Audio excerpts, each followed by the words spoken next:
Good morning, Pokemon trainers, and welcome back to the Indianapolis Pokemon Regional Championships, the final event here in North America for our regional championship journey, but of course, the brand new start in our Pokemon Champions era. Day one was so much fun. I cannot wait to get started with today. See what trainers, what Pokemon are coming out on top, and of course, crown our champion. Sierra, Len, Rose, and Jake be kicking off the morning. Guys, that's it. We had our first day at Champions. How is everyone feeling about that and heading into today?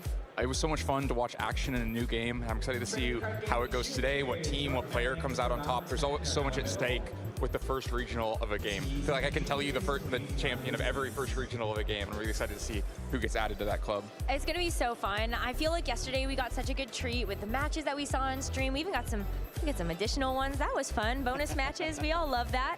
But it was great to see the variety of Pokemon too. I was about to say that. We got to see a lot of different Mega Evolutions, some old familiar faces, some new ones, and we're probably going to see a few more of those today, I bet. Oh, it's going to be such a great time, especially too, like yesterday we got to see some cool megas, but I feel like that's only a taste of what's out there, right? But I want to go back and talk a little bit more about yesterday, especially to our round 4. We love round 4, and this was a really fun one. Yeah, so this is kind of an obscure mechanic. So the Delphox has locked in a status move, Substitute, so Sucker Punch fails because that was the input. But because Encore is forcing Heat Wave, you can see a little bit of confusion there. Because Encore is forcing Heat Wave, the Heat Wave's still going to come out, still do the damage. So thank you very much, Whimsicott, for helping the team along. Delphox manages to both dodge Sucker Punch and do a ton of damage all in one turn. And you can actually see Lorcy explaining the mechanic to Justin. I remember, Sierra, you were actually talking to him after in the interview. And Lorcy was like, yeah, I knew that was how that worked. At least put the mystery to rest for everybody else. Caught a lot of other people off guard though, so that was a really fun learning moment for a lot of people out there. Lorcy of 2, undefeated yesterday, but of course to start off the day, sometimes you have to take a loss, so he's 8-1 currently in the tournament. But moving along to our next highlighted match, of course, we wanted to highlight some of these cool Mega Pokemon, and Mega Frostlass, piloted by Colin, definitely made an impact.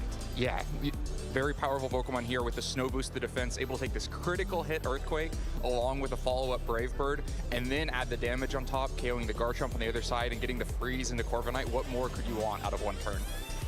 It was a really cool team from Colin, too. We got to see him use Palafin, which is something that really hasn't been in the metagame since the very early stages of Scarlet and Violet. And in his interview afterwards, talking about how a lot of his friends using this team were on Basculegion in that slot, but he really likes what Palafin could offer to the team. Those Jet Punches are very powerful. You get an extra setup move in Bulk Up that can be something you can take advantage of that Auroraville from Frostlass with. Alberto may be the only person I've ever seen smile at his Corviknight getting frozen in the stream. Yeah, they were both having fun with it. I think Colin smiled at a Sandvale miss a turn before. So. Sometimes you just gotta laugh, because if not, you're gonna be crying, right? So true. I love to be able to see the good spirits out there. But of course, for the most unique Mega Pokemon we got to see yesterday, we got to end off the day with none other than Mega Steelix. So it's Pokemon you're wondering, what is it there for? Well, first, Wide Guard shows you very valuable in this format. There's a lot of spread moves, maybe Heat Wave from Charizard, the most important one. Being able to block Muddy Water here, very valuable as well. And so this is the last game of yesterday. I forgot, or I didn't realize there's another round. But if you can turn that Weather Ball into a rock move, I ended up being probably the most hype match of the day.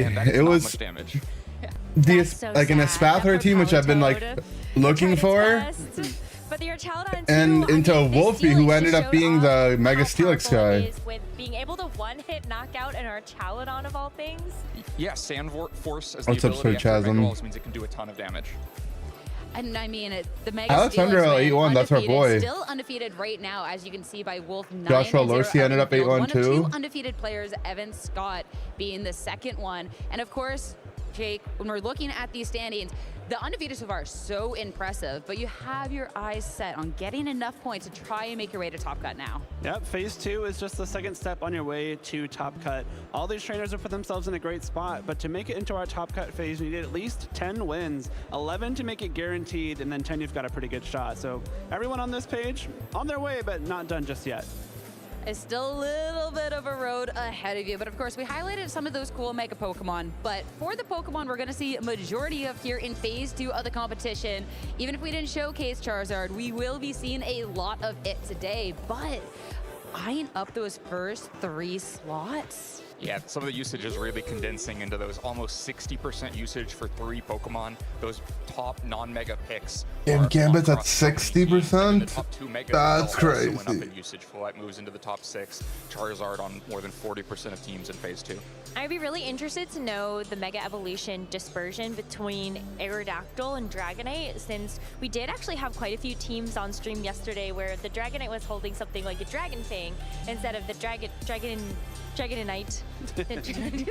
Say that 10 times fast. Kind of crazy that the Wolfie team Dragonite. We'll say legit just hard counters everything in the meta, huh? Okay, Jay. Dragonite. Awesome. Great job. Like, how do you actually kill the Steelix? Steelix? Usage as well, so maybe the demise a little bit early stated there. Yeah. You get to see Sinistcha moving up the rankings as well. A Pokemon that's been pretty popular online Yeah, I have no idea. into this event. Wasn't on the top 12 in day number 1, but has made it up to that 10th slot here today. It kind of represents a couple of Like, it's Zard, but then it also runs T-Tar? Pokemon Champions in Regulation MA. Whether you're trying to play Trick Room or you're trying to play more of a balanced style, Sinistcha is one of the best pieces to enable both of them. I mean, at this point, too, bringing it back to How'd the my team competition deal at with that? hand, day 2, we're looking at trainers that can really make their run to become champion, but for a lot of others, I mean, T-Tar is annoying for my team. I already knew that. Said, this is All the fair. final regional we have here in North America. In just a couple of weeks, we have the North America International Championships, and it's going to be down to crunch time for some people, getting those points to lock up spots for Worlds. Yeah, people need some points. They're looking at the leaderboard, and there's still a lot of people left in Phase 2, more than 128. So players are going to be earning points ranging. These shouldn't be all the way awarded down to all from these 60 players who are up to greater about or equal to the 350. required So a lot of leaderboard points up for standings grabs listed today. above. And for a lot of players, this is their last event. Oh, so you need to be top not 80. maybe being able to get to the North America International Championships. There's going to be a lot of eyes on how people actually finish up today. I mean, it's definitely going to be a great competition that we have ahead of us, one that we're almost ready to get started with. But of course, for that NAIC coverage and all the information that you could want about watching our events, you can go to Pokemon.com/broadcast. And of course, make sure to follow the channels /Pokemon over on Twitch and YouTube. As for us, though, are we ready to get started with day 2 of our competition? Crown our do it. champion? So ready. So ready? All right, let's get started, everyone. Day 2 on the Indianapolis Regional Championships after this video. This weekend, the 2026 Regional Championships are bringing the electrifying action of Pokemon champions to the global stage. Top trainers from across the world have gathered to compete for a share of over $125,000 in cash prizes, travel awards, and the all-important championship points that could secure their spot at Worlds 2026 in San Francisco, California. The journey to the top is a true test And we of still don't know skill where and strategy. next year Worlds This is. two-day event kicks off with Swiss rounds, where trainers face off in best-of-3 matches using an open team list format. In this format, each Pokemon's ability, held items, stat alignment, and moves are fully visible to the opponent, making every decision crucial. To advance to Phase 2, trainers need to rack up total match points to exceed the threshold for their division. In Phase 2, the pressure intensifies as the remaining trainers face off in more Swiss rounds to determine who advances to the top cut. After all Swiss rounds are completed, the top 8 competitors, plus up to 8 additional competitors with the same number of match points as 8th place, will advance into an asymmetrical top cut single elimination bracket. Win and you move on. Lose and your journey ends. Only one Wait, can you trainer will technically rise change above your the rest to EVs claim at the end of a title game? Regional champion. Who will etch their name into the history books this weekend? And who will punch their ticket to Worlds 2026 in How would San they stop Francisco? you? Don't miss a minute of the action. Stay tuned all weekend long to watch the battles unfold live. To stay up to date on future Play Pokemon events, visit championships.pokemon.com. Thanks, pre-recorded Rose. We are now here in our second phase of the tournament, the second phase of Swiss, as we decide who is going to make it into our top cut bracket. My name is Evan, and I have Scott here next to me as we kick off this second day of the tournament. It's going to be a lot of fun. We've had some really incredible matches on day 1. Variety of teams, some teams less variety also. It'd be kind of fun to see what wins out today as we see a nice mix of teams in this difficult stage where only the best trainers remain and matches are going to be more challenging than ever. Yeah, and it's going to be more challenging than ever because these players are competing for a variety of prizes. Each player now is in contention to make it into these top placings. Players in day 2 have already made some prizing, but you're competing for even more here, up to $6,000 for winning the entire tournament in the Masters division. Yeah, it makes a big difference, right? And hey, I'm sure that's a nice chunk of change for the younger traders as well. I think it sounded like the junior division tournament's about to wrap up. I assume senior division as well. So good luck to the remaining trainers in those divisions as well. Absolutely, and let's take a look at our players who are out in the field. Our round has already started out in the field, so these matches are underway. Of course, we couldn't not show our 2 undefeated players, Wolf Glick, and of course, me, Evan, you, Scott, here behind the desk for this matchup. But some incredible matches out in the field as well. Alex Underhill versus Paul Chua. Oh, so there's still one more round of Swiss. That's amazing. Oh, so only one player will be undefeated. Are at 8-1, because I know Michael just defeated Colin previously. Yeah, it should be a lot of fun. We're gonna have a real who's on first moment here. So I'm glad we've gone from our endless stream of round 4s to whatever this is gonna be. It's been a real cursed weekend in the booth for us, but should be a lot of fun for the audience as we try to keep this straight. A lot of great matches as well. Where it's 2 losses will probably be on to. I don't remember if we know what team Evan Scott is, but just a little bit short. So I think important to try to get those wins. The Wolfie early. team, to be honest, I keep looking at it. I'm like, it might actually just be improving your opponent's win percentage, which will be that time. He might have actually just crafted the best team, and it's just 9-0 right now. Getting to 10 wins, you should feel fairly comfortable. It's ridiculous. Bubble right now, likely feeling the pressure of potentially missing out on a top cut. How do you actually kill Steelix? Like we mentioned, we have to go. There's no way, like, our players are already. This game's been out for this long, and there's just no way to kill Steelix. You have to punch it, right? I guess. Evan Scott with Wolf Glick at the Milwaukee Regional Championships. I believe Evan made it to the top 128 at that tournament. Previously also made a top 64 at the Nah, Evan Scott Championships. And taking a picture with Wolfie, even though you're about to play him. How about compete? Yeah, look at a wide variety of pictures for him this time. Beat him. Because he's on stage with them. Look at there. You gotta take a screenshot. The moving picture. I've heard legends. Well, here it is. It's going to be Evan Scott versus Wolf Glick here in our first round of. No, he's got his own notebook. That's Aura. Fascinating matchup. Of course, we already saw Wolf's team. We'll get to that. But Evan over here is running a Frostlast mega team alongside that Whimsicott and Glamora core, and also the Garchomp and Corviknight core. So lots of a couple duos here that Evan has been using. I think it's a lot of fun where I think we spent so much time being amused by his game. I didn't look super closely at his cheat. And it was a really fun combination of Pokemon where we've kind of been yearning for originality over the course of this weekend. And even Wolf's team might struggle to deal with the Corv as well, right? Strange combination of 6, right? It's not like when maybe the first team I've seen this weekend where I can't identify who the originator of the team is. So probably something original by him. And I think it's fun, right? Where when you see even common Pokemon kind of paired with things they're not usually with, you really have to game plan a little bit differently. So Evan perhaps going to throw Wolf off guard a little bit in the showdown. Yeah, we'll have to see how that works out. But Evan is going to be running, like we mentioned, that Mega Frostlast here, the classic Blizzard Shadow Ball and Aurora Veil. Makes a lot of sense next to the Corviknight, which is running the Body Press Bulk Up set, so trying to use its defense stat for offense. The Whimsicott and Glamora combo is something that I expected to see a lot more of at this tournament. It may do pretty well into Wolf's team. Alright, it's Wimglim, but it's not Wimglim Slim Jim. It's just Wimglim. Special attacks in general, and Glamora is one of the strongest non-mega special attackers. Yeah, I really like that. Oh, Glim's probably pretty. Find special attackers in this format. I think it's why these. Glim's probably pretty good at dealing with physical attackers. Are so powerful because you just don't have many options, especially out of that Mega Steelix, huh? Frostlast instead of Charizard. Actually, your teams are kind of designed. Not really. Charizard, which it just gets one shot. There's quite a few of them. Some of them counter. Earth Power doesn't one shot it back. Of course, you share that rock type weakness, and then Glamora, I think probably the best non-mega special attacker in the format. Really, I guess competing with Sylveon for that role. And of course, next to the Corviknight as well, you have the ability to, when you go up against one of those, it's got to be this Corv. Go for the bulk ups, get that, become a wall there, and a floating fortress in the Corviknight there. Yeah, well, speaking of some fortresses, we got some strong defensive Pokemon on this side of the field, as is sort of tradition. Although, I guess really just one highly defensive Pokemon in the Steelix.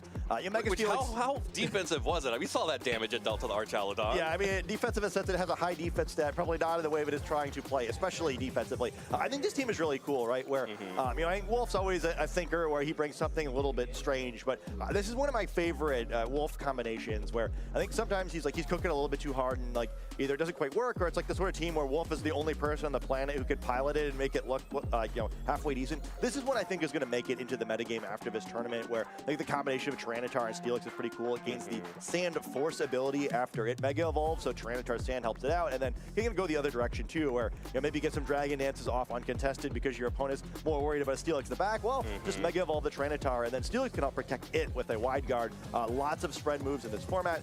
Both the Pokemon, of course, weak against Earthquake, so being able to stop that is handy, but even in this matchup, without Blizzard from Frostlash, it's going to have a really difficult time knocking out the Tyranitar, who resists Shadow Ball, so that'd be an option for Yeah, the Wide Guard is so good. One other spread option as well. So, why are notebooks allowed in VGC but not in Unite? They are allowed in Unite. It's just they have the same rule as VGC, where you're allowed a blank notebook and you have to go and write them, write your notes on stage if you want to have notes. Yeah, definitely options there, and I really like this Steelix. Obviously, Mega Steelix. They should change the rules per game, but they just copied the VGC rules for Unite, which is probably not entirely fair. What really unlocks this team, because it does allow. But also, like, I kind of get it. They don't want you to just take like a script of how to draft on stage. Truly, so a really fun combination come up with here. Here we go. It's going to be the Rotom Wash and the Tyranitar, the Teeny on the leads for Wolf, going up against that classic duo of Whimsicott and Well, here's a special notebook with a layout. Usually you're trying to set Tailwind with this. It's according to the rules. The layout doesn't have any information that's pre-written.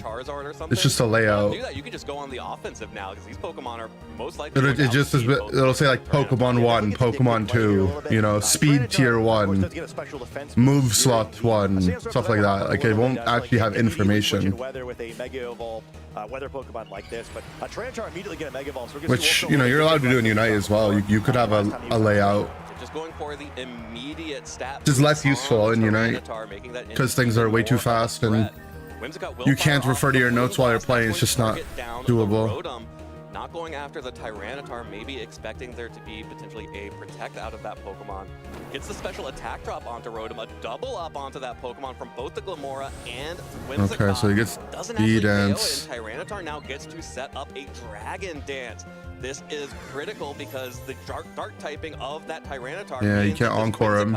Cannot encore that setup move. So sneaking that in, huge win for Wolf. Yeah, I like that a lot too. I don't think we get a chance to mention it, Team Preview, but yeah, Wolf, always a player who's using a lot of setup moves, right? He really likes kind of just controlling the board with some of those sneakier tricks, and Whimsicott usually a pretty hard. Yeah, you can take notes off information you get, but this is not as useful in other games, or in Unite at least. Kind of strong special attackers. The team used to the Frostlash in the back, and here as Tyranitar gets a second Dragon Dance. This Pokemon showing us his moves. Yeah, the Tyranitar is already faster than the Whimsicott after one Dragon Dance. That was a lot of not dealing enough damage thanks to even Earth powered it. In the sand and the light screen. It might. Rotom did its job, and then no, that light screen. Tyranitar is down to about half of its health after taking a Moonblast and an Earth Power, 2 super effective special attacks, and now this Tyranitar at +2 speed, +2 attack is going to start picking up KOs. Yeah, it's going it might be over. It'll match the speed of a Tailwind if Whimsicott is to use it. I guess it depends kind of whether it's quicker these other Pokemon or not to start with. Though, as we saw the last time Wolf was on stream, that is a Jolly Tyranitar, so it's a little speedier than you sometimes see, enabling it to really take advantage of these Dragon Dances. And then Sneasler, a very interesting Pokemon in the field here, could do a number of things to help out.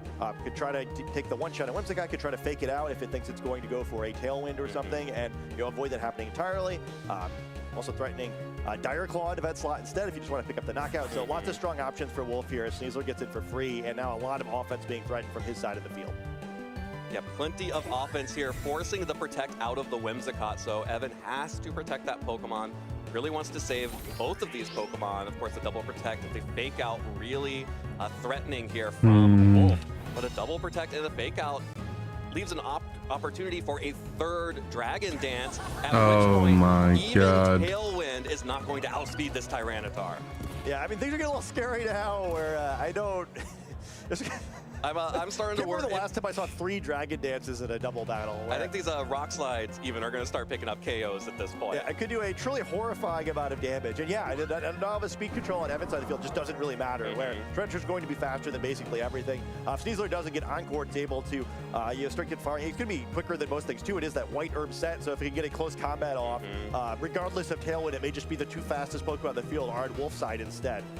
Yeah, absolutely. The Whimsicott threatening Tailwind is not actually threatening a whole lot of anything because of all of that. Yeah, the Sinistra healing. The back. And now it lives the Classic double up Pokemon as well. set up It's on the GG. Wolf side, going to eat Unless- drink down the matcha.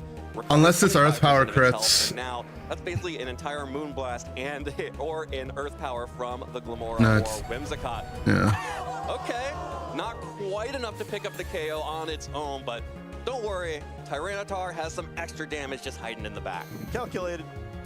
You know, the toxic debris now out on the field from No. Glamora. Sneasler switching out, a big deal there to be able to It's GG. remove the toxic spikes, basically just protecting the Sinistra should it want to switch in and out, which it definitely does. Yeah, and then it gets the knockout on the Whimsicott. Pretty crazy. I can't remember how many times I see the Whimsicott use Tailwind, and then wait, why is the It's other still team what? moving first? Tyranitar just doesn't care. Yeah, this is I horrifying. How mean, many times do you see 3 Dragon Dances on the Tyranitar? Yeah, I think that one. We're watching it right now. Hope everyone tuned in time for this first round of Swiss, because we're seeing something we haven't seen before.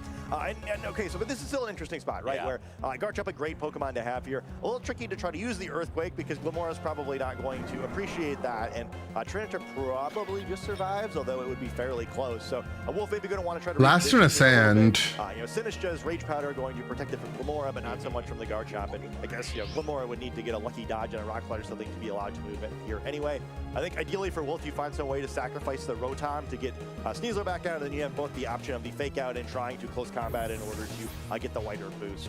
Well, Glamora does not want to take an Earthquake or anything else, sticking around with its 1 hit point. Incineroar finally being shown by Evan, dropping the attack of that Tyranitar by 1. But that is still 2 stages of attack boosted on the Tyranitar. And that means that this knockoff He lives just a knock. barely misses the KO. Incineroar getting huge value out of that Intimidate, protecting Garchomp. Takes an Earthquake for its It's like- troubles, but at least gets the he had to Tyranitar kill off his the field. own Ensign basically to kill this. Oh, he crit his Ensign.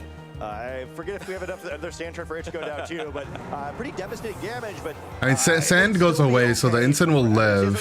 Yeah, it's sort of just barely gonna hang on. The light screen going to expire, and T-Tar did so much, so. But certainly expecting it to survive the turn there, failing to pick up the knockout because that Incineroar, and things are right on the precipice of disaster there for Evan. But maybe that's enough that he can pull it back. Now Sneasler gonna have to be the one. Sneasler has faster Fake Out here. On Evan's side of the field, but Yeah, Evan has a total of 7 hit points across his 3 Pokemon right now. yeah, but conversely, the Rotom in the back are pretty weak as well. So, interesting position. That's the thing we see every day. And there's still presumably, I guess one more Pokemon to worry. But yeah, it's going to really have to use these resources carefully because at 1 HP, more, Not a lot of HP left on this team. Yeah, I think if you get everything but the final 7 hit points on a team and you still have 3 Pokemon remaining on your side, probably feeling pretty okay about your chances there, especially if this Fake Out. KO. Yeah, I don't Put see on that your every bingo day. board, Fake Out KO. I don't see that every day. And the Trick Room going to go up from Sinistra. It's like, you know what? Okay, well. Oh, I can do this. I got this from here. Let me just set the Trick Room. 1 Matcha Gotcha. We're done. Let's Yeah, go it's to game GG. 2. Yeah, so yeah, not even worrying about Sneasler. I mean, if he didn't crit his own Ensign, he might have had a good chance, to be honest. But it's okay. Sinistra can clean it up. Got a few more hit points in the 4 remaining for Glamora and Garchomp. So, strange combination of events. Maybe like an interesting calc, just in case we somehow end up in a situation where Garchomp has to take another +2 knockoff. Yeah, what a strange game. What a fascinating game here, as Glamora is just going to try to stall out a little bit, buy Evan a little bit He more gets the time double to protect, think but it doesn't about this matter. next game here, because yeah, definitely can't do what he did this first game and allow that Tyranitar to set up. It actually never picked up any KOs on its own, but with the Sand getting the Whimsicott down to a range for Sand, getting the Glamora down to Sash, and of course the Garchomp did the work on Incineroar, but it then cut the Everything in Garchomp Corv? down. to that final 3 hit points. Yeah. Pretty good. I mean, the Yeah, and I think, instant, you know, even without the critical if the index, instant could have just come out a few earlier. mistakes taken here. Just make it a little bit easier where it allows Sinistcha Because to Wolf basically did be just in click position rather Dragon than, Dance 3 turns, Sneasler, but the yeah, first 3 still, turns of the game, we right? spoke about so little health. Wolf had probably had this game solved anyway, so he's gonna switch around a little bit here, maybe try and get in a safer position, maybe just have a little bit of fun. But both sides thinking about the next game is Machagata will land on both of these targets and send us to game 2. Huge damage from the Machagata. Picks up the final 4 hit points on Evan's field. And that means that Wolf will take game 1. We are headed into game 2. Now, of course, Evan is 9-0, which means that he knows how to make some adaptations. Most likely, he did not win all of his games in 2. So going to have to make some adaptations here going into this team that Wolf has brought. But the real key to Wolf's success on some of these teams is just that your opponents have to improvise. And improvising in Pokemon is a really difficult skill to learn that really requires a lot of general experience with Pokemon and how these different archetypes work. And you know, from that first game, Wolf came in with a very clear plan of I'm going to set up Tyranitar. I mean, he has to improvise, but also that first turn was really big because Evan he had all night to prepare of this matchup as well, right? So it wasn't like he got stomped. Yeah, and I think it's the game was close. Evan, like the other players, that feel likely. But you're also playing against one of the best players in the world, so it's hard to prepare. Just player diff wise. Here and perhaps catching him a little bit off guard. Where I think Tyranitar was the secondary. Today, yeah, today's the finals. Like, a little bit more of a distraction than the real threat. Where here, it just became an unstoppable monster. And yeah, like yeah, even though right, like barely able to survive, I imagine, you know, the game was no longer winnable for that point. So yeah, I think this guy took all his like group, his friends last night, and they're like, well, I'm guaranteed to play Wolfie.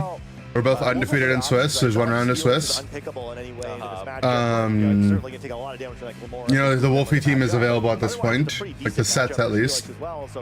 And just run a bunch of practice games to figure out I think that makes this a very tricky team preview. So going to be critical for Evan. what could be good. But then like you're also playing as Wolfie, so can you really prepare? Swiss round 10. Sneasler and Rotom led by Wolf. Glimmora and Whimsicott again by Evan. Whimglim. Wolf is not showing the Tyranitar immediately, most likely feeling I'm not going to be able to get away with sneaking in that first Dragon Dance a second time. Let me go a little bit more conservative. Yeah, I mean, people knew of this team beforehand, which is what's really cool. If he has that.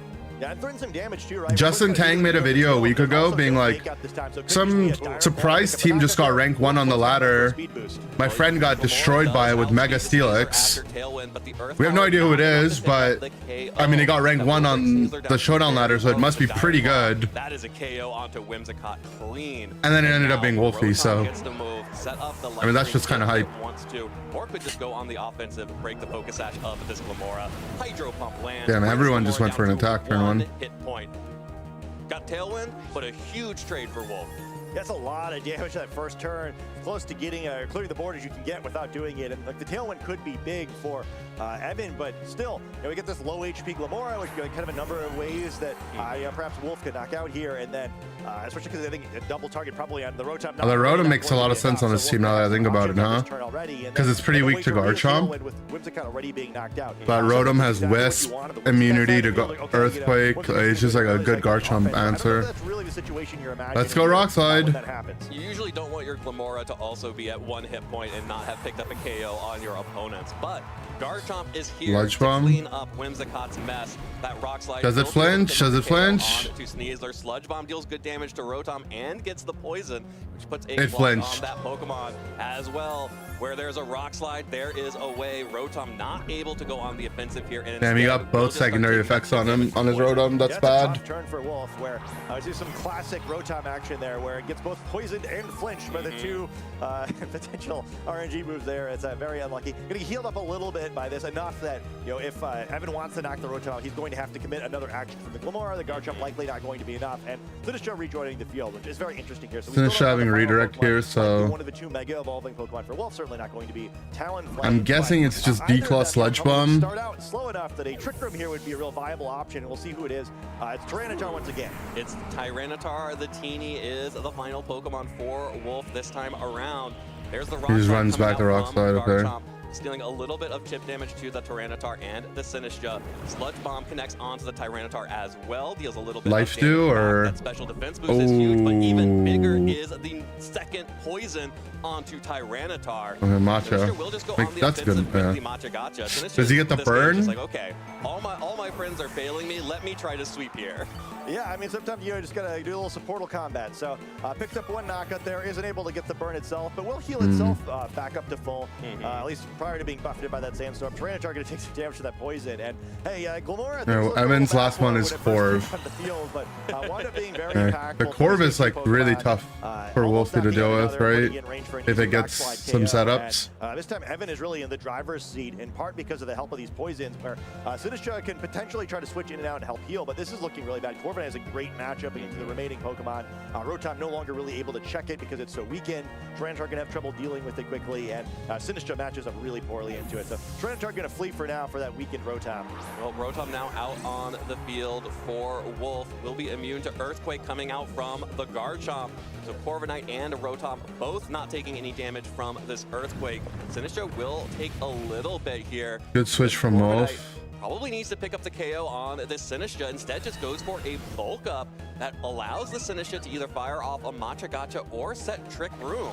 Potentially that Rotom might All right, be able he's to opening up underspeed a the big Corviknight potential to in get burned Trick Room, here. which means that getting a Thunder Oh, Bomb would be yeah, pretty big, I but mean- also pretty big getting a burn. Yeah, it's a tough Pokemon to ignore, where this Sinistcha, it gets to roll a lot of dice hitting both Pokemon with a chance to burn every turn, as well as, again, healing itself back up. And nice switch by Wolf as well, just to avoid that Earthquake, where you gotta assume at some point he's gonna need some damage. And Sinistcha's doing its best to keep swinging away here, but not going to be able to 1v3. So Rotom getting in safely, now going to at least threaten the Corviknight somewhat with a Thunderbolt, and Tailwind petering out as well. So Wolf in a tough position, but doing as well as he can given the rolls against him. To kind Yeah, I of mean, the get himself back in poisons game are what's here. gonna And add up Corviknight's here, actually, right? below the attack it started at effectively, where even though it gained a bulk up, the burn going to more than negate that for now. Yeah, and it definitely is difficult for the Sinistcha to 1v2 these two Pokemon. It will win a duel with Garchomp. It's the Corviknight that's the problem here. I mean, And at least what the is it? burn Is it Rage drops Powder Wolf's Willow? over his recovery, but Wolf is really going to need to find a way to swing at that Pokemon, especially with. But how does he Rotom, actually get to damage? super effective special damage into that Pokemon to really be able to break that. Yeah, the good news for Wolf is this. I mean, if the Corviknight doesn't Sinistcha's protect it, healthy, there's like, no more Pokemon remaining in the back. So if you can get a Thunderbolt off into that slot, there's no way to avoid it. But I'm gonna try to avoid that with a Dragon Claw. And Yeah, pick that's up the good. knockout of the Rotom. That poison damage. Didn't really get the pissed off. redirect. Yeah, the poison ticks just bringing the Rotom down enough for a KO by that Garchomp. Dragonflaw picking that one up as another bulk up gets set by Corviknight.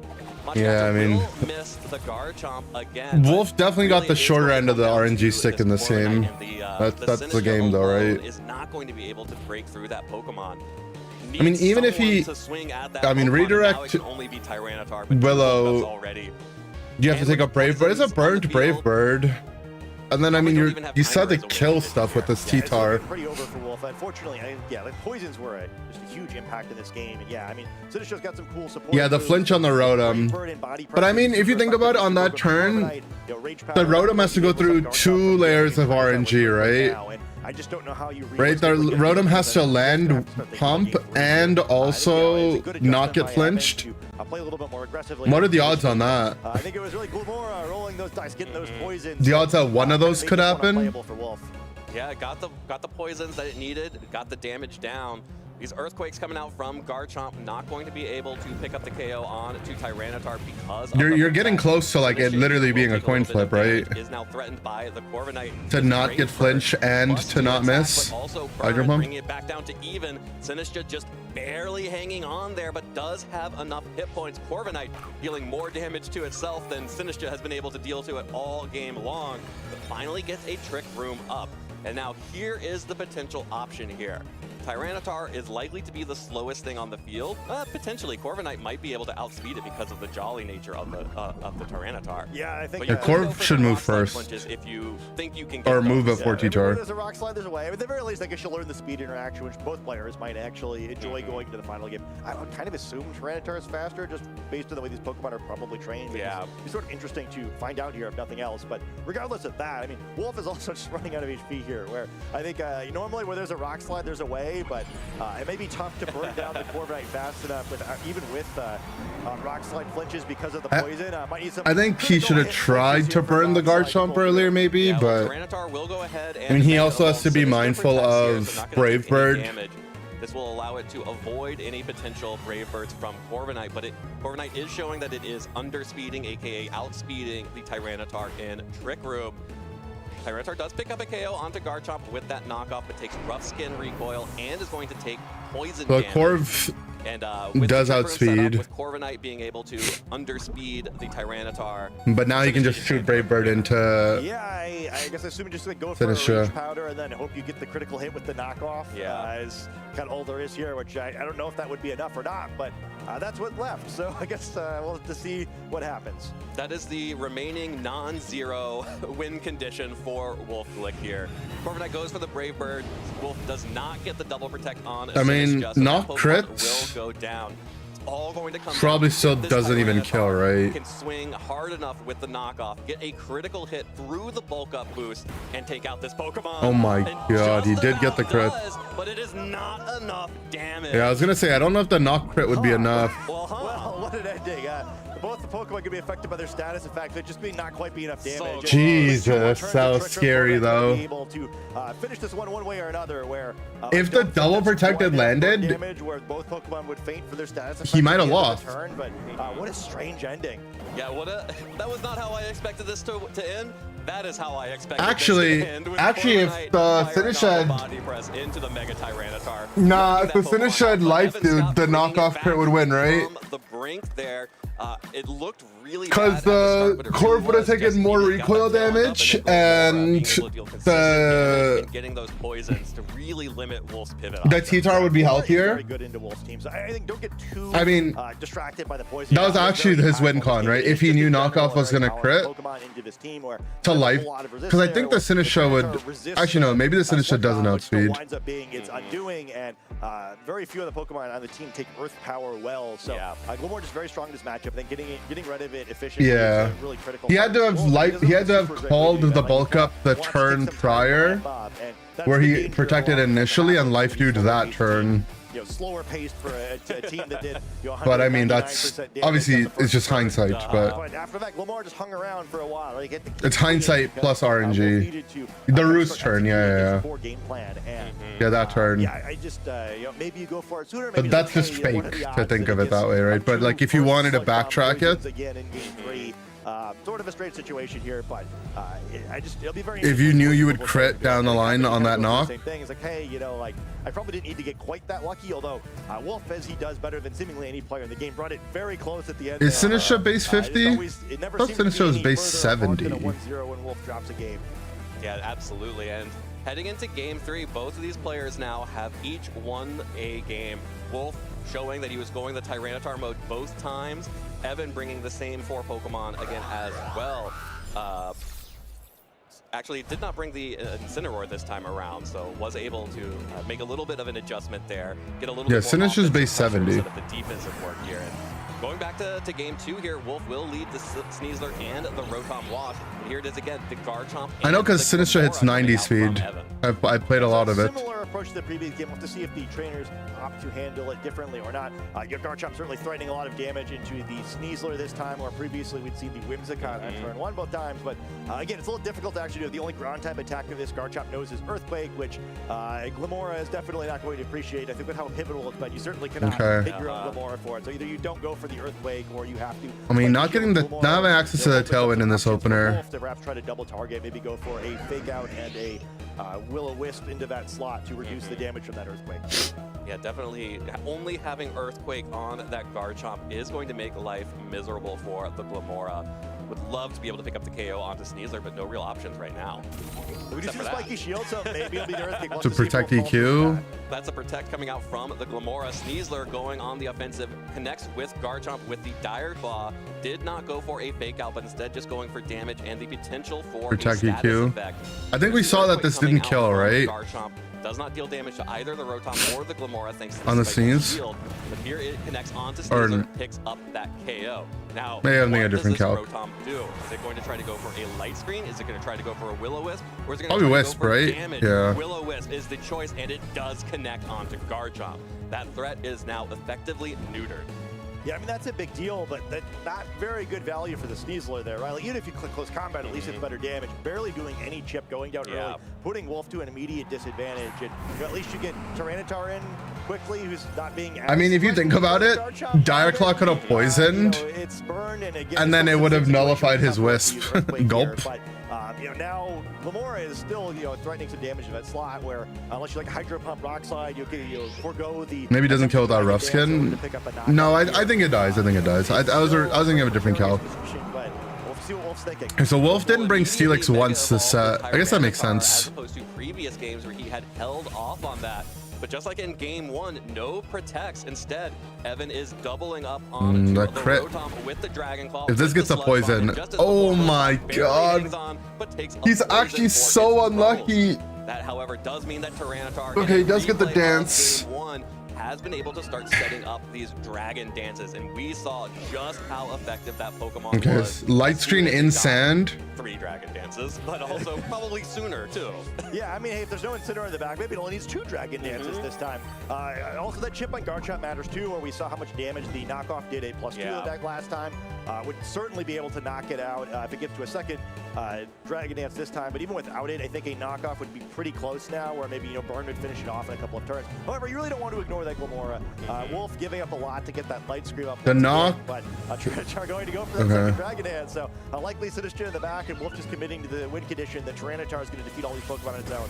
Well, there's the Dragon Claw coming out onto Rotom. Rotom And this now Earth will Power is go gonna do, down. like, Finally, 20%. did a lot of work for Wolf.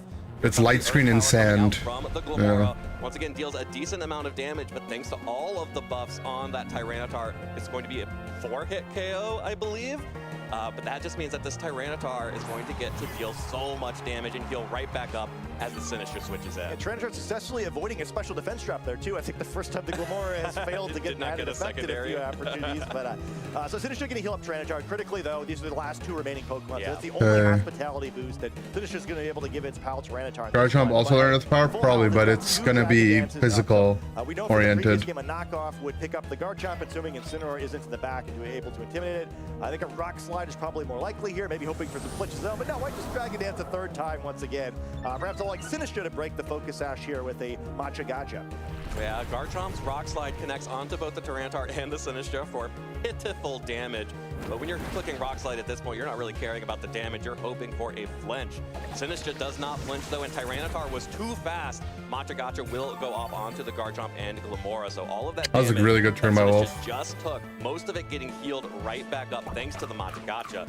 Garchomp will go ahead and munch down on its Citrus Berry, heal up The just a knock little kills bit, but Chomp with that burn, now. Garchomp is not doing a lot, and Wolf is feeling pretty safe to just go for these Dragon Dances. Yeah, And because he's burnt, I mean, at some point, his only win con is... Sinistcha getting burned down too much because, I don't think he actually has a win con. I don't even think Earthquake crit is going to be enough here. Very quick and potentially threatening some Rock Slide flinches. And he's knocking the Chomp now, right? Oh. Once again with the spiky shield, indicating that Chomp Garchomp lives is trying this. to go for an Earthquake. That is a big Rock Good flinch, Slide to though. a resisted Garchomp. Not enough to pick up the KO. Actually, knock Does wouldn't have been get enough damage because he down already to ate a allow that Citrus Sinistcha to Berry. potentially pick it up with the Matcha Gacha. Earthquake will go off, deals a little bit of damage to the Sinistcha. Knock wouldn't have been decent amount enough to the anyway. Tyranitar as well, bringing it back Did he down to life where steal? it started as after it switched in on that Earth. No. The Matcha Gacha on to the Glamora will fail. Yeah, It knock will wouldn't have protect killed and connect anyways. onto the Garchomp.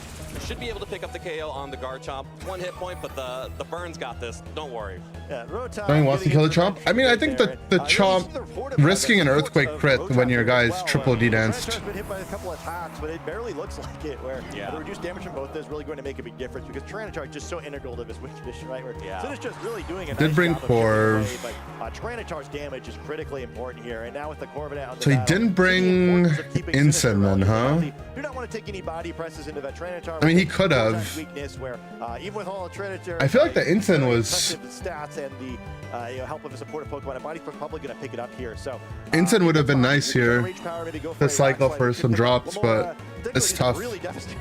And it's just obviously hard to switch it in, but It's normally being a very bulky Wolfie just Pokemon. does this thing where he clicks Dragon Dance 3 times in a row. After 3 Dragon Dances. Well, there's a Rage Powder coming out from the Sinistcha to protect the Tyranitar from a body press.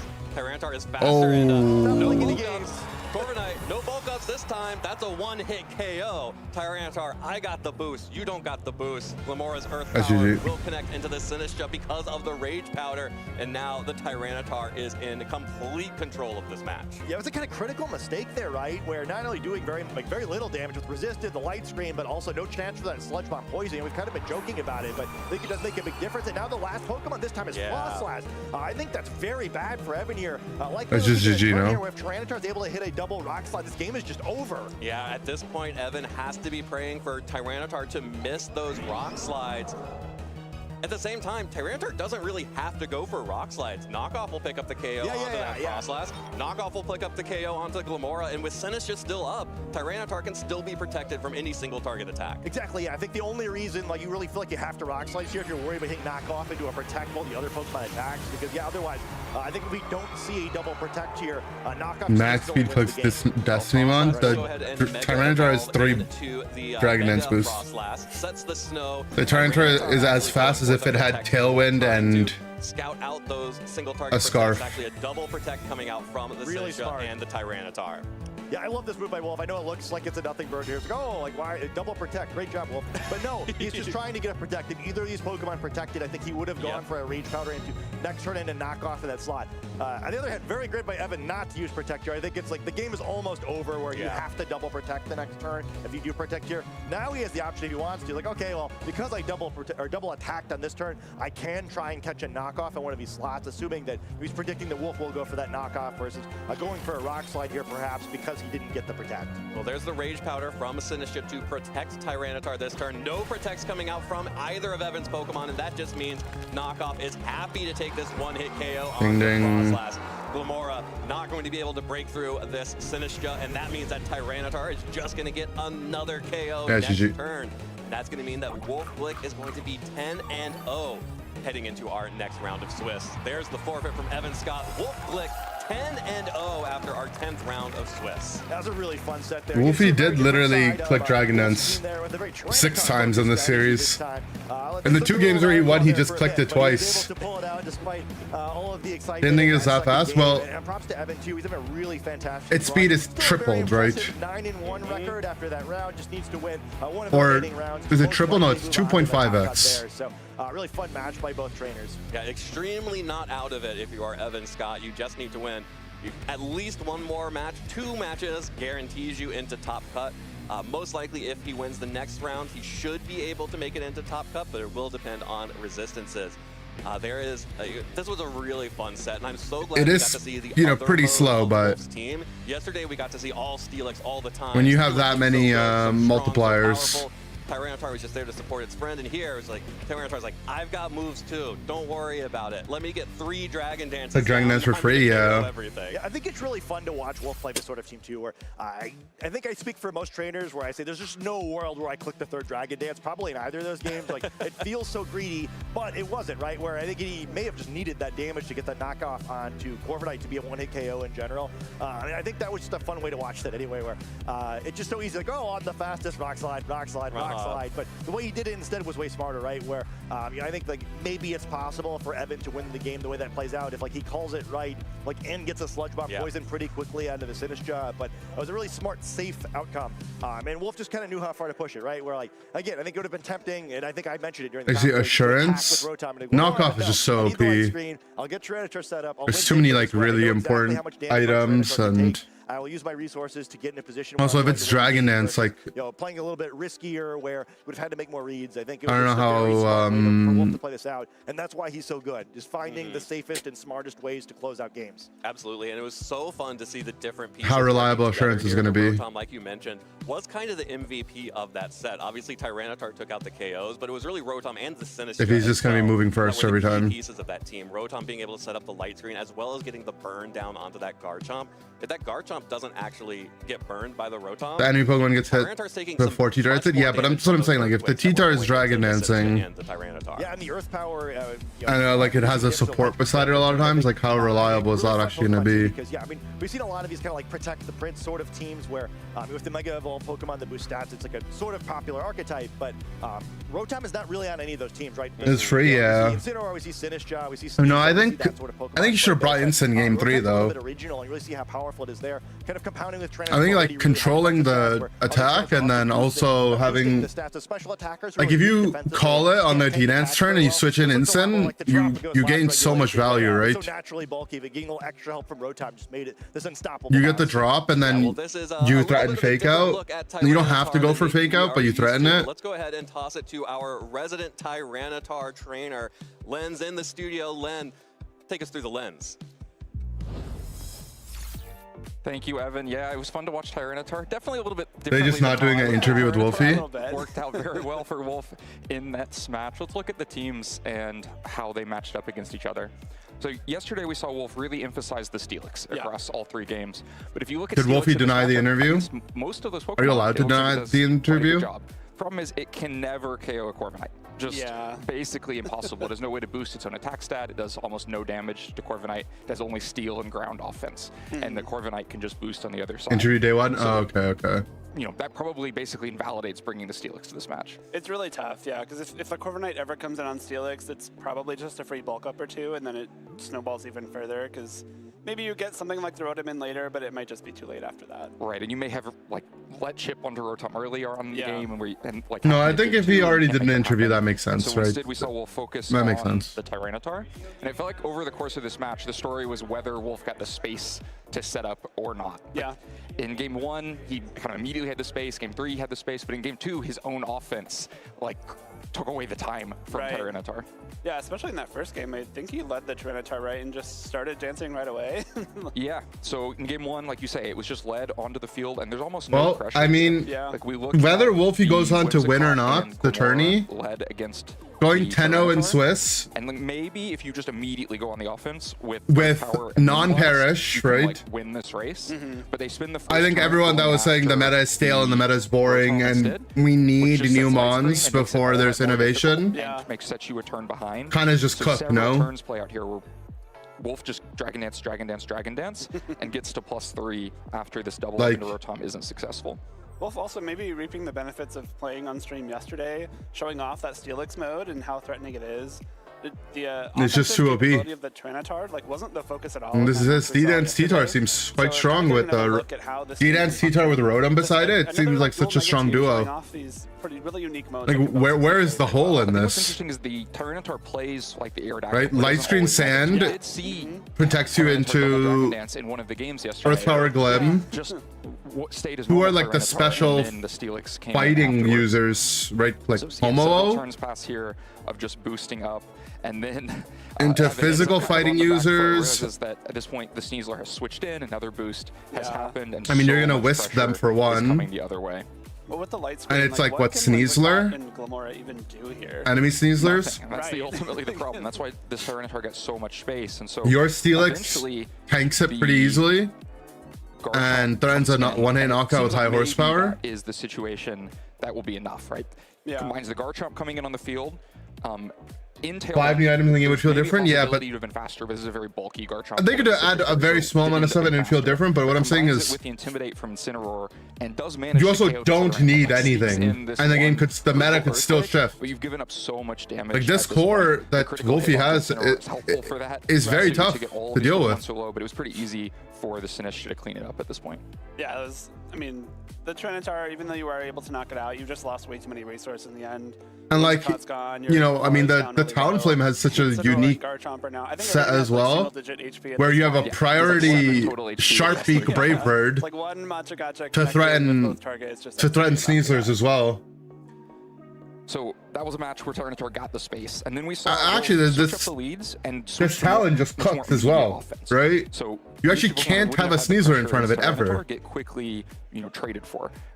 To punch which fighting type is gonna live? Sharpbeak into the Glamora, but it changes the dynamics. Sharpbeak Bravebird because it lets the Garchomp in. Yeah, and it also has Swords Dance in case the like thing that Wolf was able to do in game 1 was have that in case there was anything to be worried about. Things that had a really hard time damaging it, and that was kind of what gave him that. Do people like this looking through the glass now stuff? You're getting rid of the Whimsicott, which Do, could be very do the helpful. viewers You get enjoy more this damage, which, content? again, could be very helpful. It's good if But we you also see weren't the fully paying Corviknight attention to the game. Incineroar for Evan in this game.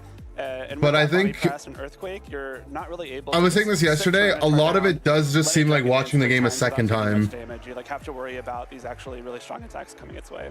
Right, sometimes it's almost what you want, to have the Whimsicott set Tailwind and then immediately just get KO'd, because it let Garchomp come in, be faster than the Sneasler.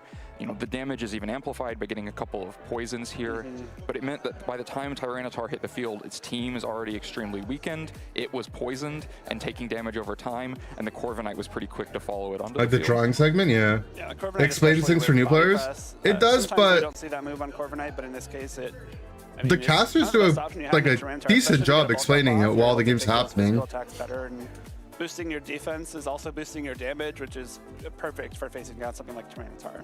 Right, the Corviknight was probably If the most I'm a valuable new piece player, for Evan. I think that is why I think I would rather Rotom, Yeah. because if them you cover a need second Corviknight game to or Rotom, cover you're something that was risking the confusing Will-O-Wisp, maybe. it neuters the But they're Corviknight's just offense reviewing and the its whole damage game. from Thunderbolt, and so the Rotom being led kind of forced Corviknight into the back, where it couldn't slow down the setup. We saw in game 3, it eventually came in the field and then just got 1-hit KO'd because the setup had already happened, and it's really Rotom that's accomplishing that. Yeah, the Rotom is really important here. Both Will-O-Wisp and Light Screen are really good at enabling Tyranitar to set up. It gives you, you have the redirection with Sinistra, and you also have the healing with Sinistra, but Rotom provides you the kind of initial bulk that then Sinistra can help you follow up with.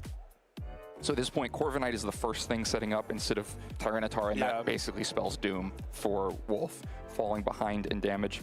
The burn looks like it might give a What are we window back, learning but here? ultimately you just don't have the damage. Yeah, I mean, we're probably not the Corviknight target to audience for it, make up for this. but also, That's a tough ending here. The Tyranitar Yeah, I comes in mean, and I don't know. does its best, but like you said, even with the burn, you're just losing a little bit slower than you would have initially, and not turning that into a win instead. Yeah, that last turn critical hit made it a little bit dramatic. in my ideal world, but was not enough in the end. what they would have is like So then let's look at these two aren't game casting. 3 here.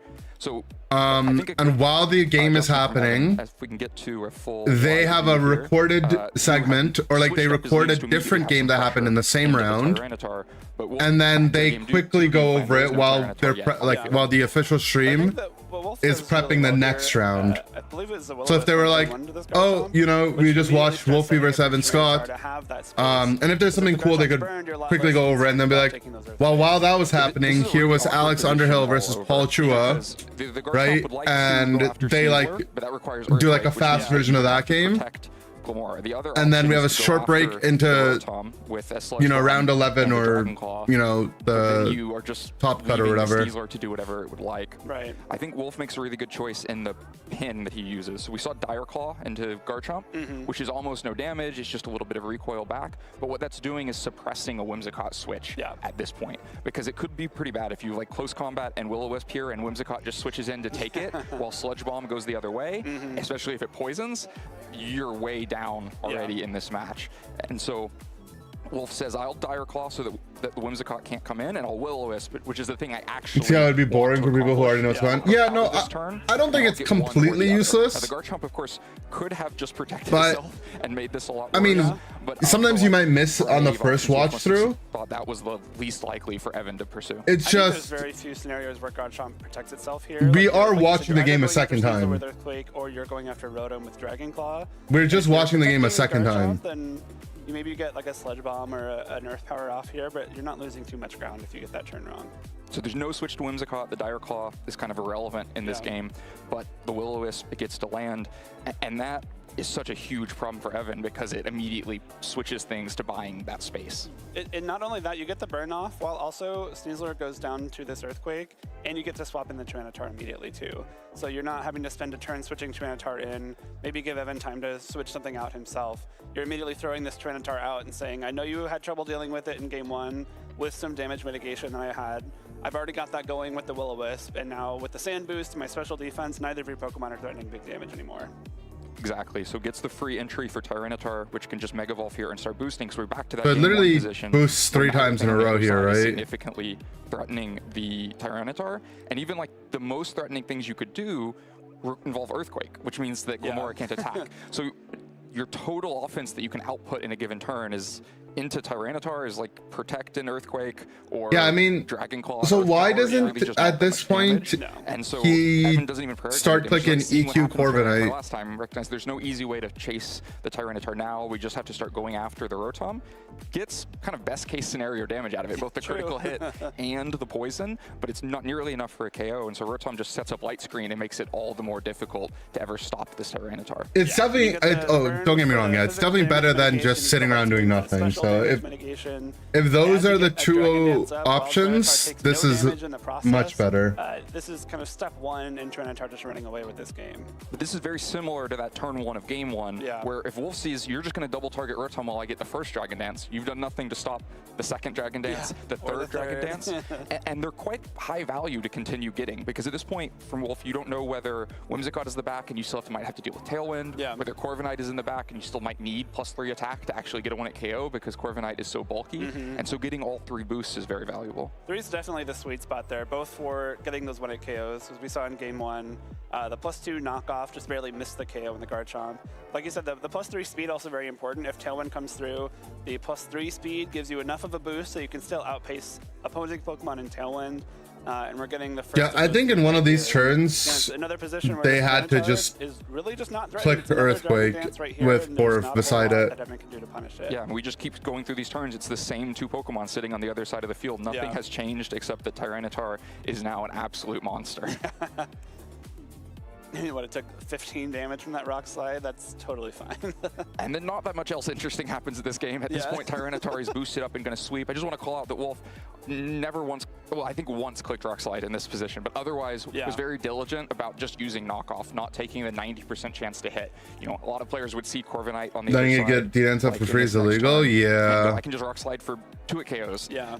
But then you risk that you miss a Rock Slide, the Sinistcha goes down and Body Press eventually lands in a Tyranitar. So good diligence to just get the knockoff, continue to take these KOs. Did the same thing into the Frostlass. Hard punish. Later, no risk there. Knew the game I mean, if the Glim gets Glim Slot gets Hydro Pump. Game immediately, but there's also that chance that you miss and get frozen by Blizzard.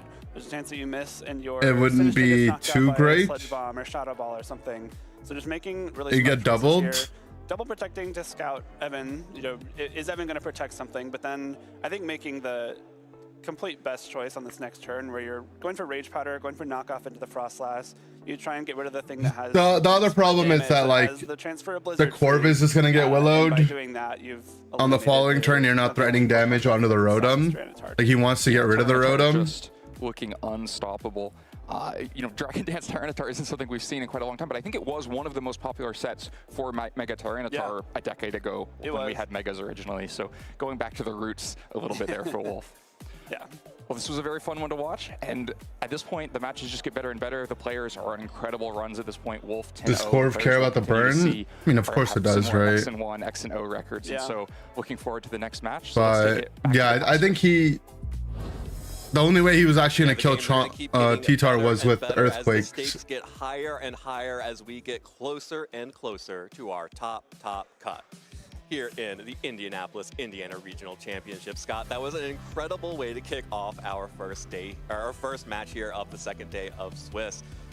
So cool to see those 2 teams. Yeah, body press damage is still lowered by burn. Mode. What a throwback. I loved seeing it. Yeah, I think it's fun too because it's a little different way of playing, right? Where I think this format for so many teams is kind of about trading KOs back and forth and kind of I forgot what I was watching for a second there. I was like, oh, if a Sneasler went down so easy, but that was actually very good for Wolf in that last game of that last set where most games like, oh, you got to get value for trading. Yo, you know what's crazy? My phone just gave me how efficiently can I get to a position where I can boost Tyranitar up? And my phone just gave me a picture. Some of the cleverness of Wolf's team where his win conditions being so different than most of his opponents, I think probably catches people off guard.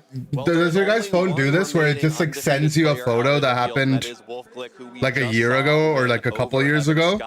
Here are our remaining X. Look at this from 2 years ago. We have from 2 through 11, so 10 remaining players at X and 1, and then a number of players down at 8. That's kind of scary. Is my phone listening to me? Definitely need 10 wins to make it into top cut. Some players, what the hell? Someone who has a 10-2 record may miss the. Am I being hacked? At the end of our Swiss phase 2 here. Yeah, my Google Photos just decides to show me a picture of myself. That right now. Yeah, if you're wondering why that is, it's because of the round 4s yesterday. No, it's because we're just kind of in a weird amount of players here. Look who it is beside me, though. It's like exactly wrong, where there's like kind of war. I think, what, 10-2 players eventually than you'd expect there to be. So yeah, it just kind of work of the system. Why would it send that to me like randomly right now? Whoever that player is, the way this works, if you're kind of wondering, is it's based on the records that all your opponents had. The better your opponents did, the better your final ranking.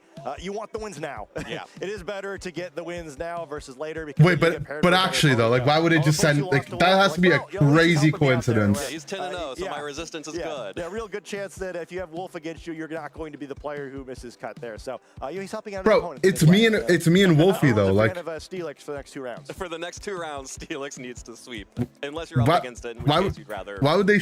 Or I guess your opponents are. It's very complicated. that ain't right. I can't figure this out. Yeah, it's too complex win your games and then you'll make a cut. Yeah, let's see. I don't want to do the math. It's too early for math. Let's take a look at the notable matches out in the field. Of course, our stream match is going to be Joshua Lorsey versus Chris Hahn. It's going to be broadcast here on stream. Evan Scott will be up against Everett Falloon. That is a pair down. So Everett is actually at 8-2 and Evan Scott at 9-1.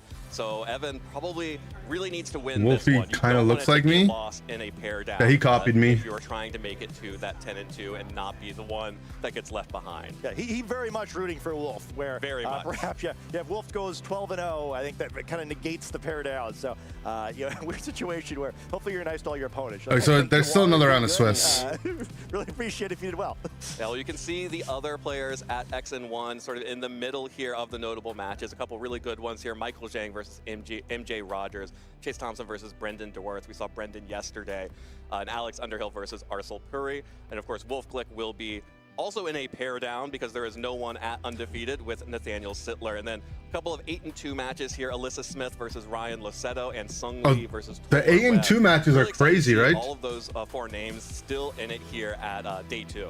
Yeah, a lot of really those are obviously we don't have their teams listed as well, but I think we're getting to an interesting point in the tournament too, where there are a handful of charges. Those are I think it's like they're on the bubble, right? You probably should be playing the best team. Is Wolfie younger? You may be the best player of that archetype. I think we might be the same age. Most of these other players, they kind of running something a little bit roguer in their own ways, so it should be a lot of fun to see how that plays out. So Wolfie is need at least 10 wins, but probably looking for 5 months. So, no, this round I think means more than even it normally does. Where 8 months younger than me. Like, oh, I'll win next round. I mean, so he did he copied me.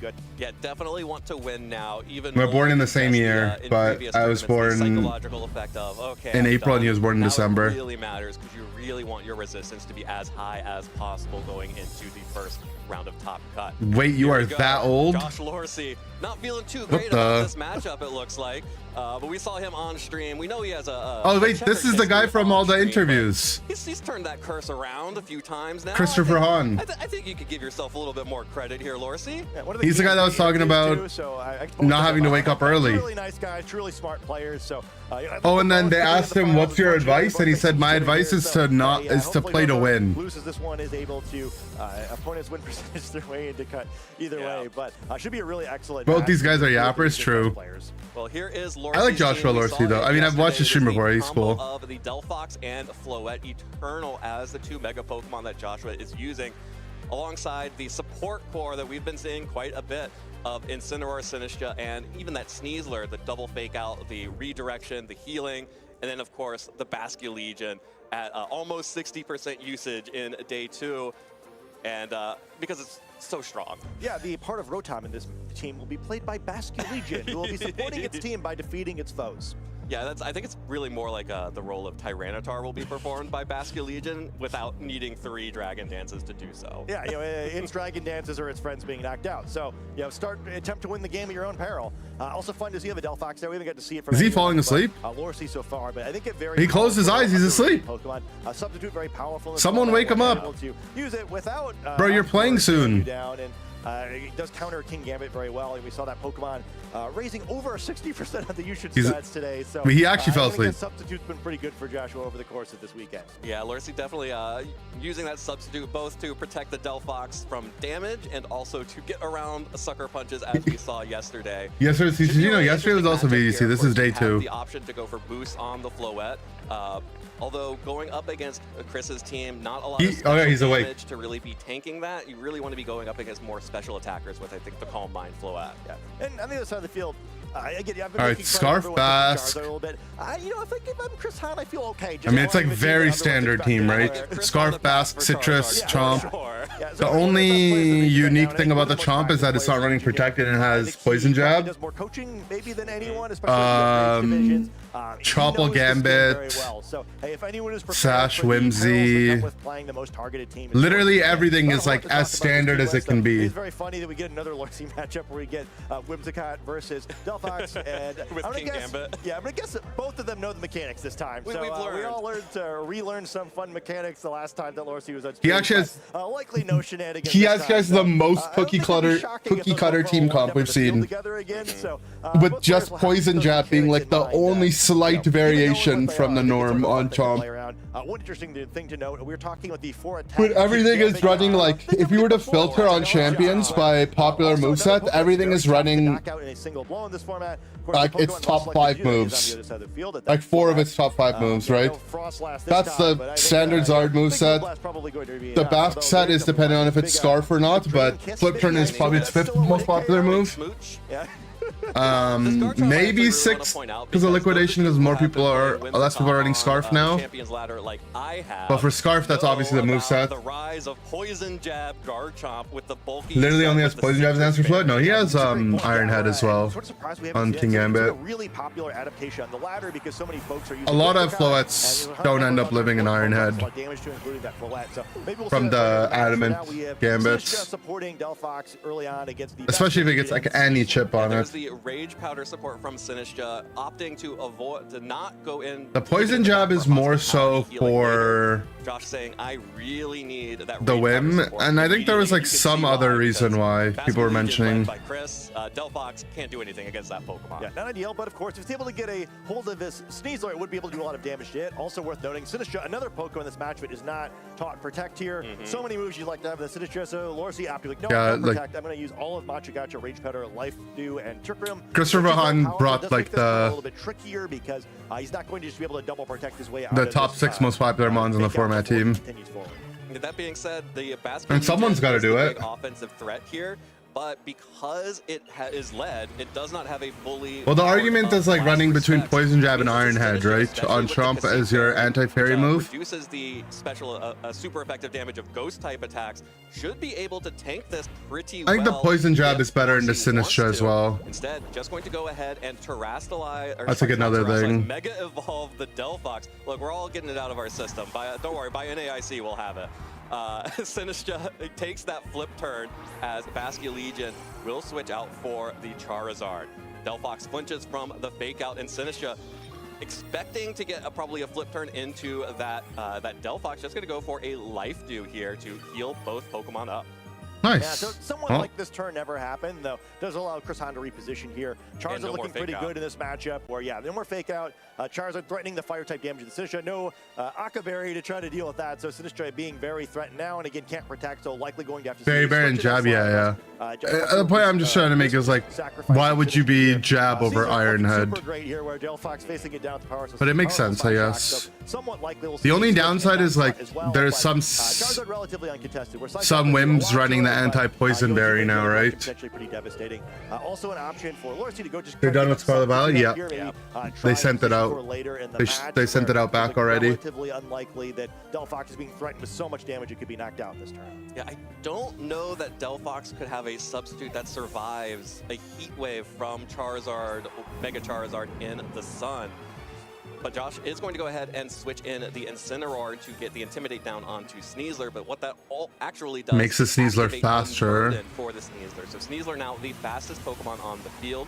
Chris Hahn will go ahead and Mega Evolve that Charizard, sets the sun, gets huge boost to Charizard's stats, and is going Well, to the Zard is inadvertently making the other two mons stronger as well. Oh, catches the switch. Oh, that's a crazy read. He clicked CC in the Sinister spot. Huge KO for Sneasler. But Chris Hahn it puts the Sneasler in range of dying to enemy. Oh, yeah, it was dead anyway. Psyshock, but because of the Unburden boost, Sneasler was able to get that close combat off first. And you trade that every day if you're Chris Hahn. Here's the Heat Wave coming out from Charizard. Single target damage onto Delphox. Deals quite a bit of damage, about a third of its health there. So maybe with two Pokemon on the field, a substitute would have survived. Yeah, Delphox very specially bulky. I think it would have been close. I think close enough that I would probably not have attempted it. But a really nice play by Chris Hahn.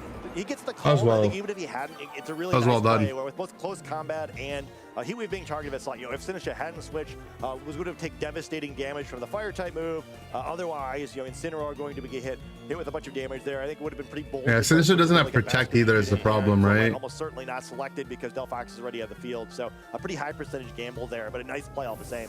Yeah, and when a gamble hits, it hits, man. And getting a KO He switches out for his Bass. Is a huge Psyshock on the. This is like 50. Options here. That Psyshock dealing just under Rock 50% Slide to the Charizard on Chris's side. And Fox lives a Heat Wave, I think. The Delphox and the Basculegion. Oh, it's Weather Ball into that slot, okay. Charizard will now connect on to the Basculegion on the switch, and because of the water typing, is able to resist it. And despite the sun and Charizard's massive special attack, Basculegion is able to get on the field, but it took a lot of damage doing so. Yeah, these Pokemon are being worn down pretty quickly, and still not kind of quite at the point where a single attack is going to knock out probably either Charizard or Garchomp at this point, with the sun protecting Charizard. I need Solar Beam. I mean, he would have had to go for a second Soul Read after he's already so ahead. Sinistcha can heal up a little bit, but not a lot of health HP remaining, and certainly that Sinistcha, the healthiest Pokemon, not going to be able to do a whole lot of. This is a neutral poison jab, yeah, but it resists Iron Head, right? Lorsi is just the point I was trying to make. Back and forth to get the healing on to Delphox. Delphox going to drink down the Matcha. Charizard protects itself. Chris is not going to put it up to a roll to see if Charizard is able to survive another Psyshock. Instead, protects away the damage, and Garchomp with the Dragon Claw this time connects onto Sinistcha. So no Rock Slide coming maybe through. Maybe then there's no diff. I'm not. Then maybe I don't know what the diff is. 25% recovery from the hospitality. Yeah, getting healthier is a positive turn there for Lorsi, even though he doesn't able to get that Psyshock out. At least can try and maybe go for it this time. Hope you get a very high roll. We'll have to see. There it is. The Psyshock now connecting onto Charizard is enough to pick up the KO, dealing 1 damage more than it did the first time around. Able to pick up that KO. There's the Rock Slide this time, connects onto Delphox and the Sinistcha. Super effective damage, brings it down very, very low. The Sinistcha now is able to set the Trick Room. Is that good? Lorsi is feeling very, very scared of this Choice Scarf Basculegion. Yeah, I mean, it covers the Bass. Probably means that Chris is not going to be able to bring it, but actually, because it has the Aqua Jet, still is within range of potentially picking off that Delphox. Yeah, which is fine. I think you're kind of self-sacrificing the Delphox here. It's like, hey, you know, Garchomp would have beaten it anyway, but these are the last two Pokemon correctly guessing with the last Pokemon on Christopher's side of the field is that Basculegion, and now potentially allowing his own Basculegion to get the advantage there with Sinistcha and Basculegion facing down eventually the opposing Garchomp and Basculegion. So instead the goal here, I think, is just going to try to get Sinistcha as healthy as you can while that happens, because Delphox kind of a sitting duck here, and Sinistcha as well, you know, can't protect. So, you know, and Chris said you probably don't want to knock out Delphox too quickly if you can avoid it. Matcha Gotcha looks really strong here, for sure. Try to pick up the end of the turn, maybe attack more quickly with... Oh, he missed. Oh, no! The worst possible miss for the Matcha Gotcha. Lorsi got Matcha got by that, but does get the burn onto Garchomp. We would have loved to get the damage onto that Basculegion, though. So Garchomp is burnt. Only damage on to the Garchomp. Basculegion is still healthy. There is the Dragon Claw into Sinistcha, trying to Bask get would have been as dead much here. damage onto that Pokemon as possible, recognizing that is going to be the most important threat here. There's the Cassette Berry going to reduce the power of the Last Respects, but with 2 of his That's allies so down, rough. that is just not going to be Hey, enough for that's the your finish fault, then. bro. Oh, that is a big miss on the Matcha Gotcha. It's just going to be now down to the Delphox.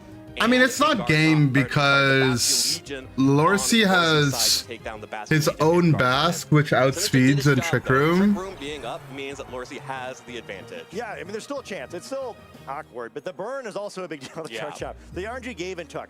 The Basculegion on Christopher's side of the field. I mean, it's still favoring. I mean, Choice Scarf, so the Basculegion can probably just easily pick up a knockout in its opposite number. I don't think it Bask dies for Rockslide, right? So the Fox gets a. Yeah, I think it's fine. From this point, so maybe the Basculegion on Lorcy's side of the field could still clutch this one out, even despite losing damage to the Matcha Gotcha miss. Yep, there's the So last respect Bask from kills Lorcy here. into Chris's Basculegion. Now Chomp Chris's gets to Basculegion move. will now go Chomp down. clicks. All about this Garchomp. Is it going to be Declaw able to deal enough damage? into Just going for the Dragon Fox. Claw, just trying to clean it up, not allowing But then any Last Respects mid-chances wins from the here, right? Rockslide. That does bring down the Delphox. I mean, I guess Delphox is the now Chomp could hit a KO'd, but this double Garchomp protect. is burned. Basculegion now has no No, friends, Chomp and does not that is protect. how Chomp does it not plays. protect. It's game. Max It's damage in game. that last respect. We'll have to see how much it does. Garchomp getting worn down by this burn, so not just. We'll have to see how much it damage, does, but also, brother. You're trying to get it This close to thing the is doing last respect 200% of barrier. its HP. There is big Last Respects damage. Not much in the format can survive a fully powered Last Respects from Basculegion. So that's going to be a big win for Lorcy. That was a good Trick Room. in Game 1 here over Chris Hahn. Yeah, maybe the most sinister turn ever, where we both lost and won the game on the same turn. It's like, oops, I missed the important one. Don't worry, I burned Garchomp, though. It's fine. Everything's fine. A little bit of fun. The there. Garchomp burn didn't matter, right? By these two trainers, where it came down to just a little bit at the end there. I guess the burn made it. We see 2 more games just like that. Made it Yeah. not be in range to kill Bask with Rockslide to get the double knockout. Picking up the knockout, but the little pivot to get there to begin with, where you place the first turn sort of conservatively, and I'm sure, and now knowing when he played, I was like, oh, I wish I flip turned the Delphox, but sort of an obvious protect there by Lorcy, so making sure you don't get stuck on the field by flip turning into a protect, and still getting the Charizard out there with great value. Yeah, and just being able to slowly chip down that Charizard with Psyshock, getting it in 2. There was Garchomp had a attacked chance that Bask, he would have taken won. It 3 wouldn't. hits It on wasn't the in Charizard, range to but live a Lorcy Psyshock. gets it in 2 instead. And like you mentioned, it really was the the Sinistcha winning and losing and then winning the game in the same turn there at the end. Really heads up play by Lorcy to go for the Trick Room there at the end and set himself up for that. This is the downfall of the Choice Scarf Basculegion. It was so powerful early on in the format before people had realized exactly how much damage Basculegion does. But it's really only there for a finisher, like when you don't have any other speed control going on.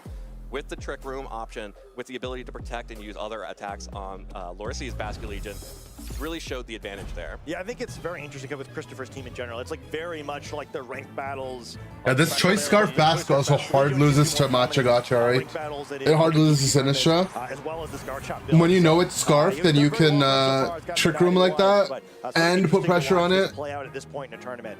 Well, here is a new look for turn 1. Lorcy is going to be leading the Sneasler and the Delphox. So Sinistcha not out front this time around. And that's just fine because Chris did not bring the Basculegion up front. Did not want to have to play those guessing games on flip turning or getting stuck. Well, speaking of guessing games, Do they know whose Sneasler's faster? So they might know which one's faster, except they're both adamant. They are both adamant. They're both adamant. They'll have to guess if each other has opted to go for some stat point training into their speed or not. All right, well, both players now are going to Mega Evolve. There are 2 fire types on the field. Lorcy's so funny, he just Delphox randomly and looks at the camera. Charizard, both getting a significant boost. Always to felt their Scarf stats Bask by overkill. I mean, utilizing that it makes Mega some like it's just Sneasler matchup on the Lorcy dependent. side goes first, fakes out the Charizard, gets really important chip damage Oh. there, but no fake out coming out from Chris, which means Nah, that the Sneasler is just Lorcy's open too to funny, a bro. Psyshock. The face he makes when he's like, oh, he just let me kill your guy? Thanks, I guess. We never really find out which one's faster because of the priority there. Charizard flinching, and we see that things work out a little bit better in that 1v1 when Incineroar doesn't troll its friend by intimidating the Sneasler to allow it to move before Delphox. Well, the other part of that is that Sneasler going down has powered up this Basculegion that now switches in. I mean, the This makes Bask kind of just Last has a free kill, I guess, reasonable but choice just to click and start spamming. Going to deal big damage to the Delphox, which has to retreat. Does he have Deal big Ensign? damage to the Sneasler. Deal big damage to doesn't have basically Ensign. everything except for this Incineroar on Lorcie's team. As Incineroar comes in, we'll drop the attack of that Basque Legion as it fires off a Last Respects into the Incineroar on the switch in here. Very negligible damage because of I the feel like resistance Han's not and the locked in Intimidate. anymore, bro. Sneasler gets to fire off a Dire Claw into Charizard. No status effects. Oh, and then his Heat Wave Charizard misses. will miss the Incineroar, but hit the Sneasler. Probably the Pokemon you most wanted to hit, but Sneasler still able to survive at 16 hit points.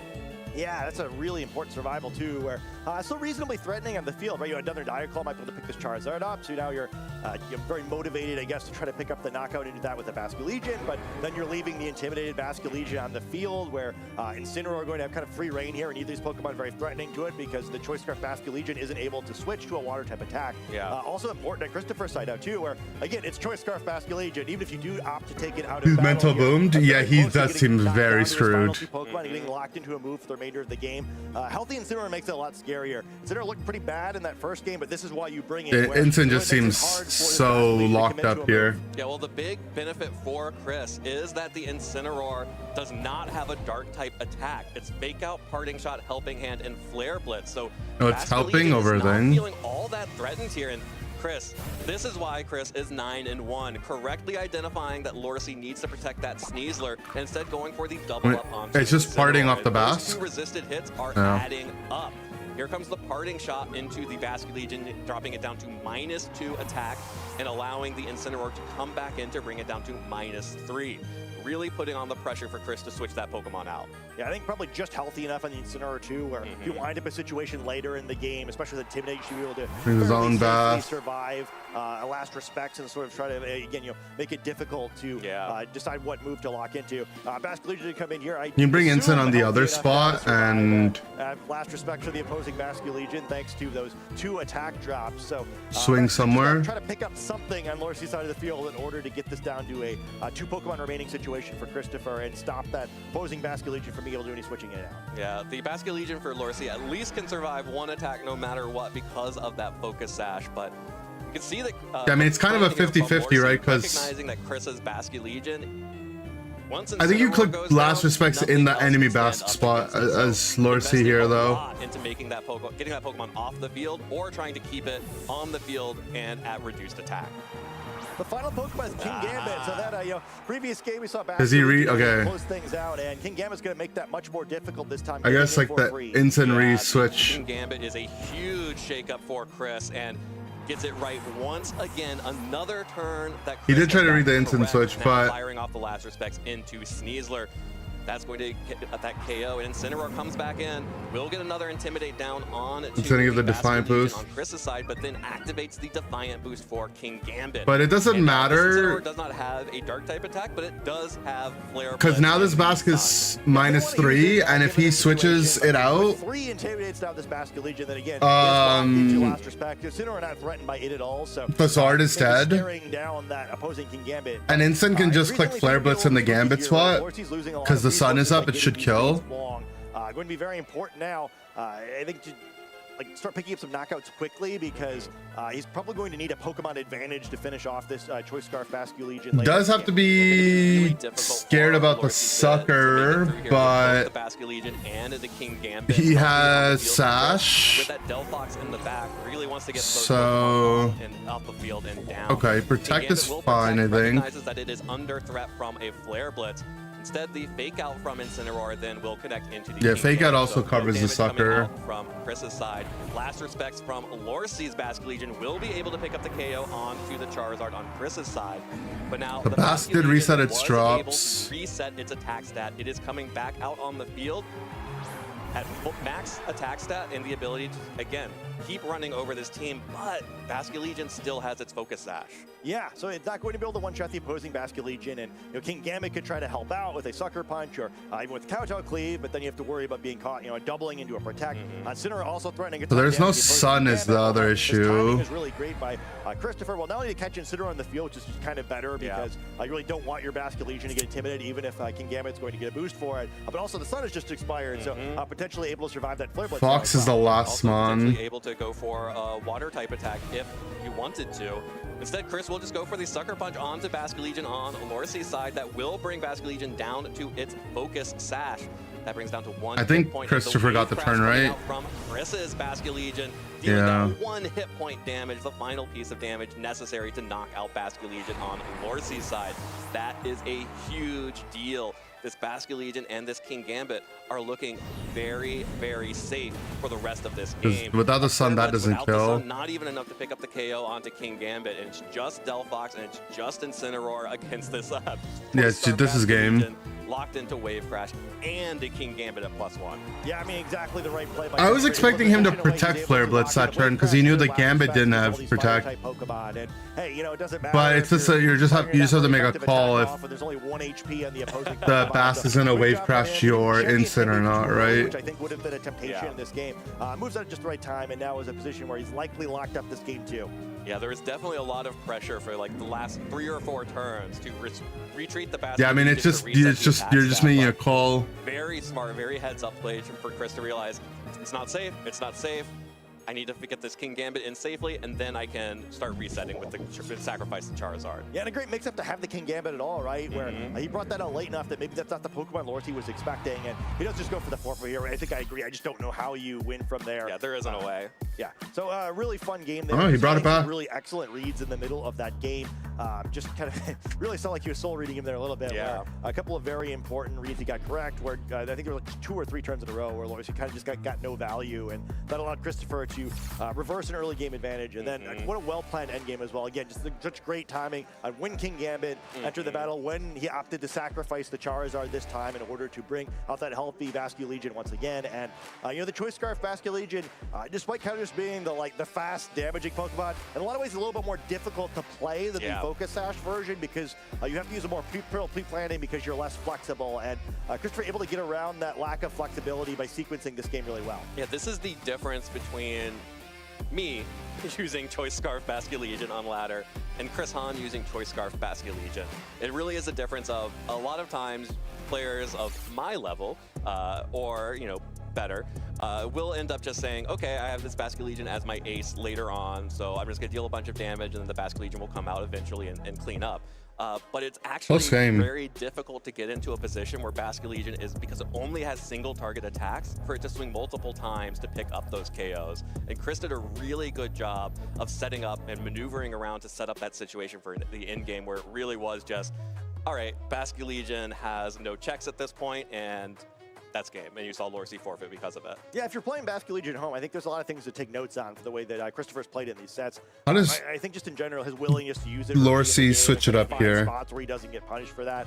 Didn't do a whole lot the first game. You need to does he need to get that flip turn out? So I think he still leads Fox, right? Some risk and really paying dividends so far, where it's just a really fun set between 2 great players. Yeah, this has been a great set between both of these players. This is exactly what I wanted to see out of our first Champions Regional here. 2 really cool teams. Bring the cup again? Yeah, I think the cup was good. I mean, the Incin was really good too, though, right? It's really interesting because it is very much Lorcie. Feels like an early Delphox. Lead Incin, Delphox is what I'm saying. With the ladder special here with the Charizard and especially that Garchomp. Yeah, most trainers sitting out their leads here. Nah, imagine how OP Incin would have been here in the lead. This game will at least have enough wins to potentially move on to that next phase. But because there's a couple or maybe even 3 trainers aren't going to make it based on resistance, they really need this win right now. It's a huge match against an opponent who's very skilled as well, so maybe they'll win a game for you in the next round if you're able to defeat them here. Yeah, absolutely. These are 2 great opponents to have on your schedule if you are worried about your strength of schedule. So a win here will set up whoever wins here for a very strong chance at making it into our top cut later on in the day. Delphox and Sneasler the lead for Lorcie, and it's Garchomp and Basket Legion for Chris. So Chris has now brought the Basket Legion out once again, but no Sinistcha here to redirect or really threaten that Pokemon. So Basket Legion might just feel safe to go straight on the offensive. And you can see Lorcie recognizes that, knows that Delphox cannot be out on the field without Chomp immediately into Zard. Basket Legion is also there. And either side seeing exactly what they want. Delphox Mega. Switching in the first turn. Exciting to see what this Delphox go for. Last time we just saw a quick flip turn to the other slot by the Basket Legion when these 2 Pokemon faced off in turn 1. What happens this time? Just to protect. Makes sense. Risk Christopher changing his mind. Yeah, very safe there to go. He did wave crash. Okay, great read. Yeah, huge read there from Lorsy to protect that Delphox, keep it around for at least And he does have redirection, target, but the Zard really switch in great was heads-up play from clutch, Chris as right? well, to recognize that, okay, I have shown Basculegion, I know Lorsy needs Sinistra on the field. Does he have Let me go instant ahead in and the bring back my here? Charizard to really punish that Sinistra switch.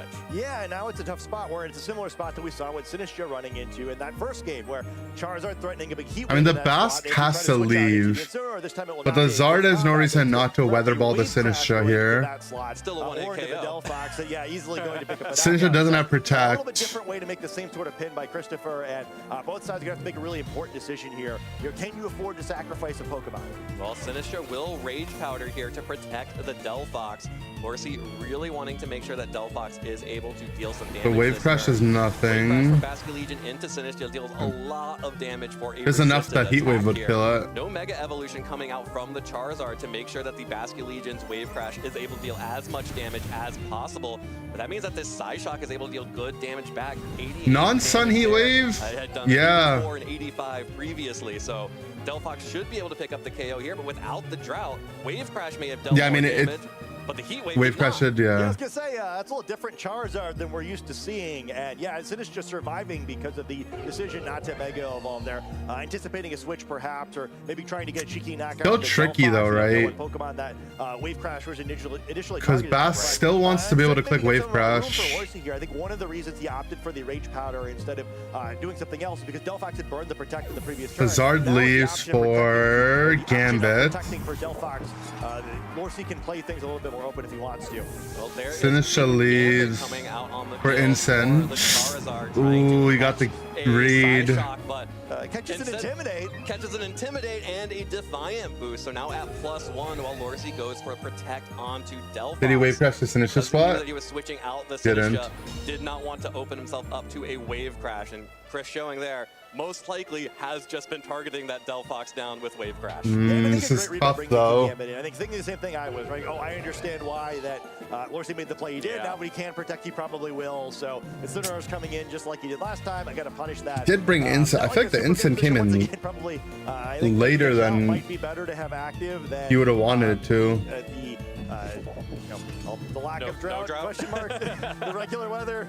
The normal humidity. Yeah, it's Indianapolis weather. Anyway, but still. I don't know how Lorsy gets out of this situation. But it is locked into a water type move. I don't think either of these Pokemon really want to take anyway. So Delphix scared out of the battle anyway. Sinistra going to come back in. Doesn't heal up Incineroar because he's still at full health, but will take this Wave Crash and be knocked out by it despite the resist. Yeah, instead of healing up the Incineroar, it instead takes the damage. You can that would Flare have Blitz the dealt Gambit, 100% of damage but to the unless it Incineroar crits, it's not going to instead, kill it. And deals a little bit back to the Basculegion in recoil. But now Incineroar is able to fire off a Flare Blitz into the King Gambit without the Drought, not enough to pick up the KO. So now the lack of Drought is coming up big for Chris to protect the King Gambit. Ironhead just trying to get a little bit more damage down onto the Incineroar. Deals a decent amount, but Sinistra going down is so bad for Lorsy. Without Sinistra, there's not really an answer for the enemy Basculegion. Yeah, I mean, speaking of which, one of the Pokemon we saw him counter that Basculegion with was his own Basculegion, who notably is a gray box for this fourth battle. A great I think he had to battle. lead Incen. Dark Gazarian and Basque. He's not carrying a dark move. He has helping hand instead of it. I look like Incen today? I Is really that your grandma typing? It's going to take a miracle of positioning for Lorsy to be able to find a way to get damage down onto this Basculegion, because it's a ghost type, it can't be faked out, and this Incineroar, again, does not have a dark type attack.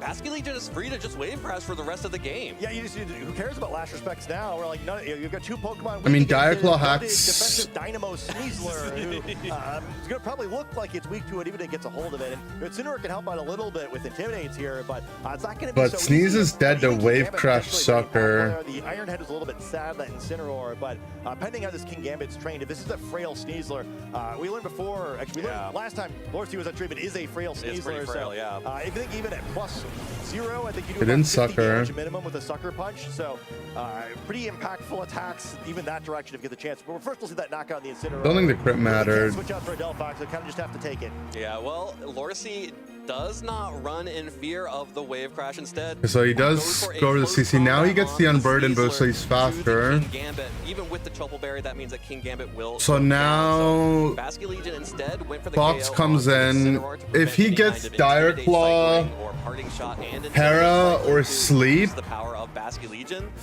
does give Sneasler the opportunity it might be to activate the doable. White Herb, however, which means that it will be now faster than the Basque Legion, and you at least have Dire Claw outs now. Yeah, I mean, it's probably going to require one.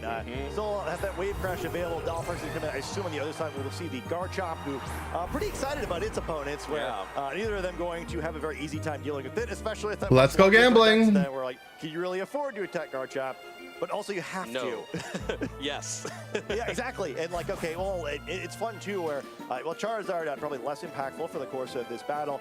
Still potentially useful where if you want to go for an Earthquake to knock out the Sneasler, you can still try to switch that in since Basque Legion is sort of an active position. You'd think he went for like a harder read there. Yeah, Garchomp takes a big hit from that close combat, but not big enough. With that Citrus Berry going to heal itself back up well above 50% as Basque Legion once again just gets to fire off these. I mean, I think he was reading Han to go for EQ Zard, right? Garchomp gets a turn here, going to be able to deal damage back. Because it would reset the Basque Scarf. A defense drop. The Dragon Claw picks up the KO. Chris on 2-1. Dropped game 1, but bounced back in. Chris could be trying to not get Dire Claw hacked. Yeah, I mean, really fun set there by two great players, but Chris Hunt's hitting a number of reads when he really needed to. Some great adjustments. I think game 2 I don't know. I feel like this Incin is supposed to come out. I don't know, man. I'm a noob.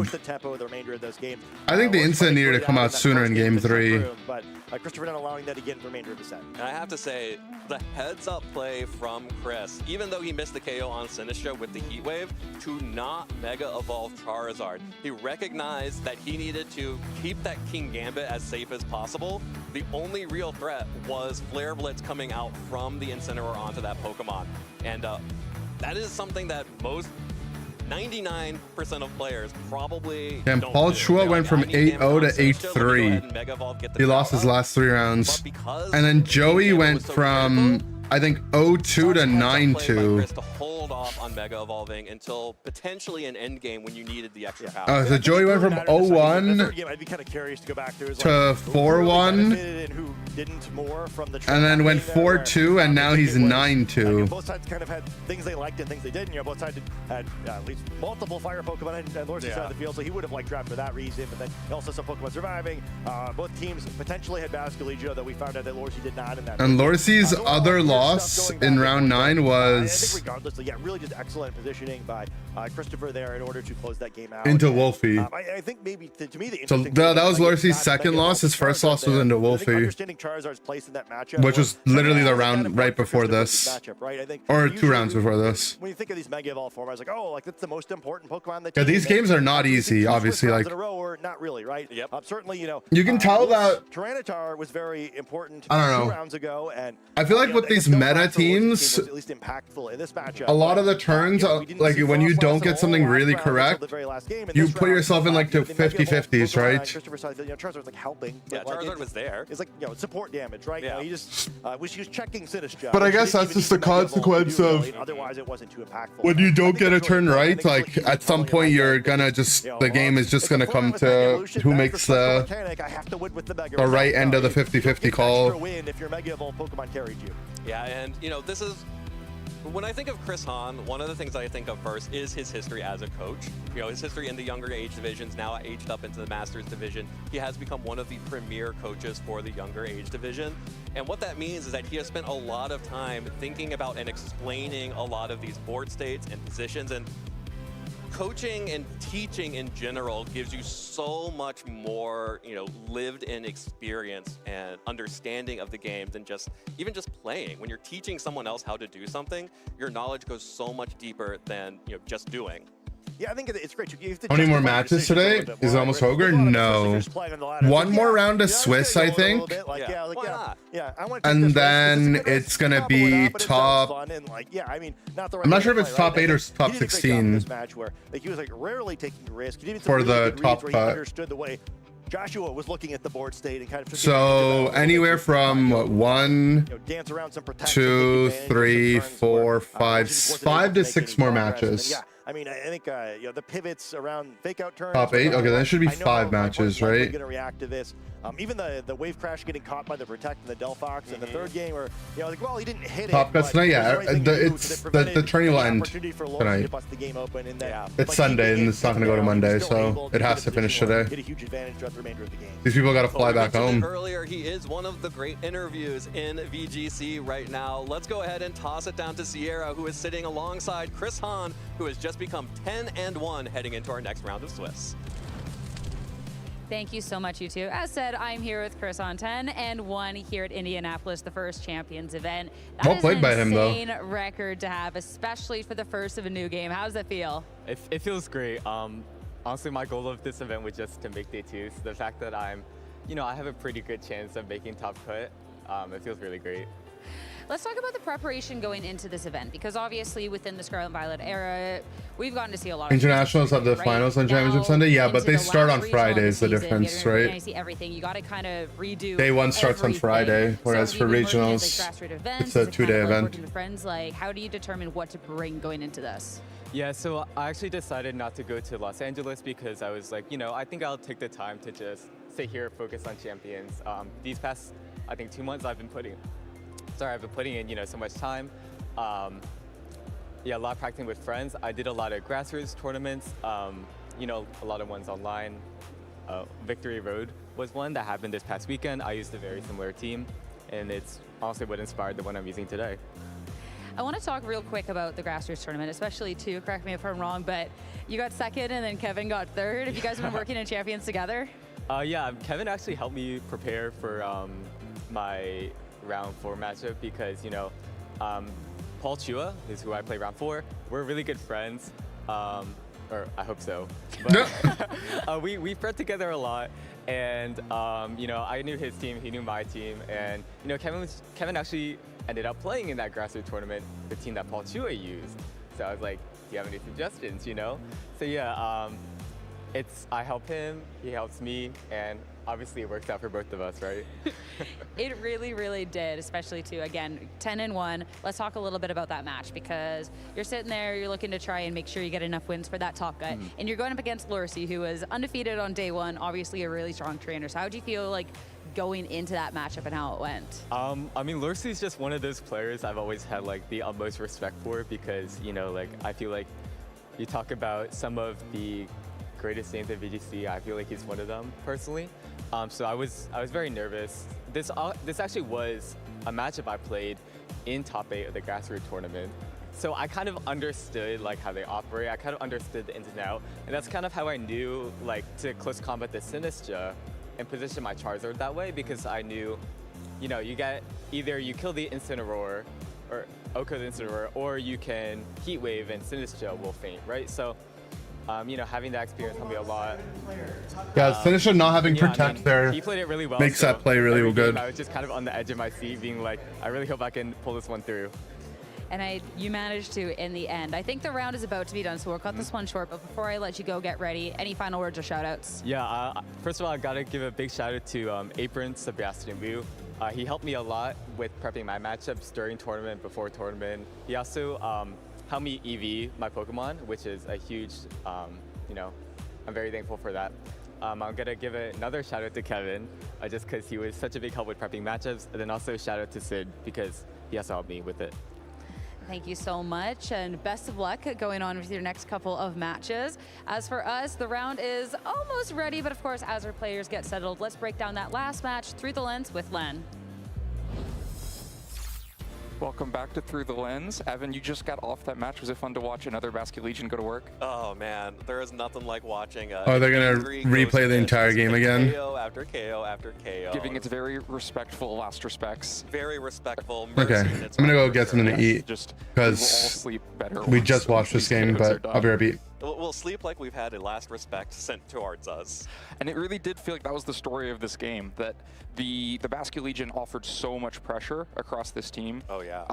Lorsi prioritized the Delphox Mega, much better into Charizard than Floette, but it creates a dynamic where either the Last Respects or the Wave Crash are an enormous threat, and it's really the Sinistcha that can hold that down for Lorcie's side of the field. Totally, that's what Scott and I were talking about, was the Basket Legion, once that Sinistcha gets off the field in each of these games, there is nothing that Lorcie can really do about it.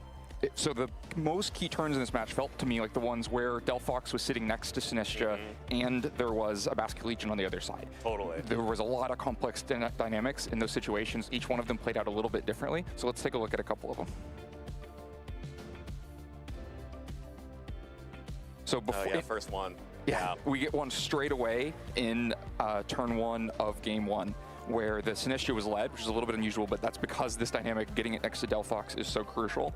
And this one, Lorcie actually gets the better side of, because he just leaves the Delphox totally exposed, but Chris doesn't want to take the risk of swinging into it at this moment. Yeah. The fake out still goes there, so there's no punish, except that Protect is still available, which this is such a dangerous position for Lorcie that even just keeping Protect available for an extra turn is a win to itself. Yeah, I think it's really, this turn in particular, this is a game that Lorcie will eventually win.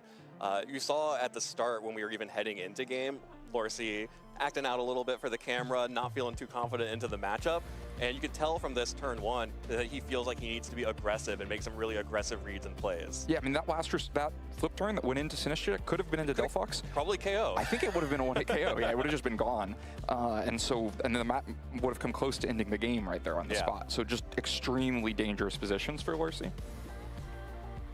And then the other piece of this dynamic is that the Charizard can threaten the Sinistcha so much. And so you get a flip turn out, you stay safe for a turn, but now Sinistcha's in a big hole. And a big part of why this is such a big problem is the missing Protect on the Sinistcha, because it's so much easier to create pins against your opponent when they don't have a Protect. So the pin that Chris ends up showing is Close Combat and Heat Wave, saying whatever you bring in, it's going to take a lot of damage. If it's Incineroar, I get to go first when I KO it. If it's Sinistcha stays on the field, I KO it. And if the only safe switch is the Basket Legion, and that's not even safe. Right, the Basket Legion, I think would have worked out well in this situation, but such a big risk to give up, to break the Focus Sash of such an important Pokemon and takes such a big risk that you don't even accomplish anything in the meantime. If the Sneasler just switches or something, then you've made up no ground. If there was the risk of Protect here, though, this play is a lot harder to make. Like, you're not going to click this combination. Yeah, that's what I was saying, right? The Sinistcha had Protect. This is so the missing Protect very scary. This pen, very scary. And just turns over a free KO into Incineroar on the next turn. Yeah, this was a really flashy play here to get the Incineroar on the switch in, but like you mentioned, that was a really solid pin here, that the only real switch in that would be safe is that Basket Legion. Yeah, if we look across the options, like y'all mentioned on broadcast, there is no Floette there. Sneasler would just get KO'd. Basket Legion is so important that I think even though you don't KO it, if you break its Focus Sash, you may be happy. Yeah, you're happy. That's basically KOing it. Yeah, and so you guarantee some really high value damage on this turn, and this is maybe the most high value. Maybe also the most likely switch though. So it's a great meeting of your pros and cons. It's such an awkward situation too to have to. Though I mean, if it's switching to Basket, you just auto loses, right? Because without the Intimidate dropping the attack and activating the White Herb, you might just be able to get a free KO onto the Sneasler with the Delphox. But because of that, Sneasler actually gets to trade. That's the other thing, yeah. Gets to trade onto that Incineroar. Right, it's a really specific dynamic of this switch, right? If it had been Sneasler or Basket Legion switching in, the Close Combat doesn't even happen. Yeah. Slash Shock just goes in, but because of the White Herb activation, you move the speed up and can actually get Close Combat damage off. Yeah, and that's a big KO there, just getting the Incineroar for free and the Sneasler off the field. But I was really impressed by the amount of damage that this Delphox is able to do to the Charizard, 2-hit KO over and over again, on average. On average. So I think then a key piece of space that Lorcie got is that dynamic didn't immediately reoccur here. I think if when Sneasler went down, the Basket Legion had come back in, you just recreate that same amount of pressure. It's very difficult for Lorcie to play. But when Garchomp comes on the field, you have a little bit more space to work with, and that space ends up becoming a KO onto the Charizard and Trick Room going up that neuters the Choice Scarf Basket Legion on the other side. Yeah. There was that opportunity, like you mentioned, to bring in the Basket Legion, and we don't see Chris bring Garchomp again this set, instead opting for the King Gambit in the future turns, in the future games, and you can see why. It's not really threatening a whole lot here. No, it just kind of sits there. It does take a little bit of time to KO, but doesn't accomplish nearly And enough. in the meantime. Gambit was really Gives the clutch. space for that Sinistcha to be able to switch in and out, heal up the Delphox, give Chris, when he is great, he is like choking you out. You have no space to think, you have no space to breathe, and that's what we see in games 2 and 3. But in this one, Lorsi is able to find those little moments where he can breathe a little bit and eventually take that game. So Lorsi gets the Trick Room, gets game 1, so let's go ahead to game 2. And this time the Basket Legion isn't led, so there's not that immediate bit of pressure in the same way. Neither is the Sinistcha. And this looks like a very good turn for Lorsi. Like all that happens in this turn is a Psyshock into the Sneasler. You get a free KO for it. Yeah, I mean, this seemed like a good turn for him. A free KO is actually just a free switch. All right. So we get another version of that dynamic over the next turn, and Incineroar comes in, intimidates, but eventually the Sun expires, Wave Crash is a big problem. And then in the game 3 version of it, the Sun never goes down. Wave Crash becomes a huge problem. The Heat Wave goes into Sinestcha, gets enough damage quickly, and so you can just easily push that win condition of the Basket Legion and the King Gambit. And really key for this match that without Sun, the Incineroar had no pressure into the King Gambit, and no Dark Movement had no pressure into the Basket Legion. So there's several times over the course of games 2. That was smart that you didn't put the 3, Sun where up, Incineroar for just sure. kind of looks He's just there. just sitting there, hanging out, but unable to provide any valuable pressure. So How did you feel about leaving the Mega Evolution behind this time around, not going for the immediate drought? I thought it was Star and really I were valuable. kinda- we were It kinda made split, it easier to lock into the Wave Crash for damage, and very important to keep the King Gambit safe. I don't think missing the KO onto the Sinistcha on that turn was that important, because it was so low it just got KO'd later. And wasn't Well, he providing wouldn't. a lot of He wouldn't redirection have. ability at that point. So I The think really KO smart wouldn't have happened decision. because But yeah, really fun one to watch. the heat And wave I'm damage almost ready for the difference next one already, so between let's go to Rose the and Wave Benjamin. Crash, I think. Maybe it would have actually. Maybe they're right. Hello, everybody, and welcome back to the Indianapolis Regional Championships. We are so excited to be joining the fray here to cast the final round of Swiss for Phase I love it when they 2, join the where we fray. decide, well, not we. You all, We the personally players, decide. who will be making it into the single We are the elimination arbiters of Top Cut. I am not Rosemary Kelly. And I'm Rosemary Kelly. 'cause Okay, you're and I'm not. Jake Muller. There we go. There we go. Yeah, so welcome to round 4 of Phase 2 of the Indianapolis Regional Championships. It is the last round of Swiss. The Oh, last Wolf chance lost. players have to secure their place in the Top Cut portion of Wolf the lost tournament. his Looking at last our round. standings, there are 7 trainers at 10-1. If you have 10 wins, you've got a pretty good shot of making it into Top Cut, but 11 is what guarantees it in this tournament. So those 7 trainers... Because will it's look top to 8, Wolf get could their actually last miss win and top potentially cut if lock he up their loses his spots next in Top. match. Yeah, this Depending is on a bigger who, how tournament than we're used to, the win so spread happens. There are a lot more competitors at X2 than we can actually have in the 16-player capped single elimination top cut bracket. So we will be able to show you more If of Wolf that as we loses, roll in. Yep, of course, the players at 9-2. This is their last chance. and If you win, everyone you've given yourself a below shot Wolf to make top wins cut. in the If you lose, you standings. are eliminated from the tournament. There's still a lot of players fighting for those slots. Oh no, Just Wolf looking would at these still make it, I ranking think. standings. A lot Right? of trainers that have been at the top cut stage I'm not. of these Wait, tournaments before, but a lot I don't of know them are how looking to make Swiss their works first it, but move. Wolf has the head-to-head Really excited for into so many of them because Lorsi, because especially Wolf when you literally know beat the Wolf, World Championships is right Lorsi. around the corner.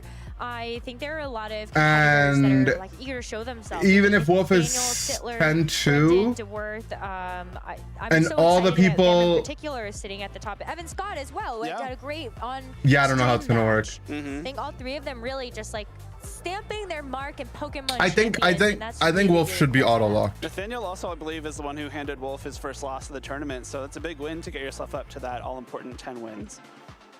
It's like a final boss, sort of. I mean, essentially.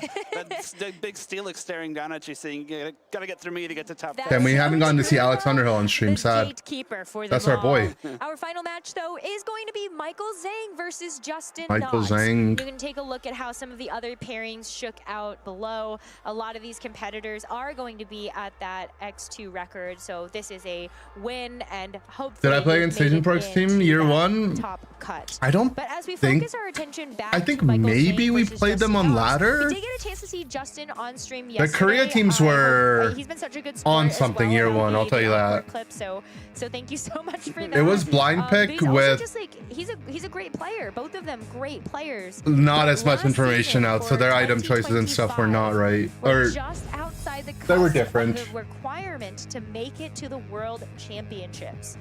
This year, it's kind of a similar story. Both of them sitting outside the They're top much better. 80, Korea is much better now, though. Too many events.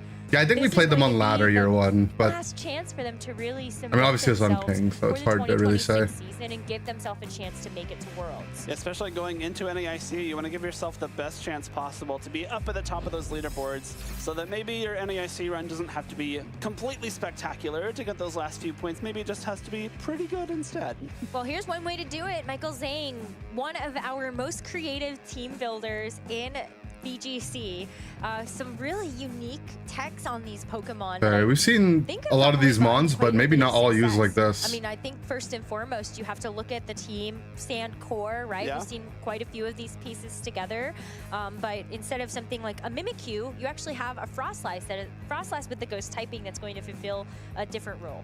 Not only does India Frostlass went to- now have a different Or was it role, it's India? got India a wasn't even different at Year weather One as well. Worlds, were Of course, they? When it Mega Evolves, it gets that snow warning just out of the snow.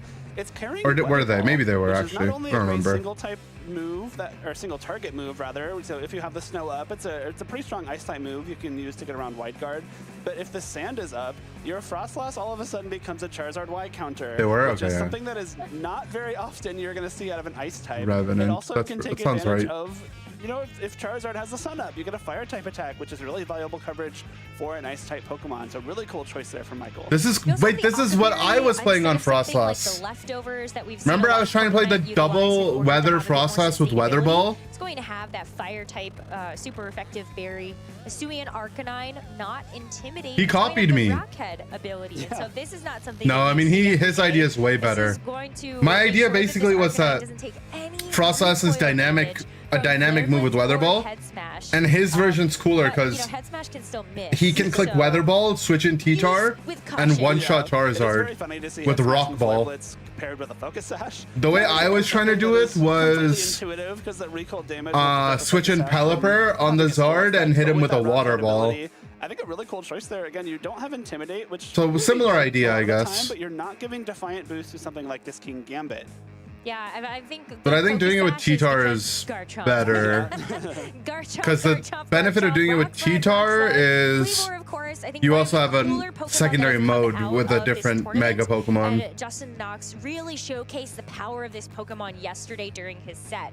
It's got that Stone Axe move, and so that's going to be one of those kind of signature moves on this Kleavor. You deal damage, rock type damage, but you also set up the pointed stones from Stealth Rock, and that's going to be a great way for you to kind of get some chip damage into those Pokemon. Yeah, Michael doesn't necessarily want those Stealth Rocks to be set up. The Arcanine would lose its Focus Sash, Frostlass takes super effective damage, everything else takes 1/8 of its HP except that Garchomp. So it could be a nice way for Justin to get some chip damage into his opponent's team, especially something like Cool his team. Charizard doesn't necessarily want to see that Tyranitar, and if it is the Charizard that Justin opts to bring over the Another floor, poison getting a jab little bit of Garchomp. damage into Tyranitar could help make up that Cleaver and matchup. Top Cuts Wild. Yeah, I We mean, also have this Garchomp Cleaver that got does have 4 different attacking options. first and has the second in Roselia a Berry attached, which is pretty not big going to be all-nine something that tourney takes too much recently. effect since there are It's no just like fairy a type hard attacks counter to on Zard, Michael's right? team, In but every you know way. then This Garchomp actually doesn't have a way to protect itself. We are going to see one fairy type hit the field. There's goal like as 2 we get versions into of the first Cleaver. game. There's the Gonna put Scarf one, which Mega is Flow threatening Justin to a lot of Knox mons. alongside that Kleavor. And for It Michael, also it's the gives you an Hisuian answer Arcanine into Pokemon. Giraffe. Cleavor in a pretty threatening spot here. So you You're don't, either gonna big you have like a Stone nice Axe hard off, trick do a lot room of answer, damage but to his also Arcanine, set up those Stealth Rocks. there's So a if you get non-Scarf Arcanine with the Sash Stone Axe, version you probably take it down very low. where If because Cleaver Arcanine also swaps learns out, it Tailwind. can't come back in without being knocked So, I mean, out it's like a pretty by cool those mon, to be Stealth honest. Rocks. So a little bit of a precarious spot for Arcanine, especially considering this choice. It's weird stats that Cleaver has Tailwind, and the but Floette should be outspeeding it's a it, Scyther potentially evolution, I able to guess, double up on so. it and knock it out.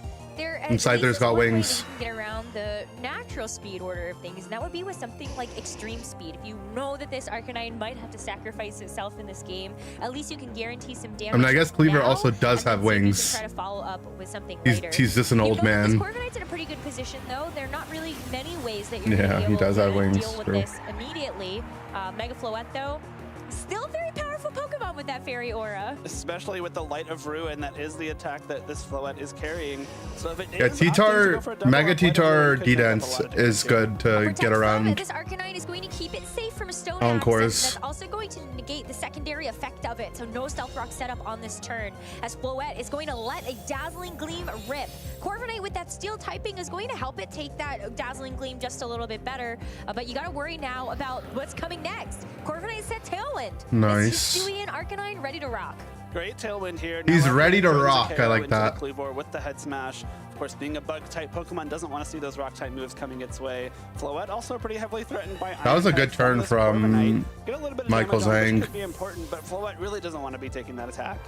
It's going to switch out as Garchomp now comes in to take its place. That will fare This a little Head bit Smash better, is but kills, the Head right? Smash is going to be an accurate move this time around. Gets the one-hit knockout into the Ding, Kleavor, ding. and no Stealth Rock set up in the game. Ding Yeah, ding. No Kleavor, no Stealth Rocks, no recoil because of that Rock Head. Where's- And how now come they Iron don't Head ding comes through ding? into the Garchomp. That is a lot of damage. This Corviknight Do they just is forget to maybe ding a ding little bit more sometimes? offensively trained, because that is some really important chip damage into Garchomp here. Yeah, absolutely. I think a lot of the Corviknights that we've seen so far, they've had some type of setup. They need to option, lock in, man. Iron Defense, something like a Roost to make sure that you can heal up a lot of that damage. But this That's one like is just 90% of the two reason why I attacks watch to this heal and game. Protect. Ironhead's going to feel great into that Floette if you can make sure that that Corviknight is going to be back in front of it next time. It is that adamant stat alignment as well, so really investing in offense with this Corviknight. But because you are investing in offense and not investing in defense, you're not carrying that body press. So this King Gambit actually a really strong option into Corviknight. One of the few times we've been able to say that this weekend. Arcanine, though, will have maybe something. And just 'cause in it's store for that adamant King doesn't Gambit mean a it's little bit max later, attack, right? but So probably has a knows good that amount if of you're bulk. under a bit of threat from something like a Sucker Punch from the But it King might just be Gambit, max as speed, well max as an attack. Earthquake from the Garchomp. So it's going to get out of dodge here as Corviknight hopes to carve I mean, out that did a new lot. opportunity for this Hisuian Arcanine to come back in and go for a Flare Blitz into that King Gambit later. Wayford into the Garchomp does a lot of damage, but doesn't knock it out, and we see a Rock Slide come through, hoping to get some good damage on Arcanine, break its Focus Sash, and then maybe chip this Corviknight down even lower. But this Garchomp for Michael has hit the field. Earthquake now threatens a KO into Justin's Garchomp, which again cannot protect itself, and King Gambit doesn't really want to take this Earthquake either.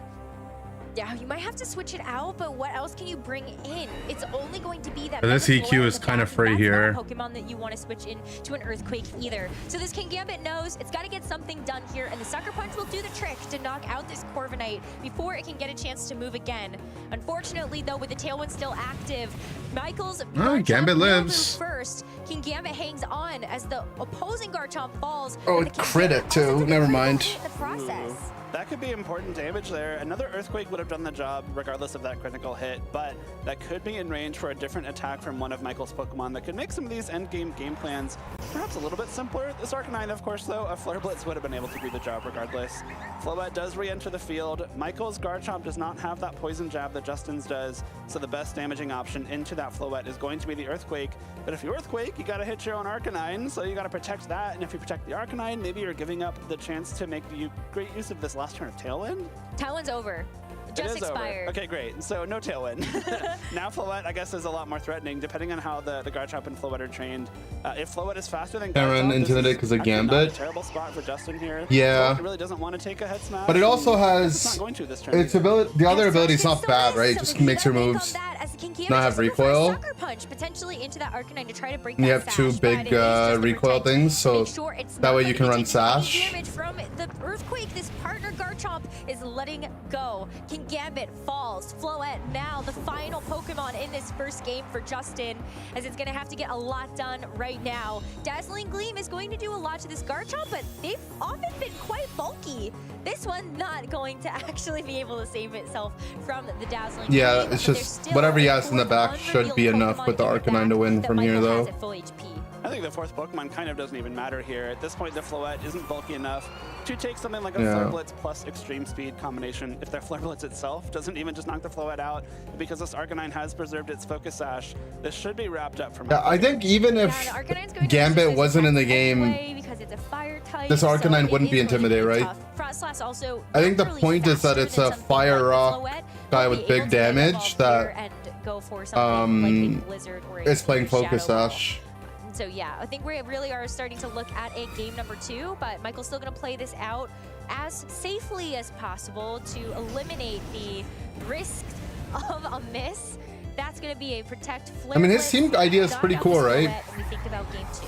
Even protecting Like, the Frostless there without Mega Evolving, you're not revealing perhaps the speed interaction. Arcanine hard counters Charizard. It can kind of wall Floette a bit. Then the Floette, but maybe they're on the off chance that you think It does neutral damage into a lot of mons, and like Focus Sash is OP. Conserving as much information as you can, which I think is a smart thing to do in this era. The things that threaten Hisuian Arcanine are ground type moves in the driver's seat the entire time for the most part, and fighting type moves in the meta. For the ground guys, which is mostly Garchomp, you have Frostlass and your own Hydreigon. And then for the fighters, you have Corviknight, who should pretty nicely wall them.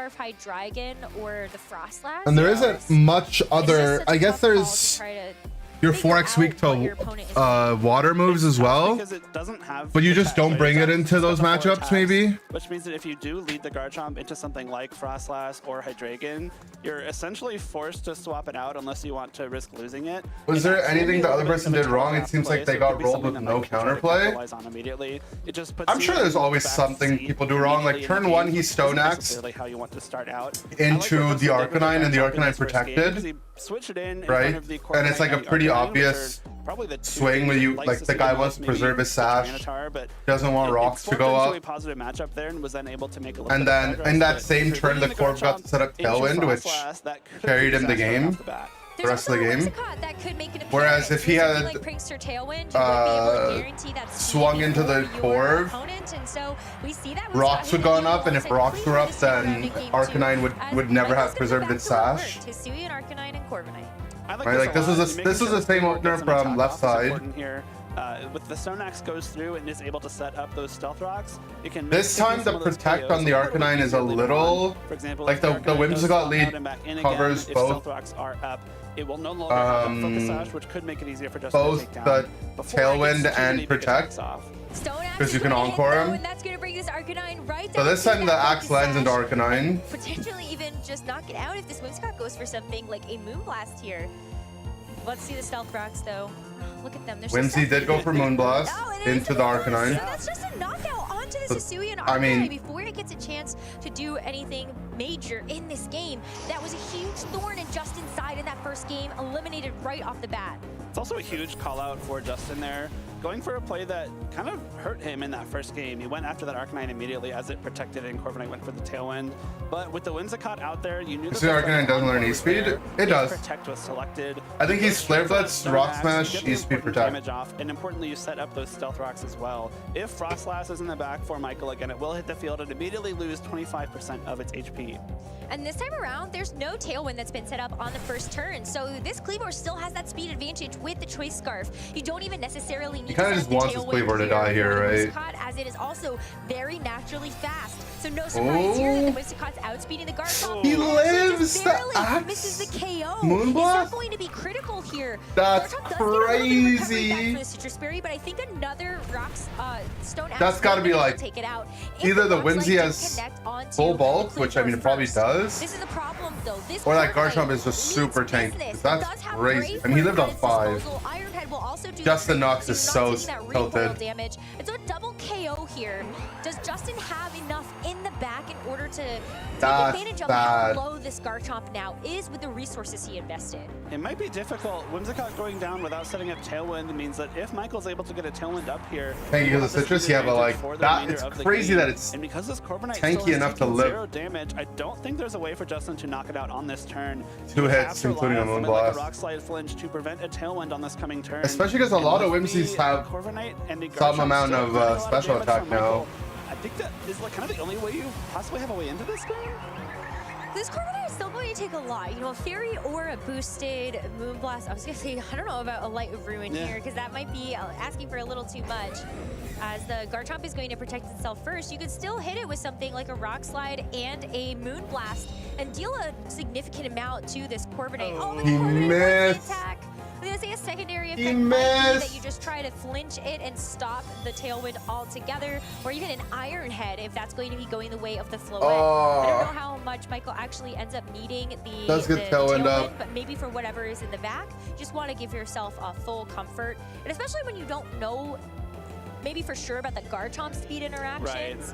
Justin Knox is not happy. Garchomp for sure is faster. He's just Tailwind straight there just makes nodding. a lot of sense. I think, especially given that Justin's Garchomp does not have Protect, you go straight for this Dragon Claw, take the knockout immediately, and now you have Justin with just I was gonna one say, I Pokemon, don't that think- critical hit likely I think mattering most a little bit. Garchomps are expected to live Garchomp struggles to knock itself non-adamant out. max attack But this means declaws, Iron right? Head goes straight into the Floette. And that guy Really close to definitely knocking isn't it out. full attack. It looks like Justin is down Or to doesn't, 30 maybe it HP. is, but And the Dazzling Gleam here is going to pick off the That crit. Garchomp, but since this Corviknight is going to have the speed advantage with the Tailwind, this is just a game he actually got lost. hacked. That's unfortunate for the Cleavor and for Justin in this tournament. Michael Zhang is going to take the second game and take the set. Yeah, it takes a set, putting him up to 10 wins and giving him a shot at making it that top cut stage of the Indianapolis Regional Justin is Championships. out of top really cut well here. played by Michael here. The way that he built this team, it was really hard for Justin to bring Charizard to this battle. You had Arcanine, you had Garchomp, you had Hydreigon, you had Tyranitar, 4 Pokemon that resist fire, and the Akaberry on your Steel type. But that Charizard is kind of the only thing that was able to deal with Corviknight because Justin just couldn't bring it. The Corviknight kind of had free reign. Is he The only one, going for like, double protect to out break the here is that you tailwind have to try to get a double into protect to stall out the tailwind and hope that, you know, Crit, for- maybe? you crit Dazzling Gleam on. I don't even think a crit onto the Both, but- Corviknight is enough. No, I don't. Unfortunately for Justin, I don't know if there's a way to win this one. Yeah, the knockoff is going to finish the Floette for good, and Michael Zhang wins GG. this set 2-0.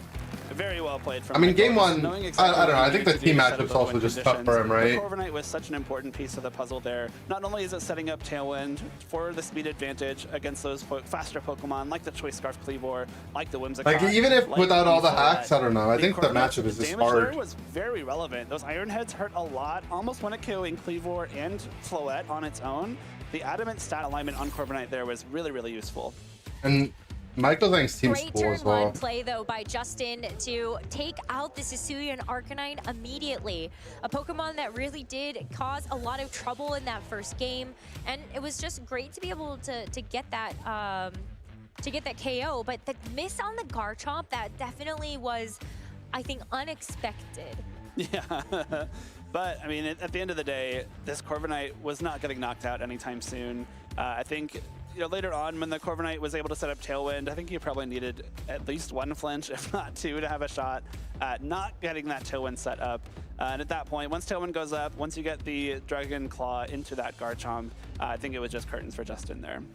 Yeah, it's just tough because you kind of wonder what happens then if you actually do. After this regional, people are gonna call Zard and Floette bad. Only are Yeah, that's definitely true, right? Like, Corviknight in the back, Yeah. but then every Floette- team, like, no one's gonna bring a team that doesn't have an answer to Zard Floette, Blast to pick up the knockout on the which is Tyranitar. like, I think especially I don't because know, that it Tyranitar is holding obviously is the gonna give room Mega Stone, for and other when stuff to do Pokemon Mega well. evolves in this game, it gets even bulkier and harder to take down. The combination of blasts for sure. Yeah, 2 Moonblast, but then Iron Head plus Rock Slide probably picks up the Floette there. So a really difficult combination of Pokemon there for Justin to deal with. Yeah, it's that was super tough. But hey, Michael showing off that there are some really unique choices still out there, and also I think another example of Sand Yeah. really being a big winner in the archetypes that have come out of this tournament. Even just scaring Charizard away is a big deal, especially when your Corviknight is kind of the backbone of your team for that speed control, for that matchup into something like the Mega Floette. If you're able to either threaten Charizard heavily once it's on the field, or just make sure it doesn't come at all. But I don't know. I mean, we It can haven't be, seen really a difficult for Zard trainers to bring that team Mega Charizard that wide, isn't which is one of the running most popular Pokemon in the format. all There's a the couple other of popular counters mons, to it. I right? mean, you have Yeah. the I feel like someone's, Frostlass if you wanted to change the weather, and then there's you gotta do be have good the Zard Hisuian teams that Arcanine aren't that just, you know, Zard plus the 5 Rocket, OP mons of the format, right? Head smash. Like Zard That's plus things that's that help easy deal with the knockout, but very again, obvious a lot to counters. ask for that Arcanine sometimes. Yeah, it's tough, right? The Arcanine proving much more useful than I expected it to. again, the combination of focus There can't be creativity to this point or naive. Yeah, I mean, really funny to look the thing is because you see those attacks. that goes as for soon as you use practically them, any you game recoil. ever. I don't know. You're probably losing that focus ash, but with that I don't think I've ability, seen you're people not only play a keeping your game opponent healthy, you're preserving that item, which is really useful. where We saw it everyone in the says late there's game no of game creativity, one. like any Jet9 game, comes in and then they has end that up focus like ash, so it's just guaranteed to you solo let the flood in things game. stall out for a bit, and people find ways to be I love that. innovative. I'm sure Lens Unless will have they're a literal really solved time games like breaking Connect down 4 or too, something, you just to know? talk about the Tyranitar a little bit more. But it's kind of interesting that we've Like seen even the a chess couple of meta game teams has now evolved on over the different years, kind of right? teams. Yeah. And that Whether shit's it really freaking has 5,000 been with years this old. Core of, okay, I guess there are some preferred partners. I got with inspired to play a game of Tyranitar. chess Your last pick night at of like 3 a.m. Fortnite, Garchomp. I played Of course, the we London saw, system, like, packed the up very some popular guy. team from Joseph Ugarte Yeah. a little bit earlier with one of his students on stream yesterday. Any of the Zardflow teams making and that top one cut? actually included We have no the idea. Super It's Choice really Scarf. close. It We'll was see. a Choice Scarf Hydra Chess on but then the stream? item changed and I mean, I you could play a could game of as chess on well. stream. I didn't play it on feel stream like yesterday. Michael maybe took a small page out of to have a secondary. I only item on the team, know which can be really 2 helpful openings. to just give you some of One that from white and one from black. flexibility. But enough From for white, us. I Let's know hear the from Michael London, saying about like a how very. this I don't is like really know it. I just know like my first 5 or Thanks so 6 much, you guys. moves. Yeah, I am here to hear all about that match And how he's feeling. I am then here with Michael. from black, I 10 played wins. You're the looking good here at Indy. How's like it feel? the Really dragon good. I think with the I haven't Indian. made top cut in a long time, and I think this is the first tournament I've cashed, like, gotten money at top 16 in like over 2 years. So finally happy to break through again. I know I have high expectations of myself, so I'm just very happy right now. And what a tournament to break through for that, of course, heading into I Champions. remember last time we were like watching VGC a little bit regularly. This guy had top 16. No, you're shaking your head. He Okay. he was the guy that super brought lost. I wanted to Handle. first try stuff that, like, you know, I was known for, like the Como and the T-Tar and that kind of stuff, but it didn't work. I bounced around between a lot of ideas. I was on Espathra for a little bit. Espathra! Mega Lucario, and then up until like last week, I didn't was know what I was playing gonna Espathra. do. And a big shout out to Donald. He's like Donald? someone who I work with a lot, and he was getting into it and The testing, president? Tyranitar stuff, and he brought up the idea of Frostlass, and I was like, oh, Frostlass. And so I tested his What? like he hadn't built anything yet, but like I tested that idea, and then it instantly clicked for me. And I was like, oh, this is the team, and I just locked it in The right duck. away from like about a week ago. But I was, especially for me, because I like to lock in like a month in advance kind of deal, and so I know it's like a very changing format, but I was really stressed out about it, and I'm happy I found a good team. His team is cool though. And Like, I mean, it it's definitely unique. worked out again with those wins. But then the fact that for you, it's a little bit more unusual. Same it's only thing. a week of preparation. How did yesterday go in terms of the matches? Was it still kind of like learning on the fly, or was there things that are unexpected, or was it just every match? I like this his team a lot, was actually. Such a good call. I felt like at the start that maybe I had like overplayed my hand a little bit. I made some changes like late in the week, and I thought maybe that was gonna come back to bite me a little bit. You but also play chess, ended but you're up not that being good? the Oh, case. I'm I not think, good either, bro. I think some I of the peaked like 1,000 later into the rating, game, and like now I'm just like especially around with 700 AC, to like, some of the 800. trends I did That was kind of years call ago, though. correctly, and I feel like I was in a really good spot today to be able to make top cut. And I mean, one of the things that wasn't necessarily trending, at least not here, but we got to see, is things like this Cleaver. And I want to know then, with things that maybe aren't trending, but you're still going up against, how does it feel? Because there is still a lot of different ideas. This is still so fresh with this game. Yeah, I think I mean, you have to be adaptable when you play Pokemon. The tournament run is never going to go exactly as you plan in practice, and so you always have to be able to like change up your game plans a little bit, figure out like, they have one tech move here, one different Pokemon, maybe a whole team that you didn't expect, and you always have to be able to change up your game plan on the fly. And I feel like I've always been pretty The good Open at that, Champions will so play in the Mega I've always Six every been game, good at yeah. everything. And then how ready are you For sure. going on to like this next phase of competition? Of Dude, course, I back still 21 finished up play with some U9 stuff, chess at the same but, time? I mean, of course, everyone has their Too eyes scary. on that first place. Yeah. I mean, for me, part of it is also I really needed a good finish here to I'm chasing my invite, and so something like a top 8 would really be I'm washed. super helpful. So I'm taking it one match at a time. Of course, I want to win. I think everyone wants to win, so I'll just take it one match at a time, though. Every single win for me from here on out is going to be really massive. Are you doing NAIC, or is this like the final? I will also be at NAIC, Okay. so this is not my last chance, but I'm pretty far behind in points. I'm only at 583, so I'm pretty far behind the competition here. So a good finish here would go a long way. As many points as you can get. Yes. I mean, we definitely have a lot of stakes on this competition, so I want to make sure you can get ready before I let you go. Any final I'm a words, fan of shout-outs? his. Yeah, shout outs to the Seattle community, shout outs to Donald and the rest of the pattern. Donald! Shout outs to Tub, shout outs to my friends in Hololive community, and shout outs to my girlfriend Kari and my parents who are watching, hopefully. And I love them all, and they've been instrumental to me doing well at this tournament. And hey, if they're not watching, there's a VOD they can go back, Yes. or hopefully again later on. Right. Thank you so much for chatting. Best of luck going on. As for us, we're getting so close to Top Cut, still just a little bit more Swiss out there, of course. But for now, let's go through the lens with Len. Through the lens? I am All very right, I'm gonna excited play a to game of talk about chess. I'm inspired Tyranitar again. Corviknight and Garchomp action, and that was a very Tyranitar Corviknight Garchomp looking sort of game. You're kind of feasting here, right? Where I don't know if we're going to see too much of it this weekend, but Tyranitar and friends are everywhere. I'm taking notes. I'm trying to figure it out because, like Michael mentioned, I've No, been trying thank to you. figure out how to make it work, and it's feel like I difficult to do played in this one format, game but it definitely seems like he's last unlocked it night. with this team. I think it's a really cool solution. Yeah, and I Let's take a won. look at this team. So I think the thing It was that after a stands out, 2-game if you lose wanna use streak as Corviknight, well number one from enemy 3 years ago. is Charizard. And Don't yet, cheat with the despite butt opponent stuff. I having don't Charizard, cheat. Corviknight completely Let's go. Let's play a 10-minute. that game.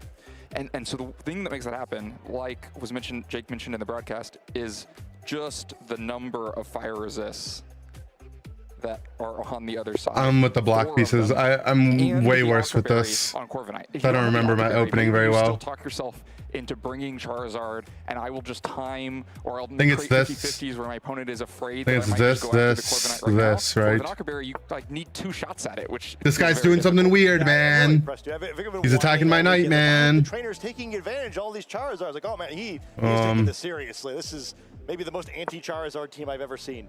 So then if we say I don't know Charizard what's can't be happening. wrapped, just too many enemies on the other side, these other 5 Pokemon do not beat Corviknight. Like the total damage output to Corviknight is miserable across these 5 Pokemon. And if you don't have damage output into Corviknight, then you can quickly Need to protect my multiply that into knight. whatever that Corviknight is trying to do. We've seen a few different Corviknight sets, some boosting. This one all focused on damage and speed control. And so it's just trying to make it so Is that it this or is it primarily this? Garchomp and Arcanine have speed control Maybe it's behind this? them, and then it can chip in really valuable damage. It's pretty unusual to see an adamant stat alignment on Corviknight, and we saw how much damage it done. I've clicked a lot of Brave Birds into Garchomps. My Brave Birds do less than the Iron Head that's 2/3 as strong was doing in that match. This is a Corviknight trained to guy's do a lot playing of damage, and it was really very important in this weird. match. It was picking up KOs on Whimsicott, KOs onto Cleaver, the helpful chip into Garchomp, and that's because of all that training.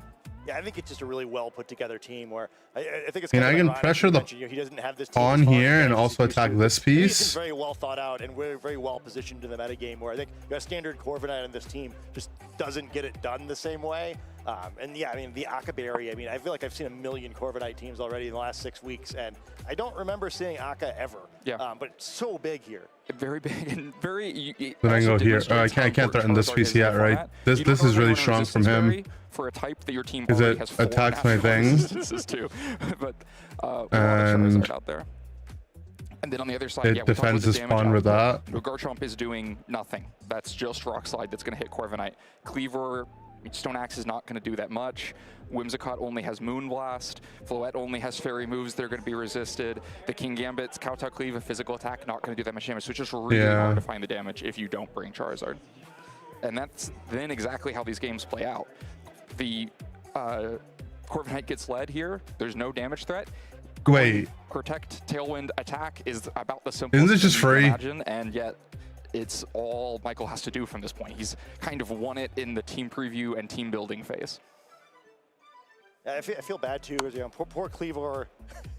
We're so excited to see it, but immediately they get attacked to do a protect Lol. here, and then just kind of hosed for the remainder of the game. We're like not even really worth switching out because I just can't do anything anyway. Yeah, Pokemon very vulnerable to speed control, right? Using the choice card. I could just trade or I could check. Once it whiffs on this attack on the first turn, just completely Check. vulnerable. Corviknight Boom. takes kind of nothing out of this exchange and then loves what it's seeing on the other side, where it has 2 easy targets for big Iron Heads. I think, Or, I mean, I could just take his pawn. Where, I think we'd all love more rock type attackers this format, right? But there's a reason that people aren't kind of bringing more Charizard hate, and it's like tough to make this sort of Pokemon work. But this combination of Pokemon just made Arcanine look so good in this set. We should talk about the Arcanine set too, because most of Scarlet and Violet, Arcanine was an Intimidate Pokemon. You know, the secondary Fire one with Incineroar. But this is not Intimidate, just to focus on damage. Using the Rock Head to An be attack able to is run those Queen. moves and a Focus Sash. That means you can consistently find that damage. Yeah, I think probably helps out making it a little more pickable too, where you'd love to be able to bring this fire type Pokemon against King Gambit. You don't have to worry about accidentally activating its ability. It doesn't show up in this matchup. But I can pin the thing. I could take this pawn. Challenge of that Pokemon when I've tried it myself.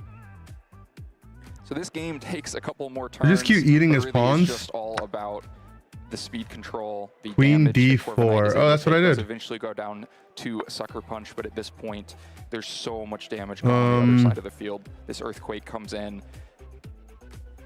KO's Garchomp, leaves King Gambit low. Cleaver's already gone, and that's the match. That's all Threatening in that here. first Tailwind. So then let's look ahead at turn 1 of the next game. I think Justin tries to make a pretty good adjustment here. If you see your opponent beat you with non-Prankster Tailwind, then Whimsicott's a great answer. You have Prankster Tailwind so that you can move first if you'd like to, and you have Encore to deny. I really want to get my Tailwind. bishop here. Raw damage from the Corviknight is also so strong here that My Michael bishop is able to here. take a couple of turns and give up quite a bit. You know, it's only because Corviknight is so strong in this matchup that you can afford to take such negative trades, losing the Look at my bishop Arcanine here, on the actually. first turn, for example, just in exchange for most of This Cleaver's is health with an being Iron Head mindful back, of- but can eventually get the KOs necessary to break the Whimsicott and then go right back into the same mode as game 1.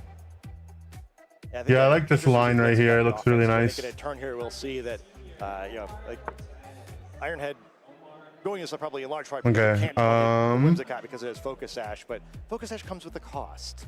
Right, this Stone Axe, these Garchomps are getting bulkier and bulkier. So despite Stone Axe chip here, very crucial in this game that Moonblast is Can get my not other KO and pieces Garchomp, involved. instead the Citrus Berry just activates. And what But you're where's the thinking of is match? that They're Moonblast doing like a switched review from of the Focus last Sash match, so I to was following Fairy him Fighter for the chess. 20% extra damage. Of course, 20% would have been plenty enough there. I mean, we can get our other pieces involved. I can just keep A little bit attacking. more playable, but when that KO doesn't come through, Like- Rock Slide is a KO on Cleaver and the necessary break on the Focus Sash so that Iron Head is a KO back into Whimsicott.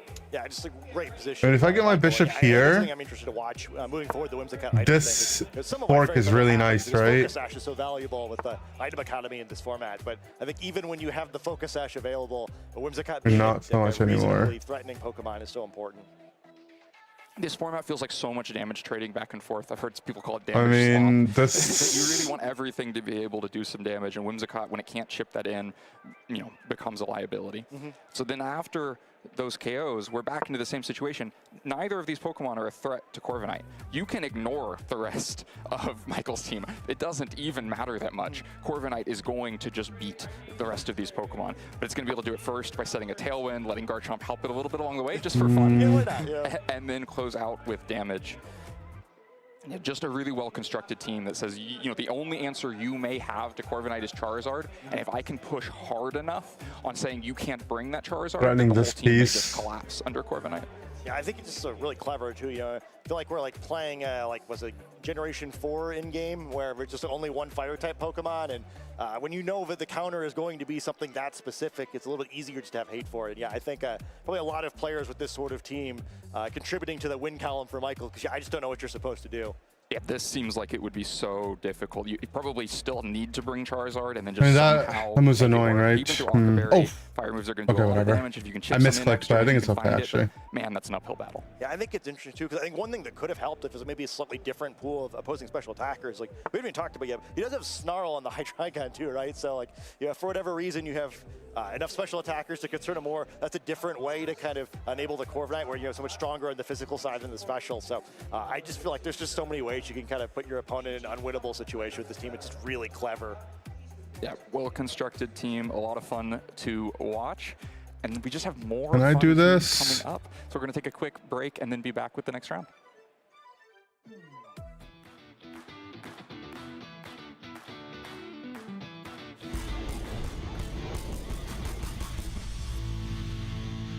Main 2. mean, I don't see it. Hello, everyone, and welcome to the lounge. It's Draw Your Phase with Skarzig, and I'm here with Leo. We're drawing his favorite Pokemon. He's starting this Metagross. pawn, right? This is another tough one, but I think I can do it justice. And if you at home want to follow along, pay attention to what I'm doing. I have my queen Metagross, protecting it. I think we always like to start with the big X it has on the front side. I think this is probably its most iconic feature. It's got some eyes, angry eyes, Okay. like that. And then he's flat on the top, and it comes around like this for the mouth. Metagross is basically a I big think I take it tank. this way because taking this way Got the arms opens that this come file, up into right? its big legs with the claws like this. Don't forget the bottom side of the Metagross as well. I forget that sometimes. But let's make another big leg over here.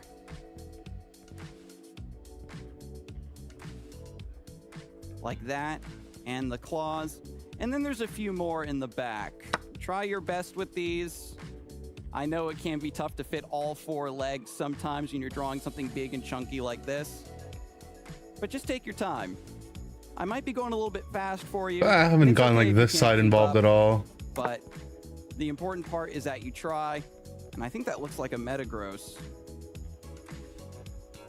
Put some extra details in there if you remember them. Yeah, I like it. Isn't But this piece is it's not threatening just it? me here drawing. We have to see how our guest was able to follow along. Yeah, you've got plenty of time.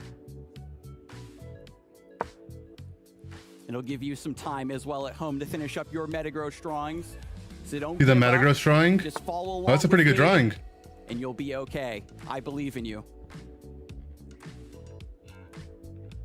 I actually just drew Metagross recently, so I maybe did this one a little bit too quickly. But he's caught up, folks. And let's see how it looks if you want to show the audience at home. That's not bad. That's Metagross, folks. The big Psychic and Steel Pokemon who's making a splash in the TCG and maybe in the future in some more games. Thank you so much for joining me, and we will kick things Yeah, let's just into get our more pieces Pokemon involved. action, so don't go anywhere.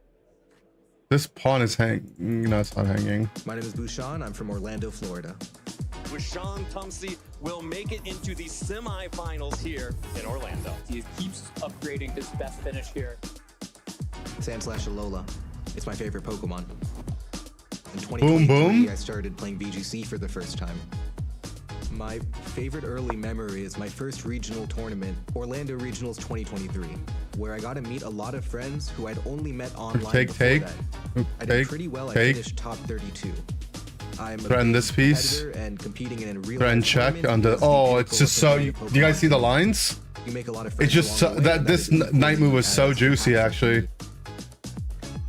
I've had a lot At of the end, the friends who helped trade me and as I've open this excelled file. and gotten better at If playing he Pokemon. refuses the trade, I have the That fork contributed to here, being winning the instrumental pawn. in me learning how to play the game. The fondest memory I've had from the 2023 Worlds was being able to meet. And if he does every trade, single then I fan have from every single culture, threaten all this in one rook location. into threaten here, into check, Is into that winning the rook. perseverance is Oh, really, really important. it's just so Learning how to delicious. fight in double battles can be tricky, and you might lose a lot in the beginning.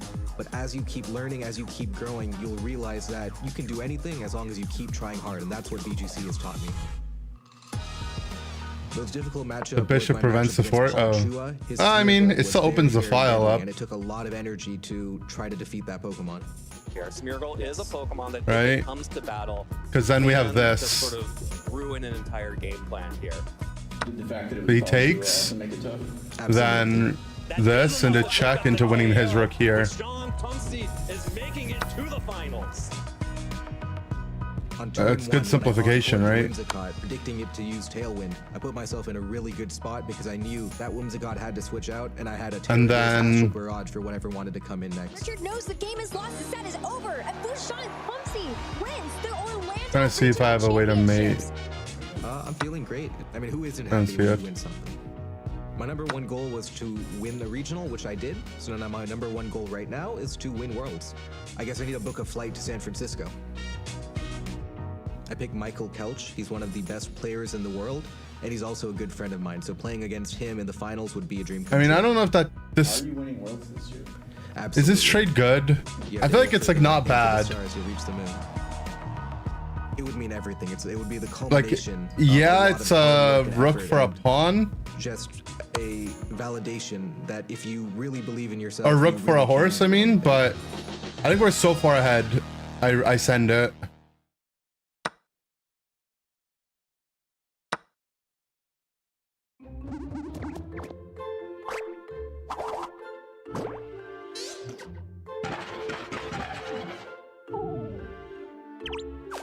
I'm also low on time.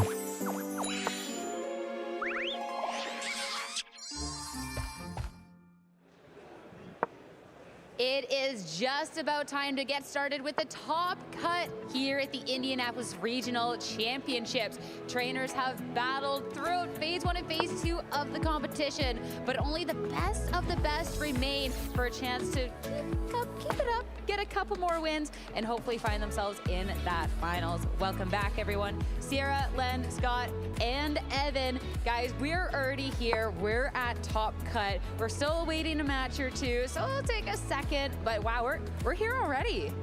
It's exciting. 16 players are going to be left in the tournament. They've all won prize money already, but more money on the line. It's a fun time of the day. Yeah, I'm really excited to see what comes out on top, where we've got such an interesting group of players, an interesting group of teams. It feels like things have really gone quickly, too, after that speed bump in round 4. This tournament's just flying by.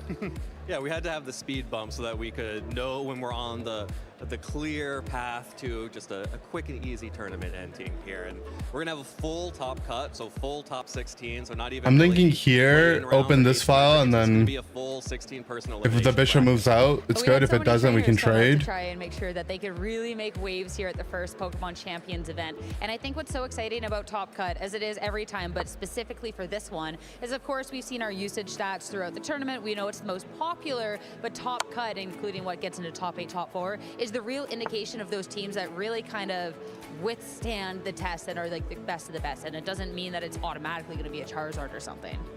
Yeah, it's going to be a question of whose team could come and win, and whose team could come and get you consistent championship points. I'm running out of time, man. Over the weekend. A lot of Charizard's going to be left by the wayside in that top 32, top 64 area of the standings. Yeah, I think it's going to be a big deal how the bracket plays out as well, too, right? Where, you know, does the Charizard teams get stuck with some of the teams like we just saw in the last round? They got all these rock-type Pokemon to make Charizards left miserable, or if they get lucky and, you know, play some teams that are maybe tech to beat other stuff or, like, each other. And I mean, it's not just the Pokemon, though obviously we're so intrigued about the Pokemon with it being Pokemon Champions, but of course, what trainers can be the front runners to have this chance to try and take the first Pokemon Champions champion title? So talking about a couple of those players, we have to really make sure to dive into. I feel like our first one doesn't really need an introduction when we're talking about players in Top Cut. I mean, Wolf, I mean, he was a player to watch. Kind of went undefeated day one, kind of won a couple of events along the way. Yeah, if there's one front runner in mind, I don't know what I'm doing. 10 regional championships already and has looked dominant in 2 matches on broadcast. Yeah, does he need another one? Does he need another regional championship? 10 is such a round number. It really It is. feels right. Once you hit 11, you have to go for 20 then, and that's a lot of Yeah, work. he probably is. I mean, you know you're doing well, though, when, like, 3 of the lines on your player achievements don't have a city name in them. At that point, That's like, not fair. You know, He it's a cheated. unique set of achievements. And Nobody the else one has with looked the quite city like this. name is the world. I mean, I just made a great, best, and excellent moves, man. Team too, and no one else in the field is playing something like this. It's just- the only Mega Steelix in the tournament. They Looks cheated like with the only one time. In phase 2 of the tournament, even the Talonflame is so weird. We You haven't played got to some see it on nice moves broadcast in yet, that but it tough is game. Swords Dance Let's look to at a good attack, tactical protect. find I you think had. in 12 years of Talonflame, I didn't even make a I've never blunder. seen one without Tailwind on it. Like, this is a bizarre team in a lot of ways. Yeah, I played that game as a 1350. Before Gale Wings got adjusted, and you would see like Choice Band Talonflame. True. What were my You should also inaccuracies? develop Not other Swords pieces Dance, before that the- one's new. And Your I'm best really- move I was to really develop a knight haven't and seen it attack in the either center. of the 2 sets that we saw. Yeah, I That's didn't the get piece these of pieces the involved team very that well. Does not You make can sense pick up to a me free right bishop. now because I haven't actually seen it in I action. think it's got some tricky text on it too. He was describing a play. I didn't pick up a where free bishop? let Sandchip turn off Didn't- Gale Wings, oh, so did I do this later? Frigoraph, then used Sinistra to heal back to Gale Wings so that he could Oh, no, I did. priority That discard bishop is card free draw. for the That's taking. fun. I want to see things like that. Yeah, that is some wolf nonsense. This pin holds their knight in place, tying it to the king. Yeah, I mean, because like, well, this is like just a generally strong team. Nice like, fork. You'll be winning material. Wolf to pilot it. Like, maybe take the talent This play move off left if their you're queen stealing this hanging. one. But I am really curious to see too, like, what matchup that's for. Because I'm sure it's one of those things like, oh, like I normally don't need this 6 Good slot, job. there's this That's what I would have specific played matchup that I too. hate. So Talonflame can solve this for me. I actually smurfed. Personally, imagine what that matchup must be. So kind of hoping we find out on stream. My favorite part was early on in the tournament, there's rumblings, No. rumors of this Swords Dance Talonflame. That's and crazy. everybody Even got in to with the find second out left, I was who making the it best was moves. until a little bit later on, and then it's like, Yeah, they, wow, whatever, okay, out man. of all people, Time it's is, Wolf, and then we still winning don't by know. time is cheating. We still don't know. I don't know what I'm doing. I mean, we may know at some point, considering, you know, Top Cut is upon us. So maybe we'll get to be graced with Talonflame's presence. But of course, there's a lot of stack trainers here in our Top Cut that we need to talk about. Another one that we got to see on broadcast earlier, if I have the ordering of these player profiles up right, I think we have Chris Hahn, who is definitely, again, one of those players that if you're looking at achievements throughout Scarlet and Violet, everything else is super up there. And the victor we saw on stream earlier was so strong. What's the name of that Very board strong game? player. Cheese. Definitely not as clean looking of a match. A match that involves a lot more trying to figure out what your opponent is going to do, being one turn ahead of them, trying to read where the protects are going Boot to up be. checkers. Yeah, I might not be. I might not be chess. At the right time, King Gambit, another Chess opponent that coded. represents that play style, but he's very good at it and made it look easy on broadcast earlier.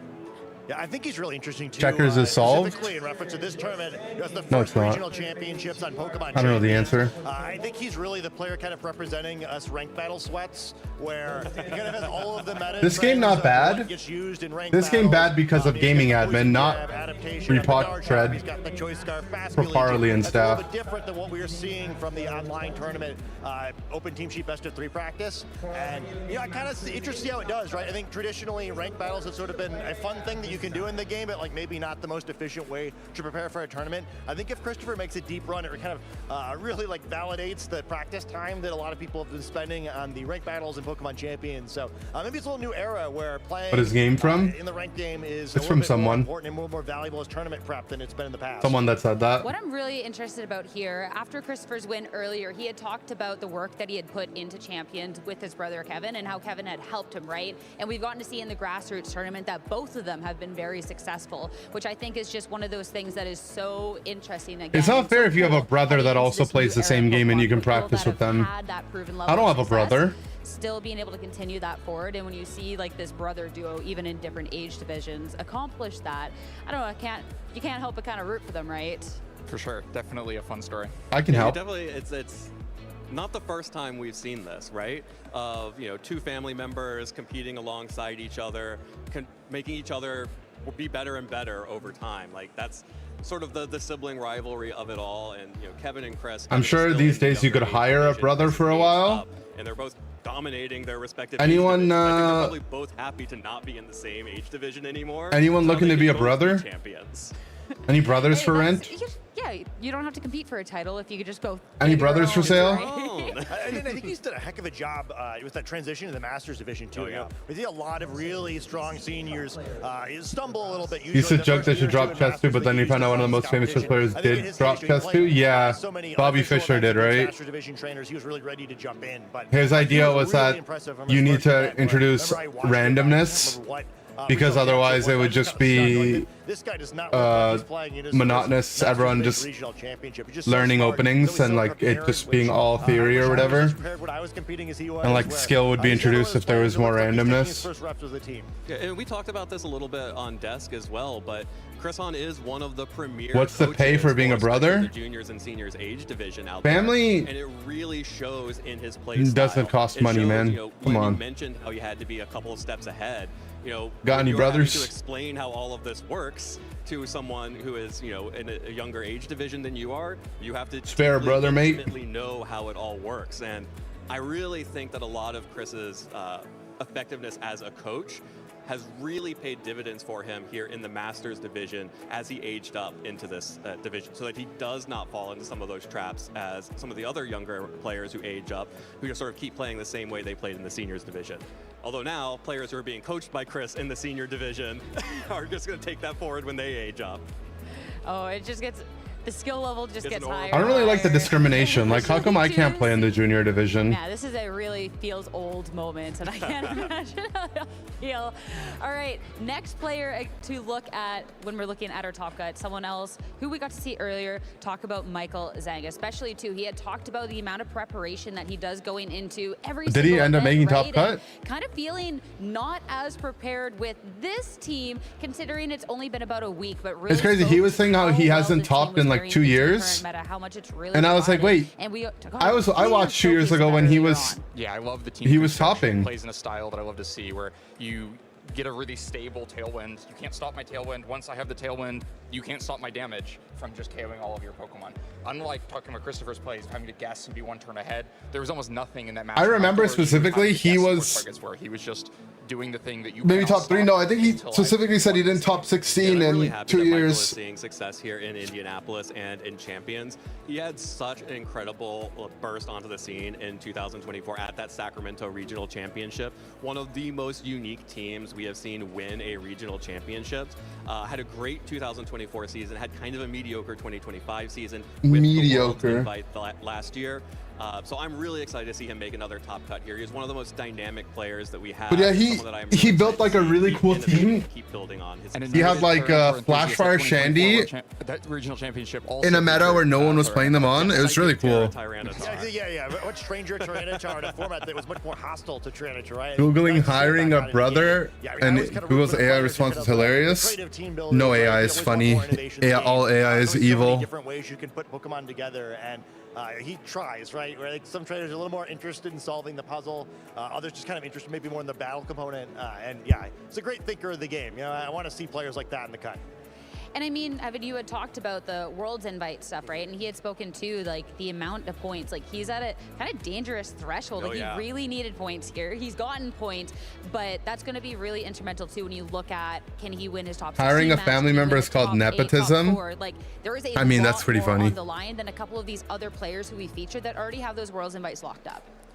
Right. Well, from the number he gave, top 16 is not enough to lock in that invite. So maybe not all of our players in top 16 motivated for points. I know even players who started the tournament, like Wolf, still wanting some points, are pretty safely locked up now. But yeah, Michael's still going to be very motivated to finish up those next couple wins. Yeah, absolutely. I don't know if he is going to be in New Orleans for the North American International Championships. Okay, I dropped the dice. If he It's not drops the in top last chance. 16, You want to hire someone to be your brother? Well, right now I think we're looking to hire someone to be my brother. International championships. We're gonna have so many high-level. We're looking for a players brother from recruiter. across the world coming into New Orleans for that tournament. I wouldn't risk my Worlds invite on NAIC. Yeah, I think he's one of those thresholds too, where it's like, well, even if he doesn't get like the direct invitation here, winning a couple more times here, maybe let him win one fewer time or one less time in New Orleans, and still make it to the World Championships. We don't know exactly how many championship points he's going to need, so at this point, all the championship points are good. Better to have them in the hand and not need them later. But yeah, I mean, each round is really important for him. So yeah, more motivated, but also maybe a little more stressed. Yeah, and I mean, there's always just get the That win, get Eevee the looks a direct little invitation to the too World lit up, by the way. And no stress at NAIC, right? And you go there with a medal and another regional champion. Like this title. Eevee right here? So good. Next Isn't player we the wanted to color talk on about that before we wrong? get started with our top And it's not shiny Eevee, because shiny Eevee is like Again, gray, we talked a lot about silverish, A right? lot of these players that have had proven success within past Well, that's our games of boy, the game, right? Alex Always Underhill. can show up and just be so reliable. And Alex is one of those players as well. And this is where we get to see, we've seen a lot more of these Frostlasses kind of popping up. Yeah, if I counted correctly, I think there's going to be 4 Frostlass in the top 16. A 25% rate is kind of crazy. Like almost catching up to. That's one of our- that's our Top coach. 16 phase of this tournament, and all of them get paired a little bit differently. Bokeem didn't make it up. Damn, did he actually end up finishing 10-2 as well? And so, but a Pokemon that offers very safe spread, special damage, along with some weather disruption, and maybe was a little bit underappreciated by a lot of players coming into this tournament. Yeah, I'm really excited by all of these Frostlass teams that have made it into the top cut. Like you mentioned, they're all very different from each other. And I Damn, think Alex that's the Underhill finished indicative of a 7th, really okay. Strong, a really So, strong Pokemon. And I know that a lot of these players Wolfie were did also end up winning his testing last Frostlass round, so he did together make it with through. each other. And I love when people come together around, I think this is a strong Pokemon, but then disagree on how best to support it, and each bring their own variants and own versions of that team. Part of it, I think, is there's so few ice types. We have Garchomp at like 60% usage in Phase 2, and if you look through the Regulation MA legal Pokemon, like Ninetales doesn't do that much damage with how bulky these Garchomps are getting. You risk not getting a KO, and so the Frostlass just gives you a really It's only top 8 makes it through, but top 16 gets like money or something. It's going down and putting you way ahead. Yeah, I think maybe comparing his team a little bit to Michael's as well, where I think Michael's has a really neat like matchup-based team where he's probably just facing some opponents. His top 16 is what's highlighted. This to me is like a really interesting way to optimize. I mean, Alex Underhill is 7th, so he made it through. Colin made it through as well. Non-mega evolving Pokemon. It's very physically oriented, right? Almost all of the best Pokemon that don't Joey mega evolve are physical. Pokemon came 18th, so just out of top 18. Pokemon, all of which are highly physically oriented, and then 2 different special-based mega evolving Pokemon to kind of clean up some matchups. Pick the appropriate one for the matchup, and guarantee that he has a special threat, so you don't get run over so much by those like Corviknights and whatever. I mean, last but not least on the players that we were like, we really need to talk about them a little bit more before we get to It is top 16. As another It's not top version 8. of this team, when we talk about those different variations of the team, we have to talk about Colin's team. This is something that we got to see broadcasted. Evan's eyes lighting up because again, it's so good because Lorsi got 20th, so he just comparison. That loss that he had on stream was one of the highest usage Pokemon was notably taken off to was put on the instead, clincher. something that suits his playstyle a little bit more, which I love it when trainers are willing to put that effort into a Pokemon that maybe it isn't the meta Pokemon out there, but they believe in it. They're willing to put in that time and the work, and the proof's in the pudding. Yeah, and it's not just the Basculegion swapped out for the Palafin, it's also coaching on Sneasler, and that really opens up this team because it allows you to give buffs to the Garchomp, the Kingambit, and the Palafin, and like we've been talking about all weekend, all of the major threats, except for the Mega Pokemon, are physically offensive. So being able to have a Sneasler that's threatening Fake Out, forces double protects to prevent top 18 is good. I mean, it's not bad. Coaching buff to either the Palafin, either the Kingambit, either the Garchomp. We saw how this team seems cool, right? We got that on stream yesterday. I think this is just such a smart adaptation, and Palafin is kind of damn. He top 8'd OCIC. Remember when that used to be a thing? Top Charizard teams, especially the Aerodactyl. Why is this guy doing the Kevin James meme pose? Kevin James did so we can add boosts on top and leftovers so that his it really pose. increase that staying power. Normally the and it's also not exactly that one. He doesn't have the open palms, you know. Delete it, get it back off the field. He's just doing the shoulder. Expertise as a player to know how to do that without costing yourself too much. If you telegraph exactly how you're going to do it and basically give all of your opponents a free turn at the first beginning of the game, it's gonna not go well for you. Everyone always cuts Colin Australia out. Multiple ways to approach that turn 1 in his set. Coaching a great way to cover the switch. The Fake Out's a great way to cover the switch. And if you make it confusing for your opponent exactly which of these things you're going to do, then they don't get that free turn 1 anymore. And Palafin. And I wish I had infinite time. I think that's what really opens up the Palafin on this team. And no one else did as well. There's multiple ways that even if you I want to have infinite time, but no one else. My biggest problem with Palafin at the start of Scarlet and Violet was it felt like a huge momentum sink on your team. That first turn, you're switching out the Palafin, you're losing all your momentum. Pairing it alongside a coaching Pokemon like Sneasler changes it from I'm losing all my momentum to I'm buffing another Pokemon that's coming in favor of the Palafin. And I think that makes it so much more dangerous, especially given the lower power level across the board of this format than the end of It's actually pronounced Barcelona, and by the way. At this point now, for all of our players, we've featured a lot of players that have so much proven success here within Pokemon in general, right? League of Legends, our regions got removed, and now we're relegated to imports for NA that aren't considered imports. They have an opportunity to be thing is like no one actually lives in Australia, right? It's like kind of fake. Of course, there's going to be ways for other players to try and maybe make that same journey. It's just an island that's like on the side of the map. It comes down to, and I'm so intrigued to see who can in fact make that run. This is our first Alex Underhill is on both sides of the bracket. First one, Gulp. two of our hided players. You two made it. Gulp. But I'm already eyeing up Alex Underhill versus Chris Hahn, and as pointed out, this is just a straight across. If Alex wins one round, he's against Wolf. Players that we've seen on broadcast already, or that we just discussed. Alex versus Chris. Brendan and Billy, who we saw yesterday, are going to be facing each other to move into the top 8. That'd be an interesting one to watch. And then some really strong players. How did Joe do? Does anyone know? Broadcast yet, like Nick Navarre, also trying to. What did Joseph Ugarte do? Some parts That's of the our boy. I think are pretty interesting too. where I feel like we have some of the players that we see a lot on stream kind of all grouped together, and some players that we don't see as much grouped together. I think we should get a really fun. Don't even want to know about New Zealand. You're more familiar with, and you're All not I'm saying is, everyone talks about New Zealand. You don't want to know what they did to Old Zealand. Scary from a player achievement perspective, but hey, maybe that's just going to open the door for one of the players who don't have so much those big achievements to earn one here. Yeah, that the top quadrant of this bracket is actually kind of wild. Have y'all looked at those teams yet? You got your Mega Gyarados at the top there from Nathaniel. You got your Mega Garchomp. It is here. Mega Garchomp made it into top cut on MJ. And then, of course, we already saw Colin, and Nick is also running a variant of the same team that Colin was running as well with the Palafin. So you got the Palafin Pals up at the top. Then you got the rest going up. Mega Garchomp, Mega Gary? That we've seen so far.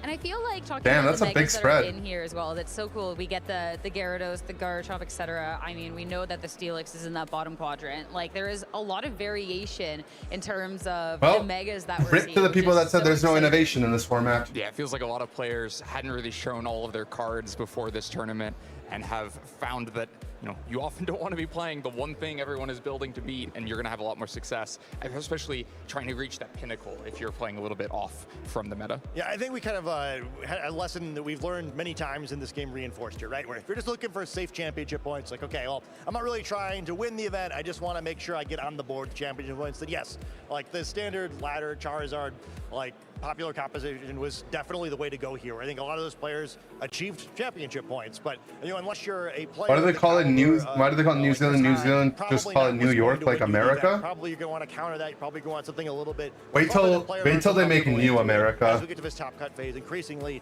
that sort of team seems like what's the majority of what's left.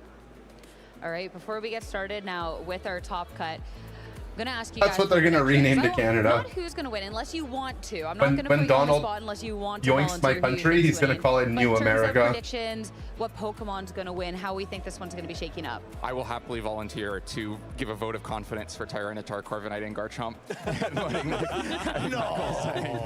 Move on to the top. Off-brand, Len. Yeah. There are a lot of folks I would really enjoy seeing win this one. I'm kind of rooting for Wolf this time. As much as like 11's a little greedy and maybe save some regionals for the rest of us, I just think it's such a cool team. I would never have thought of that, and I think it'd be really great for the I would have game thought if of it. that was the team that won the first regional championships in this new Pokemon Champions era. I'm not going to pick a specific player, Pokemon, or anything. Name me However, something I am stupid like going to pick a specific asparagus. quadrant of the bracket, and I'm rooting for that top. Put in an quadrant. 8-hour shift I in would be happy with Pokopia? any 4 of those Okay. players winning, any 4 of those teams winning. That's the Little most gamer dynamic part of angle. this to me, and I'm really excited to see how those matches play out. You can be honest, it's the Palafins, right? It would be, but also like there's Mega Garchomp, Mega Garchomp out is there. fun. That sounds cool. I love Mega It makes Garchomp sense. as like this escalation of all the bulky slowing Right? down of Garchomp. Like if Garchomp gets slow enough, then Mega Garchomp isn't slower anymore. You can just be faster and then threaten a 1-hit KO. Like maybe it's genius and gonna come out on top. It might be genius, and it's in the top 16. So far, so good. And I have They're playing always been a another believer game of in chess? Mega What's- Gyarados as well. what's And taking so especially if long? Basque Legion is going to be the top threat of the format. Having a Mega Pokemon that can I'm not resist gonna run it both back. the Wave Crash and Last Respects and intimidate it as it switches in, kind of a big deal. There aren't that many Megas that are world champions, and that's one of them. That's one of them. I mean, with all of Going on? these different megas, with these trainers, is it enough to take down the Mega Charizard and everything else? Okay, we're on the white The pieces. team that was I so say highly yes. anticipated going into this Odds all. looking real good now. So, I mean, I guess I've been on the anti-Charizard bandwagon all weekend. I'm leaving it now. Finally, the odds are in my favor. Yeah, I won't count Chris and the other players with Charizard in the top cut out, but it does look like the London. The weight of the matchups may be against them at this point. I get to hedge my bets because Charizard is also on the Mega Garchomp team, so... He both loves and hates fun. So true. That's actually the most accurate description of me you could have used. I see. I feel like this is cheating a little bit on your predictions. Oh. It's not against the rules. Did you set rules? I didn't think I had to. I thought it was an understanding over here. All right. I mean, we're waiting for our players to get ready before we started, but I mean, this has been the first Champions Regional and everything. So how is it?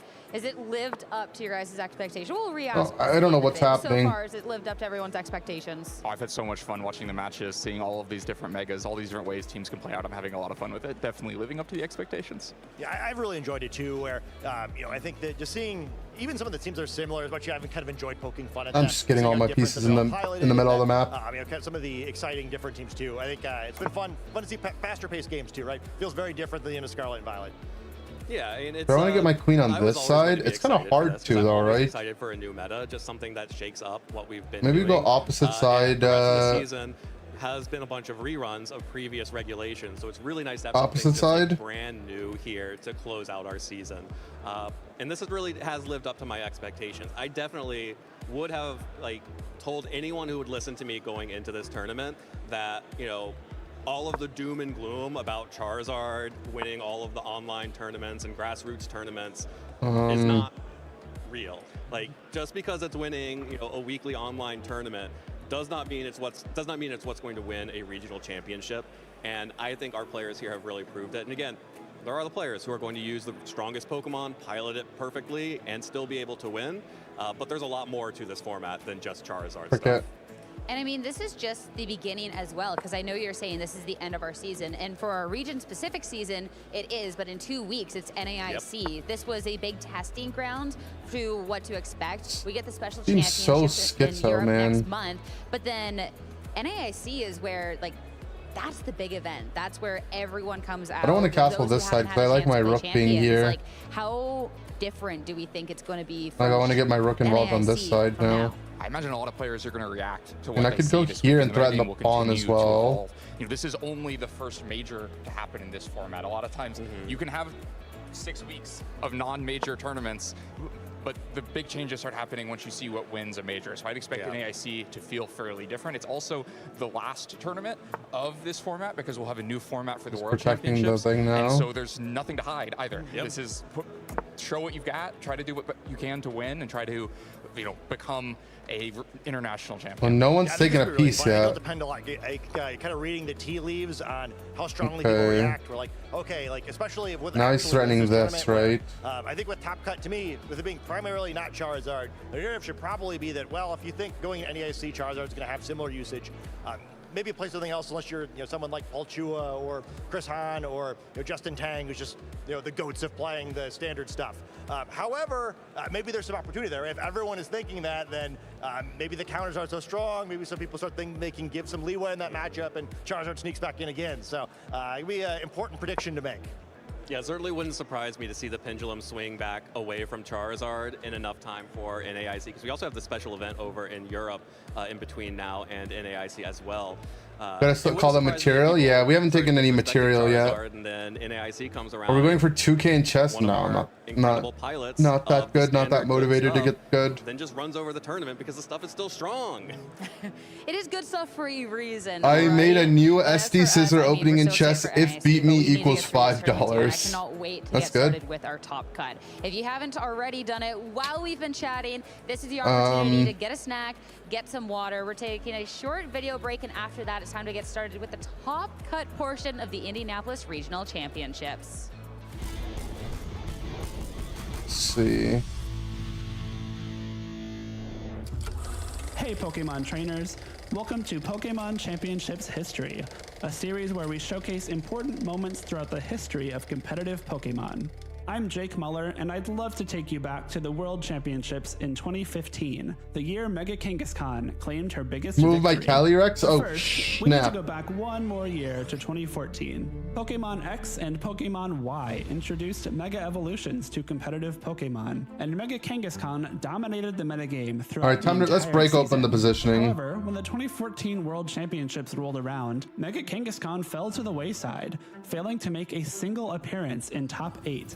Although Mega Kangaskhan surged back into the metagame as we moved let's open into the position up. Season, its place at the top Horse G5, G5. Mega Evolutions from here, Pokemon sack the Omega horse Ruby and Pokemon Alpha Sapphire. As the World Championships loomed, the community wondered whether Wait, Mega Kangaskhan would once again be This is pushed out of the okay, metagame right? by a high presence of Pokemon that could counter it. Anticipating this, many players from Europe and North America opted not to include Mega Kangaskhan on their teams, fearing history would repeat itself. Japan, however, had something else in mind. Just 2 Is Shadow months Rider's gonna prior boom at the me? Japan No. National Championships, Shoma Honami claimed don't want him first to do place that. with an early version of a team structure that would come to be known as Chalk, which featured Cresselia, Heatran, Amoonguss, Landorus Therian, and Mega Kangaskhan. This team composition boasted an unmatched combination of power and flexibility, leading Shoma and many other Japanese players to ride the Mega Kangaskhan wave all the way to This is Boston. hanging now, right? Not As the really. 2015 World Championships progressed, it became clear that Chalk was the team to beat. Even though the competition was full of teams with outside Mega Evolution picks, like Mega Mawile, Does connect with the Garchomp and does pick up the knockout. Mega Charizard X, We go for the Flare Blitz here on the Thunderous. Mega Salamence, The Hyper Voice. and Mega Charizard Y. Go for the Flamethrower here. Make 6 this of the top line 8 a players thing. used teams that followed the Chalk I'm just running out of guidelines, time though, including man. Shoma Honami himself. While the extraordinary success of this team composition at the biggest event of the season was astounding, even more interesting was the variations seen within Chalk, just inside this top 8. While all 6 teams had both Mega Kangaskhan and Landorus Therian, many players opted for some alternate options for the Alright, remaining let's Pokemon. get closer to the Heatran middle of was the board. substituted for a different fire That's type gotta be good. Pokemon on 2 occasions, with one player using Entei and one choosing Volcarona. The 6th Pokemon on the team ranged from Thundurus to Aegislash to Tyranitar to Scrafty. Sylveon made an appearance in place of Cresselia in one instance, and one player even gave up Amoonguss to run both Aegislash and Thundurus. The 2 teams in top 8 at the World Championships that did not make use of Mega Kangaskhan were both defeated in the quarterfinals, meaning that Mega Kangaskhan was guaranteed to have her day in the sun. Players shake hands. If I get knowing that the game here- is over. Rotom Wash falls and the crowd reacts, ladies and gentlemen. Yosuke advancing. We've seen him. This is the 2nd time on stream playing incredibly I have more well. pieces After in the middle taking here, down right? Ryoto Mizobushi in top 4, Shoma Honami would be met in the finals by fellow Japanese player Hideyuki Taida, whose Volcarona set him apart from the rest of the field. Oh my god. I think has this piece involved. We get a medic in the field. The championship match was a back and forth affair. Shoma won game 1 thanks to consistent damage output from his Landorus Therian and clever use of disruptive attacks like Thunder Wave and Swagger. And here we go. Will it be able to I hit think- through confusion? I think we're Is the question. favored on No, it. Hits itself. Huge. Shoma very excited. But Hideyuki turned the tides and even the score at 1 game all after his Pokemon broke through confusion on crucial turns. A lot on the line for these 2 trainers. I think we're Almost favored. $20,000 in prizing here as it hits through with a big Shadow Sneak, and I think that will pick up the feint here on the Thundurus. It is definitely at this point looking like All right. Hideyuki's taking it to a game 3. Start the deciding trades. game, Shoma made expert use of Heatran's defensive utility and offensive power, proving that the original Chalk Fire-type Pokemon was still number 1. Should do a ton here. Oh my gosh, picking up the feint on Hideyuki's Pokemon as well as catching the burn, activating the No, weakness he has policy there, more. but the burn is absolutely huge, and it's only a matter of protects before this one is over. Fittingly, Mega Kangaskhan re-entered the field right before Hideyuki conceded defeat. Shoma's decision to I stay mean, true it's to fine, his right? run to We're the Japan even Nationals title on with pieces the original here. Components of the Chalk team composition paid off as he became the 2015 Take- Pokemon take- World Champion. Shoma Honami is your 2015 Pokemon video game. Then this World piece is hanging, right? If I do that. Thank you for That's watching, not and let actually. us know some of your favorite moments in VGC history by using the hashtag #PlayPokemon.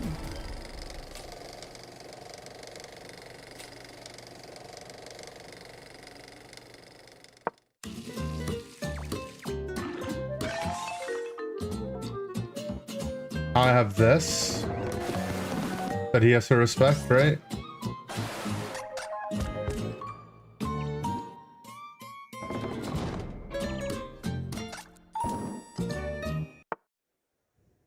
Right? Welcome back, everybody. It's Indianapolis wrong? Regional Championships here for the 2026 Play Pokemon season, and we are just about to get ready and into our top cut. but how exciting that we've already reached this phase in the tournament where we have 16 players remaining. And they will be battling it out in that's a good single exchange for elimination. us. You lose here and you are out of the tournament. If you win, you get to inch closer to that grand finals. No more safety nets is win or go home in Top Cut. Now There are their spawn 16 is people hanging. looking to make Okay. it all the way to the finals to have a shot at being the first champion of a Pokemon Champions Regional Championship. Nathaniel Sittler is our top seed. He made it through the 2 phases of Swiss, 11-1, notably the only player to take a win off of Wolf Click and his Mega Steelix If we team so get far our in the guy on the tournament. dark You can square see pieces, Wolf it's down there better as our because his second bishop's seed on the at light bottom of the square. bracket. There's some incredible players, though, that I are don't wanna all connect my hoping rooks. to be able to get some of those championship points, but even better, call themselves the first champion in Pokemon Champions. It's going to be a really exciting time, and I cannot wait to see which of these amazing 16 trainers come out on top. For our very first match of the Top Cut bracket, we will be focusing in on Nathaniel Sittler versus Nick Navarre. And now, it's been so interesting to see everybody kind of come back into the fold for a Mega Evolution Threaten this queen. era. As far as I'm aware, though, Nathaniel actually started playing back in like the 2020s. So you do have, of course, that second place at the Milwaukee Regional Championships, getting second only to the late Zhe I was just Zhang. trying to play fast. But in 2023, also had a top 8, and of course is now going to be heading into And the now I'm Champions down. era Now with I'm a top down 16 material. here. Yeah, it's certainly a great result for your first regional back in the Pokemon Champions, but looking to make it even further. Hopefully he makes his way all the way forward. Maybe matches his finalist appearance. I'm sure he wants to go maybe a little bit further, become that champion, but Nick Navarre is in his way. A 2-time regional champion, has some top cuts at international championships, and of course a top 32. Whatever, the Pokemon game is starting. Someone who has experience in these late stages of tournaments and at the big pressure moments of a top cut.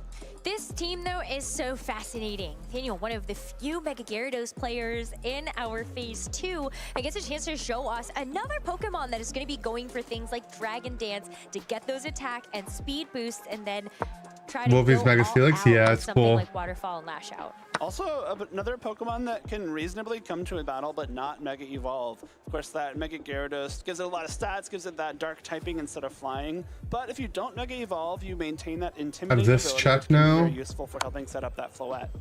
That Floette is definitely going to be the key, I think, to a lot of this. You do have to worry about. You're already seeing it on ladder? Yeah, it's not Floette, but surprising. a lot of Pokemon His discovered that check will be here. able to take at least neutral damage from this Pokemon. A Calm Mind boost, maybe you're able to get that with something like the Fake Out support from the Incineroar Sneasler, or a Rage Powder from the Sinistcha. All great ways to ensure that that Floette can also get that engine up and running. Sinistcha also notably doesn't have Trick Room. It's got Magigacha, Life Dew, and Rage Powder alongside Protect. So that speed control option isn't there. There's really no speed control at all on Nathaniel's team other than that Dragon Dance, which you can kind of consider. You're altering the speed of your one Pokemon, just not really helping out the rest. Yeah, but I think overall this team is pretty speedy, especially if you got you've gotten the Unburden boost Good on the block with the Sneasler. You Bishop. have that Focus Sash that has activated, then you're able to go for some really cool Then I things. take, he Destroying takes. the Sneaslers faster than something like the Garchomp. Go for coaching. That's been a really unique adaptation as well. I think that's been a little bit under the radar for Pokemon Champions to see those coaching boosts. Yeah, we saw Colin use coaching very well on stream yesterday. Nathaniel trying to match that. Nick Sneasler does not have coaching. It does have the Focus Sash as well, though, and notably is Poison Touch. We are not getting the Unburdened speed boost from this. Yeah, I'm just running out of We are time. I instead play too relying slow on in the chess is tailwind my from that problem. Talonflame for some speed control. Of course, a couple setup Pokemon here for Nick as well. We have the Calm Mind Floette, we have the Swords Dance King Gambit, and the Bulk Up Palafin. So another Palafin making its way into top 16 here. I will say, though, that King Gambit means you're going to have to be a little bit cautious about the two intimidating I mean, he can Pokemon just on trade, right? Nathaniel's It's like side. super Bringing OP for them in him. could give over a big boost to this King Gambit. And when you have that Black Glasses to power up these two Dark type attacks, and you've got Sucker Punch, that might start to get a little bit spooky. You don't have to worry about the He's Swords gonna Dance get this anymore. pawn now. This is a cool look at some of these Pokemon from Nick. Again, 3 setup Pokemon on the same team isn't too common, especially considering there's actually no redirection on this team either. You do have 2 Fake Outs, which help out a lot. You've got the Intimidating is free Incineroar now. alongside Parting Shot. You also have Will-O-Wisp on Talonflame that can help you, allow yourself to set up in front of some physical attackers a lot easier. But there's nothing stopping Nathaniel from just targeting those setup Pokemon with those single target attacks. There are a couple of ways that Nick can try to put a damper in that. You do have the Incineroar and Sneasler of your own, both with Fake Out. You also have the Gale Wings priority boosted dual wing beats if that Talonflame is going to be at full HP.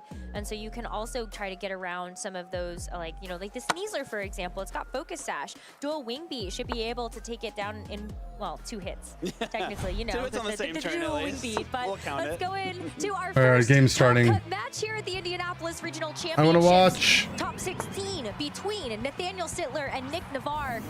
We got the head nods already as we see the mirror of the mirror. Floettes and the Incineroars staring each other down. Notably, the Incineroar for Nathaniel was faster. Ah, whatever, bro, I don't care. Intimidate activation could still potentially be a speed tie between the two of them, but Nathaniel knows at least there's a, at worst, a 50-50 Oh, wait, that's shot. Nails. Fake Out will go first on this first turn. That means you can realistically We're stop fans the of opposing Nails. Incineroar if you wanted Isn't that to, like or try to Nails stop the opposing OU? Floette. But if you if you take out the Incineroar, then like you're guaranteeing a Calm Mind on both sides. Yeah. You know? He follows The me. full speed interaction might be a little bit more important than the Incineroars. Of course, the faster Fake Out can be useful, or the slower pivot can be useful. But once you get set up, once those Calm Minds are going, the faster attack from Floette will often be the one that comes out on top. There's also another option here. You could go for Parting Shot, or if you are Nathaniel's Incineroar, you could go for Taunt. Yeah. So you could try to taunt Nick's Floette. As we do see, that is going to be the first one to Mega Evolve, as Nathaniel's goes second. So again, you gotta kind of pay attention to how these Floettes are interacting with Mega each other. Floettes. There's a Calm Mind on the table to stop this Floette from going for more taunt. Taunt, Calm Mind. Did Wolfie play? Yeah, Wolfie had 2 games on stream. Fake Out first anyway, so what did I mean? All right, another Calm Mind coming out here from Nick's Floette first. So that's 2 times this Floette has moved before Nathaniel's, building up some evidence that Nick's might be a little bit faster. And we just see... No, they're both Calm Minding. Incineroar flinch before the 2 Floettes, so it's pretty reasonable to assume that they both went for a Fake Out plus Calm Mind. Yeah, that sounds about right. And now they're staring each other down again. It's like, well, you both have boosts, so now, Yeah. you know, now what do these Well, now Incineroar what? do? Yeah, of course, the 2 Incineroar, the call out of Taunt is really great there. If Nathaniel's Incineroar truly is faster than Nick's, you can even taunt the Incineroar to prevent a Parting Shot, which could be really useful. Gleam. Offense, as it's going to be the Floette to move first from Nathaniel this time Yeah. around. Looks like they are So going to be speed tied. they're speed as tied. Nick's Floette goes for another Calm Mind. If the taunt comes out now, it feels like it's too little too late, as you've already given over 2 boosts. The taunt instead goes over to the I mean, that taunt Incineroar, so stops it's gonna be the Fake Sneasler Out, right? that Oh, no, it falls for that doesn't. taunt, meaning that this Sneasler on the next turn cannot go for Protect. I don't think you necessarily want to protect anyway on this turn. Close Comet and Dire Claw are both very tempting here. Get some big damage into either of Nathaniel's Pokemon. Of course, Fake Out, always very useful as well, making sure that, for example, the Floette can't Well, get another Nick's Dazzling Gleam off. Can't go Floette for is another up a Calm Mind. Create some room for your own Floette to either get another set up Calm Mind here or start dishing out some damage. Both of these Floette are carrying Draining Kiss, so this damage that Nick's Floette took from that Dazzling Gleam will very likely just be healed right off by a Draining Kiss later on. Yeah, I think too, when you know that this Incineroar can't protect, but the Floette can, I feel like it's always kind of safe to try to go for that damage into the Incineroar. Does just go for the Incin. Close Combat will one-hit knock out Incineroar, and will kind of have to And then who's force out another Floette? Pokemon here, as now we'll see what these Floettes do. It's going to be the Dazzling Gleam first, single target at +2 from that Calm Mind into the opposing Floette. As the Dazzling Gleam fires Oh, we got just crits! a crit onto the opposing Floette. Oh, the mirror crit when you're ahead or when you're behind. A little bit low after that Dazzling Gleam, and that would have been a great opening for Nick to try and bring something in. That's a game-changing crit.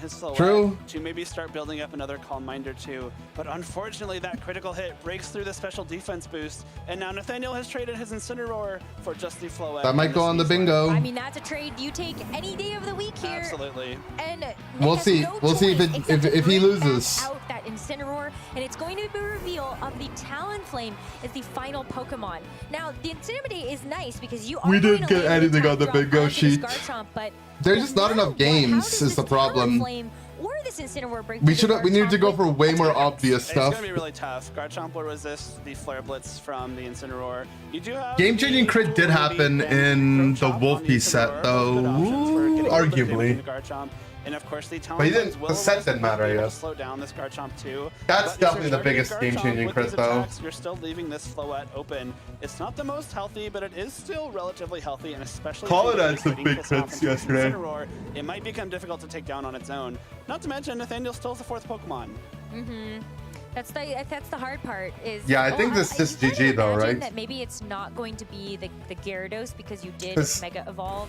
Oh, but it's just going to be the dual Wing Beat into the Garchomp. I was going to say, no Fake Out actually coming out from this Incineroar. So maybe it is going to be the Throat Chop to try to take out this Garchomp right here and now. But that's going to leave this Talonflame vulnerable to the Rock Slide. That can't be good. Extremely effective, 4 times super effective, in fact, into that Talonflame. And now this Incineroar is all by itself. I feel a fear that one Moonblast or even a Draining Kiss here is also. I mean, he's just staying in to get some kind of information, right? Maybe. Almost to full HP there too. I think it's game. Like he's just not FFing because he wants. It's too little, too late. To maybe gain something. Okay. With that Rock Slide flinch. That's unfortunate. Really is unfortunate there for Nick. That critical hit on his Floette really set him back. Game-changing crit. Especially at the point the game was already. If Nick's Floette stuck around and was able to get a Draining Kiss off, that was All right, what are our very bingo close to what we were outs? about to experience. Just the Sucker dazzling Punch blink, endgame, 6-7 timeout win, just took away too many of his resources. or double Rock Slide flinch. Oh well, there's no 2 cannon, I think, so this isn't happening. The Asky Legion 1 before could happen. You know that there's a Garchomp lurking in the back. +2 Dazzling Gleam is almost certainly plenty to knock out that Garchomp. Yeah. Like sometimes I think it's like you only I mean, +1 Mega Gary's insane. but yeah, that crit absolutely sealed The Mega Gary team's gonna win. It's also the Rosalie Berry Garchomp, so it might be able to take something like that +1 Dazzling Gleam with the reduction in damage for those spread attacks. But even I mean, then, Nick had the better play, right? He went for the 3rd Combine. I mean, he did win. Enough to knock it out after that. And of course, I mean, the speed ties didn't end up mattering. Right? You want your Mega Pokemon with a boost. You've spent this time, getting that Calm Mind set up, and then you're trying to. Rose wearing pajamas. It's comfortable. With it. Notably, the other 2 setup Pokemon available to Nick, the King Gambit and the Palafin, did not make an appearance in that game. So the Pokemon that Nick brought was really just centered around setting up that Floette. Nathaniel Sittler? What about Nathaniel Standler? Lol. would have been, I think it could be nice if you are expecting something like the Incineroar or the Gyarados to come out. But since the King Gambit also only has dark type attacks, it doesn't have the greatest W matchup joke, into thank the you. opposing Floette. It feels like it's only going to be food for like the Sneasler, even the Floette. We should get a screenshot of him standing and tweet that. Kind of bad when you can't strike back. Looking at the Palafin too, if Gyarados does come, Palafin has a really hard time into Gyarados, also has a really hard time into Sinistra. I think the 4 Pokemon Nick brought make a lot of sense given Nathaniel's team. Just unfortunate that that's how the mid-game. Who's using SD Scissor? I don't think we've seen an SD Scissor. You don't get crit by Dazzling Gleam, and maybe you No, he's just try named to run Sittler, back the poor same guy. What's wrong with strategy, because Sittler? otherwise, if that crit doesn't happen, it does look pretty good. Sizzler's Maybe- going to hit the field. He'll be Standler soon, don't worry. For Nick, and it's going to be able to find the Garchomp and the Sneasler on the other side. So no Floette right off the bat. Big switch up from both trainers. I like the Sneasler. Is this adjustment Chomp from Nick. the No, poison if jab you're one? slower, you're going to get the slower fake out. You bring in your faster fake out user. Unfortunately, Nathaniel also did the same thing, and this Garchomp for Nathaniel also very well positioned. That Rosalie Berry will certainly protect it from being knocked out by the It is the Rosalie Berry. coming turn, and it doesn't have protect, but you don't really need it because you're not going to get knocked out. And if again you're like doubling the Garchomp here, you just Dire Claw the Floette potentially. There are stat alignments that are the available information to both opponents. Nathaniel Sneasler is Adamant, whereas Nyx actually does have Jolly. So you're going to have a he's positive Jolly speed nature. Sneeze. So it's probably safe to assume your Sneasler is faster if you wanted to try to get the faster fake out. But Sneasler doesn't really Swaps stick it around out for for the that Incent. anyway. Now there are 2 physical attackers Nathaniel's on the field. We're going to get the Intimidate drop is on gonna get the both of White those, Herb. and probably, Mega Evolve and Protect. The rare Sneasler not holding White Herb just happens to be 2 of them in the same game, so this Intimidate will be very valuable. Oh, for it's Nick not here. White Herb Both Sneeze. the Garchomp and the Sneasler down to -1. Is it There Sash could be 2 Sneeze? poison attacks coming that Floette's way, Go. but no, it's a coaching instead. Garchomp now back to neutral attack and +1 defense. I was going to say that's so risky, but now it's going to be the poison jab into the Floette. Does get And the so you've already jab. dealt a significant amount of damage. This Floette Gleam's just gonna goes for the hurt. Dazzling Gleam here, so it knows that it has to fight through this Rosalie Berry, which will reduce the damage from this first Dazzling Gleam. That was The a good second one instant will switch. Now he's threatening definitely fake out on the off. Sneeze. Could you imagine though? without that Intimidate drop, Or fake it on the that Chomp. was meaning business. I love that play from Nathaniel there. Going for the coaching means that even if The you get coaching faked out jab, on ooh. the Sneasler, your Garchomp still gets a full-powered poison jab off into this Floette. If you fake out the Garchomp, 2 times you're your still daily getting sodium that from defense and breakfast. attack boost. Sounds like a good If breakfast. the Incineroar swaps in there, you're mitigating that Intimidate right away. And now this Garchomp is still very heavily threatening to Nick's Floette. Of course, the fake out option from the Incineroar is GMG. there, and the Garchomp does not have Protect. But if you're trying to fake out the Garchomp, you're not going to knock it out with Floette because Sneasler is still threatening a big Dire Claw to Floette here. Yeah, you don't have a choice except to protect Uh-oh, because you know Nathaniel's that nodding. you are going to get knocked out by Go. either of these Pokemon. A Sneasler is going to find the avenue to go for the close combat. Intimidate Drop helping a lot to make sure that this Incineroar does not fall in one hit. And this Did he Incineroar double also the has a instant Quicker spot? Berry to Go. help shore up some of this extra damage. Basically this did. Garchomp goes for the Rock Slide. It should live this Rock Slide. Maybe connects it to the Incineroar here, okay.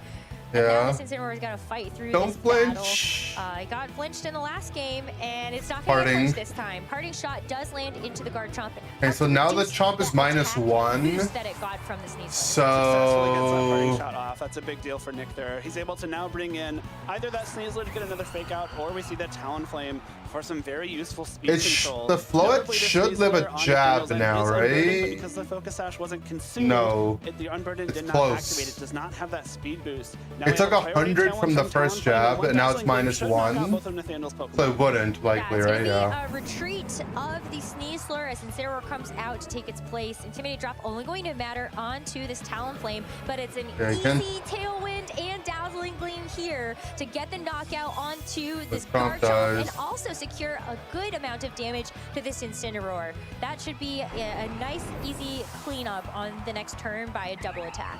Great turn for Nick there. There was really nothing Nathaniel could have done to protect that Garchomp or Sneasler other than swap them out. Neither of them have Protect, I believe. The Sneasler dropped it for coaching and Garchomp dropped it for Poison Floette Jab. to Floette. So a very vulnerable position for both of them. You don't really want to swap both out because I don't think you want your Floette taking that Fairy Aura boosted Dazzling Gleam before it's Mega Evolved. So you had to sacrifice one of them. I think Garchomp was probably the smarter choice there. Yeah, you have this Incineroar now to be able to threaten something like Fake Out. You could try to Fake Out and break the Gale Wings on the Talonflame, or you could Fake Out the opposing Floette and probably guarantee a knockout with your own, since I don't think that Talonflame is going to be able to get you out of here in two hits, I suppose, with a Dual Wing Beam. They also have the option to swap in one of your other Pokemon if you're Nick, right? The Intimidate could be useful on the Incineroar, preserve an Yeah, option that for is the following nails. turn, but no swaps. We're just gonna see the Mega Evolution from Nathaniel Floette. Yeah, so Nathaniel has a couple of options here. You either want to go for a Calm Mind. It reads a no fake out. That these Pokemon would protect, but Incineroar doesn't Ooh. actually try to go for a fake out here. And even if it did, you have to dual Big Wing read. to go through. Big read. Dazzling Gleam comes out Oh, first but from Instant Nick. lives. Floette does not get the KO onto the opposing Incineroar. Wow! The opposing Floette doesn't get the KO either on its counterpart. That's And huge. Incineroar It's a clutch parting, survival. So okay. both of those Pokemon, the Incineroar sticks around to get this parting shot off into Talonflame, and of course the Floette sticks around to threaten more damage throughout the remainder of this game. The Sneasler will come in and does threaten a KO with Fake Out, not even just a flinch, just a knockout into that 5 HP Floette. But Okay, so luckily now for Nick, Sneeze the Floette threatens does have Fake the option Out. to either swap out or protect itself from taking any more damage. And the Talonflame, now at -1 attack, isn't necessarily going to be dealing the most damage, but this Sneasler being weak to flying and still being slower than this Talonflame, even though the Gale Wings is no longer active, can't really fake out the Floette unless it wants to leave itself vulnerable to this Dual Wing Beam.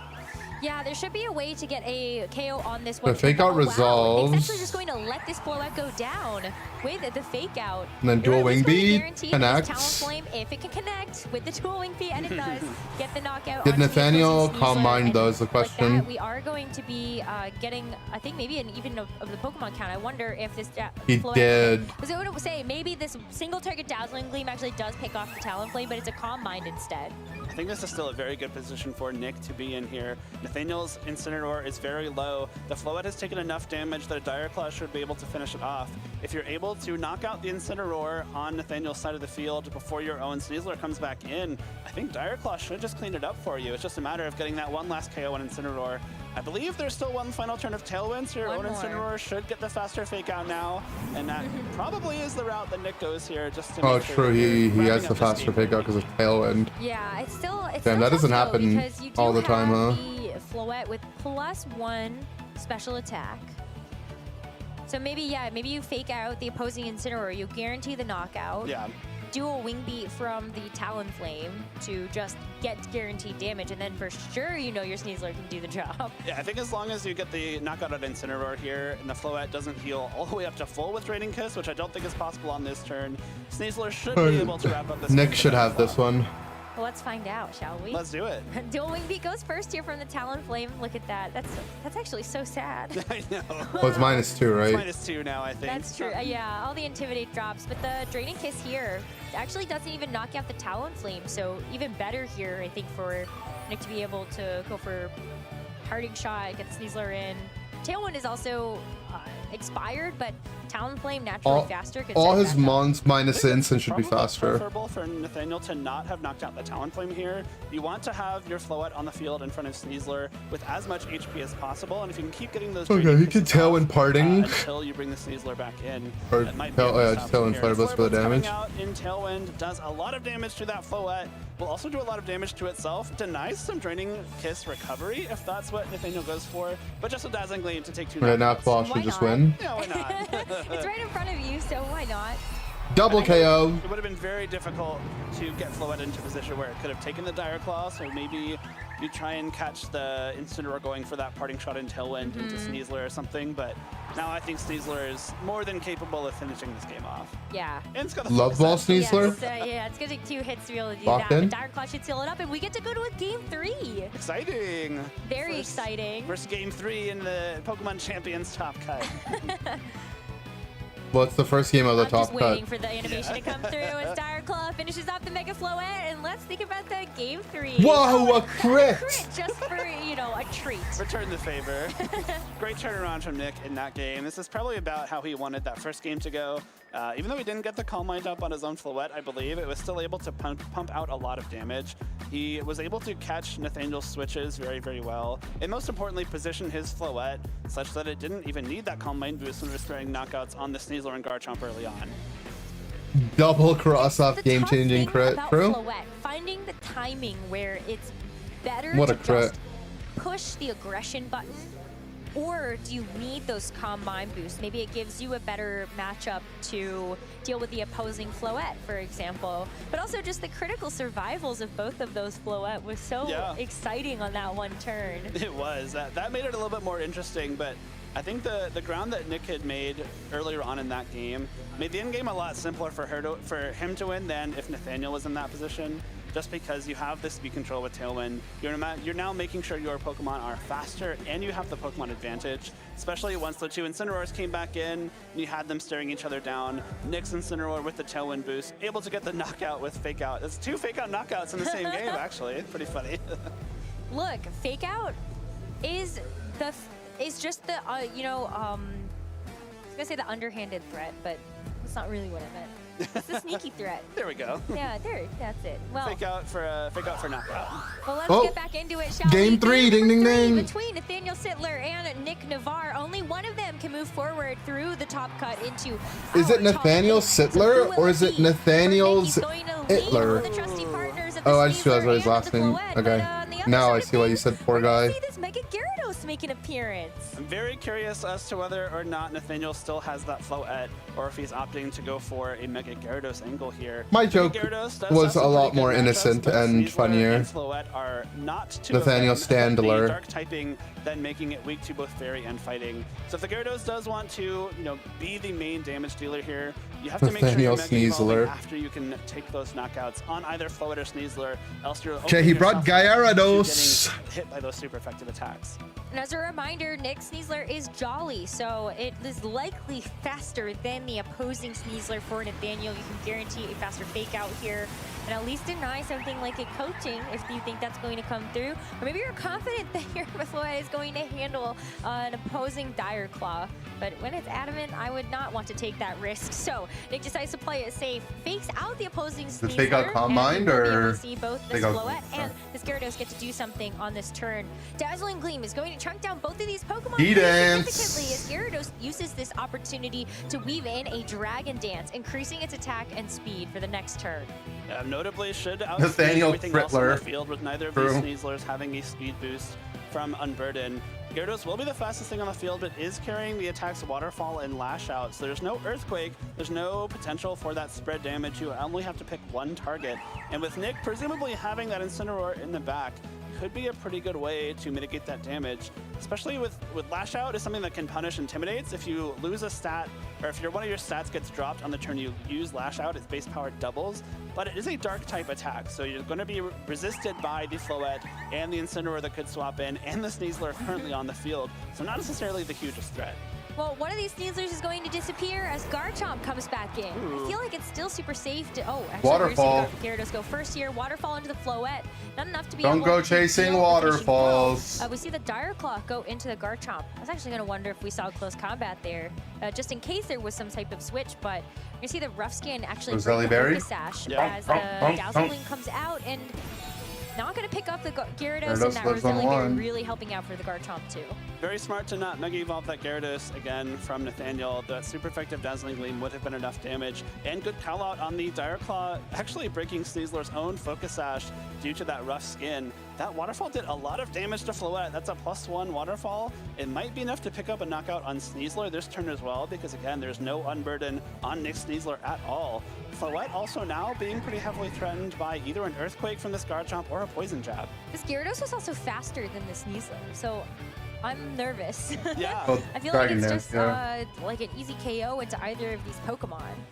Yeah, what do? Do you have to bring in Go. your Incineroar potentially, get yourself some Fake Out, get yourself some Intimidate onto these two physical attackers? But if you do that, like Incineroar swapping in on a Waterfall could be pretty devastating too. Yeah, but it shouldn't be enough for a single, for a one-hit knockout. Gyarados right? But we're gonna protects. see the Gyarados protect. It also doesn't want to mess around. The Floette Floette is protects. also like, I don't know about this one. Sneasler. Close combat's into the Sneasler Chomp. is the fastest Pokemon on the field. Close combat, plenty to pick up this He doesn't have Garchomp White Herb from though, so he how doesn't much get the HP speed that it boost. had left. And so Sneasler's still around to fight for another day. But now Nathaniel has the option to bring his own Sneasler back in, threaten another Fake Out, even bring in his own Floette. Both the Ooh, he can Sneasler threaten and the Calm Floette Mind on here their side of now. The field are being threatened with a knockout here because that close combat's defense drops were not Waterfall mitigated on the by a White Herb on Sneasler, that Calm Mind on Sneasler. the Now Floette. certainly is in Waterfall KO range from this Gyarados. So Nick now has to decide, am I okay giving up one or both of my Pokemon? If Nick's Floette loses a possible speed tie and Nathaniel's Gyarados knocks out Sneasler, you could just lose two Pokemon here for no gain. Yeah, the speed tie is the thing that I feel like really does throw a wrench in the works. Is this Gyarados can guarantee damage now, but I don't think the speed tie will matter, right? Floette moves first, essentially. I think as long as the Gyarados is able to knock out Sneasler, you're probably fine losing the speed tie with Floette if you're Nathaniel. But not going to happen this time. We do get the Incineroar finally swapping in, hoping to get a very valuable Intimidate onto this Gyarados. Yeah, that might help to make this survival just a little bit better because, you know, as a reminder, this Floette has only taken damage so far from a +1 Waterfall from the Gyarados.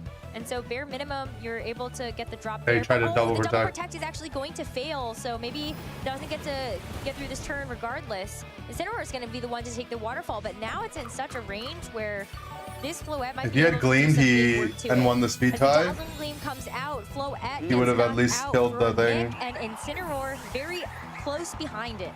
Yeah, it looks like it's going to be a win for Nathaniel here. This Gyarados putting in a lot of work with just that one Dragon Dance. We don't need 3 Dragon Dances like a Tyranitar might. Just the one on this Gyarados is enough to do the job. Oh, actually, I thought Nick had... No, I thought Sneasler was Nick's last Pokemon. Not over just yet. We do still have the priority Tailwind and Dual Wing Beat from this Talonflame. Apologies, I thought Nick had lost 2 Pokemon there instead of just the one. No, it's tough because when you think about how many red Pokemon are on the field. That's it, too much red. I'm just teasing. So the Incineroar freshly switches in, still can go for a Fake Out here that might be able to stop the Gyarados for 1 turn. You could also realistically go for a Tailwind here from the Talonflame and give your Sneasler the edge when it comes back in. I think you almost have to go for the Dual Wing Beat here with Gyarados. The +1 speed Gyarados, I think, probably still outspeeds Yeah, so maybe you fake out the Incineroar. Floette. You could fake out the Floette and try and knock out the Gyarados. If Gyarados swaps out, you're getting the dual wing beat off into Sneasler, which is also very valuable for you here. Well, you're gonna see the Sneasler come in and the Gyarados protect. So let's see where Nick actually decided to dish out the damage. Incineroar goes for the fake out into the Sneasler to bring it down super low, as Talonflame did try to go for the dual wing beat into the Gyarados. This Talonflame, luckily for Nick, does carry Protect, so it will be able to prevent a combination of Fake Out and Waterfall into it on this turn. And now the Sneasler and Gyarados are quite low on HP. Neither of them want to take that dual wing beat, especially if Nathaniel doesn't have the capability of preventing that dual wing beat. Nick doesn't have Protect on instant, it's the problem though, right? Might be able to come back into this game. Either dual wing beat or something like Tailwind could set up that Sneasler in the back to try and close out this game. Yeah, Talonflame protecting itself here. Honor to system. Sure that it doesn't get I'll do its some. broken, and then we'll see this Gyarados finish that up with a waterfall. Oh, he finishes off into Incin. the Incineroar. So now we do have Nick down to his final 2 Pokemon. That Sneasler coming back in has that fake out.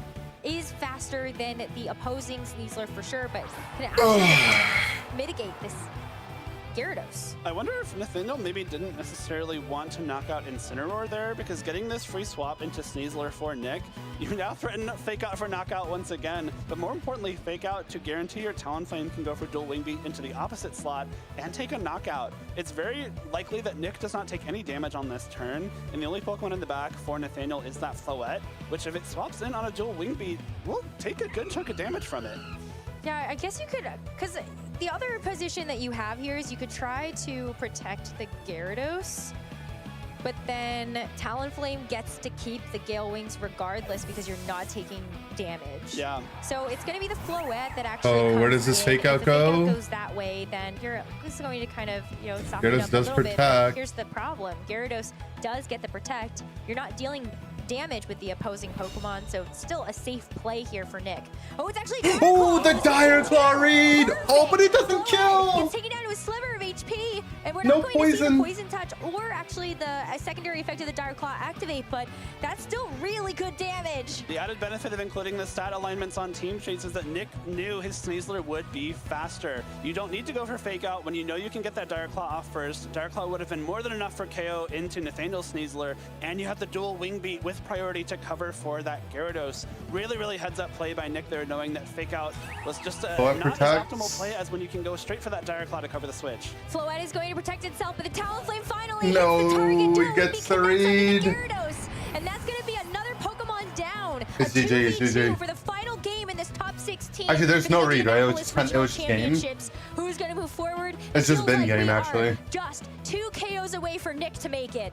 Really well played endgame by Nick here in Game 3, navigating what was an early deficit in Pokemon and an early, what appeared to be kind of a back foot in this match. He lost his Mega Floette pretty early and had to rely on his remaining Pokemon, but very smart targeting with those attacks, smart moves. Oh, I guess the scary part is just missing dual wing beat, right? And now, after what is presumably going to be a double protect to get past this Fake Out from Sneasler, should have 2 Pokemon faster than Nathaniel's 2, ready to take those final knockouts.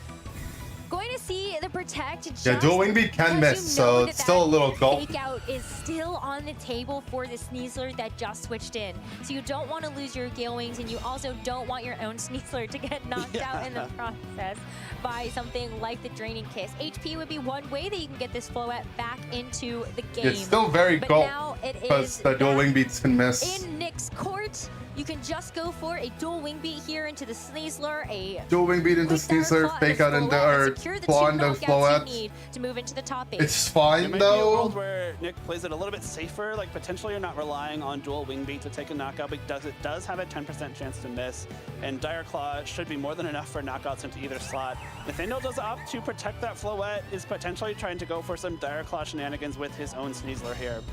Yeah, well, Talonflame moves first, and then the opposing Sneasler does use the Dire Claw, and so, well, we switched the targets, but you know, the same kind of concept here. That's going to be the handshake, probably the forfeit coming through here for Nathaniel, and Nick Navarre moves one set closer GG. to another regional championship title. I'd love to mix up that Nathaniel made in that game 3. Gyarados looked like it was putting in a lot of work, but Nick was able to get past that Gyarados, get past that new look that Nathaniel gave him, and close out this game with Talonflame and Sneasler, the 2 offensive heroes for Nick after losing that Floette really early. Such a great. Who are we rooting for? Alex Underhill, Wolfie, Michael Zhang probably. Maybe Nick Navarre as well. Because after you saw that Gyarados get the Dragon Dance, Rooting for all the people that follow me on Twitter, basically. A pretty significant speed disadvantage. Why is he wearing PJs? One way to Chilling. get around that is always priority. Yeah, Priority did the trick. Getting a lot of damage out with that Dazzling Gleam from the Floette was really big too. Getting Gyarados into range where that dual wing beat was going to be enough to knock it out. Chilling in the is what set up PJs. that end game for Nick. Dual wing beat here for the Gyarados. You just gotta hope that it hits. Yeah, right. There's always that slim percent chance that it doesn't connect. And after the crit that Nick received in that first game, I definitely would have been on the edge of my seat for that one. Was he Palafin? Yeah. Oh, Colin has the Palafin, right? Used dual wing beat and the animation actually There's started. a Palafin in that set. It just didn't come out, I think. Half seconds you'll ever experience playing a game like this. I think all of us have been in that position in Pokemon Champions. I still I'm like, yes. Are you sure? Or like if a Pokemon protects in front of a spread move, and then you see that slight delay and Celebratory fist bump was bannable. True. Protecting one Pokemon from the Dazzling Gleam and the other, or Rock Slide actually is the big one where I'm like, did my Rock Slide just miss? So I think we've all been. Well, it's really well played by Nick there, making it into top 8 at another regional championship. Really cool team too. I'm glad we got to see a look at what Nick brought to this event. I think the Palafin and the King Gambit not showing up on stream just weren't the best for that matchup, but it just goes to show the flexibility of a team like Nick's. You have the Talonflame, the Sneasler, and the Incineroar, all of which Do they only are show really one great at match supporting per round, Pokemon or are we that gonna want to go get for those multiple set of attacks, rounds? But also very capable of dealing 1 with HP Togetic can go? No. Really cool though Is to this see some the tech? Gyarados hit the field, and of course because there was that Floette in the back, you're likely not going to Mega the Gyarados in that particular situation. Yeah. Otherwise, that's a very sad Floette. It is. with the lack of extra stats you get from the Mega Evolution. But still really great to have that ability, to have that flexibility. I think like if you know Being that hung on to the Gyarados trainer will when be it your feels sad, inhibitor in yeah. the set, and then ooh, Always a classic. All of a sudden, actually, this Gyarados looks mighty good to go for the Mega Evolution. Maybe it has a better matchup into something like the Charizard too, where you might see the Floette struggle. True. It's just another look at a Pokemon that can Mega Evolve, is very good when it does Mega Evolve, but doesn't have to Mega Evolve to make impacts in games. Joins the likes of Aerodactyl, Tyranitar, Glamora, all Pokemon that often carry Mega Stones, but are often the secondary Mega Pokemon on a team, just like you saw at the Gyarados and Nathaniel. I like Tyranitar for that too. Yeah, one of the best. Half Mega Evolve, but you know, that's my Tyranitar. But Nick did a great job. I think I of course wish the Palafin could have made an appearance. I think that's the one Pokemon where I'm just so This guy on excited. Facebook Marketplace just listed his entire binder, Have the era of Palafin and he put it up for $10 per card, It comes back into the or 2 spotlight for and really 15, can be that hero once again. or The early 10 cards for formats in the new game $100. seem to be the hot spot for Palafin Huh. here, like we saw it in Regulations A and B. In Scarlet and Violet, Which one would you here in take? Regulation MA and Champions, so we'll see if it can go even further.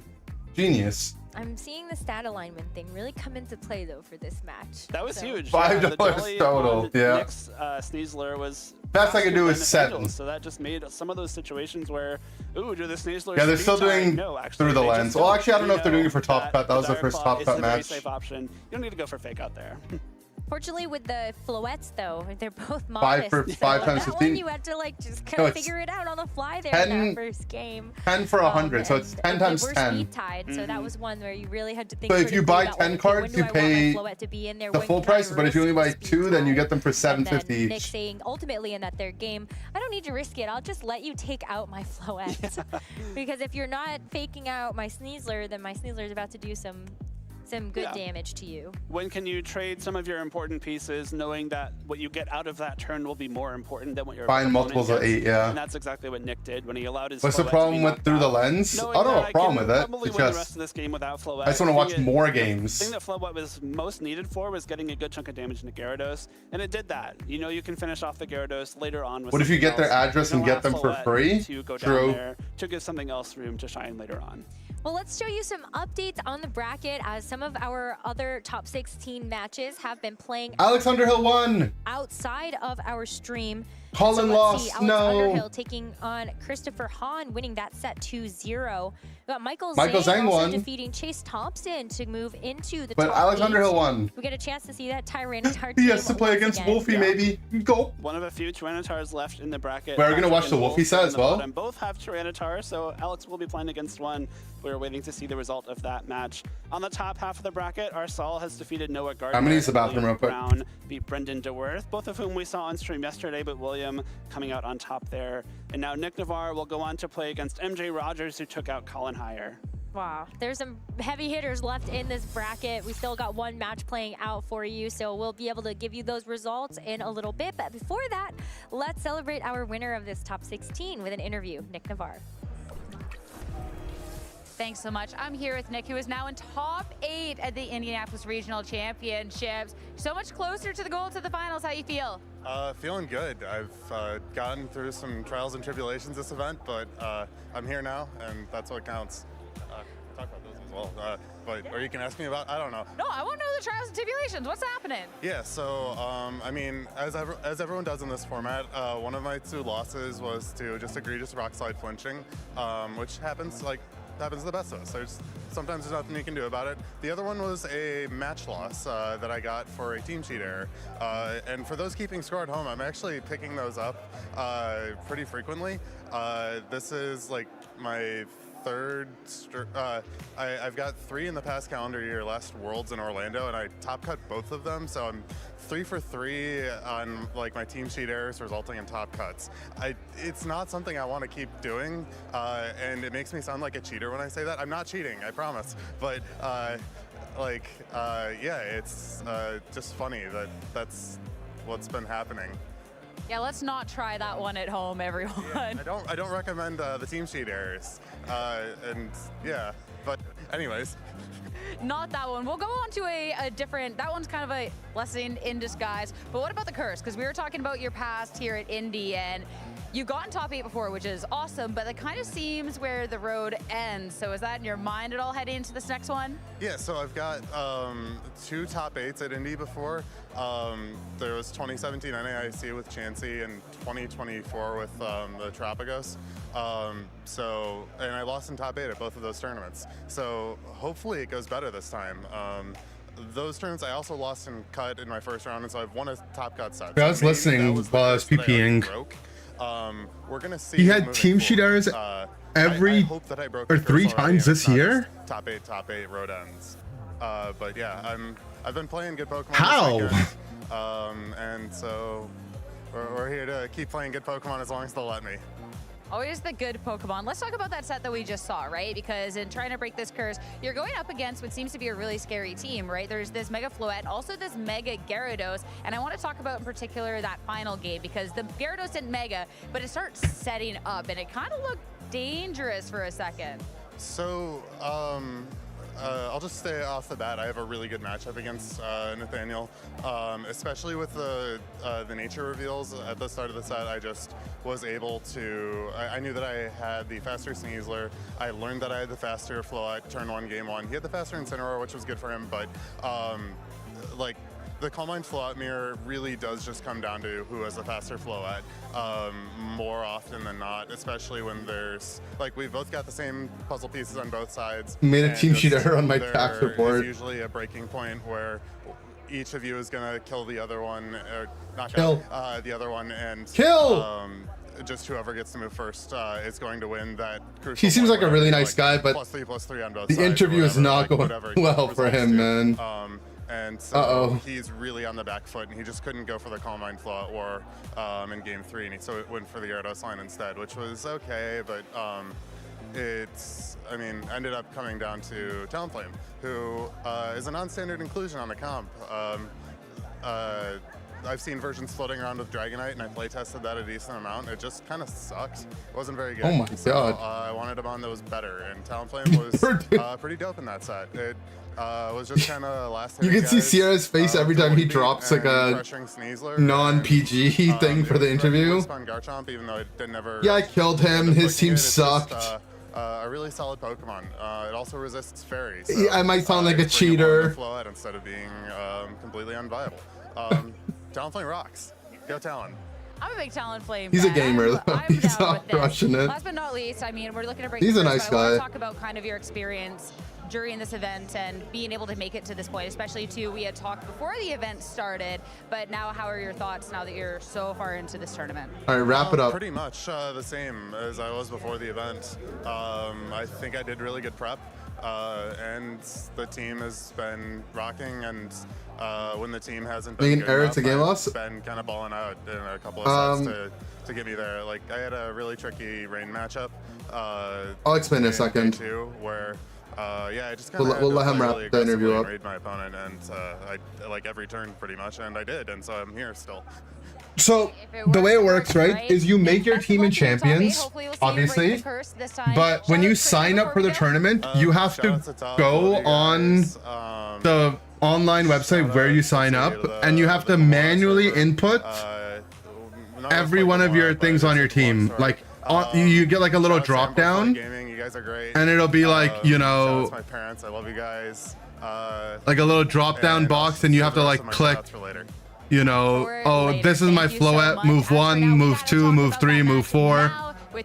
This is the item my Floette is wearing. This is the nature, and you have to do that for all 6 months on like this pretty archaic website, right? You don't just get to submit like a team code, right? It would be nice if you could just give your team code and then that would be it. You have to manually input your entire team, and then if there's a mismatch in between what you inputted online and what you have in game, and you know, like a judge sees it, you're handed either like a game loss or a match loss. And I imagine because he's done it so many times, he probably just gets a match loss now. Like some people might get a warning if it's like your first time or just a game loss, but this is the third time he's done it this year, is what he said. I thought he tweeted about it, but he didn't. But there's Berry, and being faster than the Floette on the other side means it's gonna have an impact in the match. And then we saw how big of an impact Talonflame had in the match. Being able to come in late and use He won despite that Floette is moving his being his own mistakes. Yeah. And then he was like, oh, I've done it. This isn't the first time I've done it. It's not the second time. I've done it 3 other times this year alone, and that's something I'm known for. And he's like, oh, but that makes me sound like a cheater. I promise I'm not. Which I believe him. I don't think he's cheating. Game 1, like here, it's just we've already exchanged at some point on the you're first turn, and now damage is it's just grossly irresponsible. But I mean, he only hurts himself, so it's whatever. Sneasler gets a big KO into Incineroar here, and we're gonna see some Dazzling Gleams being traded back and forth. Will you put Piss Chair in the next bingo card? I don't think I want to be looking out for the Piss Chair, man.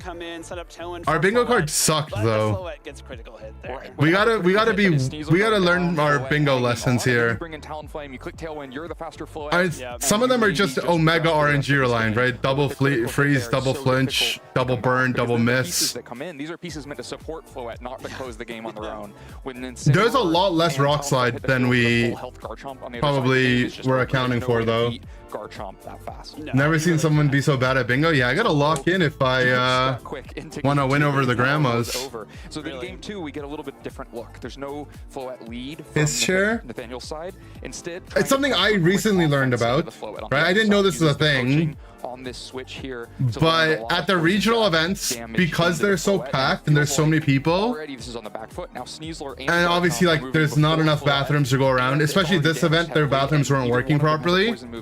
Someone just inevitably pees on the ground, and there's a chair that has pee around it. Speed control is so important because this first Dazzling Gleam is, and like it's just like a thing that happens at every event, and they call it the piss chair. Both Pokemon survive the Dazzling Gleam back. The Dazzling Gleam here instead of the Calm Mind is a really important choice though, because if you do go for Calm Mind, I think I liked it. Oh yeah, there it is. I mean, whatever.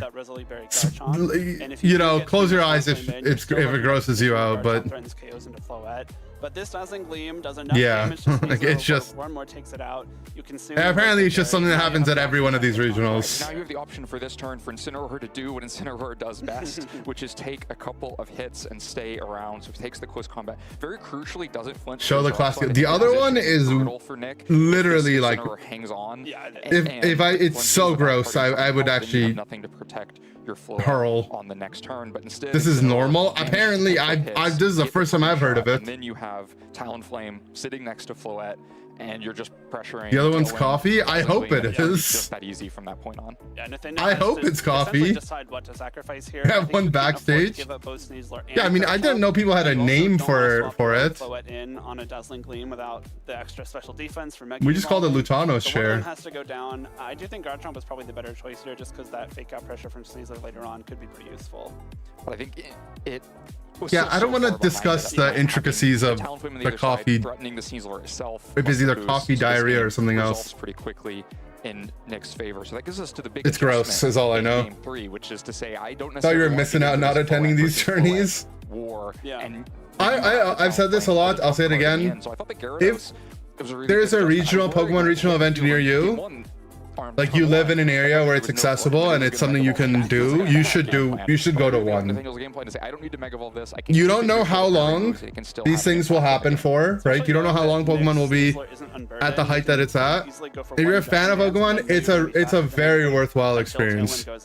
Even these ones that don't have Unite at them, and you're a Unite fan, if you're a Pokemon fan, I would go to one. One Dazzling Gleam from your own Floette later on to try and finish it off. Right, like as much as we talk about like people being stinky, people peeing on the ground, whatever. Maybe you're not that into VGC and TCG. The side events alone and people being so friendly and welcoming is such a good experience. And the Roselli Berry means that you're allowed to make this switch without just giving up. Sun Danger being unpopular. Creates a I position for you to agree, be aggressive for Nathaniel. but Also, I don't know. It doesn't flinch to the waterfall there. I think I used to not have urgency behind doing the fun stuff when I was a little bit younger, and now I'm like sad that I missed out on stuff, right? Like I really wish I went to a Juice WRLD concert, you know? And like, now I think this, you know, at the time I was like, yeah, I'll go to one, you know, always touring Toronto, I'll go to the next one.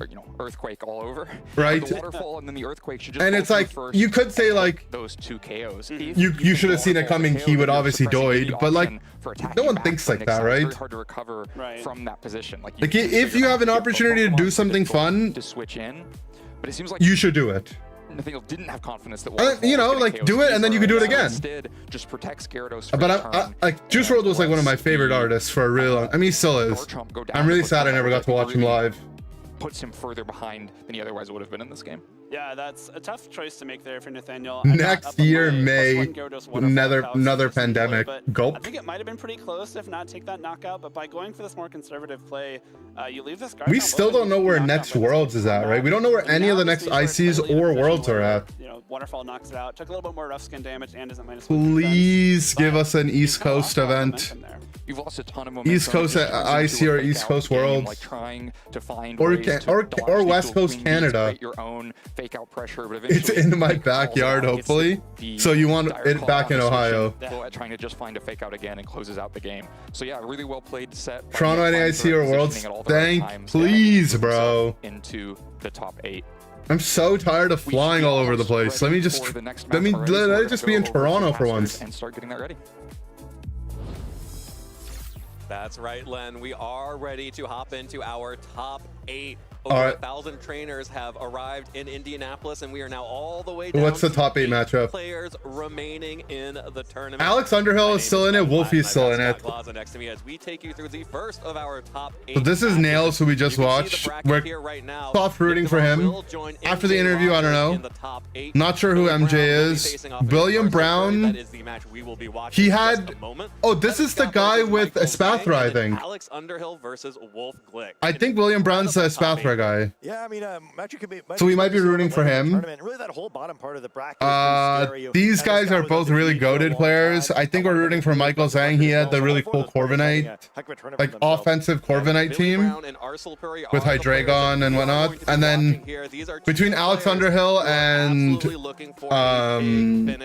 Wolfie, I think we're rooting for Alex Underhill because that's our boy.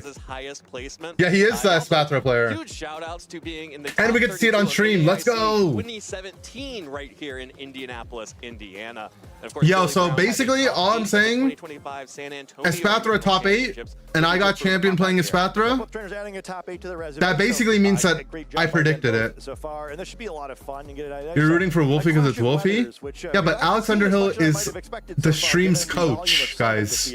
I get we you know, Wolfie's the GOAT. It's been just a bunch of sun. But Alex Underhill coached me on stream, which means he coached you guys, which means he's your coach too. Weirdly, like not against each other too much. You can't root against your coach. Matchup as we take a look at Williams' team, where Yeah, basically I could say I top 8 at the tourney, though. you have the second Mega with it specifically so you can avoid using it against Charizard. There's kind of an We interesting need him to win so I could here top where there's 4. Charizard and the Floette on the other side, and maybe if you read that your opponent's going to pick Floette, then you do pick Scovillain instead. He doesn't have all the text that I had. Like, obviously I have a Helping Hand Politoed, which I kind of invented. Absolutely. And like Helping Hand Politoed guarantees like a lot of kills that KOs that you'd miss out on. Yesterday, that Stephen Gillespie was running, and also we saw. But that's, you know, it's, we'll let it Key slide. differences from that last, the final match that we saw yesterday. Dragonite over the Sylveon as well. This is a I need him to more lock traditional in. Leech Seed and Overheat Scovillain versus the Flamethrower Giga Drain that we had seen previously, and just the regular Mystic Water. Yeah, I think the Scovillain is better than Sableye. What's funny is literally like I was messing around on Showdown and I was like, you know what would be really good on my team? Because I hardly bring Floette anyways, is if I was Scovillain as my support to help Espathra set up, and then I can use a Mega with my Archaludon with my Espathra. Sun mode. Like I had the Scovillain idea too, so instead of going for I basically invented it. The Aerodactyl or Whimsicott versions, using the speed of Okay, but Scarf on Garchomp, as someone who's very experienced with this, I can tell you that this guy's team has a lot of answers to us. He has 2 ground moves on Garchomp, which is annoying. Also has Earth Power, Focus Sash Venu. Very popular, of course. Sleep Powder, very powerful, and very few teams have a immunity to it anymore. I guess. So this is going to be a little you tough. want to use Scovillain in that situation, where presumably you're also facing down a Charizard. Instant Sinistra? Okay. Sneasler and Espathra leading for Billy, and This is a good lead for us. the Incineroar and the Sinistra leading for his own sake. And so I think now this Arsenal Espathra might is just out set there up showing that Trick Billy is Room. going to go for the boosting version of this team. But viewers probably noticing there something. I think strange. it's The just fake Sneasler out Calm Mind. actually sticks, not a white herb on the Sneasler. It is instead Focus Sash unburdened. So something we don't see quite. I think it's just fake out Calm Mind. Keep its stat drops, but potentially be able to survive a big attack later in the match. Though. Right here, it's going to get chipped down anyway, so maybe not a lot. And it's such a great item, and Sneasler going to flee right away. Yeah, Sneasler is fleeing for the Okay. Archaludon, and this is Spathra now out on the field going for a Lumina crash. Just targeting a down raw the Lumina, Sinistra. huh? You can see Arsenal trying to threaten the Espathra from passing on too many speed boosts here. Okay, Also parting. taking the Trick Room, but there's the parting shot into Espathra to lower its special attack. So if it does get to pass some boosts, it's also passing some debuffs. Kind of like that, yeah. You want to pass your stat changes away? Hey, oh, here's all of them. Yeah, you can pass all of the stat changes. Yeah, but now Trick Room goes including up. Your limited special attack, and now the Trick Room is set up by Sinistra here. But good call from Billy to just bring in the Archaludon without passing any boost. True. To it, seeing the Sinistra on the field. Yeah, and perhaps hoping there. That was good. That's why he's a professional. For a stamina boost, but still a nice change. And hey, Espathra now basically has 1 level of reduced speed as well because it's going the wrong way. So maybe making this decision a little bit simpler. For Vincent him. comes back in. Incineroar being switched in for that Pokemon here on Arcel's side. So Sinistra is Resets out. to Spathra. Is out as well. Now So he just electroshot it into the Floette, probably. Politoed. It's going to set the rain that is going to activate the power Floette of protects. Archaludon's ability to fire off electro shots and start getting special attack boosts of its own. Meow. Archaludon does not need Espathra's help to start giving itself more and more power. That electro shot, of course, will raise the special attack of the Archaludon, but protect. into the protect of the non-mega evolved Floette just yet. Yeah, I don't need to. He's yet. plus Still 1 though. protecting, although I guess, it's possible if a Charizard is in the back, though highly unlikely in this situation, but keeping the threat alive as long as... At least bluff it. Yeah, why not, right? Yeah, I mean, I'm familiar with the sound effects because this is my team, you know? The other teams, I don't really know their sound effects. Assume there'd be a fake out in the Archelodon slot and... Show all top 8? I'm not sure. I hope so. It looks like they will because it says top 8A, so they'll definitely show at least another one. Well, Floette now does Mega Evolve this turn, no longer going for the bluff. Fake out Archelodon. Archelodon, like you mentioned, it will prevent that Pokemon. Is it Muddy Water or Weather Ball here? With that additional Weather Ball. To its special attack. On the Floette. Weather Ball Okay. out from Polito, just trying to target down Ooh, the that's a lot of damage. As possible. And with the Mystic Water, with the rain, deals so much Good. damage to that Floette. Good Weather Ball there to put this thing into E-Shot range now. Boosted level of special attack. It's got a same type of attack bonus, boosted Flash Cannon. Not looking so great there, and Palito's still threatening the other slot with a powerful Weather Ball. So important to get an attack. Or yeah, he has to Flash Cannon it, right? But so the Sinistcha can come back in to heal. Not what Arsenal's hoping for there. What's Archelodon's base speed? By him after having the 80. Although kind of has it again, where his own Trick Room kind of working against him here. 85? Billy did not fall into the trap of just 85. dangling that Incineroar in front of the Polito. Front of the not, like you mentioned, Billy is very smart about making sure to take as much damage as possible. Also recognizes that Floette is under nice threat, Ice going Beam. for another call out here. Ice Beam into the Incineroar that is now a Sinistcha and a double up. The Dragon Okay, I think the Pulse now lag connecting made onto the Sinistcha. sound Billy has gotten every desync. single turn right so far. I mean, I can do the sound effects, but let's just refresh. A double up. The Dragon Pulse now connecting onto Sinistcha, and Billy has gotten every single turn right so far. Yeah, very smart is right. Excellent play there. Anticipating the Protect, picks up an easy knockout. Avoids the threat of Trick Room being reversed, since it's currently helping him out. Loves this getting Trick a great Room. knockout. And now Incineroar's going to come in here. And maybe at this point, Floette is healthy enough that it would be able to survive a Weather Ball and like Calm Mind again or something. But a lot of threat being put down here, and just not getting anything done of his Trick Room. I already lost a Pokemon. Still 2 more turns of rain, so Palito may I think he just doubles the Floette spell, right? Anyway, but also have the issue where the Trick Room is going to expire relatively soon. And we still are those 2 quicker Pokemon in the back for Billy that are gonna have to be dealt with once this Trick Room expires. Yeah, they call him Billy. I mean, I call him Billy as well, Billy Brown. It has all been Arsenal trying Billy Bobby to Brown. Sort of react to what he expects from Billy, and Billy just sort of being one step ahead here. Incineroar will go ahead and continue to fake out the Archelodon, noticing that that is going to be the biggest damage threat to the Floette on the field. This time around, Billy does go up to take out the Incineroar with that Weather Ball. Huge Weather KO Ball coming out there from the Politoed. All of the multipliers stacking up. This is a Pokemon we are used to seeing just be very bulky and tank a bunch of hits. But Has there been a meta Pokemon throughout the tournament? Yes. Wants to. Plenty. The damage. Not quite as much as Floette can. Like, do you mean like a Pokemon that became meta as a result of the tournament? Yeah, true. It's been important knockouts too, where now down to 2 Pokemon. Because like the meta Pokemon have been used. Going to simplify things a little bit again. There's that in the back and the Espathra and Venusaur. Something that wasn't already meta that became meta in this tournament? Probably not. It's like basically the meta, which is like the Zard, Floette, Kingambit, Basculegion, Sneasler stuff, Garchomp. And then there's all the other stuff that like might become the meta now. Like Steelix, like D-Dance, T-Tar. Maybe it's Mega T-Tar. I would say Mega T-Tar is gonna be it's gonna be on a lot of people's minds now. Because there's like 3 in the top 16. Able to switch in for free here and immediately threaten the Floette, or the Espathra can come in here and start. Answers D-Dance Mega, yeah. Potentially switching out that Archelodon. Yeah, Wolfie's got the Mega Steelix team, but the Mega Steelix team, like, the actual thing on his team is the Mega T-Tar. Immediately a bunch of threat on both of these Pokemon, or to make a difficult read if you're on Arsenal side of the field. And Direct Claw likely able to pick up a knockout and floor in this position, so it's very threatened, difficult for it to move. But a fake out and then an attack on the Venusaur slot would be very devastating if that Protect does occur. The Archelodon did boost its special attack while Rain was still up, so Venusaur opting for the Protect here. Oh, I think Billy got the turn wrong. Is the Pokemon to protect, like I think Billy got the turn wrong. I think he doubled the Venus swat. Great call there from Arsenal. That means that Floette gets to fire off a Dazzling Gleam and bring Sneasler all the way down to its Focus Sash.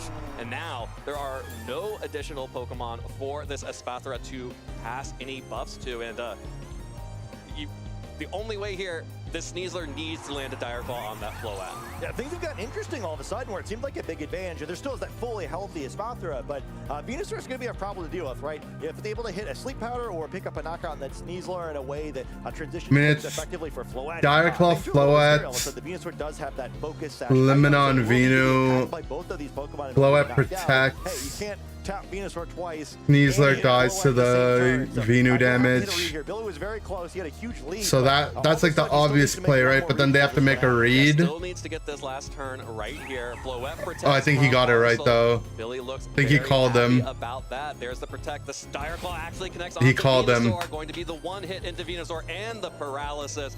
Most likely not. I mean, that's a scary turn, right? Like cleans up the Venusaur, and that is big damage, a big KO, and Billy has. But I mean, he got the turn wrong last time, and he got the turn right this time. So one Floette, even with those boosts, just doesn't have it against two of these Pokemon here, and there's the forfeit from Arcel. Yeah, great being in the game though, where for a while there was like, oh man, Billy's really running away with this one. But it was actually very close. Where I felt like there's like 3 that was or a good 4 game. turns where the players were kind of making a well read done, Billy. Arcel really only got it once, and despite only getting the one read, he's actually very close to winning this game. Still made it very competitive. Yeah, I don't know that I'm all that upset about how game 1 went, and certainly you'd rather be up 1-0 than down 0-1. But like it felt like a fairly favorable matchup in that regard, right? Where you can have that many things go your way, especially the Trick Room was like really disastrous, right? Yeah. Where Sinistcha really didn't do anything in this game except for help the other team, and despite that, it was still so close. I think there's real world where Arcel kind of cleans this up a little bit. I might actually be thinking of adjusting a little bit if I was on Williams' side of the field in this one, just because I think it would have been very easy for that to go the wrong way if he didn't make so many. Okay, let's see. How does the leads change up? Here we go. Game Instant 2. Floette. This is elimination for Arcel if he loses. Espathra Sneeze. If William wins, that will He has be the faster advancing fake to the out. top 4, a new best Also finish threatens for the that Floette player. if the fake outs don't come and out. Sneasler on the field, and this time it's the Floette and Incineroar on the field for Arcel. Run the fake out, Calm Mind. Once again, and poor Floette always just seems to be Run the fake out, Calm Mind. threats on the other side. Sneasler somewhat pinning it here, although I guess technically you could go for a fake out in that slot if you wanted to. Yeah. Since you can't both fake out or stop fake out and Dire Claw. Espathra just going to flee this time. Maybe doesn't want to be parting shotted again. And It's a D-Knight. switch up from the previous game. Yeah, there's an adjustment like you were calling out, Scott. That's the Dragonite for Billy instead of potentially the Archaludon or the. I'm scared. Game 1. Floette will go ahead and Mega Evolve into the Mega Floette as Incineroar's Fake Out connects So he onto fakes out Dragonite. there. That was This the -1 Espathra D-Claw only does Sneasler like, can fire off that does a Dire Claw lot. Directly into Floette. The Intimidate though is a big deal. Allows Floette to survive, but just goes for a Calm Mind here. And Arcel is going to need to maneuver real hard to allow that Floette to make any use of that. Yeah, I mean, I thought that if there was a Dazzling Gleam, it could have been pretty scary there with Dragonite's multi-scale getting broken, but it's a I'm not going to say a free Calm Mind. That is definitely not what that was. Yeah. But a Calm Mind, which is still important with this team. I think probably likely going to see more of a protect the print sort of strategy here with Incineroar and Sinistcha likely in the back trying to help out here, rather than using the Trick Room as it did in the previous turn. All right, so the Floette probably wants to protect. Beautifully the last time around. It's a little. Did he make the call? To go for that one, but Espathra going to re-enter the battle and likely see a switch on the other side as well. But no, the Dragonite is going to activate first. Yeah, Mega D-Knight is out on the field now. That is Mega Dragonite. Gets the wings on its head as Espathra switches in for the Sneasler. Oh, it does protect. Floette going for the protect, trying to And Incin went for a fake out, or sorry, a Dire Claw from the Oh, he Sneasler. misses Hurricane. Misses the Incineroar. No rain up, so the Hurricane. And then that gets partinged. Much less useful. Whoa, Yeah, so what's happened? The Sinistcha come in, yeah, with the switch sort of, just the complicated multi-step version where getting the stat debuff in, healing up the Floette, and critically getting the threat of a Rage Powder on the field. But it's kind of an interesting pin on the Sinistcha here where I don't know if you want to take a fairy type attack in order to do it, but there would be the option of a double up into the Sinistcha with a Lumina Crash to lower its special defense before attacking. Well, there definitely is still that option, and maybe Billy won't have any choice but to with Rage Powder on the field now. Yeah, you got to have to deal with it, right? And I think getting rid of it would still be a big deal because you'd avoid the ability for it to heal enough to survive another Dire Claw. Well, there is another Protect coming out from Espathra to continue getting speed boosts. Sinistcha does go for the Rage Powder, wants to make sure that Billy is only targeting the Sinistcha and not dealing any damage to He the missed Floette another without the Hurricane. rain. This Dragonite just cannot land these Hurricanes. That's the second one that misses into the Sinistcha. And now here's the +1 Calm Mind boosted Dazzling Gleam. Picks up the KO on Dragonite. Easy peasy. That's a huge knockout there. Getting rid of the Mega Ball Pokemon without it really getting to do anything. Unfortunately, missing both of its Hurricanes. Espadra is also -1, right? So I don't know if Sinistcha was trained to be able to survive that or not, but certainly both it and Incineroar would be much less healthy than they are. The benefit is it does give a switch, which again, I'm not going to call free, into Sneasler, who is threatening a bunch of damage on the other side of the board, but there's still the threat of that Rage Powder. And unlike the previous Pokemon, you don't get like the natural synergy movement crash there, but Incineroar instead going to help out by intimidating these Pokemon, trying perhaps to get Floette, protecting, okay. Yep, there is another protect from Floette as the Incineroars. Espathra Calm Minds, okay, so it drops the... lower the attack of Sneasler, but Espathra now finally starting to go. And then he clawed the Incin probably? No, clawed the Floette, okay. Back to even, and you have to start wondering, what is the target? Does Espathra just want these boosts for itself? It can't with the Incineroar still on the field, so is it the Politoed or is it the Archaludon that he's trying to buff? You're right, critical information here. Certainly not the Scoville. It's probably Arch, right? This more supportive set. But I think also... Probably Arch in the back. Arch is kind of stuck in a cycle, right? Where it's powerful, but it's really predictable. Where I guess breaking. So he's just cycling the Instant Sinistchas for the healing. Like, every turn is like, okay, protect, use a support Pokemon ability, repeat. And this time he's going to have to take some damage. But ooh, gets another Calm Mind. Gritty maybe feeling like, hey, this is just what I need to set up a win condition or I break this cycle. Yeah, and at least start. And he does claw. Attack buffs on. And he procs. And whatever is in the back. Another Dire Claw connects onto Floette, but is not able to pick up the KO thanks to that. These lives. Sneasler hangs on with 7 hit points, which is actually Mega's gonna be the next mainline game? I don't think we know for sure. Activate, and so the Unburden does. My guess is no, that there'll be a new gimmick. Well now with those 2 Calm Minds, but I'm not sure. Number of speed buffs. Yeah, Espathra's looking pretty good here. Likely going to see a baton pass at this turn, so it can. So they might just keep Mega Pokemon around forever because people like it a lot. Espathra's able to Calm Mind itself up back again later in the game. Well, here is the play here. Espathra is going for the baton pass, but protects from Sneasler, protects from Floette. Yeah, I like Mega Pokemon too. That looks like what Arcel was trying to set up in game 1, getting all of these speed boosts over to the Politoed, +1 on the special attack, +2 on the special defense. But this Trick Room has now been set up on Arcel. So now finally that is working for him instead of against him. Yeah, although Politoed's not the speediest, but well, I guess it is now. It is now. It's got 3 or 4 speed boosts. Yeah, so it's become Kyogre or something. So special stats, great. Speed, not so great. Or a little too great, I suppose. The benefit it does have Muddy Water to get over Rage Powder. Did not hit the Hurricane earlier in the game. I kind of wondered if Politoed didn't even come. Does Politoed live a Matcha? But Caesar going to fail and protect here, and maybe Sinistcha gets to go on the offense.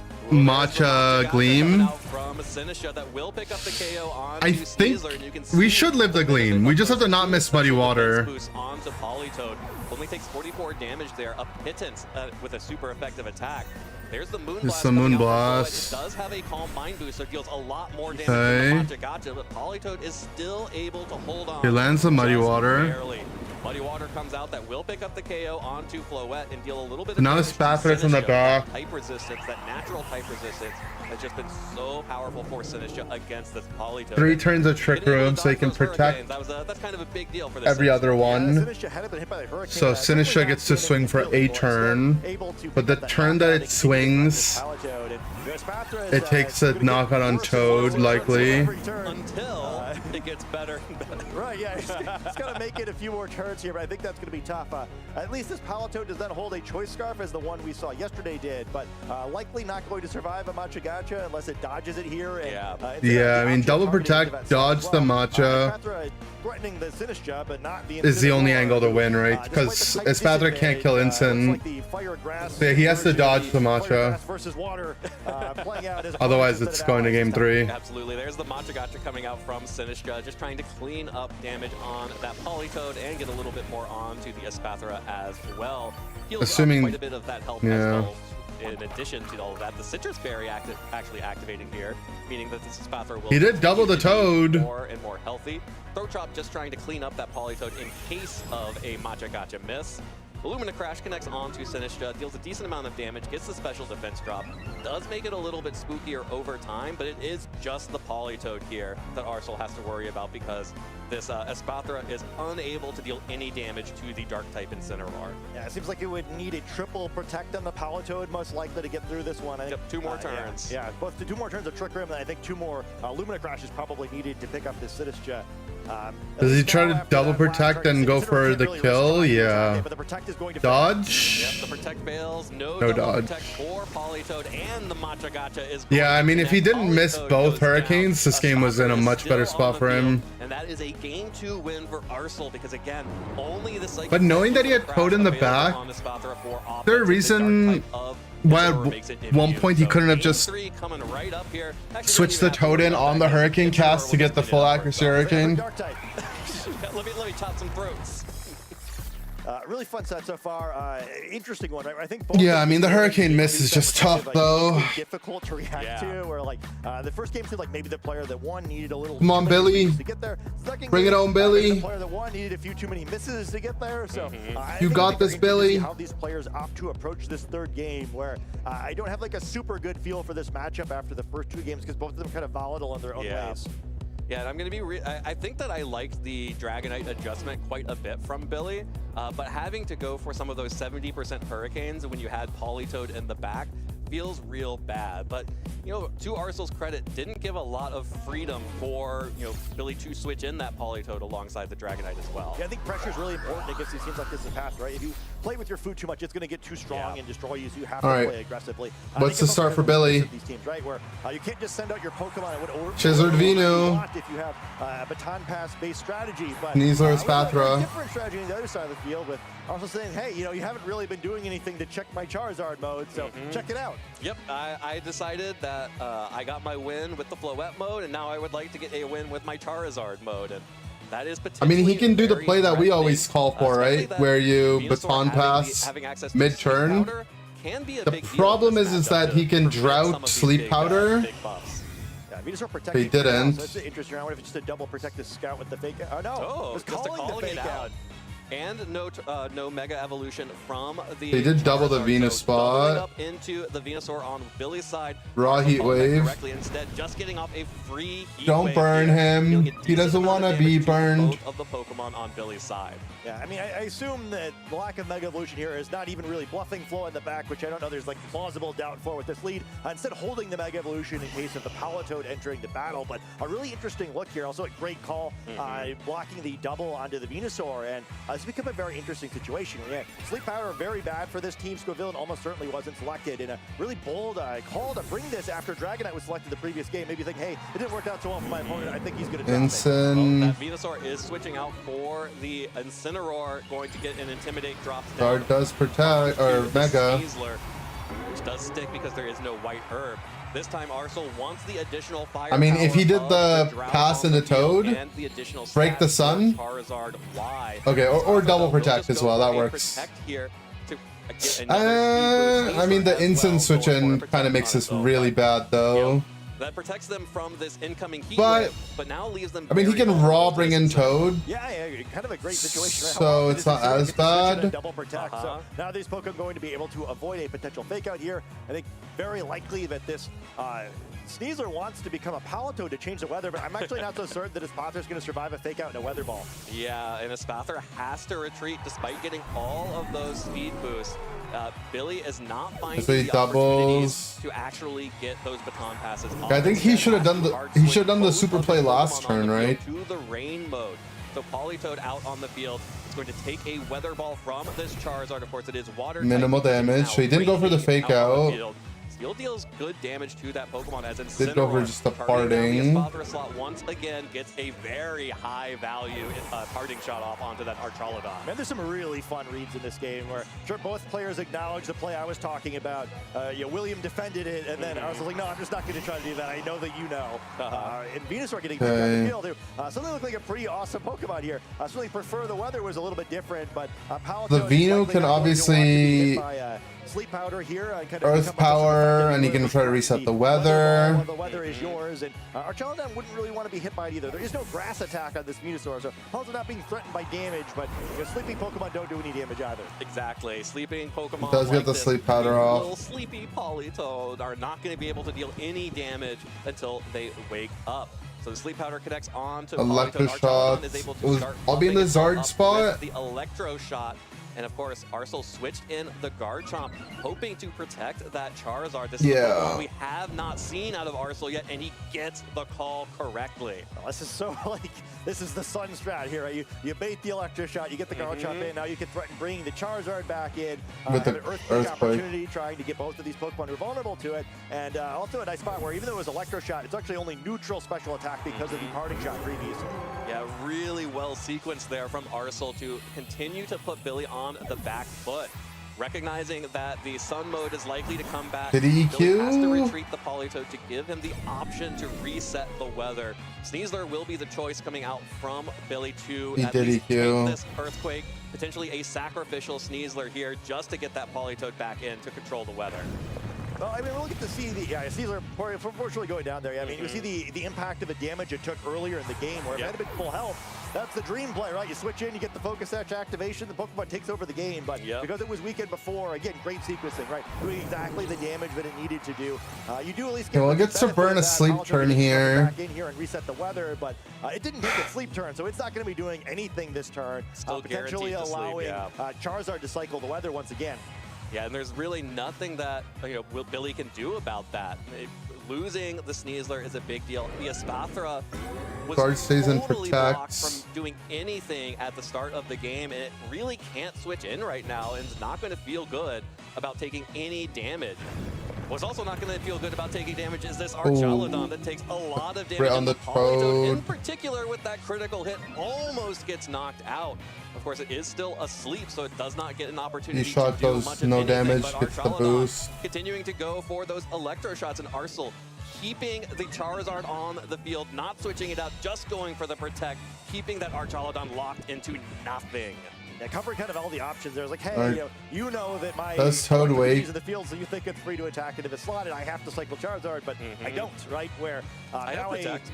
Yeah, exactly. And, Earthquake now very threatening, would certainly easily pick up the Politoed. Archelodon is close after the stamina boost, but can easily fire an attack into that slot, or if you're anticipating a switch to Espathra, try to double that slot instead. But it's very close to over here, where this is a really excellent sequencing by the Sun team, and there is so much pressure being exerted by this popular Charizard Garchomp combination. Yeah, and this Garchomp is Choice Scarf, so Billy is going to be at a speed disadvantage against that Pokemon until this Espathra can get at least one, maybe two speed boosts to actually be able to outspeed this Choice Scarf Garchomp. Archelodon forced to protect itself from the additional damage coming out from this Earthquake. Espathra takes so much damage on the switch in there, but is able to eat its Citrus Berry and heal just a little bit up. Weather balls, okay. Whatever last little bits of hit points would be remaining on the Archelodon after that Earthquake, but instead just going to be into the Protect as Archelodon continues to recover its health with those leftovers. Yeah, so we got a really close situation here. Now with the Espathra, at least with the option of the speed boost, you can start catching up to that Garchomp, likely just quicker than it, when both are at +1. But this Espathra is not going to be one-shotting out of these Pokemon. Espathra protect. Yeah, Does the Arch try to double protect? Put out is He doesn't. unless you get multiple opportunities to get Calm Minds or special defense drops from Lumina Crash. And Garchomp does not need any additional He advantage. Brings lives. Archelodon all the way down to 15 hit points with that Choice Scarf Earthquake here. And that allows Charizard with this The Weather Ball should once pick up again the kill, target though. down the Archelodon. The leftovers helped it survive the Earthquake, but it doesn't survive the double up. Using its own rain against it. That's not a fire-type Weather Ball, that is water-type, but able to do enough damage to pick up the knockout. And now That should just be game, right? Yeah. So we see the forfeit locked in. No opportunity there for Billy to get back. No, into that game. Espathra Arcel showing the down. Garchomp there, the key moment, and also to protect the Charizard. Once that Garchomp was on the field, there was no answer that Billy could have to respond to those Earthquakes. Yeah, just an incredible game 3 in general. That by far Rest the in best peace, game Billy this season Brown. that Arcel played, Yeah. where, really just dominated that one. And I think both the first two games a little wonky in their own ways, but that was a decisive victory. Absolutely decisive victory, and really well called out after game 2 to be like, okay, you tried the Dragonite. The Dragonite is what actually Billy played stopped such my a Sun sick mode. game 1, It's not the and then game 2 was a little tragic, and then game 3, I think. It didn't work out for you in game 2. Let's go ahead and show the Charizard in game 3. That's the ace in the hole. Yeah, I think game 3, he had to do the thing where you parting or you baton pass just the raw speed boost onto the Toad for the water type weather ball to bring the weather in that way. Pokemon that will help, and Charizard's special attack is as high as it is, or even a resisted hit is pretty damaging. I think it was just really masterfully played, right? Where maybe, I don't know. The advantage he needed and nothing more. Yeah, absolutely, and that is one of the things that easier makes said than done. These Charizard teams so scary is just weather ball. It's all about weather ball because Charizard will happily make use of any of the 4 weather balls that are available. It loves fire the best, of course, but it's happy to have like water coverage. It's happy to have ice coverage. It's happy to have rock coverage. Weather ball is what really unlocks this Charizard to not have to worry about maintaining control of the weather as much. Yeah, and I think, as we enjoy this first regional and Pokemon Champion, it's a big difference between this version of Charizard and the Charizard of yesteryear, right? I think in the 2014, 2015 years, where I think the format was somewhat similar to this one, Charizard is like a good but not great Mega, but Weather Ball really unlocks it, right? I think previously you usually like overheat in that last slot, which like, I mean, it was fine. Sometimes you get like the funny like one-hit knockouts you get with like Sylvia and Hyper Beam, but Weather Ball is just so flexible, and as someone who's usually plays with the rain in my side of the field, it's incredible how much damage Charizard could do to with the resisted Weather Balls. Like, geez, like, are we sure that I have weather control? Because it doesn't feel like it. I think I'm supposed to be winning because the weather is mine, but I'm losing. What's happening? Excuse me, the words say me winning, but the health bars say me losing. And yeah, I think just, again, a great call between turns as well, where I think yesteryear. I don't think yesteryear been in that situation too much. So what about yesterweek? Stressful situation, and making such a great call and then playing it so perfectly. I think probably with a team like this, very comfortable on. Yestermonth. Not the first. Who are these casters? Someone like that, I'm sure, but I don't know. Looked really good doing it. I also have to shout out just how well, even in the game that Man he was able to control the Espathra in a lot for most of game 1. Kind of lost it towards the end there, but in games 2 and game 3 in particular, Espathra never got an opportunity to really set up any calm minds, and when it did get an opportunity to baton pass in game 2, Arcel was right there with the Sinistcha to put it all on its, flip it all on its head, set up the Trick Room. Yeah, we talked about the other Pokemon team a little bit. Yeah, shout out to that Incineroar, right? I think much maligned in this format for not being as strong as it was in Scarlet. He also did miss 2 Hurricanes in the game, so unlucky. Ability strategy there, so excellently played. Yesterminute, yesterwife. First semi-finalist making it into the top 4 with that victory over Billy Brown, and he is talking to Sierra. Sierra, take it away. Thank you so much, guys. I'm here with our top 4 here in Indianapolis. Top How 4? are you feeling? Pretty good. It was unbelievable. It's my first ever top cut, and so it's nice to do it at such a big regional and the first one for Pokemon Champions as well, so it feels great. And yeah, not just the top cut, but you've made it through multiple hurdles of the top cut, which is so exciting. I want to talk about that with the first regionals and being able to top cut it, because that, like, going into this, were you excited, nervous? Has like the anticipation built up as you did hit that top 16, that top 8? Yes, definitely the process before when you sign up for the tournament, and then the best part is processing it with your friends, team building and all that. I think that's the main fun part. And so I want to shout out like Siddharth and Sohib and Adi. We all kind of team built. Adi kind of went his own direction, but and we kind of let Sid, he started playing with the team a lot. We kind of went over there, and then at the end we're like, all right, Sid, what did you find out for us? And Past her personality name? No, I think her name's actually Sierra Dawn. Like that's her. The anticipation. I mean, I've been playing since 2014. Cool name. I've gone to very limited tournaments. So I've done some day 2s and all that. But VGC is going to be on, for the rest of the time, it should just be on Let's Champions. talk a little bit about that set, Yeah, like too, Spraggles, because, exactly. I mean, you're going up against someone who we've Well, his legal name is Spraggles, the content cowboy, but yeah. You know you're going up against a tough opponent, so how do you feel like with your team, like matching up into this? Right, so I think the mentality is that, you know, you have to just play the game, not the person. And then the team is very awkward to look at on paper. RIP main series games? Scoville No, they're still going to be important. They're just and so not going to have the you know, and I wanted to say that battle simulator in the game. Charizard Venusaur, you know, I'm gonna get faked out Lumina Crash, which ended up happening in game 3, but I protected on that. And so I said, okay, let me try and set up Trick Room, but he kind of turned the Trick Room around on me in game 1, but I was almost able to reverse sweep it. I just had to maybe not protect the Floette. There was a 50-50 because he knew that he could double up on my Venusaur at the end of game 1. And so I thought, okay, well, he knows that I know that he knew. And then so if I had just clicked that, I would name my kid Table. I kind of Explain. said, okay, instead of leading with the Sinistcha, I'll keep it in the back. And then I'll try and get my Calm Minds earlier because the reason I didn't want to go Charizard originally was I didn't want for him to get Calm Minds and I have to match him, and then he has Sneasler, which First name Table, last name Cup. Sneasler, it was a focus Table Cup, which makes it a little bit better when you have Incineroar. Otherwise, they get really strong close combats and Dire Claws off. That's a good name. Like he did miss some Hurricanes and all that, but it was out of the range, so I don't know. Whenever you're clicking that kind of move, you're taking a gamble. Yeah. And then game 3, I thought maybe he would bring the Scovillain because it's pretty good into Sinistcha, Venusaur. Makes them and special. Floette. Well, look, It resist fairy. I think they were going to be So special then no I said, matter okay, well, what. let's just go Charizard, Venusaur here, but the thing is, whenever you're playing against Rain, especially one that's getting a Calm Mind, he wants to pass on the baton pass into either Politoed or Archaludon. And so, okay, well, I said let's just go our Sun mode here, and turn 1. I didn't want to Mega Evolve. Real story, who named one kid winner and the other loser? That's just not That he right. was going to go for Fake Out Lumina Crash into the Venusaur. Just try and knock it out quick. I think he just wanted to do a quick win. So I didn't Mega Evolve turn 1. Then he protected turn 2 on double protect. But then Weather Ball is a strong move. I think that's the strongest thing about Charizard. I was able to get up free Earthquakes with Garchomp, and I connected your Sleep Powder. Sleep Powder is something that, you know, there's no goggles and not that many people are running Lumberry. So it is a bit, you know, luck favored. It's 75%. It's in your favor, and it forces your opponent to play a certain way. Loser turned out to have a better So if life. you connect, it really advances your That's game good. state, and connecting on the Politoed there Let's was go, great. Loser. It's been wonderful this whole tournament. It's bailed me out a lot of times, maybe from any subpar plays I've made, but I've really enjoyed it. I mean, before with Sleep Powder, it was still so strong, and you had the Grass Terastallization, safety goggles, everything else, and now a lot of those are gone.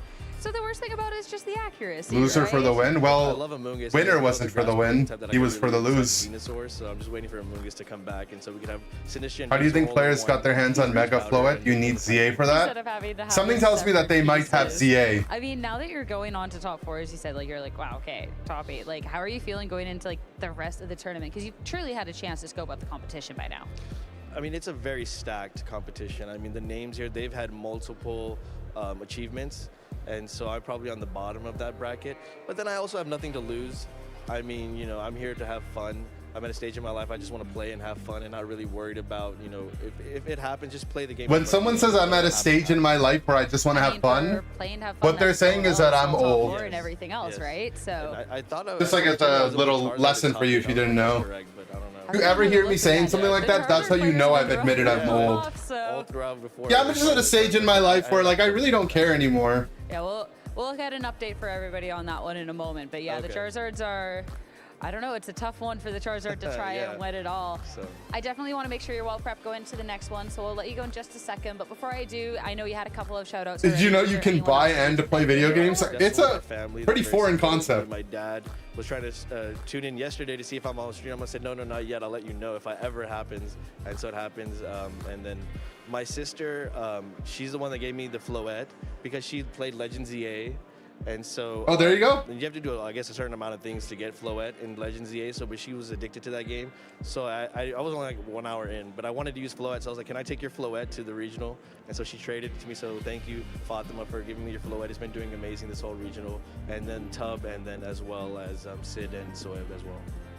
I love that. I'm glad that the Floette's definitely been coming in Yes. clutch, all things considered. And production wanted me to tell you That's there's how one his. other That's how that Charizard. player got Mega Floette. His sister. Somebody gave me some misinformation there. you have a Charizard friend out there. We have a friend out there. Perfect. Best of luck going on in your top 4. Thank you so much for chatting. As for us, we still have some more matches. I like to how some go of the through. VG's There's a players are lot like, more yeah, apparently you gotta championships, play so the let's just send this game. one straight back to our Like, casters. I don't. Apparently you have to Thank play. you so much. That's right. We've got another top 8 match ready to go for our Indianapolis Another Regional top 8? Championship Top Cut bracket. And I'm back with Jake to bring you through this one. So excited. We are plugging our way through top. Who is it gonna be? Is it Alex Hundrell? I'm We've had nervous. our top 16 match. We are 1 down in top 8. We still Go. got 3 to go. And our next His match is sister's gonna be #1 Evan Scott sister? versus True. Michael Zhang. She could be #1 boy, sister I'm for excited today. about this one because we get a chance to see more Tyranitar. At least one Tyranitar. And actually multiple Frostlass. Yeah, it's a Frostlass mirror. If Michael opts for the Frostlass mode of his team, we will see those two Frostlass staring each other down. It is Evan's only Mega Pokemon available to him. But Michael, like you mentioned, Rosemary does have that Tyranitar, and into Frostlass could be a pretty good option. I like those odds, but you got to worry about a Garchomp and Corviknight on the opposing side. We actually have a couple of Pokemon that, despite that difference in Mega Evolutions, are going to be the same on both sides. It looks like it's going to be two top 8s. They got to show out. Alex Underhill has not been on stream yet. The rest of our bracket, we will be having Alex Underhill versus Wolf Glick and Nick Navarre versus Who's that Wolf Glick guy? Weird name. Oh, that's Wolfie VGC. He won a world championships and he's won a bunch of regionals. Probably one of the most decorated players in VGC. In this tournament, you have to win the next 3 matches to become the champion. But man, we're not gonna get to see Alex Underhill on stream. No. I mean, he might win though. So and then we'll see him. Just making sure I got that right. Listen, for both of them as well, you have to. If you are Frostlass Mirror though, championships, then you need to get those. Okay, so Evan Scott, Wimglim, not Wimglim Slim Jim, but Wimglim Frostlass. Amount, given that there just haven't been that many events this season for him, but he is in the top 8 here, and if you win the regional, you have a direct invitation to the World Championships. Michael, a little bit closer. We heard him talking in his interview with Sierra earlier that he it's gonna be a hype game. Championship points, but if he does, Wolfie's in, yeah, Wolf's in. He's on the other top 8 matchups, I think, off stream. Well at the North American International Championship. And he gets some water. Will be in position Don't start to without me. qualify for Worlds. And as a reminder, he's Sacramento Regional Champion with Tyranitar. Yeah. It was actually a really cool set. I think that was with Terra Psychic on the Tyranitar as well, which is just like a really neat adaptation at the time. Terrestrialization is gone though. We've got Mega Evolution, which is going to bring a new power to these Pokemon. Frostlass, one of the newer Mega Evolutions that we've seen come out in Pokemon Legends CA. You will be able to get Snow Warning once you Mega Evolve. You get to set the snow, and that's one way that you can win out this weather war. Whimsicott Glamora is a combo that was pretty highly touted going into this tournament as well. It was in response to the very high presence of Charizard plus Steel type plus Fairy type in the metagame, which we have seen do decently well here, but not the most successful composition. It's been tough because I feel like Glamora is a bit of the matchup check. You really want to be able to have the power gems for the Charizards. There are only 2 in our top cut bracket. You've got the Sludge Bombs for opposing Fairy types, which is great when you have something like a Whimsicott or even a Floette, but Michael doesn't have either of those. And then Earth Power, sure, pretty good. But you got a Levitate Hydreigon on the other side, and that Tyranitar also gets a nice big bulk boost when it Mega Evolves, so that's a tough sell. There's a lot of things that actually kind of like being in front of Glamora coming up on Michael's team, because Glamora doesn't pretty heavily threaten a lot of Michael's Pokemon. Might be left behind because Michael does have a lot of options here. The Garchomp, a very great Glamora answer. The Hisuian Arcanine has that Focus Sash. The Snarl on Hydreigon is actually really good into this team too. Right, they didn't start without me. That's going to be able to drop the special attack of things like the Frostlass and also dealing that super effective damage. But I'm really looking at a Pokemon like that Hisuian Arcanine. Is this another matchup where it can shine? Might have a bit of a tougher time versus something like the Frostlass, but you still have either a Head Smash or a Flare Blitz. And with that Rock Head ability, yeah, this Hisuian Arcanine's going to be OP. He's definitely going to bring it, right? Jumping right into because how is he going to position it? Indianapolis, we're going to have the Frostlass and Corviknight. Or Frost. Evan Scott is going to have the Glimwim. And the Whimsicott. So yo, what up, Thick Part? Whimsicott and Glamora making an immediate appearance. It's Wimglim. We have the Frostlass for Michael, which means it's likely going to Mega Evolve. We talked about some Pokemon that are great without Mega Evolving. Unfortunately, Frostlass is not one of them. No, Frostlass, I mean, if you wanted to, I guess you're going to try to get the Cursed Body to activate and get rid of a move for your opponent's side, but there's low chance of that happening, and it's a little bit better when you get that extra boost to your speed and your special attack. Whimsicott's going to set the Tailwind, though, so that means Glamora gets to zoom its way into the Tailwind Gem. This game as Power Gem just barely misses out on the Frostlass doesn't die. Blizzard. Free and clear to go for a Blizzard. Wim hanged on so he wouldn't be sad. But not low enough to be and then able Corv matches the Tailwind. Going to match that Tailwind, and so we're kind of back to square one. No knockout with that Blizzard into Whimsicott. That's either a relatively weak Frostlass or a very bulky Whimsicott. does not have that focus slash that is on the Glamora, the Fairy Feather instead. It is that bold stat alignment, so likely Back it is to just Live the trying to be Blizzard? very, very bulky. Maybe. It does hang on there, but I don't know It's if hard it to does that like. if you're It's hard to Evan. know, I right? want Whimsicott to go down there. Because most Frost Slashes aren't max attack Of an modest. matchup here. We saw that first Blizzard do 79 damage to Glamora. With the way those damage rolls work, another Blizzard could just take 2 knockouts on this turn. Yeah, I mean, you had the Prankster Tailwind to let the Glamora outspeed the Frostlass, but I feel like now that you've also neutralized the Tailwinds by setting one of your own with the Corviknight, should be able to let this Frostlass do some good work here. That's why I say Sui and Arcanine, not super afraid, okay? You Looks can like he attack the called Glamora, the- but then I'll probably knock you out. As Oh, he Whimsicott tries didn't. to go for the Encore into the Corviknight as well to try to lock it. Oh, but he into Weather the Balls. Tailwind. It will not do that, but the Weather Ball actually goes into the Glamora to miss out on the KO. That is one of the unique adaptations to Michael Zhang's Frostlass in particular, that it does actually have Weather Ball as that 4th move instead of something like Aurora Veil. I love that play from Michael there. Going for Weather Ball means you're not knocking out Whimsicott on this turn. Whimsicott now kind of continues to be dead weight for Evan. Bit of a momentum sink in that slot after getting Tailwind up. But by swapping Arcanine in here, you are threatening the extreme speed to knock out Whimsicott before it can potentially lock your Frostlass into Weather Ball with Encore. Then you can continue to threaten. with Yeah, either this the is kind of Blizzard tough now, or the huh? Weather Balls. Notably, Weather Ball will be a little bit stronger than Blizzard with that single target damage, because Blizzard is slightly stronger naturally, but with that damage reduction, it's a little bit lower. And now that He the speeds the whim. then that doesn't matter at all. So could just rip the Blizzard if you want to from here. Weather Ball, though, is going to be the move of It'll choice. kill for sure. Guarantees the knockout onto the Glamora in case something else had actually switched in to take that Whimsicott's place and keep that Blizzard as spread. But that's going to be a 2 Pokemon advantage for Michael Zhang in this first game, as we see Frostlass matched here by Evan Scott. And the I guess they can find out who has the also faster Frostlass now, if they didn't already know. Very juicy Flare Blitz targets for that Hisuian Arcanine. Again, does have the Rock Head ability with the Focus Sash item.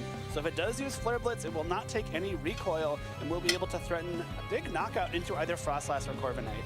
Really important to note that these Frostlass also have different stat alignments. Evans is going to be modest, giving it a boosted special attack, while Michael's actually is timid, so you likely think it should be faster across the way. Would be So, shocked yeah. if Michael's wasn't the faster of the 2 Frostlass.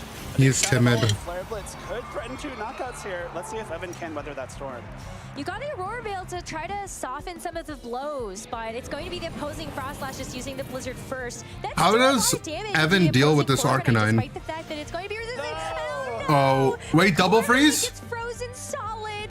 That is going to make it a Never nice mind. target for this Arcanine. Arcanine still was going to be faster no matter what. In It this wouldn't have mattered. situation, likely, just because it's naturally a faster Pokemon. But still, that's a big knockout here, and Corviknight thawed. Speaking of things being faster, though, that Arcanine was faster than Evan's Frostlass. The Tailwinds are matched. There was no difference in speed control there. So that Arcanine with the Jolly stat alignment doing a lot of work for Michael there. That is actually huge information. Michael now knows that his Arcanine can potentially just outspeed and one-hit KO that Frostlass with a Head Smash later on in this match. Right now, it should be a locked up done deal with a double up of a Flare Blitz and a Shadow Ball. The Tailwinds have both expired. Still, they were both active, so you know what. Neutralized speeds across the board. But yeah, Frostlass going for the Shadow Ball here. And if Thought that's out not for enough to make heaven. the knockout, then the Arcanine knows what job I think is it might be up like next. max So HP, Michael Zhang max takes game 1 of this top attack or something. Really well played there. I really Because, yeah, like that Frostlass the is Weather Ball slow. From that Mega Frostlass, not giving the Whimsicott the opportunity to get knocked out, make better use of that Tailwind that it set up, and also not open the door for any Encore to mess up any of Michael's game plans. Smartly using Weather Ball to make up the damage when Blizzard may It's not max HP. Oh, yeah, it's not max HP. Yeah, I don't know.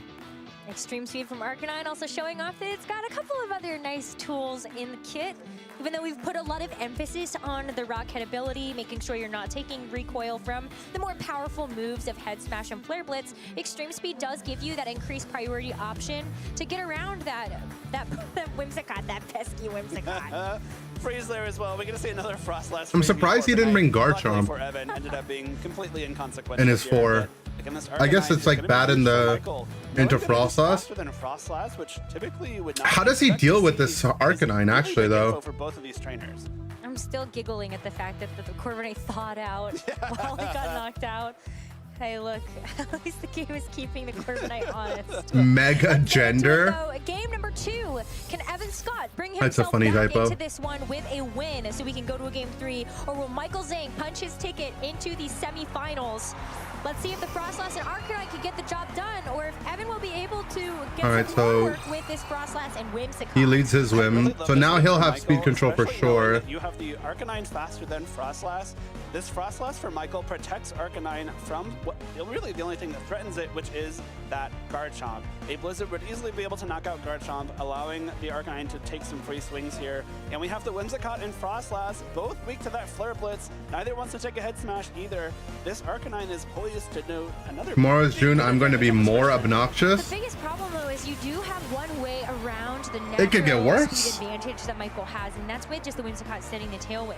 We already saw that it was able to take one Blizzard in that first game, so maybe it's able to hang on through this. Whimsicott decides, though, I really don't want to catch the smoke or the pause of this Hisuian Arcanine. It's So just gonna double protect protect. you to scout out what Imagine Michael has veiled. actually locked into. This also gives Evan an advantage here to maybe get a good encore into one of these Pokemon as you see the Flare Blitz and the Blizzard come out. I don't know if you want to encore into one of those. I mean, potentially if Michael tries to catch Evan being cute and goes for, or no, there's no Aurora Veil yet. I was going to say you could potentially try and encore that Aurora Veil. But I think just having the threat of encore, you make Michael reconsider what he's doing on this turn. It just adds at least one more variable to what is otherwise a pretty straightforward option. It's going to be the Mega Evolution for Evan's Frostlass Tailwind. on the second turn. So look at them. So regal. As Whimsicott goes for the Tailwind to ensure Tailwind Veil, that Evans Tailwind and Blizzard, Frostlass Tailwind can do Shadow something Ball. in this turn before getting knocked out. Tailwind And Shadow Frostlass Ball. opts to go for Shadow Ball. Maybe he will be able to get the KO, but it doesn't. It just barely misses it out, even though this modest Frostlass knew that it had one job. The Blizzard in response doesn't knock out the Whimsicott, a damage roll that we saw in that first game play out favorably here for Evan. But Oh, gulp. team cannot catch a break. I don't know what Michael's speeding that Frostlass, but I want to know. And Evans is going to get knocked out in return from the Flare Blitz. Another freeze from the Blizzards. I think. Oh, if you're well, a looking for freeze and a TCs crit on the same turn, even though the crit didn't matter. These Mega Frostlass have been doing really well Jake, with the freezes. don't put that on the ladder. This one's certainly more consequential than the Corviknight in the first game because now Whimsicott doesn't have the option to threaten something like an Encore, to protect itself from a potential extreme speed. It does have a chance to thaw, but it is not guaranteed until at least 3 turns have passed, thanks to the new freeze mechanics in Pokemon Champions. Glimmora hits the field and is threatening knockout with a Power Gem into Frostlass or big damage with Earth Power. Oh, he thawed. But that Focus Sash is still intact. Whimsicott does actually thaw out on this turn, so it does fire off a Moonblast to finish off the Frostlass. And that's going to be one Pokemon apiece. Both of the Mega Frostlass taken down for Evan and Michael, as a Power Gem is going to guarantee this Arcanine gets taken down to its Focus Sash. But what does Arcanine do next? There's 2 good targets on the other side for this move, and the Head Smash actually lands into the Glimmora. That is a huge amount of damage traded. We are just going blow for blow here in second game. Yeah, big head smash there. Again, it does not do any recoil thanks to that Rock Head ability. Does activate Toxic Debris though, so 1 layer of Toxic Spikes spread on Michael's side of the field means that anything that's touching the ground will be poisoned when it comes in. Thankfully for Michael though, Corviknight is immune in a couple ways. Not touching the ground, it is a steel type that can't be poisoned, so nothing just So yet. E-Speed And now into with Corviknight either again spot in a really strong kills. spot. You're threatening a knockout with extreme speed into either of Evan's Pokemon. I think you may want to target Don't want to E-Speed the Glim spot, probably. Really, really good time against Whimsicott, and Glimmora's But kind you of the last thing can. left that can threaten it. That's actually going to be the Whimsicott, though, for the extreme speed. Maybe worried about something like getting encored into Tailwind if this Corviknight is trying to stagger those turns. But you're going to trade the Arcanine for the Whimsicott, as Corviknight is the final Pokemon to move on this turn.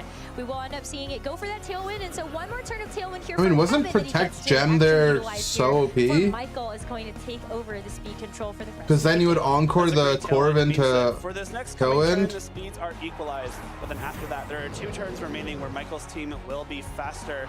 We do see the Hydreigon come out for Michael, matching the Corviknight for Evan. Now that this Hydreigon is holding the choice Choice Scarf, it does have to lock into one attack for the remainder of the game. There's only 2 Pokemon remaining for each trainer, but this Hydreigon isn't really being threatened heavily by any attacks here at all, especially with the speed advantage with the Choice Scarf. Yeah, Dark Pulse is perfect. Hey, you also have a chance to flinch this Pokemon if you are so lucky. As Glamora fires off a Sludge Bomb. It's going to be the best option here, as you're not going to get the KO. Evan has the faster one for now. Weave in a bulk up.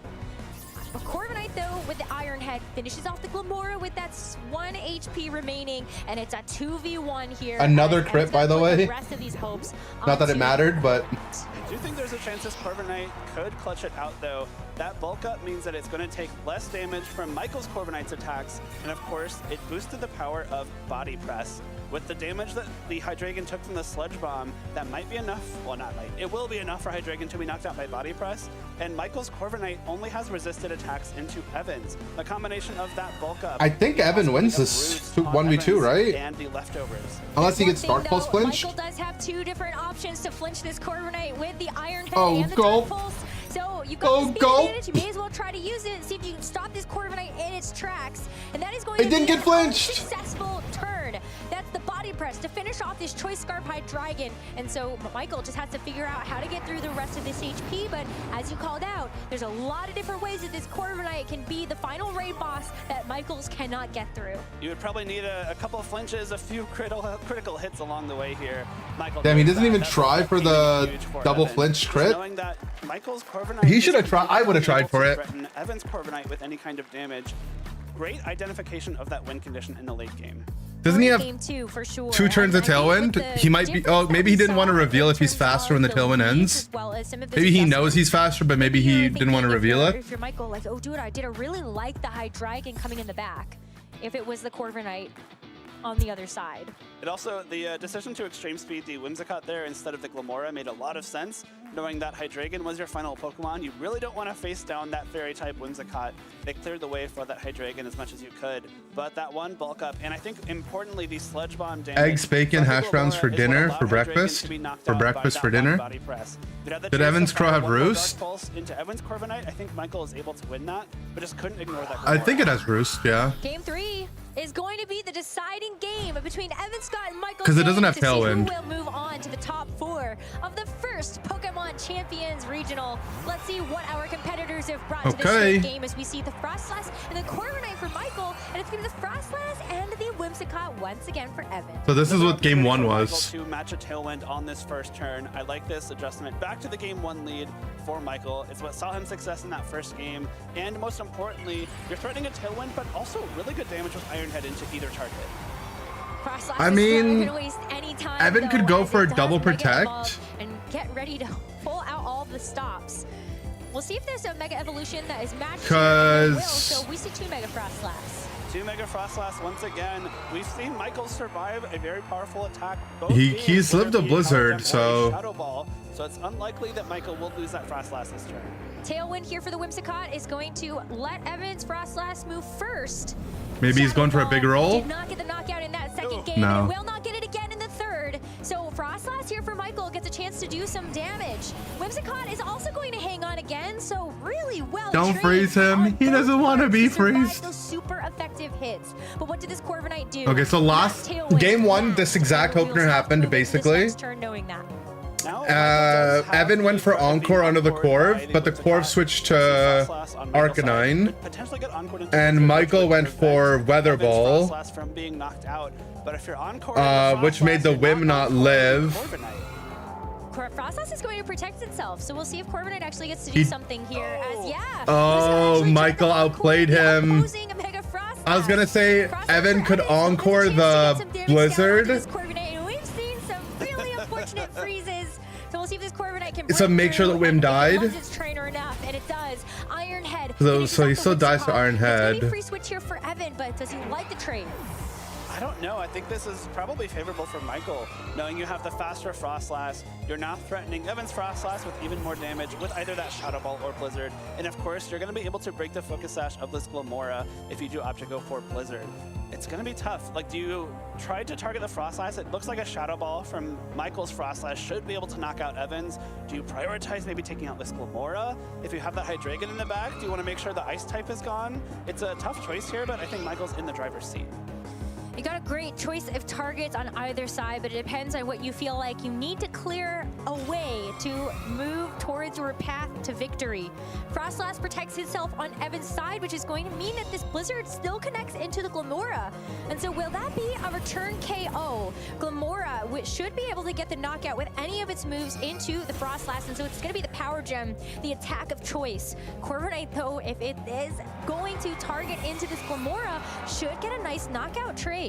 It is the Iron Head, but it was going towards the Frostlass. Yeah, the thing is, if the Glim went for you know that if the Frostlass doesn't protect itself, if the Corv went to a hit into Glim, it would have been worse for him, right? Because he would maybe, yeah, he would kill the Glim, but then Spikes would go up and Arcanine would lose its Sash. Ooh, I'm missing the speed interaction between Glimmora and Arcanine there, but even if the Arcanine attacks after Glimmora, it does have that Focus Sash, and we know it's faster than Evan's Frostlass. Michael is now threatening 2 KOs here again. Yeah, so the Arcanine should be the fastest thing on the board. Really nice play from the Blizzard the turn before. It did not make contact with the Glimmora, so no Toxic Spikes to actually break the Focus Sash onto the Hisuian. Well, Blizzard Arcanine. wouldn't make so the thing, but yeah. Clear. It needs to take 2 attacks of attention in order to knock it out. So the Flare Blitz is going to confirm the KO into the Frostlass, and I think this Corviknight knows the next job that it has ahead of it is to get rid of this Glimmora. Because Glimmora can only do so much into this Arcanine to bring it down to that Focus Sash with Earth Power. Right, like if that... The modest stat alignment on the Glimmora comes in handy when you need to deal damage, but unfortunately means it is slower than this Arcanine. And now Corviknight has the chance to respond with an Iron Head. Michael will take a 3-1 Pokemon advantage, and Evan is down to just 1. Well, I mean, I've seen Corviknights do some ridiculous things. True. But with this Hisuian Arcanine as an adjustment in this 4th game, I think our 3rd game, excuse me, I'm stuck in round 4. We have, I think, a tough time ahead of this Corviknight. We still have 1 Pokemon in the back for Michael, and because Corviknight hits the field for Evan and Arcanine is still around, you are going to be able to get a huge Flare Blitz off here. And because of that Rock Head, once again, you have to target that Arcanine with an attack to knock it out. And if you don't target it, it's just going to hit 2 Flare Blitzes and win. Oh, I might if the Corviknight is able to follow up with anything, either the Brave Bird or the Iron Head. That's game. Body press. Okay, great knockout for the Corviknight, but should be 1 more incoming as the Corviknight for Michael still has yet to move. I think both players know what's going to happen here as Brave Bird for the Corviknight knocks out his counterpart. Judge, they took their headsets off before the game was over. Really well played there. That Hisuian Arcanine has been such a huge factor in both of the matches we've seen Michael play, especially in Send them to Orlando. So the fact that that Arcanine was faster than Evan's Frostlass gave Michael so much agency, so much control over when Pokemon got to attack. And Send them to Orlando Bay. That Hisuian Arcanine is going to go down in the history books, I think, for one of the most surprising Pokemon to come out of this tournament. Yeah, not even just the fact that it's a Hisuian Arcanine. Was that a smile I just saw? Popular. It's Rock Head, which isn't very popular. It's Focus Sash, which I've personally never seen on an Arcanine, whether it's from Kanto or Hisui. I love it. And it's so cool to watch this match. The 2 Mega Frostlass staring each other down. But that stat alignment, again, really came into play to give just a bit more information to see which Frostlass would be faster. It allowed Michael to play a little bit more freely there. Of course, knowing your Frostlass... Aren't they the most trivial? That stat alignment being revealed. Something did happen in Orlando, allegedly. Knowing that Arcanine would be faster than Glimmora, as Glimmora was allegedly modest compared to Arcanine's Jolly, it just gives you so much freedom to craft your game plans in a way that wasn't available to you before we had that stat alignment revealed. What if Michael Zhang with maybe the secret. So Michael Zhang top 4, that's hype. We're giving a lot of credit over to this Hisuian Arcanine here, but I feel like it's so thematic that Michael won a regional with Tyranitar. True. And is now in the top 4 with another Tyranitar team. Well on his way. It could happen. I mean, he's gonna give Vlad a run for his money. I don't know. I think Len likes to use a little bit bulkier of a Tyranitar. That's so true. I think they're functionally different enough that we can allow them to both exist in their own lane. We got lots What of happened between Tyranitar Alex fans Underhill out and there, Wolfie? especially with how many Tyranitar actually ended up Confused making about it Evan's into Frostlass spread? our I mean, it top might tip just have bracket. enough speed to So many new outspeed megas, I think, that people will have their eyes certain on when we things think about in the Tailwind, right? upcoming events to close out the 2026 season. Yeah, Frostlass in general has been very impressive this weekend. It's a Pokemon But it that, gets a little bit undersped weak by to other those stuff. Mega Charizard-wise that we have seen a lot of, but the way that these trainers have crafted their teams, Michael, for example, we talked about earlier, has 4 Fire Resist and the Akaberry on the Corviknight. So he's saying, bring your really Charizard, I don't care. Really hates Charizard, I get it. But Frostlass is just pumping out so much damage with those blizzards. It has utility in Aurora Veil. Shadow Ball's great coverage. Maybe It's it's been like a Pokemon that's max steadily defense, rising and in the snow it lives like and I a wouldn't be surprised to see it maybe hit that top Kowtow 12 in from I will say that it is a Max little Attack bit Gambit or unique, something. you know, and maybe counterintuitive. When you think about the way that teams are built or they're structured, usually you think about having a theme or an archetype. Yeah. You look at Tyranitar, Corviknight, Garchomp, you're like, well, that's a sand team, obviously. But Frostlass, having Snow Warning when it Mega Evolves, It's just another look, two right? weather. Yeah, it's just interesting and fascinating. You've got two weathers. You know, it's like having a sun and a rain team all merged into one. We've found a new archetype, and that's Snow Sand or Sand Snow. We're going to let Michael Zhang tell us what he thinks. Thank you so much. I'll ask that in just a moment. Michael First Zhang's up, back. I have to ask Michael how he feels. You're in top 4. Feeling great. It's been a while since I've been back here, so I'm looking forward into the future, but I'm feeling good right now. I'm glad to hear. They were talking about snow, sand. They're talking about weather. They're talking about all that. They wanted the details from the master. Talk us to more about snow, sand. Yeah, so I mean, specifically in this matchup, I kind of knew already, seeing the stat alignments, that my Frostlass was going to be in a good spot for this match. So I went primarily with the Frostlass mode. But sometimes you mix them. Sometimes it's more sand. Like it kind of just depends on the matchup. And then I found out surprisingly that my Arcanine was faster than the Frostlass as well. So I was able to use that information to get a pretty good game plan. Going into this match as well, I mean, we got a full 3-game set. Obviously, there's a spot in top 4 on the line. How are you able to navigate to make sure you could close out at the end? Because it's always scary once you get into a game 3 situation. Yeah, I think I was pretty confident based on what my opponent was doing in game 2 that I knew a winning game plan in game 3. So I didn't feel that nervous as long as there wasn't extra luck factors involved. I mean, like on the turn 1, if I got crit on the Shadow Ball, it probably would have ended my run. But we always take that calculated risk, and I mean, that's just the game we play. So.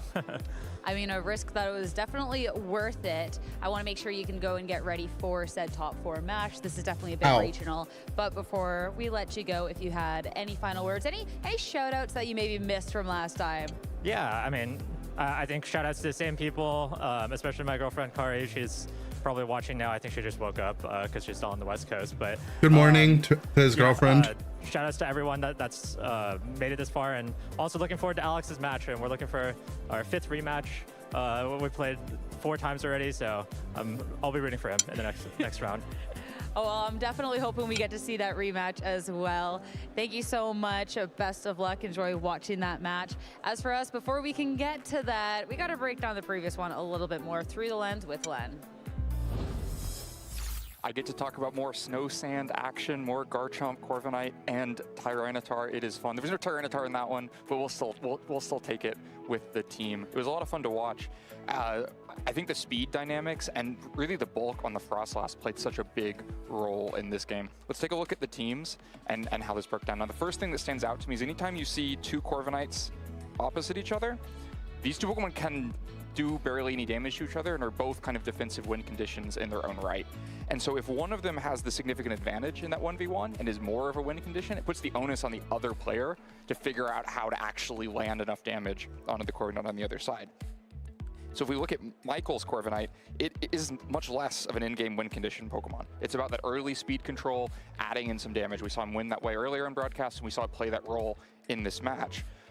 But the Corviknight on Evan's side is that win condition Pokemon, has Roost and Bulk Up, and so Michael, cannot afford to let it get to the end of the game unopposed. And so many Pokemon on Michael's side can't really do anything about it. This, we're all gonna have a hard time breaking that Corviknight if it's given any space. So he's really got to be the one to put pressure forward early.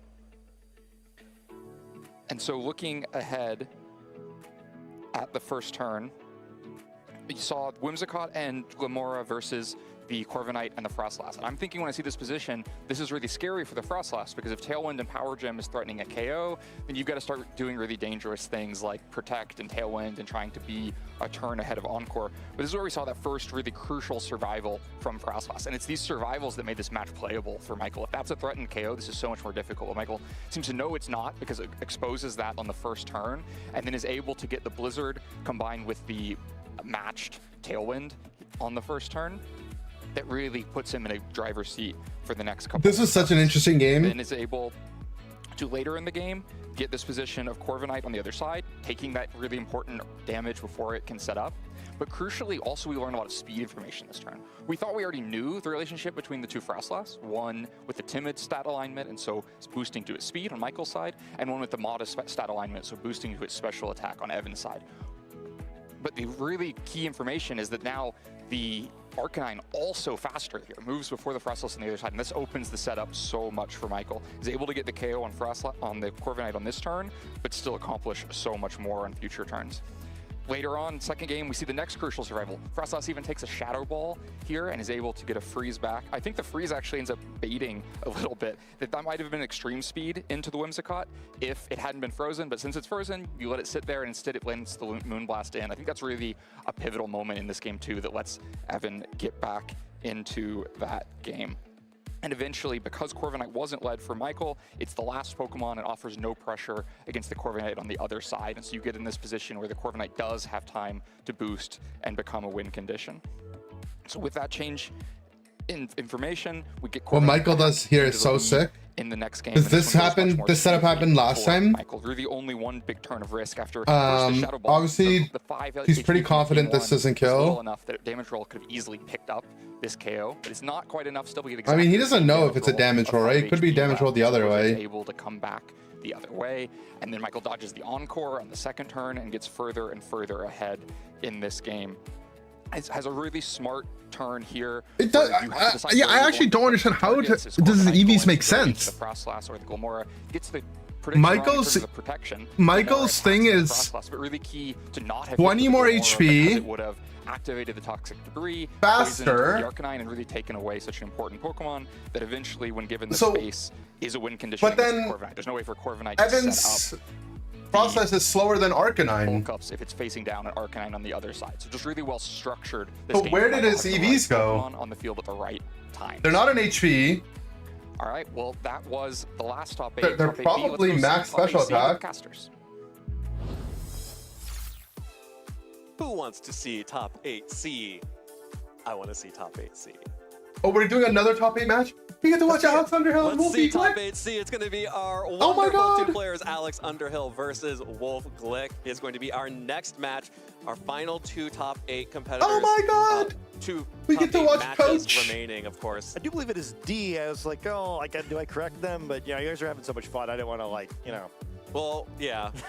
We did A. We're doing B, C, D, A. We're confused about the ordering of the alphabet. You know, yeah, Billy lost. It's been a long weekend. We saw Billy lose on stream. Is the alphabet, and rules were meant to be broken. That's true. I mean, it's like it's an English language thing, right? Oh my God! It's made up anyway. Speaking of rules meaning to be broken, both of these players have broken the rule. William Brown, he was the Espadra player. Standard Charizard stuff to this tournament, and instead they have both decided to go with Arcanine choice. No, this options. Of course, Wolf Glick. We already know all about this team. This will be the 3rd time we've seen this Mega Steelix, Mega Tyranitar team on stream. Alex is using the double megas of Frostlass and Dragonite here. One of the mini Frostlass users yeah, you could buy it. Making it the most World Champ popular notebook. Mega, I believe. Maybe second only to Floette in our top cut at this point. Yeah, I mean, as we expected, I guess the special attacking Megas are doing very well, but I think Frostlass is like almost like known underrated, where I think we were talking a little bit yesterday about how everyone thought it was like one of the top tier Megas. The usage didn't reflect that, but it's finally come back around at this point in the tournament where with only the strongest teams remaining, there's an awful lot of Frostlass floating around. All right. Yeah, absolutely a lot of Frostlass out here. And Our coach better pull through. I am actually very Because surprised. he's not our coach for no reason. All of these new abilities that allowed for the weather type to come back into play, I expected to see some weather. We have seen basically All right, what's our coach got? Flamethrower, T-Bolt, Dragon Pulse, you know, and lots of Mega sand, D-Knight, lots of snow, lots of Avil, rain, and Frostlass, weather's well represented here. And Citrus Berry, Bass, Roselli Chomp, the Pokemon that is most interesting to White Herb Sneeze, and Black Glass's Gambit. Okay, so pretty standard. Didn't bring the worm, pretty toxic. Powerful Hurricane and not opting for the rain mode for that Mega Dragonite. Instead, just two really good coverage moves, Flamethrower and Thunderbolt, two of the best, and then just Dragon Pulse to get that extra buff, extra boost to its damage from the Dragon typing. Yeah, it seems likely we'll see that. Better to see Wolfie's video on this? Sort of interesting Mega decision. Do you think this is where the video ends, though? Steelix, Tyranitar combination, and Wolf team that's so critical for the attacking Pokemon, but you kind of need some special attacker in case Wolf goes with the Steelix option. You think that's reasonable? D-Knight Bass lead? I think that's somewhat like into Wolfie's team? I think the fun thing on the Frostlass side would be at least it would help you. I have no idea what he should lead. Much more efficiently, which I think otherwise really going to be a pain for this team. But I have no idea what he should lead. Physically attacking, non-mega evolving Pokemon are critical for Alex. Well, and Alex is. I think he wants to bring Sneeze. Incredibly decorated trainer. But Sneeze needs to stay healthy, so Wolfie knows he needs to bring Sneeze, so he needs to get rid of the Sneeze. How does Wolfie get rid of the Sneeze? With the Talonflame. Okay, so the Talonflame's a threat, which means we need to bring Garchomp. Or we could bring D-Knight. So I think we're leading the D-Knight. Michael in the semifinals, but in order to I think the D-Knight's coming in the front. Who scares the D-Knight from Wolfie's side? All about this team, the Steelix and the Tyranitar, of course, being the two highlights. Not much, right? Talonflame. Rockslide T-Tar. T-Tar. Not sure where it's going to come out. Is this the is about it? that Talonflame comes out for? I mean, I don't know. It's hard to. I'm thinking D-Knight Sneeze lead. Particularly Talonflame weak. How does Wolfie handle the D-Knight Sneeze lead? This would actually is that Rotom again. It was sort of the Talon T-Tar? That seems kind of scary though. There's no Tailwind though. Alex's team are particularly critical. That Will-O-Wisp and Rotom. I don't know. They've been prepping for this for like hours though at this point, so it's crazy. I think this could be a difficult Pokemon to ignore. You'd assume Rotom, Sinistcha, at least one of the two Mega Evolving Pokemon probably. How has Wolfie been using it? Yeah, well, Heavy Slam kills Floette. Powerful that Rotom Wash was. High horsepower covers a lot of stuff like getting the light screen should Gambit, Blim, from Alex. A bunch of stuff. Need to protect like the Steelix or the Sinistcha. It has Wide Guard to protect other people on its team from things like Heat Wave and Earthquake. Wolf has been very vocal about Rotom, and it's just naturally very physically bulky. In this team, and sort of the one that. So if things get burnt, yeah, I'm sort of surprised we haven't seen more. They're gonna struggle. And Mega Steelix also has Sand Force, which makes it have 1.3x damage in the stand. I should try that one again. Yeah, a lot of players, I think, went with the sort of easy mode with Rotom, which is the Choice Scarf to sort of help counter Bascu Legions, just to be able to have a fast Volt Switch to pivot. But then he also has like a big T-Tar mode as well, where his T-Tar just Dragon Dances. Bulky Rotom was a menace back yeah, I'm pacing. I'm nervous. Very hard to take out if you don't have. But it's a giddy old man. Attacks into it. In Sneeze Rotom. Format, there it is on the field. Sneeze. Did I not call the lead? The Sneeze D-Knight lead? Dragonite and Sneasler on the field for Alex. So I did call this lead. I don't know how good it is, but I called it. Steelers always a pretty good choice. Both sides facing one another down. Both the trainers will have a look at the natures and try to figure out. I don't know what it is, but do it. We have the same nature on both sides of the field. Mostly throughout the course this weekend, both trainers have been using Adamant Sneasler. This time, like, you know what, let's both be jolly. So the D-Knight Megas means it's no Frostlass. Wolfie just made sure. Okay, so there's no Frostlass. Because he wouldn't bring the Frostlass if the D-Knight was not good. Wolfie D-Knight, or Wolfie Sneasler does go first. Oh, actually we don't know. Close combat gives him the Unburden boost. The Alex knows to respect the Rotom and it goes immediately for a close The Rotom went for Willow. Also activating the White Herb and boosting the speed on to Sneeze, and the Willow lands. Who will have to take this Will-O-Wisp in return. So I think that both sides may be showing what we were expecting. Multi-scale breaking and Dragonite is nice. You drank coffee so your tail is wagging? I don't think you're a dog. Valuable in this match anyway. Neither the Pokemon in the field, you're really threatening a huge. I mean, you could be, I guess. And then that burn going down the Sneasler as well as the target into the Rotom. Your Rotom would have missed Will-O-Wisp there, yeah, but that's why you're not 10-time regional champion. You want to reduce the damage to fighting type attacks and The Sneeze out for Sinistra. Heals the Rotom. Puts the Rotom out of range from maybe T-Bolt. Not quite enough. Yeah, there is a Dire Claw now into I guess it would be Sinistra, D-Pulse. trying to get some damage onto. Does it put out of range of D-Pulse? It does, the Sinistra healing. Now it goes for a light screen. Double up would have picked up the KO on the Rotom. Instead, Alex splits damage, which means that this Rotom is able to get off the light screen. And now that Dragonite is going to be so much less useful. So here they are, both of the damage reduction options from Rotom. And not even just a split damage, right? Yeah, he needed to double the Rotom there. Really critical there. That would have been a knockout without it. So Alex maybe not expecting it, or maybe thinking that Wolf doesn't want to commit it when later in the game he's likely to want to heal his Mega Evolved Pokemon, but really pays off there. The previous game that Wolf had played on screen, the light screen's been really important. Even though it's only Dragonite, could be important in this matchup. I kind of wonder if it, Dragonite likely the only special attacker, right? Is that a Sinistra out. Might have in the back. Well, Sinistra switching out for Tyranitar, T-Tar. actually, so Felix will be left back at home. It probably makes sense to D-Claw. Any hack? options into some of the Pokemon on Alex's team.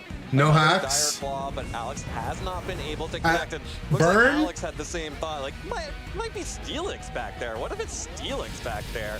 Going for the Flamethrower and the Dire Claw into that slot.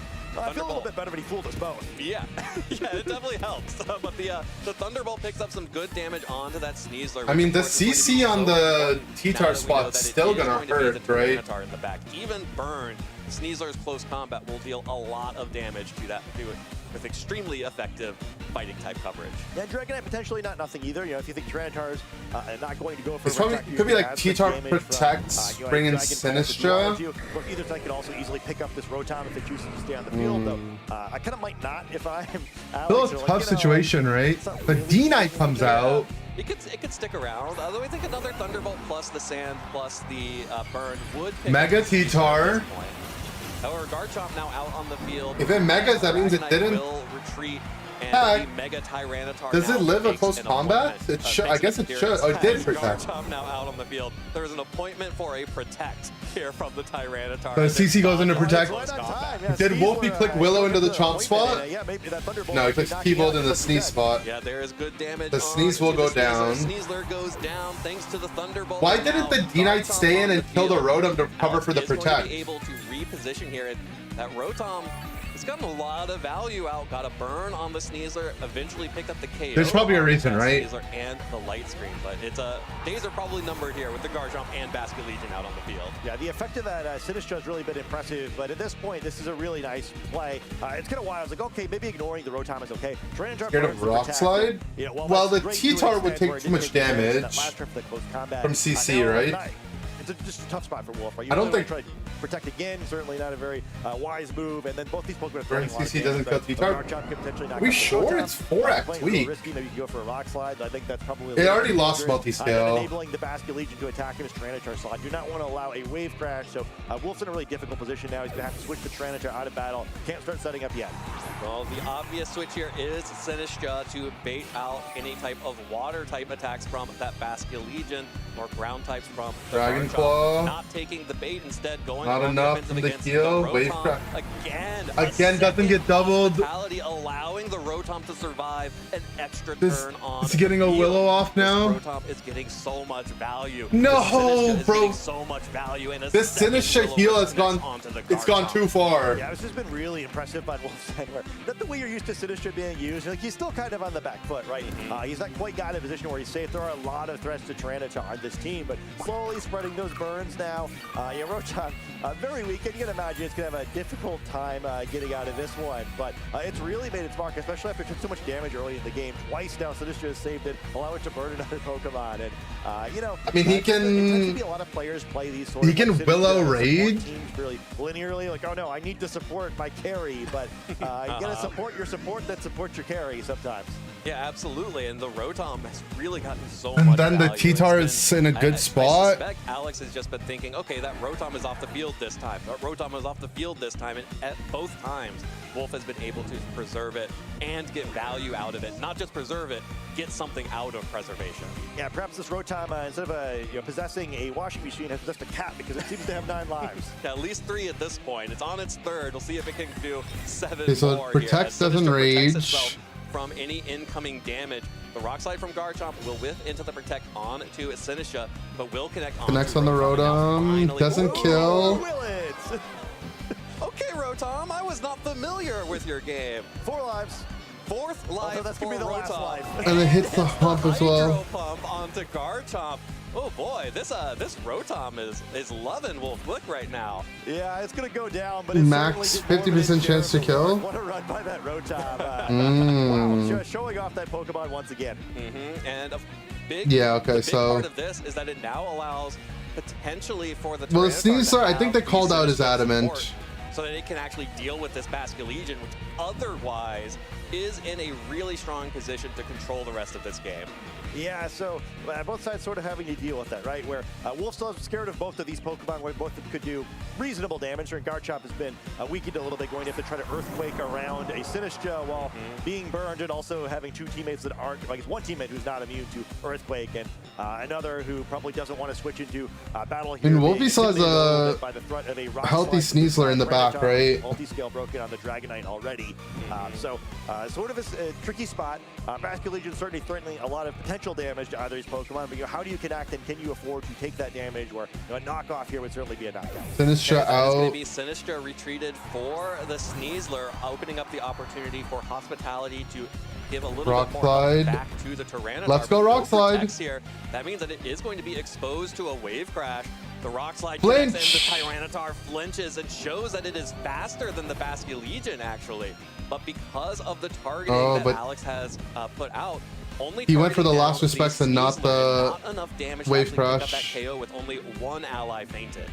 It does get some critical damage down, and Sneasler now going to be able to threaten a fake out into either of these Pokemon. The Basculegion is a citrus but fake berry out variant, pressure. so, no Focus Sash to have broken. Easy from to the sand, protect, but then if Protect probably lets the in knockout Sinistra come in range for of an, free. knockoff all the same, though, could pick up the Sinistra with an Aqua Jet first, given the opportunity.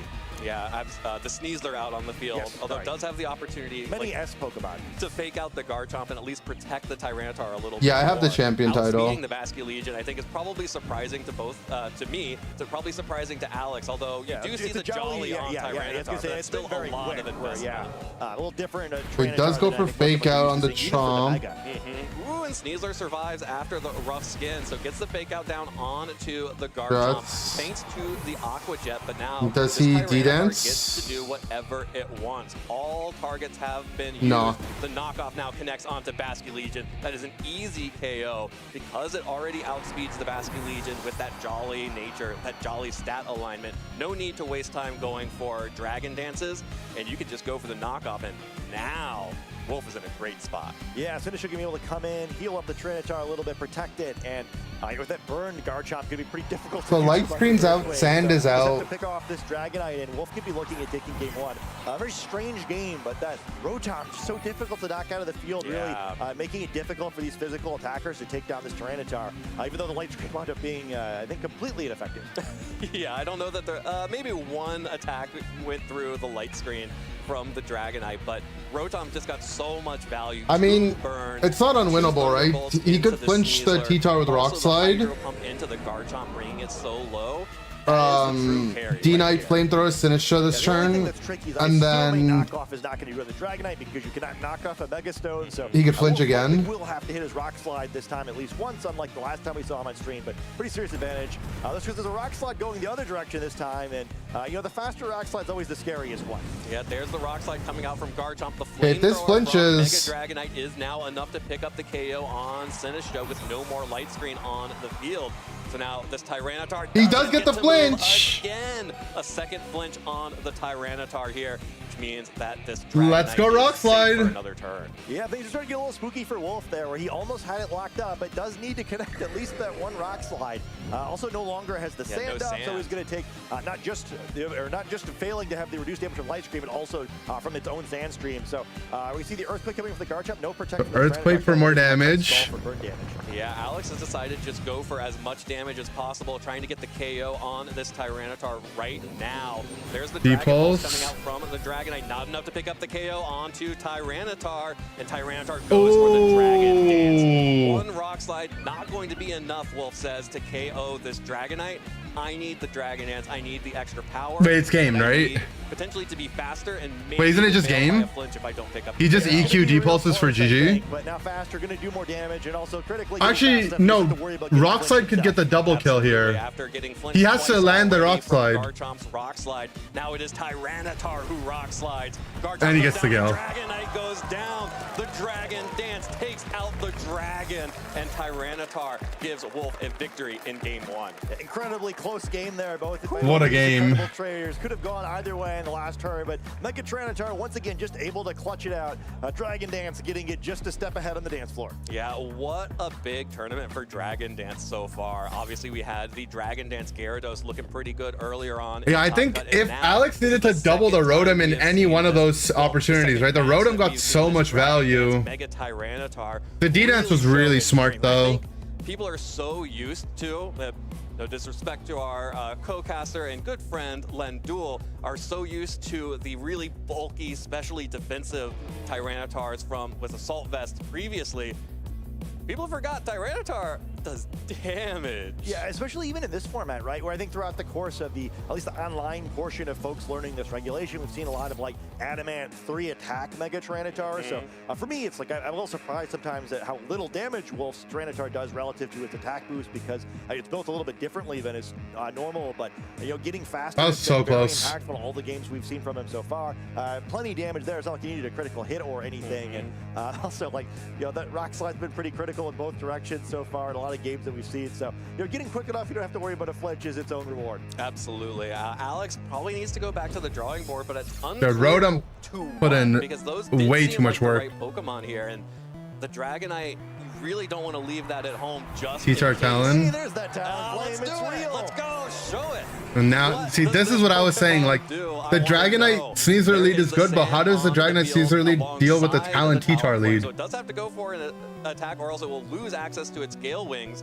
Unless it gets healed back up right, again. Yeah, we've heard legends, as we were hearing in the lounge earlier, the idea of using Sinistcha to reactivate Gale Wings, despite having kind of the natural anti-synergy of this Tyranitar, who is passively going to break it, even if he doesn't get faked out. So usually two Pokemon that hate being at a team together, but seen Celix? Not today. Yesterday he used it. Talonflame offering a little switch up here. Something to keep in mind. I think something Alex will be considering as well. But regardless, Talonflame. Gale Wings only activate at full HP. Correct, yeah. Don't want to be hit by these fast flying type attacks, and a little different look once again from Wolf. Seems like every time he's on stream, he shows us something different. Yeah, there are so many different tricks to this team that Wolf has shown. Garchomp switches in instead of the Dragonite here, as the Tyranitar will Mega T-Tar. Mega Evolve. So Wolf immediately setting up the offensive pressure from the Tyranitar. Talonflame goes for a protect here, does not want to take any additional damage. It's a double protect. Double protect coming out here from Wolf. So that Talonflame will take some sand damage at the expense of, the benefit of avoiding a fake out this turn. Yeah, so lose the Gale Wings here, but it's possible the Talonflame is still quicker anyway. Though we've seen again, as we mentioned previously, both the Sneasler are jolly in this matchup. So a lot of very he knows the Talon is faster because the Talon took the Sand took first, right? To be just trading knockouts back and forth. Tyranitar also going for the Mega Evolution there. I think whether it stays in or not, and this Tyranitar being threatened by a lot of damage there, probably relatively unlikely it's going to want to do that. We'll make it a little safer if it's switching back in later in the battle. Get all those boosted stats from Mega Evolution, where Wolf's such a cycling-friendly player. Yeah. You might want to have Tyranitar to be as bulky as you can, since they'll go in and out. It does a little Sneasler out for perhaps doing the literal dancing later on. Well, it is for the Gambit. on the floor now. King Gambit has swapped out. So let's go for the Brave Bird. Guard. Tank this Brave Bird from Talon. Probably not EQing though. With the sharp beak as well, deals a little bit of extra damage, takes some recoil, will take a lot of Let's damage. go Rock Slide. Rock Slide on Garchomp. That's enough to pick up the KO on. Does it flinch the T-Tar? But Tyranitar is still on Or- the field, has not moved yet. May have the opportunity to set up another Speed Dragon Dance. Dance here, and it does.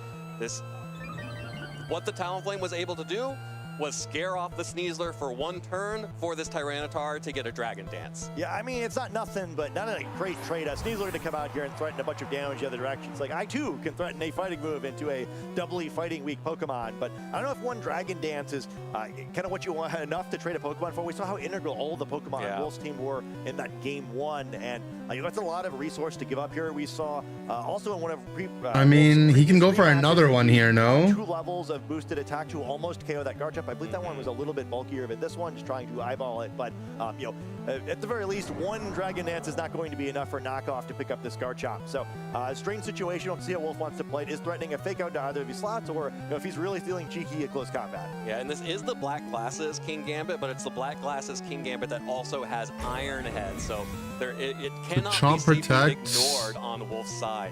Tyranitar does Catches go a for knock. knockoff into the Garchomp, trying to get that Pokemon off the field. CC's the Gambit. Who's Gambit? Sneasler into the King Gambit. No Troupple Berry. That means that King Gambit goes down. So the Garchomp was able to protect itself from damage from this Tyranitar, and critically able to hold on to its Roselli Berry instead of getting knocked out. But that's actually just going to mean now another free switch in for Alex here. The Sneasler could pop in here, or it could be the Dragonite.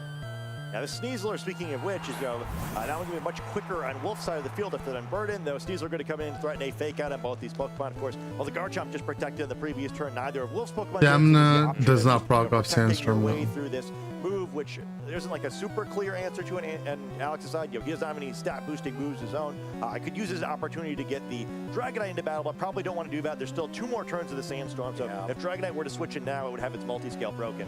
Yeah, and it is totally safe for Wolf to just go for a double protect here on Sneasler and Tyranitar. There are no buffs that Alex could do here, and you do have the Unburden boost, but instead Wolf's going to go ahead and switch out the Sneasler. Brings in for the Sinistcha. Going to heal back up the little bit of chip damage that Tyranitar has taken, as well as avoid additional damage. T-Tar does protect. Sneasler will still protect the Tyranitar with that protect.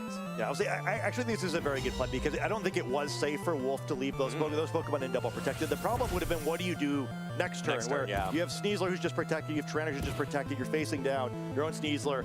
Both your Pokemon are in a ton of threat here where they're getting threatened. I think it's a very difficult turn to play.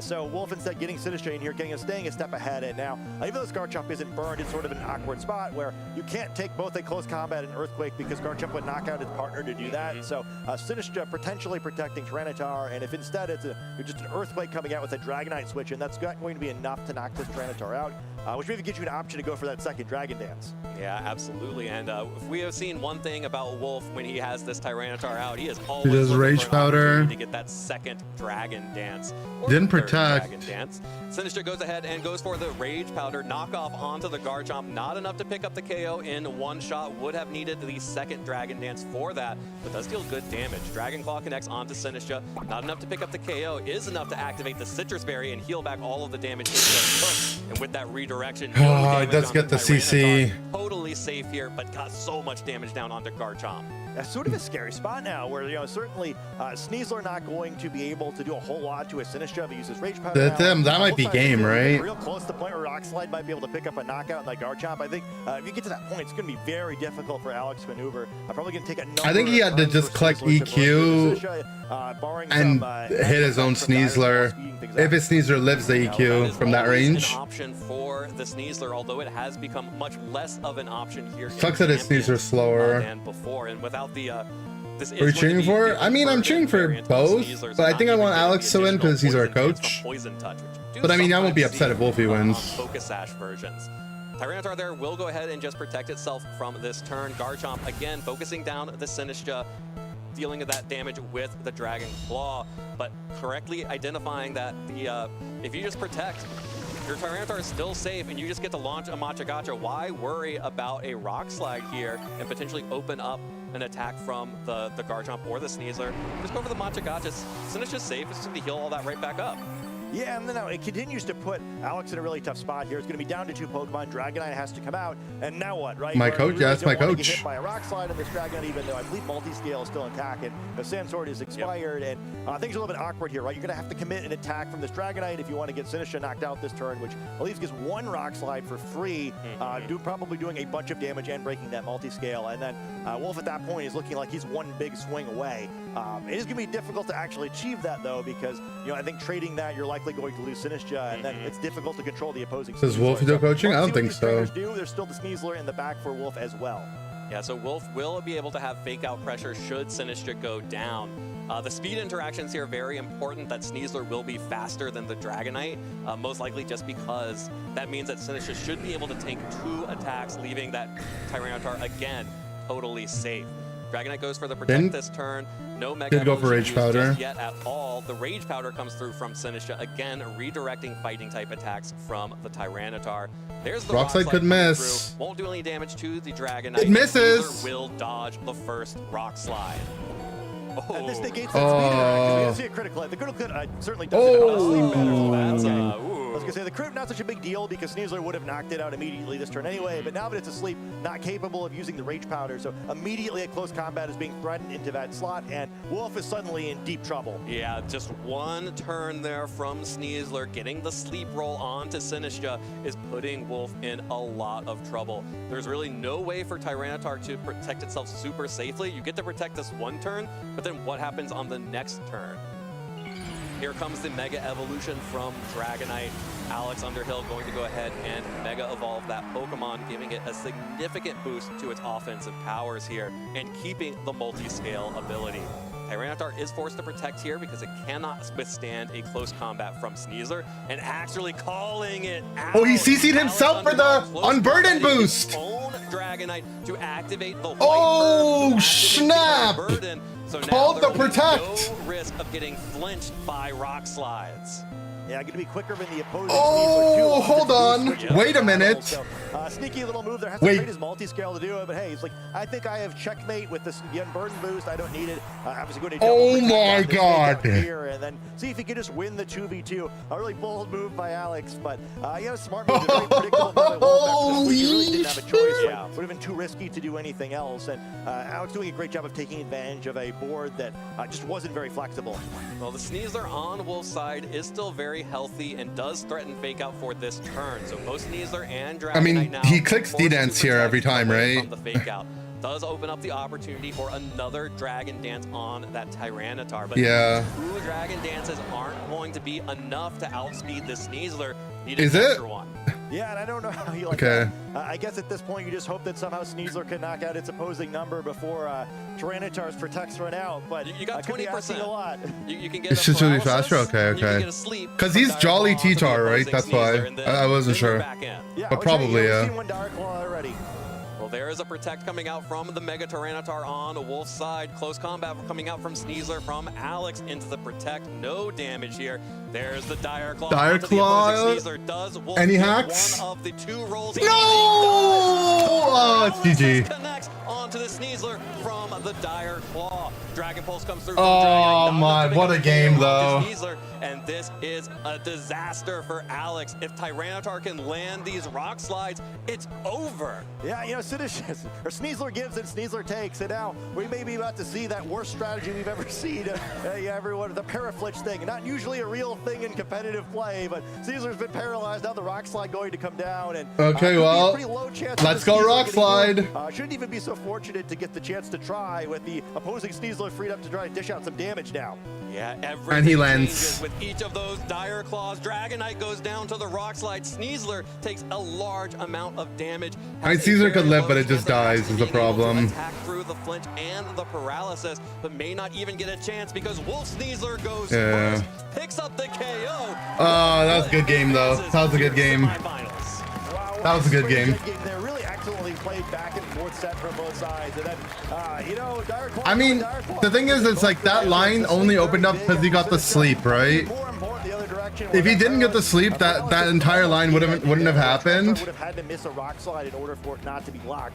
I'm curious what would have happened. With So it's like, I think it would have been very close, but really strange, really interesting set. Yeah, absolutely. That was such a tense set there. Every moment felt like it could have gone either way. I think game one was so crazy to have. Game one was the sad part where the Rotom didn't die. In game, the sleep on the Sinistcha to prevent it from doing any kind of redirection to protect the Tyranitar. I think game one he had it if he just doubled the Rotom on either of the turns. Only out was to get one of the two Dire Claw procs that would allow that Tyranitar to outspeed. No, I think the RNG bounced out, right? I Like, think a lot of fun watching how both players play. the Rotom needed to die in game one. Cool moves, and they realized they had a free turn there. Wolf taking that extra Dragon Dance, which potentially mattered in the damage race, where ensuring the opposing Sneasler didn't get a chance to move with the extra damage on that before the close combat, and then on the other direction with that weird self-close combat play. Almost wound up not being worth it, where I guess if you're just going to get paralyzed anyway, you'd prefer not to do that, have your multi-scale intact. But still the right move by Alex at the time, sort of not playing like, well, what if I get paralyzed in this bizarre end game, strange one. But yeah, I mean, the self-close combat was sick, though. I haven't seen too many quite like that one, but that's the fun of these tournaments, right? You see something new every time. Yeah, absolutely. Super fun. And I mean, do think that it's right Alex got lucky here for sure, Still the right play, even if in this particular situation. And Wolfie also didn't miss a single Willow, right? He went 4 for 4 or 3 for 4 on his Willows in the set. That gives you the highest percentage. Lots of stuff adds up. Each game, and that was that for Alex. Alex had basically an 80% chance to win there at the end, had the Dire Claw not actively procced. Well, I think it's a higher than that, right? Because like I think it's what it's right, because of the Rock Slide still. Yeah, Rock Slide could have missed, and I Poison wouldn't have mattered if that had been the effect. So I think you're like looking at probably more like a 90% chance to win after making that move. It doesn't happen there, but I think you really excellent. Yeah, I think it was 3 Willows. By getting a Dire Claw sleep to begin with, where it was 2 in the one game and 1 the game after, or it was 3 in the first game, something like that. That's the back and forth of Pokemon, right? It's both the chess game of moving the piece of the board, but also in many ways an odds management game, right? And Sneasler introduces a few more of those. Are we gonna bounce that? You could say that. The trainers have to keep that in mind as they're making their. You could say that he got Alex got lucky here, but yeah. Wolfie lost to Nathaniel. That set in this tournament. Wolf moving on the top 4. Alex a very impressive top 8. But it wasn't on stream. I think both of them probably feeling pretty good about the way they're playing Pokemon Champions here at this first regional championships on this game. Yeah, if I were either of those players, I would be. If I were Alex, I would feel sad that I lost the match. If I were Wolf, I would be happy that I won the match. But I would also feel very good about my play for both of those players, and I think it really speaks to just how close that match was, that just that little bit of volatility is what tipped it over the edge both ways, actually. Yeah, I mean, how much fun was the back and forth, right? I think also both of them just, again, making such good reads, understanding where they had room. I think especially for that first game, which feels like it was a lifetime ago, Wolf making so many good calls on when. Love wasting. I mean, to be fair, they showed. I think they've showed every top 8 match so far, so. Wolf that first game, and he also got him some ground, right? Where let's say that doesn't happen at the end of the second game, and Alex takes us to a game 3. Well, those plays that Wolf made in game 1 would have enabled him to get another chance in game 3, and not just instantly be eliminated by that Dire Claw sleep. So I think there's something to be said for that as well. The first game, really no impactful RNG. It was a really interesting positioning battle, and hey, that's the importance of winning those games, right? Some of them are going to come down to chance, and some of them aren't. Yeah, you definitely need to win the ones that don't come down to chance. Stream, yeah, I'm always in favor of multiple streams, but one bad beat that takes you out of the tournament. It actually is what it is. 2 games. You have to get unlucky twice if you get unlucky, which happens, which does happen, but definitely was not the case in that first game. It was such a really cool positioning battle. I loved watching it, and I am going to love even more listening to Len talk us through some of the highlights of that match. Len, take us through the lens. It was another really fun one. It's fun to watch Mega Tyranitar get its Dragon Dance boosts up, and it really felt like that was the game plan for Wolf. Both games revolved around trying to keep Tyranitar safe one way or another, get those boosts, and capitalize. Yeah, T-Tart, keep yourself safe, buddy. Both involve very different approaches to it. Let's look at the teams and how he took that on. I think in game 1, we saw the Rotom be the key supportive piece. This was true in a match we saw earlier. That play pattern of Rotom and the Sinistcha to keep it around can offer so much. Through the lens, it's a good pun. Keep Tyranitar around. But then game 2, we pivoted to the Talonflame. Got a little bit of trade early, but not as much value, but still managed to pull out the match. So let's look at that Rotom. This is a couple turns in. It's already burnt to Sneasler. It's already set a light screen, and still Wolf can keep this. Yeah, I think Alex underestimated how tanky this Rotom would be through the Sinistcha heals. Generations ago, often this was the turn where he could have doubled kind of filling that gap here alongside the left. The Rotom slot, right? That your Rotom, it's best when it can take 2 hits or take a hit when your opponent didn't expect it to, and still get value out of that turn. And exactly, Hospitality is letting it do exactly that. Withstand this turn and still get a burn into the Garchomp. So then here, I think he shot a Wave Crash into the Sinistcha spot. But if it was just into the Rotom spot, I mean, it's a tough call, obviously, but. Middle of the game, and now this burn takes away one more option. Really, just bringing. But then this chop doesn't get burned here. The problem. And Sinistcha, this was kind of the window. Sinistcha's fleeing here. The last respect is being respected. Alex maybe and he has lives. A chance, gets even the Rock Slide flinch here, so the Tyranitar doesn't move. We learn a really key piece of information here, though. The Tyranitar moves before the Basculegion. Maybe unexpected that the Basculegion would be that slow, the Tyranitar that fast, but that makes things so much harder for Alex. You know, the flinch could have bailed him out here, but the target actually went into Sneasler, so it didn't cause as much of a problem. But if you look forward to future games, now you've had the Rotom suppress the Sneasler, suppress the Garchomp, and the Tyranitar can beat the Basculegion on its own because of speed. So this starts to look like a really uphill battle for Alex, and we never saw the Basculegion. I think for a game like this, the Through the Lens helps to go back and watch it back a little bit.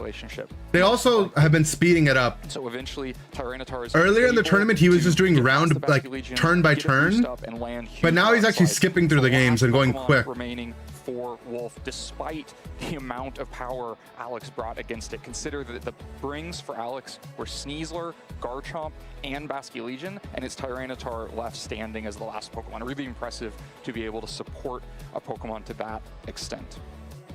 And then looking into the next game, the King Gambit is the adjustment instead with no more Basculegion, but it's dealt with so quickly. But I want to dive into this turn a little bit because there were so many options for Wolf that makes it really difficult for Alex, because this could have been a close combat. A secondary stream would solve a lot of this though, for sure.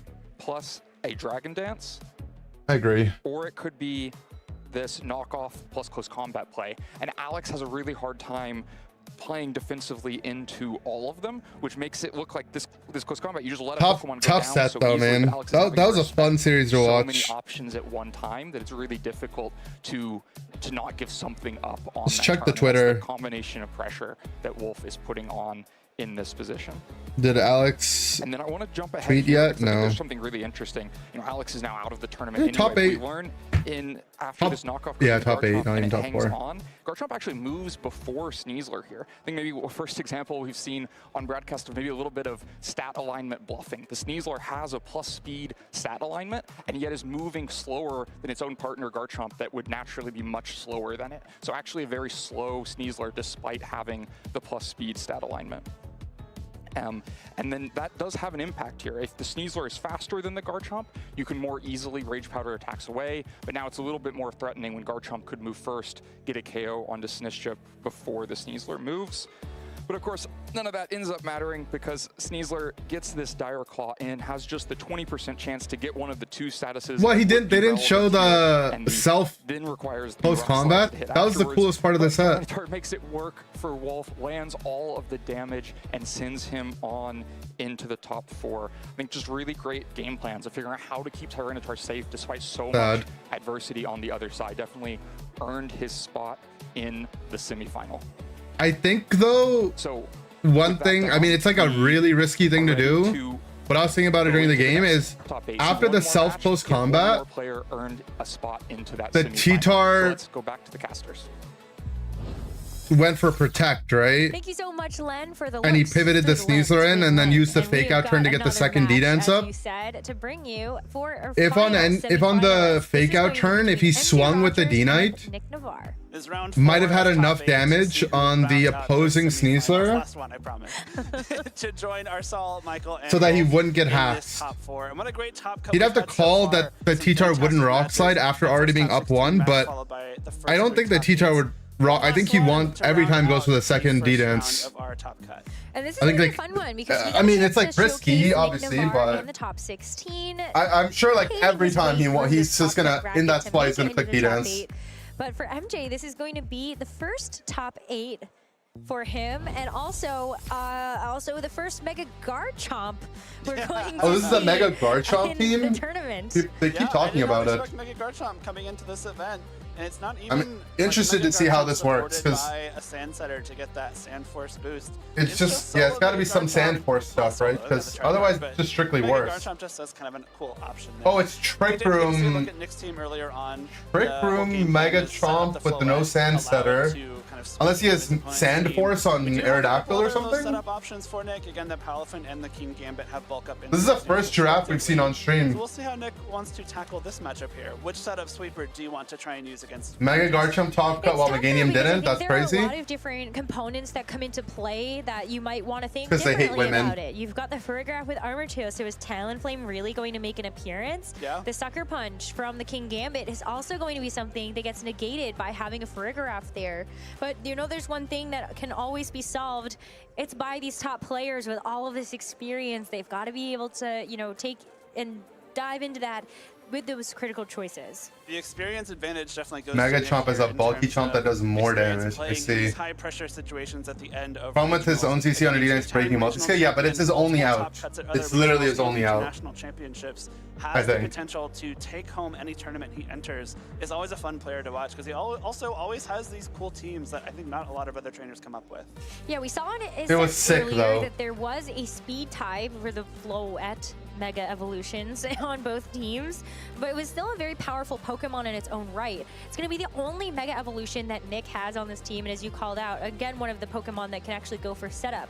With something like Calm Mind, you've got Draining Kiss to be able to recover a lot of that damage that you've taken as well. Interesting and team. different ways to support that. But yeah, what do you pick when you know that you've got 3 different setup Yeah, options? he's rocking the PJs. It's true, and it's 3 setup options, but all those Pokemon don't necessarily need to set up to deal good damage. That is a nice part about his team as well, especially looking at something like that Black Glasses King Gambit. Even if you don't get that Sword Stance up, a Black Glasses Kowtow Cleave is pretty scary to a lot of things, especially if you are weak to it. But also some great support. I mean, when we saw Nick close Getting him out stuck Game for 3 this earlier meta? today, without that Floette, he didn't get a Calm Mind up at all. He I relied think on that a big Talonflame problem is Steamer just and Incineroar to so get many the people damage are running against the anti-fairy coverage so it's not for just can Floette, I set up. He's got a little few other options and too. I'm excited to see for Flood how himself. MJ is going So to sharing a weakness Obviously, people are MJ, this is already a great covering for is like outperformance for them. They really got sucks. into the top 8, the first Especially when Pokemon you're Champions 4x weak to regional, poison. and also with a pretty And there's so creative much team. Sneasler out Of course there. You have the Charizard. Everybody's been looking at Mega Charizard Y as sort of public enemy #1 coming into this tournament. But the way that MJ has decided to support it with the Mega Garchomp as a secondary Mega option on the team, that's pretty fun. Yeah, it's a Mega Charizard Y, great. Has a second So it's just Mega physical option, Chomp, cool. Mega Chomp. The Aerodactyl's holding a Focus Sash, and the Garchomp has the Mega Stone. Really different look at a team like this from MJ, and possibly what gave him a big edge coming into this Sunny tournament. Day on Because there are a lot of the people prepped for on the Mega Charizard Aerodactyl, by Y the way. plus the option of Mega Aerodactyl. When you flip that on its head, this Focus Sash on Aerodactyl. can be Sunny very Day, important. by the way. You have Sunny Day, which is a really cool tech option on Aerodactyl. Gives you a nice way to combat those Tyranitar's you see throughout the tournament. But in this case, that Sunny Day into Nick, probably not as useful. No, I would think, like, you know, maybe the Incineroar gets a chance to take advantage of it, but the Talonflame actually doesn't have a fire type attack that can really utilize the sun. More kind of consequential for the Palafin, or even just like making sure that King Gambit's like really gonna get knocked out, you know, just in case. But there's some really cool tricks on this team too. I look at the Twisted Farigiraf Spoon and Giraffe Twisted also. Spoon. It does get a nice increase to its What psychic the- type attacks that way, and it's Twin Beam. So actually, a really important thing to note here is that Nick's Sneasler is Focus Sash. A lot of them have been White Herb, in which case you don't need Twin Beam. You can just use Psychic. To It knock one-shots it out. Glim? But Twin Beam has the unique property of Oh. attacking twice. Twin So that Beam first Spoon attack of Twin is the Beam anti-Glim? will lower your That's HP, pretty smart. Make sure you're not at full, so Focus Sash can no longer I mean, activate. Twin Beam And that second hit into will all the finish Sash off guys the is pretty good, So huh? it'll be very important here. Final top 8 at the And Indianapolis the guy's pretty Regional swagged out, Championships. so Only I don't know. Nick or I might be rooting for can move MJ. into the top 4 and round out our semifinalists. Let's get into He's game got the number swag. 1. We've got Charizard the Rowdy next to that His drop has when the items OP in Unite. True. Sleepy versus Floette. MJ's Incineroar does have that adamant stat alignment, so with the Sun from MJ's Charizard is looking to be not only a supportive piece with that fake out, parting shot, and intimidate, but a big source of damage as well. Opting to use Darkest Lariat over Throat Chop just for that little extra boost in power too. That's going to be really nice to have for some of these other pieces, you know, but I think right now you're really looking at the fact that this Charizard... I mean, he could have Giraffe in the back to break the fake out.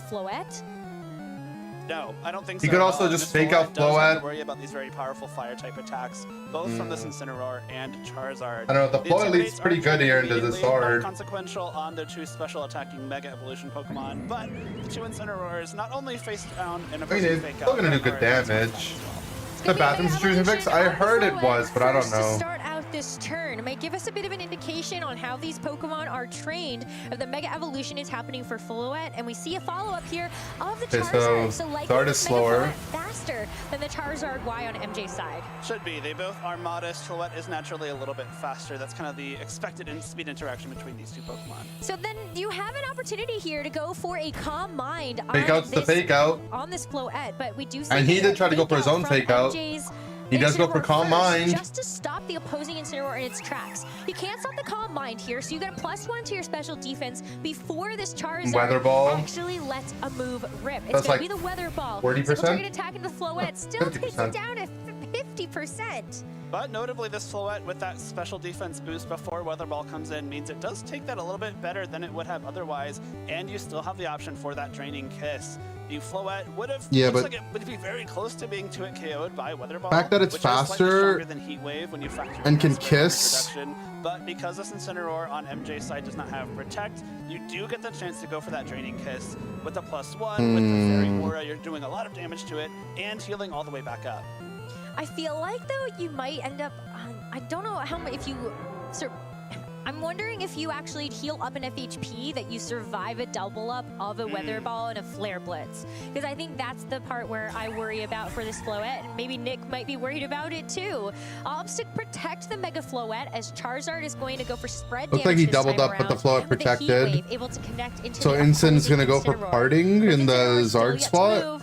And so we'll see MJ's go first. Flare Blitz, definitely looking in that Floette's direction. So the Protect going to save it for now. As Nick's Incineroar decides to go for a Parting Shot, dropping the attack stat again of MJ's. I like the choice of the Parting Shot into the Incineroar and not the Charizard. You're now giving Incineroar down to -2. You already have the special defense boost on Floette, so you can patch up the lower defense on Floette with another Intimidate later on if you want to swap that Incineroar back in. But of course, Nick does have plenty of those support options that can come in here, maybe create some more space for this Floette.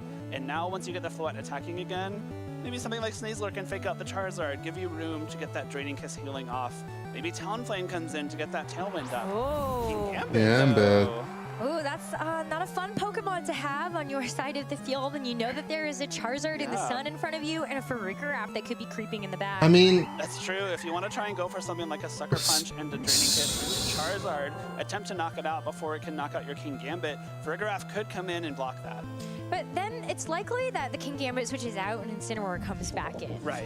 Probably get that -3. Yeah, King Gambit's like, I'm just here to show off a little bit. I'm in the back. Don't worry about me. Incineroar the Sleepy comes back and gives a -3 attack stat over to the opposing Incineroar. A big Draining kiss. Kiss now going to heal this Floette up. Yeah, basically to full as you predicted. But this Heat Wave, Heat Wave, not Weather Ball. Combo, I don't think that knocks out from here at -3. I would expect it to not. Oh. Big critical hit on Incineroar does bring it down pretty low. It does have the Citrus Berry to heal a little bit. Flare Blitz in the sun won't be enough -3. -3. Through into the Floette, and those 3 attack drops coming in very handy here for Nick. This Floette, that was a good pivot by him and a good parting as well. It took from using Flare Blitz should put it in range for a Draining Kiss to pick it up, and now you have your Incineroar friend here too to help you out with a fake out. It does link So Incin can fake out and he can kiss the Incin spot. Could give you the chance to get some damage on Charizard.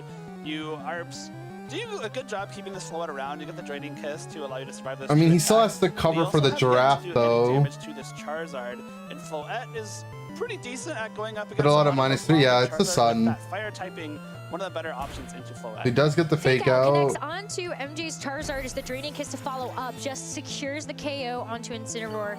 Kind of for the best, since Incineroar was not lending too many paws into this battle, and you get to bring out something else. If it's the Aerodactyl on the back, for example, now you actually get to bring that in.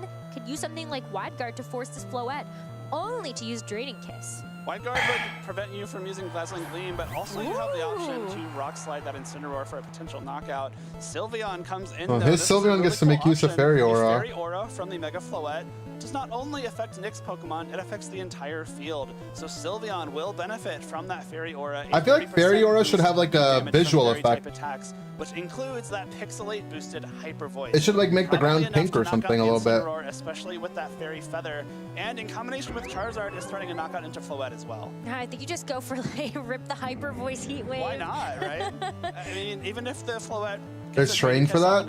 Okay, but still, they should do something visually. Maybe the Mons should get like a pink bubble around them when they're affected by Fairy Aura. There's still a +1 special Like a defense glow. boost on the Floette, as it did get that Calm Mind Okay, up so he did earlier have Giraffe in the game. back. We see the Charizard actually switch out in favor of the Farigiraf.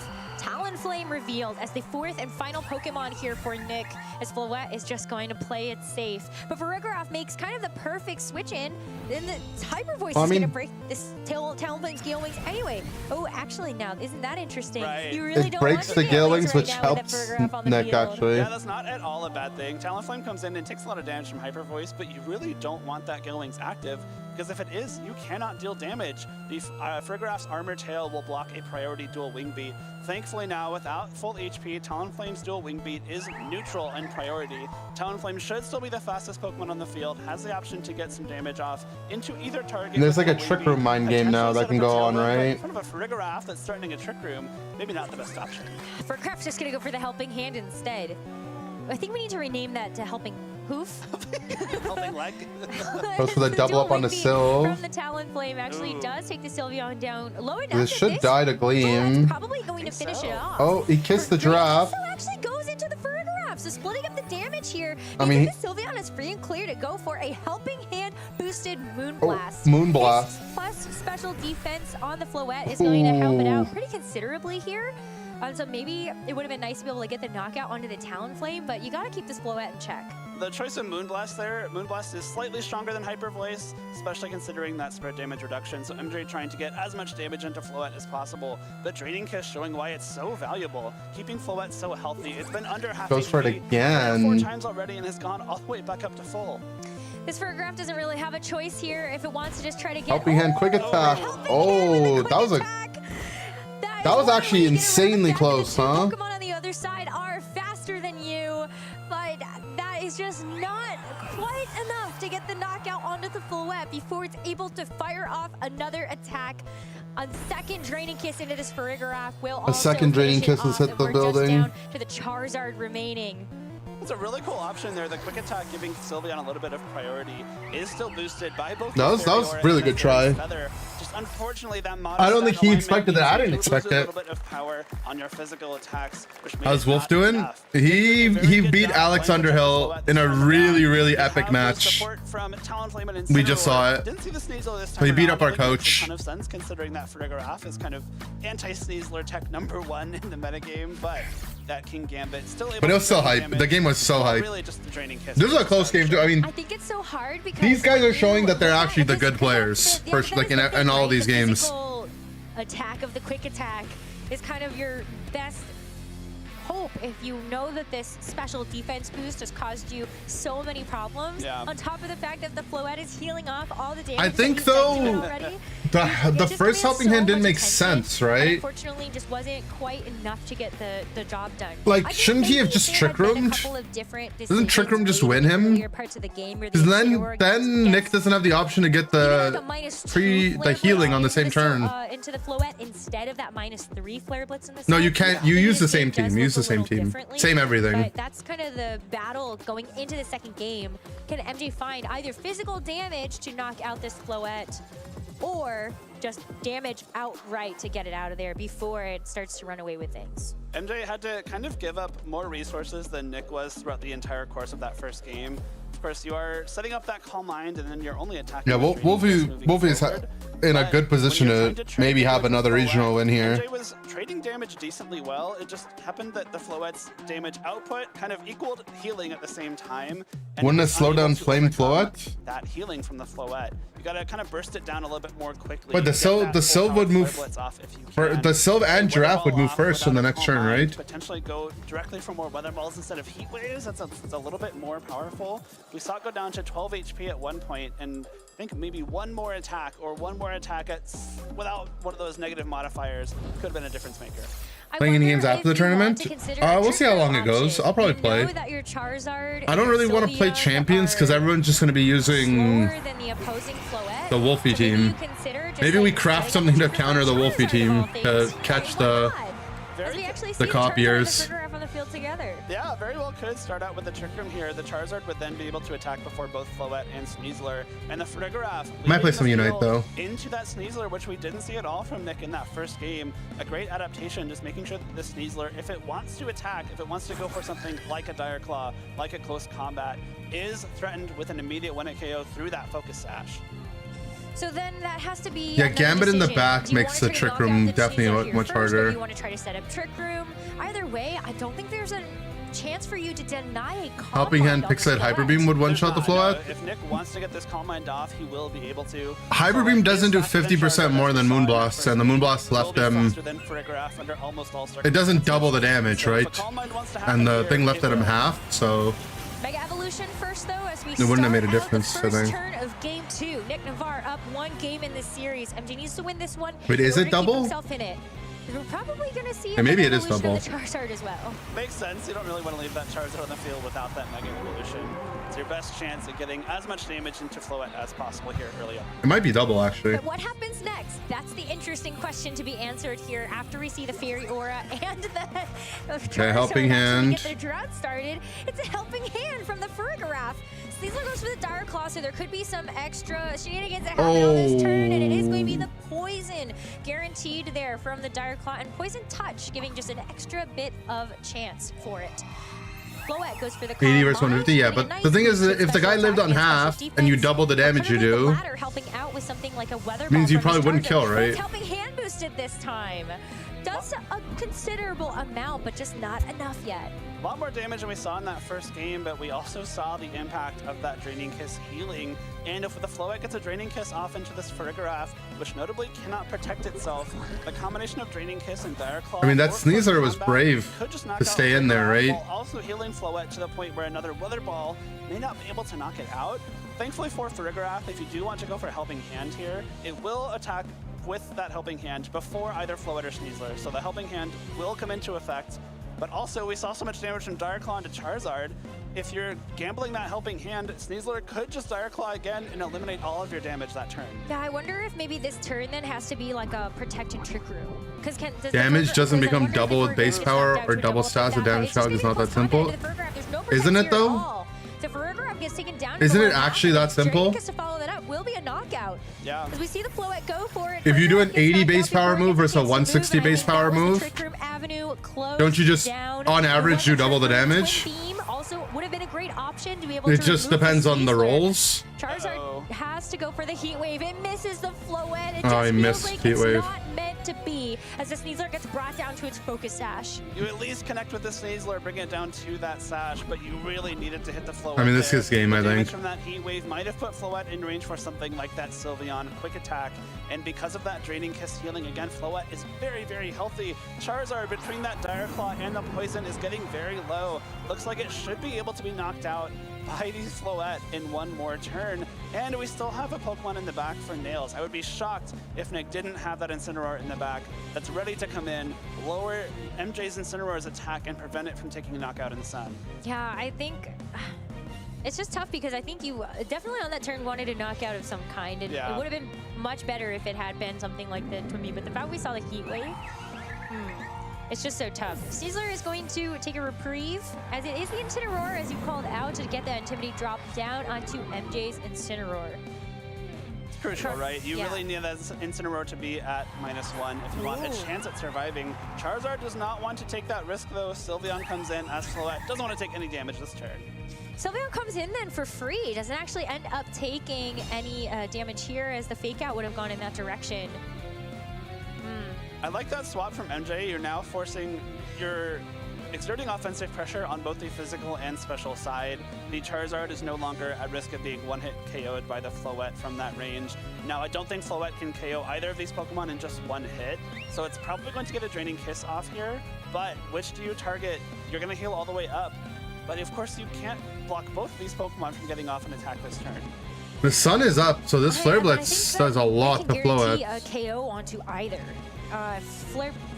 This Incineroar does have Flare Blitz here. So he's just threatening Voice Splits, right? You can also go for a Throat Chop. That's going to be the tech move of choice on Nick's Incineroar, so you could shut down something like a Hyper Voice. It's just a fake out, though, as Floette is going to follow that up with a Dazzling Gleam. And oh my goodness, Incineroar almost got knocked out in one hit by a Dazzling Gleam.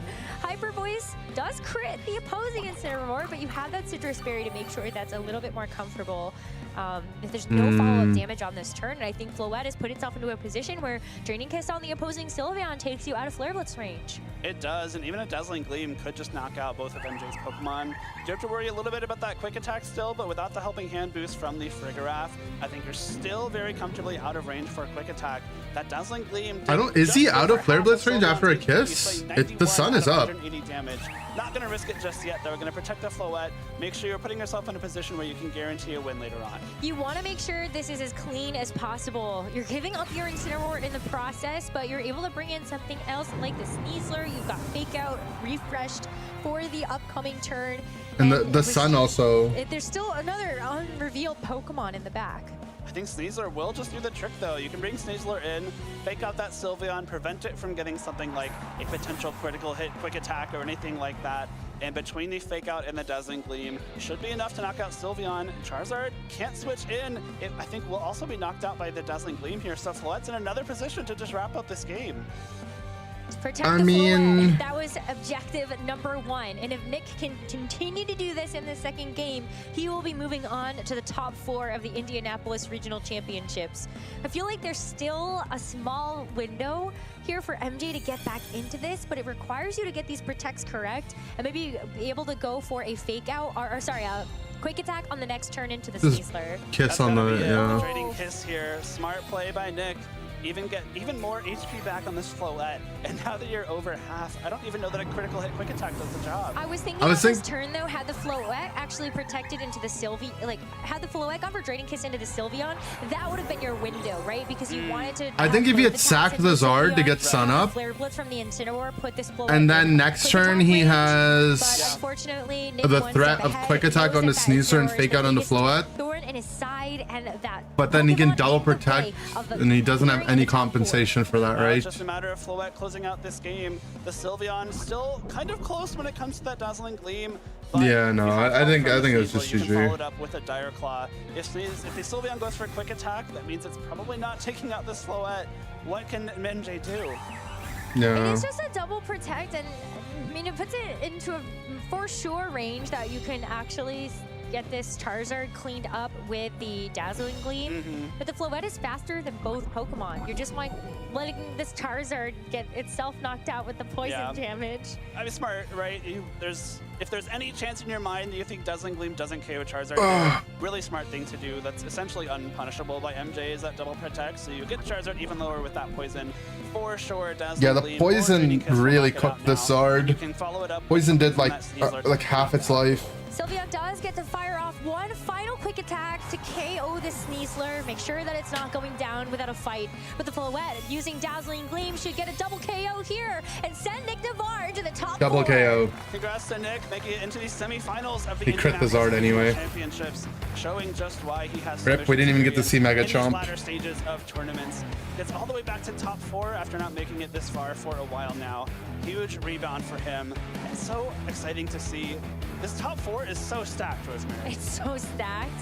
And it's really exciting. So what's the top 4 spread? Regional championship at the Floette? end of this road. Yeah. But It doesn't end here. He's still got 2 matches in front of you. Mega T-Tar, Mega Steelix on Wolfie's team. In our top 4. This is I think Michael Zhang won his match, right, for top 4, so that's... really tough matches for everyone going forward. Of our What was he again? Mega Frostlass, Mega T-Tar? Arsal is on the run of his life so far. Everyone's been playing so well. And then the Zard Venu guy. I still love this. So every player has a different Mega Evolution. Sylveon did its best. There's a Frostlass, Floette, Zard, T-Tar, and then also Steelix, technically. Take advantage of their own fairy aura. That's cool. It gives you another way to get big damage out with those really strong spread special attacks. Just unfortunately, Wolfie's matchup into the Floette guy is much better. Didn't need more than one. Didn't need to go for a second one. Get that extra boost Right. in defenses. One Calm Mind, the special defense, and the healing from Draining Kiss was enough to keep Floette around. It's so tough because there was no way to really deny But they're on it opposite unless sides you of the were trying to go bracket. for a fake out in that position. Yeah. But then how much mileage is that really getting you? If you fake out the Floette, then the other Pokemon is free to do something. And you General might just Sylveon does one-shot continue to Floette get Helping Hand Hyper Beam. resource for the rest of the game. He had a Even had his Calm own Mind fake outs boost to up. try and block MJ's there with the Sneasler. You got that faster fake out.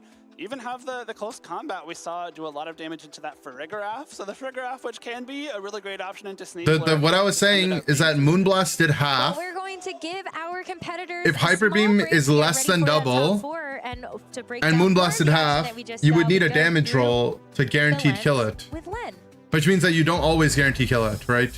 Yep, we are through the lens. That was another fun match. It feels like one of the kinds of games that we've seen over the course of the weekend is this play pattern of just keep the Floette around, have it boost up with Calm Mind, have it heal with Draining Kiss, and Nick executed it to perfection in that last game. It reminds me a little bit of Tropicos from a few weeks ago. Of course, Floette not as stable on the field as Tropicos, but much more quickly offering damage, only needing 1 Calm Mind to have a huge impact on that game.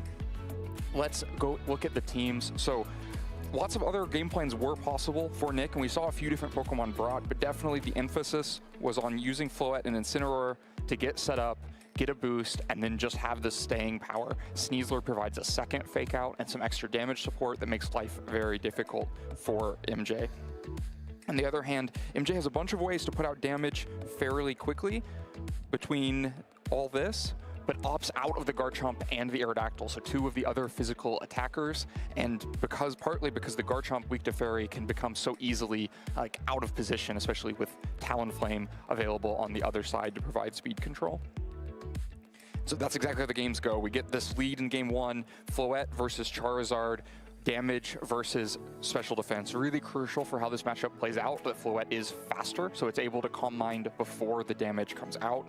Fake outs are just exchanged before that, and then this Calm Mind puts the boost up enough to take a first Weather Ball and still be fairly comfortable on the field. Yeah, this Floette just got to Calm Mind up every time. And not be worried that one more Charizard attack is going to take Being faster than the Zard and then getting the Calm Mind up, ahead of time, now and then having Incin to deal the physical, anti-physical pressure. I mean, it's like a pretty simple game plan, right? But it's quite effective from him. After this heat wave, it Floette protects itself from special attack, and Incin protects it from physical attacks. And Floette just stays very comfortable kind of throughout the set. It felt like Floette was never challenged all that much. And that extra farting he got on the Incin was game-winning, though, right? That's what swung this game, was when he partinged off the Incin and not off the Zard. Sustain for Nick is that there's no protect on this Incineroar. You'll notice throughout the set, the Draining Kisses, when they were really important, were always prioritized into Pokemon that could not protect themselves. Incineroar a couple of times, including the turn we just saw, Farigiraf a couple of times, and then you're guaranteeing the healing. Either that Pokemon stays on the field, takes the Draining Kiss, or switches out and you get the Draining Kiss into something else, but you definitely get the recovery. And with Floette moving first, you can get that recovery before Charizard or any of those other Pokemon can act for the turn. I got a little bit close here with the Sylveon able to go for Quick Attack. I was surprised at how much damage it was. Look at that. You normally think of Quick Attack as just finishing off Focus Sash, but between the Fairy Feather, the Fairy Aura, the Pixelate, the Helping Hand, so many multipliers stacked on top of each other is pretty significant damage, but just not quite enough to get the KO onto Floette, and so it's able to close out this game. And so going into game 2, there's a pretty significant adjustment for MJ immediately to the Farigiraf and the Charizard.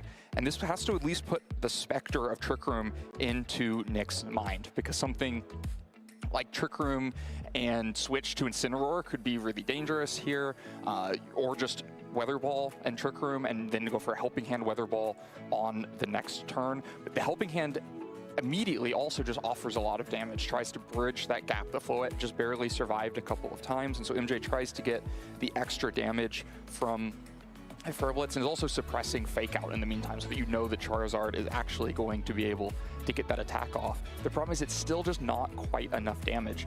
The Floette, given a turn to Draining Kiss again on the next turn, is able to recover back from this Weather Ball and still make it through these turns despite use WD-40 boosted Weather Ball. Ball. It's like Tailwind for your appliances.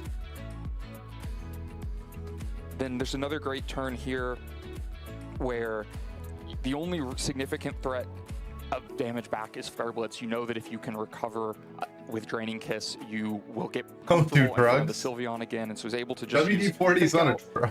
That Pokemon can't protect itself. I mean, can't protect I guess for like from Dazzling Gleam a car, either, it could feel and like a so drug. Has no problem finding safety on the board, not really being that much risk, and putting so much damage down. Either Sylveon protects itself on that turn and you haven't damaged it, but you've also taken no damage back, or you have gotten the damage into both Pokemon and then still have Draining Kiss targets in the future if you need your health back. And so over the next couple of turns is able to pivot and find a Draining Kiss paired with a second Fake Out to get a little bit of health back from hitting Incineroar, and that just leaves Charizard as the last Pokemon on the field, so that even though Quick Attack is able to KO Sneasler, you're not no huffing WD-40. I'll try on not the to. field in that same right position from turn 1 of game 1 to the end of game 2 and the end of the match. Just dominance by Floette here, able to stay on the field throughout and be well supported by all the teammates. Those double Fake Outs. Okay, so now it's top so 4. Much extra support for Floette. Top So of the bracket is excited to what? see what he can do with that Nails team in the semifinals. There's so much versus different modes of it each time. the So I'm excited Zard to guy. see So what he we gets see he gets to play next another time. Zard match. All right, well, let's go back. And the to bot side, I think, is the Michael semifinals Zhang versus underway, the top Wolfie. 4. That's right, Len. It is now time for our semi-finals. We will be deciding who will be our first finalist of the Champions era here in Indianapolis, Indiana. Scott, this top cut has already been such a joy to watch. I am so excited to see these 4 trainers in particular we remembered, right? for that spot in the finals. I think all of the quarterfinal matches were just excellent. Exactly what we want to see from this format. Like fun archetypes playing each other, neat techs, some different modes in these teams that we weren't expecting. These trainers all really earned their place in the semifinals. So the only team that beat Wolfie so far isn't because you have to play so many in rounds of Pokemon to top have 4, all those right? different modes, so that when I think you Wolfie's get only here loss into was the to top cut, Nathaniel, you still have some surprises who that Nick you defeated. can pull out to make So sure that Nick you're beat the keeping guy your that beat opponent Wolfie, on but their I think toes. And this is just Wolfie something that we have been has seeing the better over and matchup over than and over Nick. again from all 4 of our semifinalists, and we will of course be starting. If Wolfie makes it past this round, I think he gets to go. I think his matchup is really good to win it all. Michael Zhang versus Wolf Glick. And this is an This is hype, exciting though. matchup. This is maybe the first time I've seen Michael on stream playing against someone with a weirder team than his. It's gonna be like a strange experience for him. The right? bot side of the It must be bracket's the weird side, and the top is the standard It's side. a really strange matchup, right? Where you gotta kind of assume neither of these trainers probably thought about each other's matchups prior to, like, I don't know, this morning, maybe last night if they were lucky. So should be fun. You know, I think both these trainers kind of enjoy a challenge too, right? So maybe a little more fun for them getting to figure out. I think one of these guys will win it all. showing us Is the my ways that prediction. they solved already. Actually, Absolutely. And of course, both of these players are extremely decorated. Michael, of course, that Sacramento regional champion. I don't know, it's hard to first say. On the scene, then had a kind of I think Wolfie beats. but is now well I think on Wolfie's his way to team matchup qualifying into for the World Floette team is Championship this year, really the good. 2026 season, and well deserved at it. Wolf actually was kind of on the bubble heading into this tournament. No to make lower it into bracket, the World correct. Yeah, this is Championship it. as well. This placement definitely guaranteed his invite. Yeah, very important for Wolfie. I'm sure he'd like to a little get more, you know, both to be very certain, and also, you know, I think everyone's very excited about the idea of being the first regional champion. They should do well in the Pokemon T-Tar Champions process. era. Yes, Michael. Yeah, Zhang but so excited to be the first champion. yeah, I mean of it the should, Pokemon right? The Champions Hisuian era Arcanine might with cook. that Frost But I mean, Silix is very the bulky. champion of the Pokemon Championship. The thing about Hisuian Arcanine though Getting is, into the champion tier here at the regional. I mean, the Flare Blitz might not be enough because of how bulky Steelix is in breakout defense. mega Wise. alongside the Mega Tyranitar. Michael Zhang showing both of those two as sort of the more consistently strong Megas that we've seen in the latter part of here Phase 2 and the Steelix should do I don't know well. if I was True. expecting to be at this point in the tournament talking about Frostlass being the one Pokemon, or Mega Evolved Pokemon at least. Hope he wins we have a chance this. of seeing a mirror of in the finals. But how about that? The Proving to be a first really regional excellent champion for Pokemon. Gen 9 and Looking for another champions? fun Really? guys in this team. Very That's crazy. anti-Charizard. So, Michael, if he gets through this one, probably rooting for the Charizard player, the other semifinal matchup, just to maximize his odds. But a lot of really fun stuff here. I always love Michael's team. Such a great player to watch. Arcanine also. This is exciting. Pointing out, not necessarily for this matchup, although maybe it'll show up, but I think mostly just because probably the most unique individual Pokemon remaining other than Wolf Steelix. Yeah, and of course this is the Rockhead version of the Arcanine, so it's not actually the Intimidate variant, which I'm sure helped Michael quite a bit against some of the King Gambit in the field. Yeah, I think making note of that Corviknight as well. You know, it is that more aggressive attacking Adamant. Corviknight, no bulk up. I think. Okay. A bigger matchup. Wolfie was like, "Yo, you gotta give me the to see best what bump, Michael's bro. approach to this one Don't is. leave me Yeah, hanging." just, you know, not a matchup that I think either of the trainers had considered before a couple of hours ago, probably. So should be fun to see what they opt to go for. This is round 4 of the Wolf Glick Regional Championship as he appears on stream once again. We've seen a lot of different modes from his team.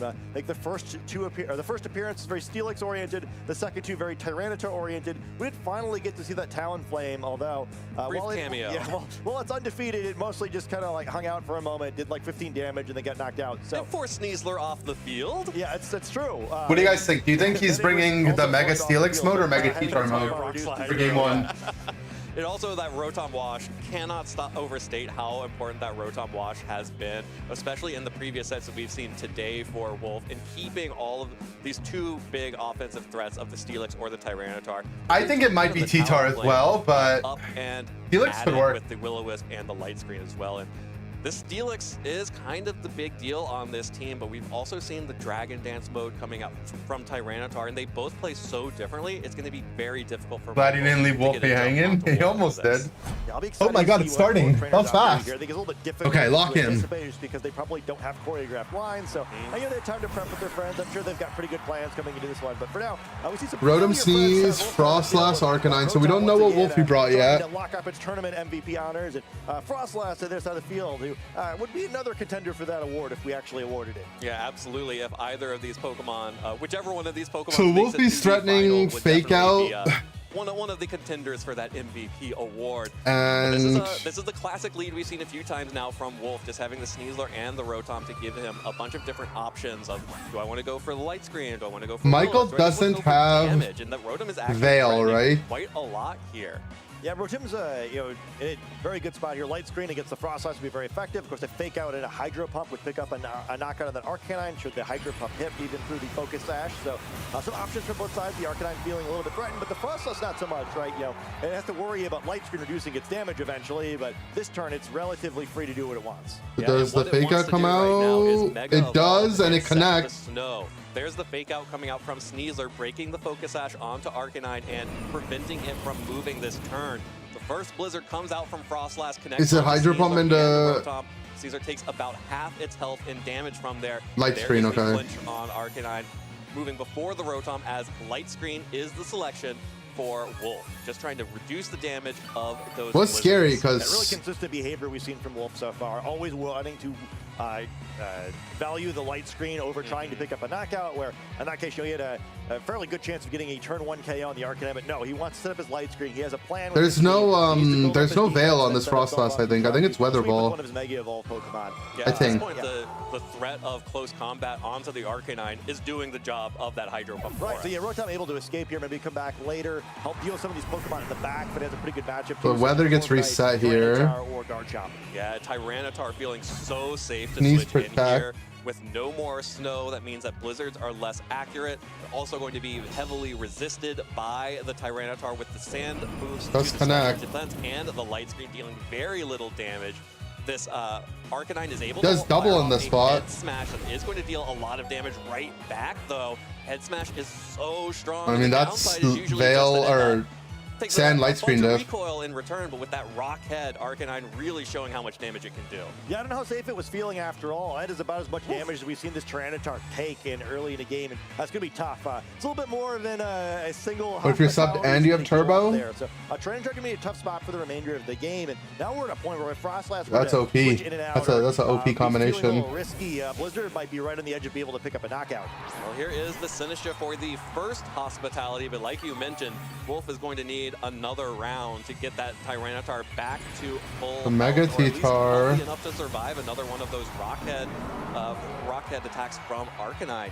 There's the Mega Evolution though, so getting a boost to its stats as well as threatening a lot more damage. Doesn't Extreme connect. Speed actually coming out from the Arcanine. And a Rock Ball. Onto what was the Sneasler is now the Sinistcha, does no damage, and Weather Ball comes And D-Dance goes up. the Frostlass, deals negligible damage, and Ooh, if he just rock smashed in that spot, or rock headed or whatever it's called. Mega Tyranitar.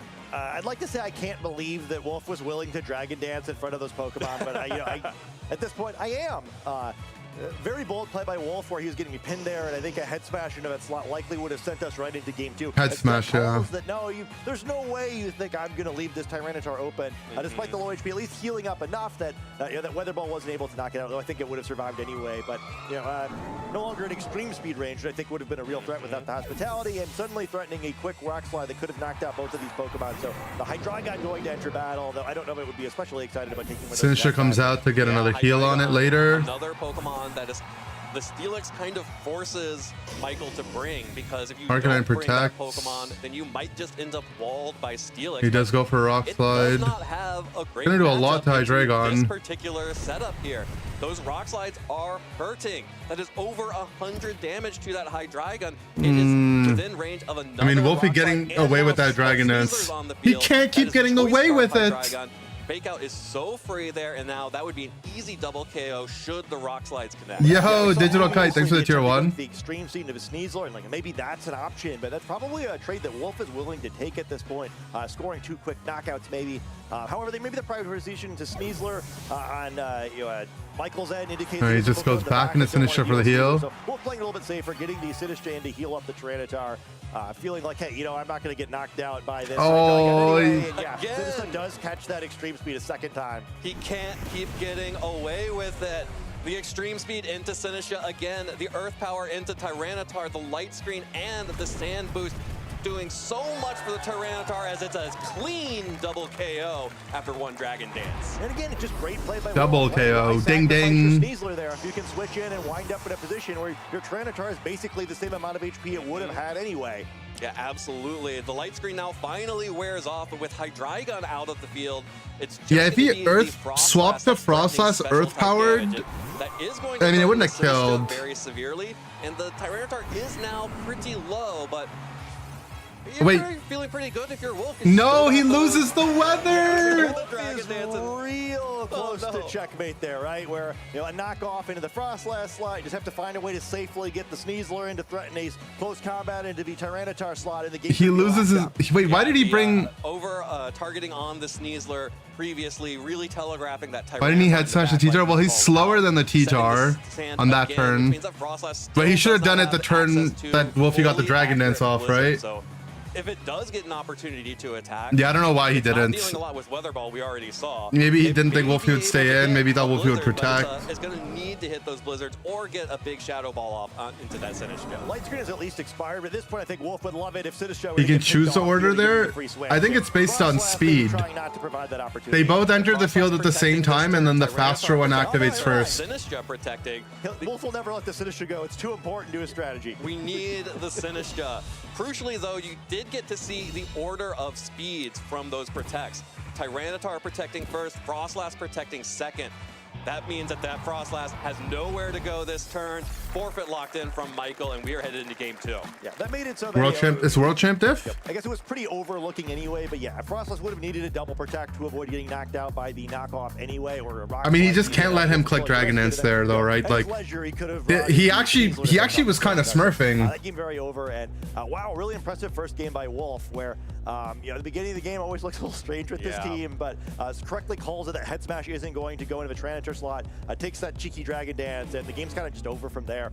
Really aggressive read by Wolf, where that switch into the Tyranitar, like, oh man, like, Wolf, what are you doing? But hey, he's showing how he got here. Makes a great read to dig himself right back out of the hole he put himself in. Yeah, despite having a Steelix, which is an extremely defensive Pokemon, this is one of the most aggressive Wolf teams I've seen in a while, and he is playing it so aggressively as well. Like you mentioned, that Tyranitar has been sneaking Self-branded notebooks pretty good over and over again, and it really just takes one for the game to completely flip on its head. Speaking of Steelix, by the way, did Wolf kind of just trick us all yesterday? Like, did he deliberately have this Steelix, really like a highly Steelix-oriented strategy, knowing that everybody was going to watch him at the end of Swift? So then, like, well, you know, we keep having these team previews where I'm sure everyone is really afraid of the specter of the Steelix that we haven't seen in almost 24 hours. Yeah, you get all the whispers around the venue of, oh, there's a Steelix. I think Wolf's running Steelix. He's going to get the title? He's got the Steelix admirer. He's admiring in his Pokeball. Yeah, not even a professor yet. That should be the giveaway. Not enough wins on that Steelix just yet. Okay, so here is the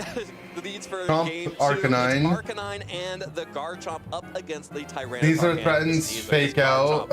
Looking much better here than the Frostlass in the previous game. Yeah, this Garchomp, I mean, obvious play for Michael is protect EQ. Certainly, I guess with the sash you could do it if you really want. You know, I think Wolfie can fake out the Chomp D-Dance in his face. Going Earthquake super effective at either of these Pokemon. We saw how much damage the Head Smash did last game. So does fake out the Chomp. Do a very defensive. He didn't protect EQ. He doesn't want to deal with this Garchomp, even though with Arcanine not protecting, it would have been an Earthquake anyway. Head smashes. Head smash into Arcanine. Is it Rock Slide or is it down to about a third of its health? Yeah, he did D-Dance. Not enough to prevent a Dragon Dance, and this is what it has been over and over and over and over again. 1 or 2 Dragon Dances and this Tyranitar just pops off. Yeah, this now the end of the world Michael has to play the game. Like, is it Sinisha coming in with T-Tar Protect? The question is if you can stop Tyranitar after it's done the dance. And if it's that, then he's, you know, then the Protect EQ play here is like very low value. He could read it, but if he doesn't get the call right, okay, so it does Protect. Trying to get some damage off here before an inevitable Sinisha switch in to heal up this CC. Tyranitar once again. Really important close combat on Arcanine lives on Sash. Where did he swing? Sash. The Head Smash coming out from Arcanine has been so powerful into that Tyranitar. Another one would pick up the KO. That does mean that the Sneasler is able to get its White Herb activated, and if it is able to survive this Head turn, Smash the T-Tar spot? Did he EQ? On the field. There's a Head Smash into He claws the Sneasler spot. Doesn't get him the KO. Not going for the Earthquake because of the Arcanine next to it. That just means that Sneasler gets away with it. A full 169 damage into that Arcanine. Yeah, so interesting play though. Tyranitar burning to protect, so now there's the opportunity where even if Sinisha's coming in, an Earthquake would actually hit it. Again, it would require either a switch. I mean, he can't double, so he does bring the Sneasler in. This is the turn. Does he do something different this time, or is this a third catch? Sinisha out on the field, going to heal up the Tyranitar. Still has not catches the E-Speed here. It's just still a base form Tyranitar. A little bit of extra damage from the extreme speed coming out from the Arcanine. Knocked us a lot. Did he Earthquake? Enough to pick up the KO onto Garchomp.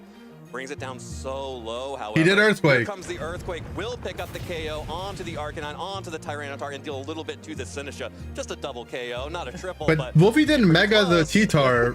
Does that mean that he has Steelix in the back? That was the one I was thinking he would want to try and pick up. Big knockout to get the Tyranitar there. We see how critical to this Wolf's offense. Though it is interesting he didn't Mega Evolve, right? There could be 2 reasons why he made that choice. It could be that he wanted to hold it in order to get weather control against the Frostlass, or it could be that Steelix wasn't an illusion after all. We'll find out really soon, but this battle looking a little bit spooky if it's not the Steelix in the back, and even if it is, not going to be able to use that Sand Force ability unless the opposing Tyranitar helps out again. Okay, Corviknight coming out now from Michael. We did not see Corviknight previously. This is a great Pokemon into Wolf's team as it does pretty much completely. So again, he threatens fake out. In the back. Now the Sneasler on the side for Wolf being able to threaten more fake out pressure. Yeah, this is an excellent adjustment. The Corviknight, we could be running into a situation like we saw with his first game on stream, right? Where does the rest of his stuff even matter? Unless Talonflame or Rotom is in the back, it's going to be very difficult to knock this Pokemon out. And unlike the other Corviknight we've seen, it doesn't need to build up, right? Its high end is a lot lower because it doesn't have something like Bulk Up, but it's adamant. It can do some serious damage. Sinister likely already in KO range from it, and this Sneasler You just swing directly on the Chomp. Being knocked out itself. Yep, there is a KO onto Garchomp. Wolf has now picked off both the Arcanine and the Garchomp from Michael's team. Corviknight, though, as you mentioned, still very threatening against both of the Pokemon that Wolf has showing right now. Brave Bird there connects Sneasler goes down. So we'll pick up the KO there. I mean, a burn from the Matcha Gotcha here could be devastating. Both trainers have brought. Oh. Okay, Okay, so that means it's probably Steelix, right? Talonflame. Probably not the Talonflame here. So it's just setting the trick room here, and now both players picking their final Pokemon to come out. So this is extremely interesting. You got to assume it's It is Steelix. It is the Steelix from Wolf, the crowd favorite, making an appearance. It's the Tyranitar, not the Frostlass. So very interesting there. Either way, there would have been a type advantage for the Steelix, but now two physical Pokemon facing down one of the premier physical walls. I mean, that's Steelix, that's tough. The days of gold and silver, perhaps bringing them back in this tournament. We'll see a Mega Evolution pretty quickly, and without Frostlass, we will at least for one more turn get the access to that Sand Force ability. Yeah, and that's going to be really, really important. I think we are headed to a Steelix versus Corviknight showdown pretty quickly. Wait, I just realized something about Steelix. Check this out. Steelix came released in Generation 2. What games were Generation 2? Gold, Silver, and Crystal. Steelix base form is Silver. Shiny form is Gold. Mega has Crystals. Oh my god. From this Corviknight in, rather, Steelix is going to attack into the Protect, so this could be a free attack for the Corviknight. We'll have to find out if it's free or not if this burns. Machagacha connects on to Corviknight. Does it have a high burn? chance to burn on attack. The Corviknight it burns! And now there is a clock on the Corviknight, and what was looking like a one-on-one showdown that would stall out completely is now looking more like Wolf getting to time this I mean, that's the world champ diff. make it to the finals. Yeah, that's still the berry activating on the Sinistcha as well, so going to heal up enough that it can probably survive for a couple more turns here. And Machagacha going to be pretty serious on this Tyranitar. That sand expiring, while it reduces the damage of this Steelix's damage output, will both do a lot more damage to Tyranitar and also thus heal a lot more back. So the Sinistcha might actually hang around for a little while here. Yeah, unfortunately for Michael, I just don't see a big out for him, except for potentially dodging a high horsepower and a Machagacha coming out from this Sinistcha. Does not dodge the high horsepower, just takes the big damage there, and the Machagacha also connecting onto Tyranitar, picks up the KO. That's game. Tyranitar goes down, Corviknight takes a little bit of damage. Yeah, that was a critical hit, but okay. But more critically, that burn previously means that this Corviknight has no way of recovering its I think health. that without the burn, Wolfie might have lost, right? Until the timer ticks down. Yeah, this is a very impressive game. I think it was actually a straight up burn I diff. think this end game would have been much closer, though. Because the Sinistcha would die that turn, It's really not two Pokemon I'm used to watching fighting. and then it'd be a 1v2. The Pokemon is locked in, and Wolf is moving on to the first finals of the Pokemon Champions era. But Wolf's in the grand finals. That's hype. Tournament run from Wolf so far, and really well played in that 2 games. You guys want to see something that's really cool about Wolf's run, though? Check this out. That game 1 being able to sneak in Justin Tang. Dragon Dance, So and then this take video over came the out game, and then game 3 days 2, ago, okay? hiding the Steelix in the back, and this is what I love about this A team, couple is days that you before the can tournament bring started, both yeah? your Megas really safely, and they still do things. Justin Tang released a video. He's like, Yeah, I mean, hard to complain about Tyranitar's performance anyway, right? There isn't anybody using the random user on Showdown gets rank 1 named Floet User 3000. almost knocked out the Garchomp in a single hit. Did some spread damage. This lag is really ruining my This is bit. Doran Kang's team that he used a rank 1 in the best of 1 ladder on Pokemon Showdown. Obviously, it's not the in-game ladder by any means, but being able to get rank 1 in any high ladder. This random person gets rank 1 on so the ladder. Question is, why use Mega Steelix? And it just so happened to be Wolfie. Well, Mega Steelix He got rank really 1 on a versus Smurf? Floette. Unlike Aggron, Random which Floette also user. Heavy Slam, Heavy Slam 2, I believe, from Akron, it's like 80 or 60 base. And then, I mean, if you watch the video, he's like, we thought the team sucked, but then we played against it and the guy farmed us. And we're like, oh, maybe it's good. And then we kept losing to it. But also the Steelix, right, where we willed it into existence. I think everyone wanted to watch Steelix again, so no apologies there. Yeah, Steelix now has made it to the finals of the first Pokemon Champions regional tournament here in Indianapolis. Just like we all expected. Yeah, I'm sure they obviously they use Smurfs. It's just funny, right? Like Steelix is gonna be in the finals. Yeah, I'm assuming no one on the planet does that. all the champions vids he did, he didn't show Mega Steelix. True, he was hiding it. Even they were like, I hope somebody plays Steelix. Yeah, I hope. I don't think it'll happen, but like part of me really hopes and really wants it to do. Yeah, I mean, I think change your name to Float User 3000. Building this game is so important, right? One of the most creative. There's not a Float on that team at all. What? Maybe they'll be kicking themselves a little bit, right? Where team building, this is hard. I think a lot of people felt like, hey, there's a smaller pool of available Pokemon. It's really difficult to make an excellent team. No. But again, proving with something really original and really out there that you can do well, getting all the way to the finals, and who knows what will happen once he's there. All right, well, that is it for our first semifinals. We are going to get ready. I mean, for who knows? First, let's go ahead. And Who knows if down to the studio Michael Zhang would have won that set, even if he won game 2? He still would have to win a game 3. But game 1 was honest. Game 2, he definitely got hacked. But that's just Pokemon Unite. It's really unique too. There's so many looks at this team that I think only Wolf is able to come up with, even just us backstage. Like, going into a game, it's really hard to figure out what's going to happen, and we got to see some really cool play from Wolf in that top 4. So looking at the teams, we got 2 different game plans. Held User 3000. The first was Tyranitar focus with like the full support crew. The Rotom, Sneasler, and Sinistcha. We saw this in some other match earlier. Just protect the president. Yeah. Tyranitar will never go down. Yeah. Wolf plays that mode pretty aggressively, takes some risks with it, but manages to get them through. And Tyranitar has so much staying power, and the Rotom has so much staying power at times that it makes it really difficult for the opponent to break through. And then crucially, in the second game, we got the Steelix, and that mode lets you present first the same game plan of the Tyranitar, start boosting with Dragon Dance, but your goals are very different. Yes. If you're trying to protect the president, Mega the Tyranitar has to do everything. You have to reduce your risks. You can't do things like just knock off a Garchomp and go down to Earthquake. Right. But when you have Steelix in the back, you can just go for value, which is what we saw Wolf do in game 2. You just get a lot of damage into some really important Pokemon, and then suddenly, how do you beat Steelix in the back? It's especially powerful in a game 2 where you saw that exactly is how it started to play out in game 1, but then all of a sudden your game plans for... Wait, the Steelix was not going to be able to beat Corviknight 1v1 though, right? Not in any world. But maybe the Corviknight also... I guess, like, how is his Corv going to kill the Steelix? They would actually just be looking at each other, right? But then the T-Tar would still get some damage out.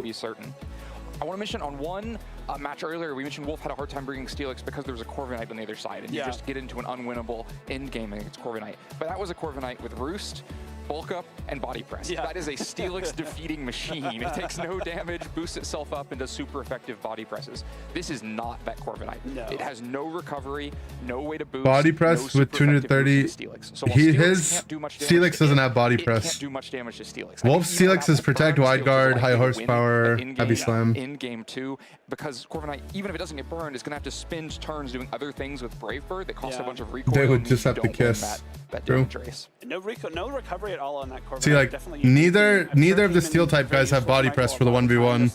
Against this team. But the Matcha Gacha would be dead, and then it would be a 1v2. We saw it do a bunch of damage, but not a lot of offense into Steelix.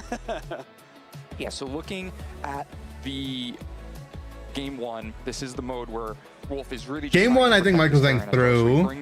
I mean, Wolfie made a really good call on the throw. But I think he had it, right? Takes an enormous amount of damage. I mean, you gotta imagine, like, no matter how good the players are, people are gonna... Like, Wolf puts pressure on people by making them a little bit more nervous than they normally would, right? For a second and not believe that it's gonna be back above 50% just a couple turns later. Right, we saw that head smash come through, and I was like, oh, that might have been the whole game right there. You have such a commanding position here. The Frostlass potentially threatening a knockout here, but that Sinistcha plus the huge amount of bulk you gain from Mega Evolution we see this weather ball. Just I don't even know if it would have KO'd without the Sinister there. Right, doesn't do that much damage. The light screen also Like letting the helping T-Tart click earlier D-Dance on, here. and a lot of extreme speed catches. It wasn't even here. It was the turn before, I I think. want to highlight on this turn that could have just been head smash into Tyranitar. Oh no, it was this turn because the Sinister just came in. Sneasler could have close combated Arcanine and prevented the head smash that way. So Arcanine is trying to prevent the close combat by extreme speeding the Sneasler. Instead, just gets caught with a Sinistcha switch that gives Wolf so much more room to operate in. In this kind of protect the president mode, if you are playing very safe, getting the Sinister recovery with hospitality, and all of a sudden you make one really aggressive turn, you can catch your opponent really hard off guard, and that's kind of exactly what happened there with Wolf. And so the Tyranitar just continues to stay around. Arcanine doesn't have the impact it needs to because it keeps using extreme speed. On that turn, would have been outsped and not have. Magnus Carlson talked about how he'd probably lose a bit more if the other pros weren't so afraid of him. Yeah. It's really impressive there. Losing all that HP early I think that definitely ends up happening.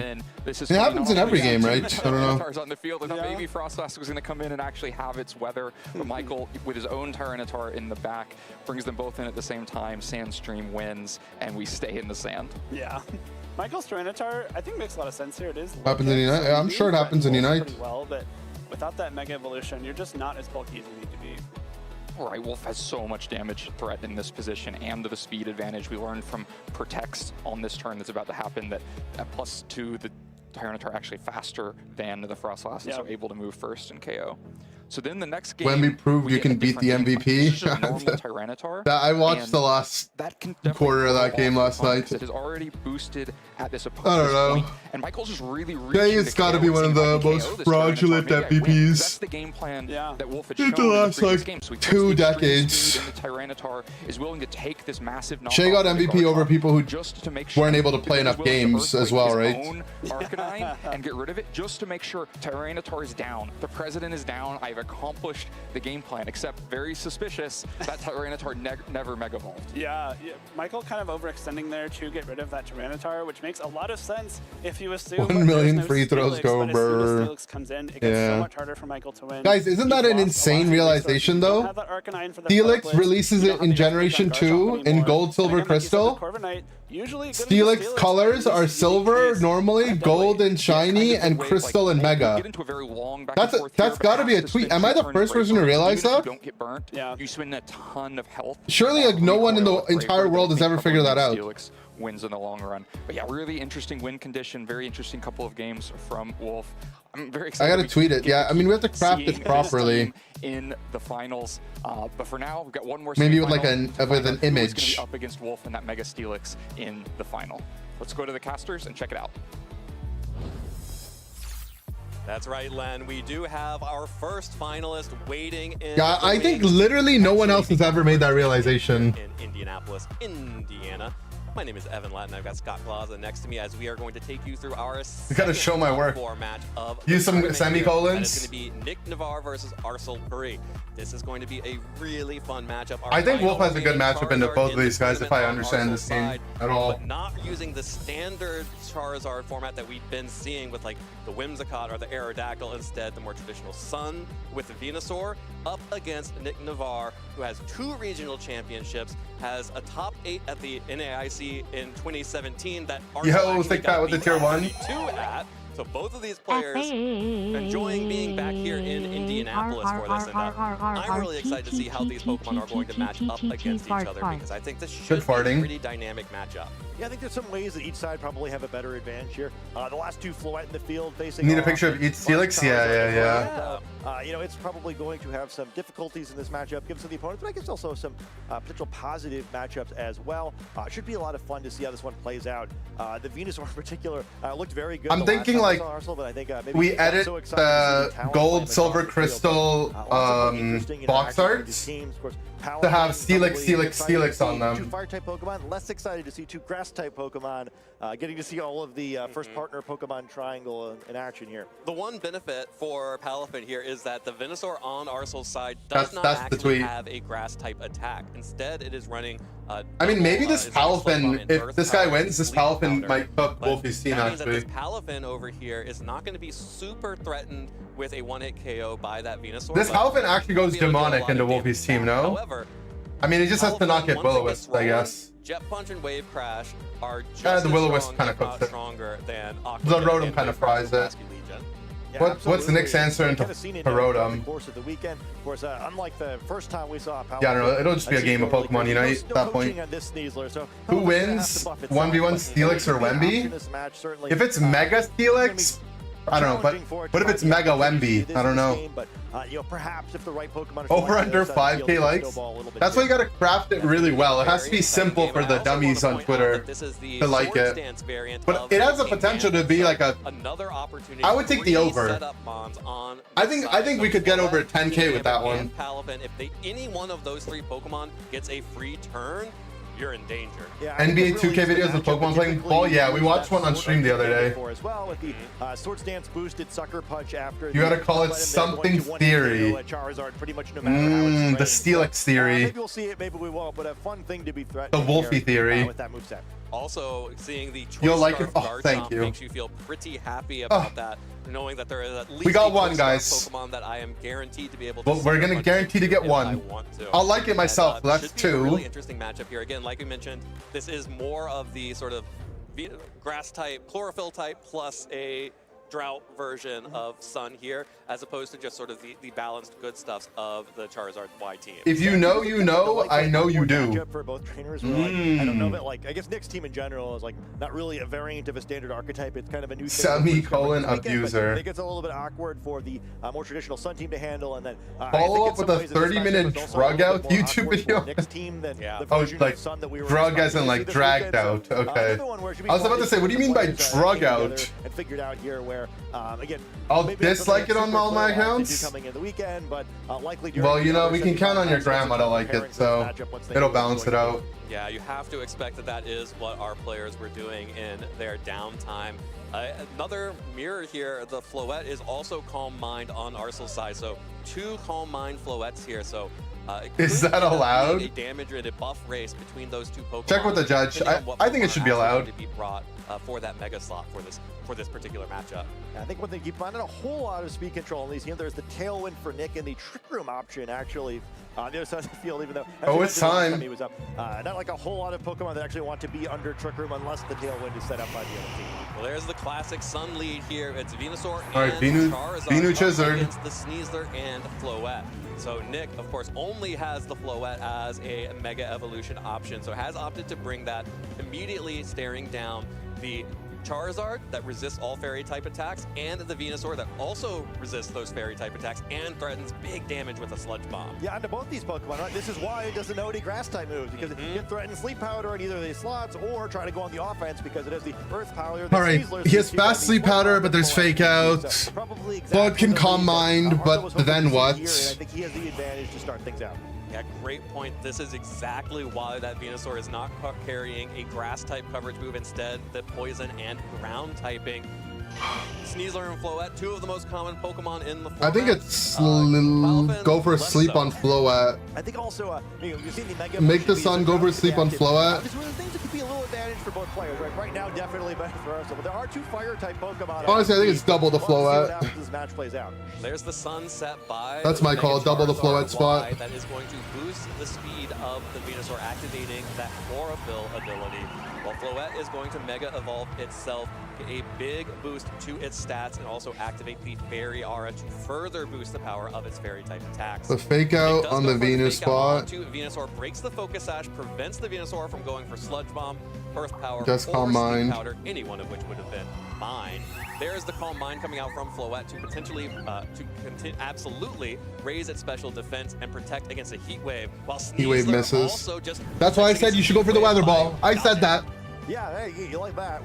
Because I think you should know that the Weather Ball is to knockout against Calm Mind. Got the Calm Mind immediately every turn, and immediately got Weather Ball. Instead, we see the Heat Wave. But I guess not. It's not through Kiss. Damage, but wasn't, and these fully healthy. I guess the Heat Wave makes sense. It's just missing sucks. It's the Doctor position for the Floette, where a double target here, even with the Calm Mind, would be pretty gnarly. But hard to do that. Just ignore the Sneasler, where the Floette has the option of protecting. So we're in a situation this second turn where both players are going to have to make a read, try and figure out what their opponent wants to do, and make the most of it. Yeah, the Venusaur, of course, with the. I mean, it's like the obvious play to me is. Means it does get okay, so he gets to sleep. Agency of going first. and the Sleep Powder connects on to Sneasler, so that Pokemon will not be able to deal any damage here. It does use its first turn. Another Calm Mind has hit the building. Of Sleep, while Floette gets a second Calm Mind here. It is going to start becoming very difficult to break through this Floette if it can keep getting those Calm Minds. It's down at about a little bit below half health, potentially still in range of a double up from the Venusaur and the Charizard, but then you're letting that Sneasler have opportunities to wake up. Yeah, and I think that's sort of an interesting part of his call. Do you use Heat Wave again and risk knocking out Sneasler into a Floette Protect, which might actually be Sneasler with Sash to provide the free switch, or do you, just kind of it go is for the Sash, yeah, Floette with Heat Wave probably and Sludge Bomb, and hope you pick up a knockout because Floette tries to catch you sleeping as it did on the previous turn. I mean, I think it's just Sleep Powder, the Floette spot, and Heat Wave now, right? Heal up this Floette, right? Like it needs to be able to attack to heal up, and I can also do that where if Sludge Bomb alone isn't enough, Draining Kiss would certainly put it out of KO range from anything Charizard does, even though both these Pokemon are going to resist it. Absolutely, the Floette sitting in between the Venusaur and the Charizard, threatening. I mean, is it just instant protect? All the way back up with a big Draining Kiss now that it has +2 special attack. Venusaur Sleep Powder targeting into the Sneasler, catches the Incineroar on the switch-in. But now the Floette gets a big kiss. Down for the count here as the Oh, but that did like nothing. Charizard. Resisted damage, so it doesn't actually deal a whole lot, but the big news is all of that health that Floette just gained back. Another Heat Wave comes out from the Charizard, bringing Floette right back down exactly where it started. Yeah, pretty much, right? And Charizard takes that very well. And now he gets to sleep the Floette, and the Instant hasn't had a sleep turn. Imagine whether or not this could pick up a knockout if there was to be a double target of its slot, though. Floette would have to not heal for some reason for it to be realistic to be a knockout. But excellent catch on that Sleep Powder, where neither of these Pokemon have taken any turns. I mean, he can burn a turn of Sun. Going to be pretty difficult to actually get in a position where they can act again. And Floette's friends kind of abandoning it here, where get those Calm Minds, that part of the win condition's done, but actually being able to use them is proving to be a greater challenge. Yes, Instant goes out. Me, Floette says, and here comes Sneasler, hoping to potentially maybe get caught by that Heat Wave to give a free position for Nick. Still asleep, doesn't want to have to roll the dice. It was able to take the first mandatory turn, but has still a very low chance to wake up on each individual turn. There's the Heat Wave into Floette's Protect, and there it is. Connection on Sneasler. It is now not just asleep, it is now fainted. Sneasler, more like Sleepzer. Pokemon he wants.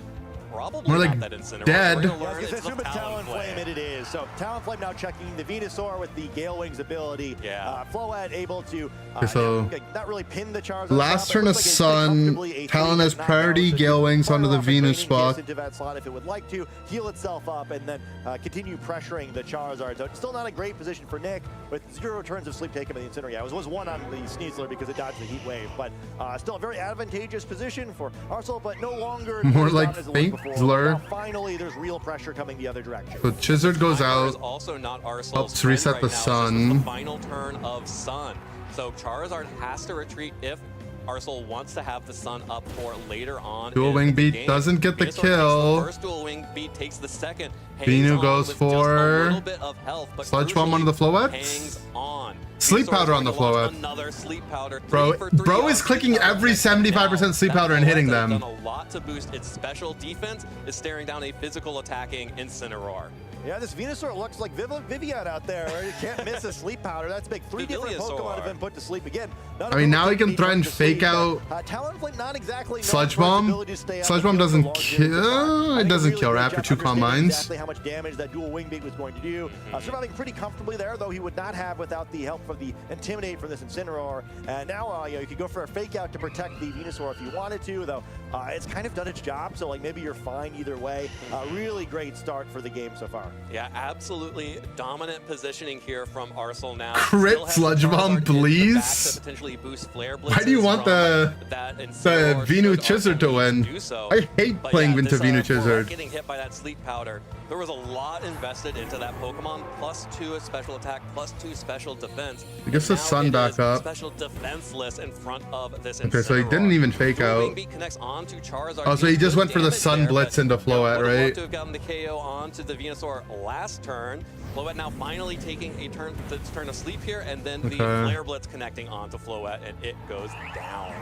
Yeah, easy knockout there, but I'm not sure what you're supposed to do, right? I think switching out of the battle and losing the Calm Minds is probably kind of just forfeiting anyway, and with it actually being knocked out, Nick does lock in the forfeit. So very decisive first game. Venusaur really dominating that game with I mean, bro is just actually, he's actually playing the thing that terrorized me on the ladder the first time I got terrorized by anything, was this stupid Venu Chizard lead. The moment I see Venu Chizard on the other team, I never lead something that could beat me. And if I don't have an answer to it, then FF. I think it's an interesting Venu Chizard, like, this thing where the tanky Pokemon gets to go fast and have the sleep powder.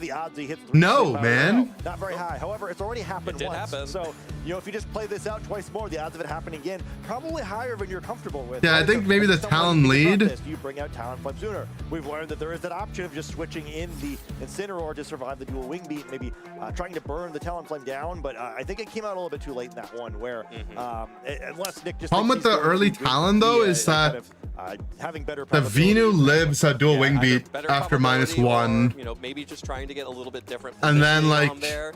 But yeah, like you mentioned, it was really difficult. The I don't know, like coming out so late meant it's that just tough. Venusaur was just never really threatened during that set. Yeah, and it feels And like the problem with Nick's team is that it doesn't have like a secondary mode, right? Reduce damage the entire game. Or if it does, it only has 1 mega. Where nearly every Pokemon on the other side is effective against it. You know, it doesn't have any ability to hit a non-resisted attack onto the Floette. It's weak against Charizard. It's weak against Garchomp. It's weak against Incineroar. It's actually weak against Venusaur also, where both Double the Venu. The Venu will be faster than the other guy that's swinging. Well, it's going to have to be a big decision for Nick because he needs to win this game or else he will be eliminated from the tournament. I mean, what he can do is like lead Talon Sneeze or Talon Incin and fake out Tailwind. Such a huge accomplishment for this player who has had some. So that way you don't get outsped by the Venu in the sun. You know, a finals appearance. That's different. Yeah, he doesn't go Venu Chizard. He does go Talon Sneeze, but Arsenal kind of reads it and doesn't lead the Venu this time. Well, there is the Incineroar now catching the Talonflame and Sneasler from the jump. Nick did make the adjustment that Talonflame probably needs to be out here ASAP, but Arsenal, of course, recognizing the obvious adjustment here and saying, okay, you can bring Talonflame. I'm just going to bring Incineroar. Yeah, it continues to be a step ahead on this turn 0 play. And Sneasler more like Snoozler. Not awful or anything, but you probably need to get this Talonflame by the field. Right? We saw how powerful Venusaur was last time. Good evening, gamers. In the back. Like, do you really want to risk giving up your Talonflame this early? An awkward start, but on the other hand, Keeping Pollock's name on screen is a critical hit. Try to go after the Pollock is a critical hit. I could try to go for a Protect, perhaps. We saw Heat Wave is nearly a Arsenal sounds like something else. Yeah, I keep thinking it's Arsenal. Don't want to get Sneasler burned down either. I think again, you know, with the potential of sleep in the back. That's what you were thinking, right? Pokemon early makes that sleep that much more powerful. The Talon pivots out. Yeah, there's the safest possible switch that Nick had available to him. His own Incineroar will be able to get Intimidate down onto Arsenal. This is the finals. This is semifinals. Winner plays Wolfie in the grands. However, that is a big momentum sink, having to retreat the Talonflame turn 1. Now, Charizard has Mega Evolved. It does have the Drought set up now, so it has boosted the power of all of the fire types on the field. There's another Heat Wave. Charizard Heat Waves. Dealing no damage to the Sneasler because of the Protect, and dealing good damage to the Incineroar on the switch in. That's okay, because that's a lot for that makes more sense. Okay, critical hit, so great start. So he gets the parting on the opposing Incin. I get to make the switch after seeing the Protect and after seeing the switch in, so excellent position again, once again, just kind of staying a step ahead. When it's Garchomp coming out here alongside the Charizard. Garchomp is so well positioned here. Dangerous combination here. There is nothing stopping Garchomp and the Wolfie really about to win with Mega Steelix? I'm honestly thinking he might do it. And that's the dream with this team, right? We saw the Venusaur version of this strategy last game where you kind of see the slower play. Okay, I'll support you while Charizard knocks things out. Garchomp, let's just speed this up, right? Yeah. Where gets it for free, doesn't have to worry about Intimidate anymore. Doesn't have to worry about a fake out potentially, but you can only fake out one, and both of them are threatening a ton of damage to this team. Sneasler is also like right at that point too, where if it was able to take rough skin damage, Heat Wave would be pretty close to picking it up based on what we saw in the previous game. So attacking Garchomp would be a little scary. It's gonna get out of dodge instead, but I don't know if a Talonflame's gonna be super excited about a Heat Wave either, so probably gonna see a fake out into that Charizard slot. Yeah, Nick is trying to do whatever he can to get the Incineroar dodges the Rock Slide, the Talonflame does not. Good read on the rock slide, even though it missed. Not going for the obvious earthquake. Recognizes that Talonflame is in the back. Ding ding. You know what? Why not just go for rock slide here? It's going to deal good damage to the Incineroar, and at least it'll break the focus sash on Sneasler. Arsenal just feels so oppressive when he really gets to play the Sun move. We saw the same thing the last time he was up here, where it just like perfect switches every time. He knows exactly what his opponent wants to do. He's making great reads when Pokemon switch in. You know, if you're kind of wondering how did he get here with this team that people are kind of expecting, it's not because he's hitting sleep powders the way he was in the first game. It's because he's making reads like that. Yeah, he's making. I mean, he played really well. Really positioning these Pokemon. Best of 5 would be better for finals. I agree, but Pokemon doesn't agree with that. Read wrong, he was still in a fine position. There's so much time and so much space for him to come back from getting, you know, a rock slide wrong, rock sliding into the Sneasler instead of the Talonflame. But when you get it right, Best of 5 TCG. big advantage right now. TCG could just, honestly, they could just. Do they need to have TCG at these events? I do think Garchomp potentially still important here because Sneasler is a difficult Pokemon. Arsenal used Calm Mind. Especially if he's able to, or Nick's able to stall up the side. There's the rock slide, connects onto Incineroar and Floette. Let's go rock slide. A little bit of damage to that Floette here. Does activate the Incineroar's Citrus Berry, so will heal up all the damage it just took. Floette does not flinch from the rock slide. Instead, TCG is just too bad, yeah. Calm Minds. So there's the first Calm Mind. Arsenal presumably just saying, okay, I think I have an opportunity to potentially it's a boatload of money, but still be pretty safe. Let's be real. The TCG competitive could disappear tomorrow, and it would not make a dent in the TCG amount of money TCG makes. Down onto the Charizard is actually huge because it literally makes no dent. One extra Calm Mind. I don't think. I think for the players, it should stick around. It's like an integral part of Pokemon for so long. It would just. They just shouldn't do it for the players. You miss Unite in these events? Unite's never been at these events.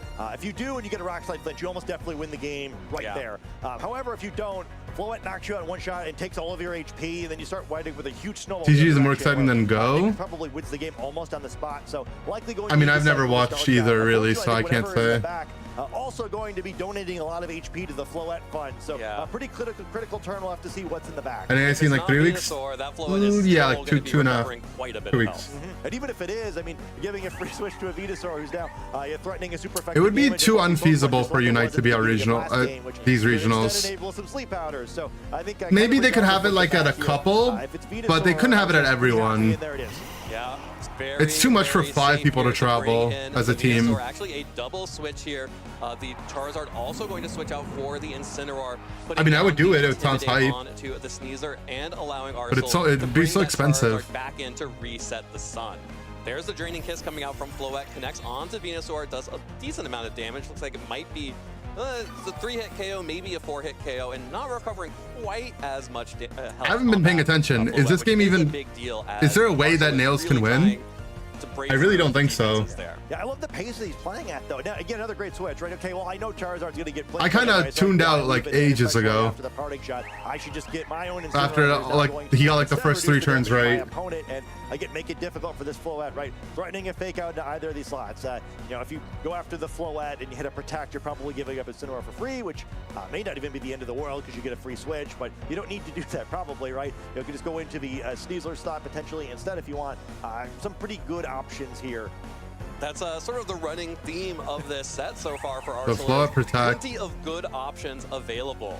There's the Protect. Wolfie waiting room. Venusaur does opt to target down the Sneasler with that the call, sleep right? powder. So Sneasler now is going to fall asleep. Will take its mandatory turn of sleep here, and now Incineroar gets to fire off a Flare Blitz. The last turn of Sun here would have dealt big damage to Floette, but Floette just had to protect. He still has Guard in the back though, right? It just protected itself, and now it get is, the speed again, tier back. Extremely vulnerable to a sleep powder. Yeah, and Charizard can come in here and just reset. So you can bring in Zard and click Sludge Bomb. I mean, does he run a risk sleep powder missing? You know, when he's playing this quickly, this well, and hitting. Yeah, he hasn't missed the sleep powder, so. Yeah, this is one of those.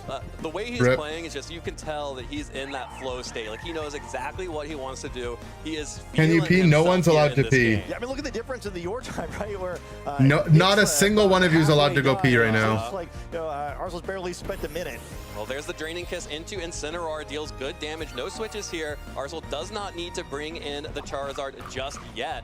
Arsenal smiling. I think he's got it. From Incineroar as well, but there is the double up. There is the sludge bomb into Floette, deals I feel like, damage to that and I don't know what they're and saying. Here comes the flare blitz from Incineroar. There is no sun, but it is not enough damage. Floette hanging on with 5 hit points. Incineroar takes. But I feel like Nick is complaining about something. Potentially a little spooky, but, I'm just speculating. Charizard and activate the chlorophyll again. Yeah, and I think at that point, it's looking really bleak. Sneasler probably not going to pick a one-hit KO unless we see another crazy Dire Claw, perhaps. Venusaur really checking this team well. They're also like really close to the point where I think even with the Draining Kiss, it might not heal enough to get out of Sludge Bomb range. I think it was like 60-something damage in the last time. So looking at Incineroar's HP, I'm not sure that math checks out. Yeah, that's definitely complaining about hitting every seat. That's how it's. That's what I feel like he was doing, but I don't know. I mean, it's a valid complaint. So well played. I love this Venusaur. The Sleep Powder, Sludge Bomb, and Earth Power is really putting so much pressure onto Nick. Yeah, especially, the missing grass move hasn't Maybe really Smogon mattered. was right to ban sleep. I think that conversation comes up every time any sleeps get abused. Well, what am I hitting with a grass type move? Sneasler? Nah. There's the Charizard now out on the field. Floette protects. Trying to buy time for this Sneasler to wake up. Sneasler could wake up and it could sleep the Venu back. Does wake up, is going to be able to fire off an attack. There's the Dire. Imagine he sleeps him. Venusaur needs something big here, not a KO, no and no procs on the No, it would have been justice if the Sneasler Dire Claw slept him there. Either going to be knocked out here or have to switch out with 5 HP. That would have been justice. Setting up again after that, and things are looking tough here. If it is knocked out or whatever other Pokemon that slot is, because you could just go try to fish for that Incineroar maybe within Earth Power now with how weakened this Floette is. A single target Heat Wave would definitely knock that Sneasler out based on what we've seen before. Yeah, the Sneasler does have the Focus Sash, so as long as it's still at full health, it can still make something happen here. Yeah, I guess you're close on the Dire Claw damage. Isn't it just Sludge Bomb the Floette? I just don't know how you get in position to do that and also turn things around for the Floette to do enough damage. And Heat Wave or in Weather Ball the Sneasler? Sitting at 5 hit points. I guess he could get the double protect. He went for double protect, didn't hit it. For the double protect, just trying to buy a little bit more time. Venusaur targets down the Floette with that Earth Power, just hoping to catch, potentially catching the Incineroar should it switch. Oh, I think he's But FFing. now Floette is down. Sneasler with the Dire Claw connects onto Venusaur, is able to pick up the KO. Why did he with clap? that second Dire Claw. Should Floette have hit that double protect, it may have been a little bit different here, but like you mentioned, single target Heat Wave, Sneasler down to Focus Sash. It's Sneasler and Incineroar, and Arsenal Puri is so close to becoming that'll do it. The burn will knock out the Sneasler, and now it is just Incineroar. No options remaining for Nick Navarre. Arsenal Puri is going to make it to your finals here in Indianapolis. It's so tragic. Okay, he seems to be in a good spirits. He gave the guy a hug. Okay, it's fine. Especially in that second game, just every turn, rapid fire. Just seemed like he was kind of turn ahead out of team preview, and it felt like by the end of the game he was 3 turns ahead. Where every read was so clever. It just seems like he's played so big games. He's being a good sport. Very well practiced, knows his lines perfectly. Wow, I just don't. It just was so aggressive. Yeah, so aggressive. It was so much fun to watch. Yeah, that rock slide turn was clutch as well. It was high value and not going for that, right? Where like, even if you Earthquake instead, it's like still a pretty good turn. Yeah, it's still fine. But catching the Talonflame, it's just over, right? There's no more threat to Venusaur. Dominates the game from there. Arsenal kind of cute. Wow, I feel like he might have like a wife and kids. All right. You better back off there. Instead of really making it a Sun team, but all top players are good friends. Yeah, just like Pokemon Unite. All the top players in Pokemon Unite, everyone's best friends. So oppressive. That's exactly the right word. Indian dude wins Indianapolis would be funny. Let him win. Why would it be funny? Sleep powders, you love to explain. See, but in addition, just being able to threaten with that Sludge Bomb and continue to chip away at the Floette, the Chlorophyll really coming up huge to make sure that Venusaur. Kind of weird you call Arsenal cute. You have a girlfriend. The rules don't work that way though. I have the fastest Pokemon on the field. I at least have an opportunity here. I get to choose what you're afraid of right now, and the Venusaur really proved Well, doesn't matter because you just got to be. I have the boyfriend pass. Yeah, I mean, it just seemed like the Venusaur was doing the right thing every time. I don't know what Nick was supposed to do once he lost Team Preview, where Arsenal just playing so quickly, making such great switches, just like really excellent knowledge of that matchup. Again, I think like the matchup too, like Nick felt really pinned, right, where the other two Pokemon just weren't that available, and Arsenal just knew exactly how to handle what Nick was bringing. Just a really impressive set, and it sets us up for a really fun final match here too, where we get like one of our few real weather wars where it's a sand team that really does actually want the sand versus a sun team that really does actually want the sun. So should be a lot of fun to actually get to see that versus just like teams that happen to incidentally have weather effects. Absolutely. Wolf has to stop the Venu Chizard. Yeah, I think Wolf can stop the Venu Chizard. Let's just go ahead and have some fun in the sun. 10, this is not a 10, all right? Lynn, how'd that match go for you? Oh man, it was fun to watch. So impressive. Nick is a very strong player who knows how to keep out of positional problems. To see Arsenal be able to constantly back foot Nick and really play so aggressively and make Nick have no reaction so many turns in a row is so impressive. I would really describe that match as being played with pace. Like every turn, Arsenal was forcing Nick to react to something and then being one turn ahead. Yeah, this guy's best result was top 16. Creating the next issue for Nick to deal with. 2 years ago. Just struggling to keep his head. And now he's in the Grands. Every turn there was a new. That's hype for him. And it started from the turn 1 of. Oh, they both top cut Indianapolis NAIC in 2017, so they definitely know each other, right? Nick. We saw Nick beat 10 years ago, they were in Indianapolis in the same tournament where they both top cut. Kiss and nothing else much threatening the Floette. But the Venusaur does a great job of both resisting Fairy so that it's not such a vulnerable target, and then threatening either the Sleep Powder or the Sludge kind of Ender without the lot. Yeah, you guys see a brown guy on stream and you're like, yep, that's my streamer. So turn 1, game 1. Immediately, Charizard. You guys are saying the same thing about Raghav yesterday. Yeah, that feels like 24. Ender, is that Ender? What are you doing there? Very old school way to play Megas, to just have the Sleep Powder going fast, but it's a problem for the Sneasler. Yeah, you funny, don't know huh? where the Sleep Powder is going to go, and there's a lot of damage being threatened. Sleep Powder is targeted into the Sneasler, ends up snoozing through the turn, and then switches, and this feels like the kind of play that would normally get. Don't you say it's Ender? To be fair, earlier protect the Floette. People kept saying I look like Wolfie as well. But it's Wolfie looks like me, okay? I'm 6 months, or like 8 months older than him. Fast progress through the game. But Nick doesn't protect here because he's also worried about the target of Sleep Powder into the Incineroar. My phone was listening to me though. It randomly gave me a notification. It's like, oh, here's some Google photos you haven't looked at in a couple years. And there's a picture I took with Wolfie at NAIC 2024. And really doesn't lose that much in the process. My phone's tapped in. Resist Fairy, so you allow some recovery onto the Floette, but no positional. We watch juniors and seniors first. Recovery back away with the next heat wave. Oh, they might force that on us, huh? Play that Arsenal is making throughout this match. I have no idea, actually. It's so difficult for Nick to keep up. And so as you go through these turns, just position after position, it feels like Nick should have the position here. Has gotten the protect out of Venusaur already. Wolfie looks younger and energetic. He's not on. Oh, okay. Dual wing beat threat, but Incineroar that's just mean in the back to come in and intimidate and create just enough. But let's see what you look like, buddy. Withstands this. Post a picture right now. Let's go. To put Floette to sleep, just being one turn ahead again and having, you know, just the right training on Venusaur to be fast when it needs to be damaged when it needs to be, and to hit these Sleep Powders when it needs to. And that Sleep Powder I look really too young. Game. There wasn't much way to come back. I'm sure you do, buddy. With Floette you have 5813 in your name. That means you're 5,000 years old. You have to imagine in Nick's shoes, you just had 3 of your Pokemon fall asleep in just a matter of turns. You can't let that happen again. And so you want to lead Talonflame on the board. But Arsenal continues that pace from game 1 to game 2, staying 1 turn ahead by already having Incineroar on the field.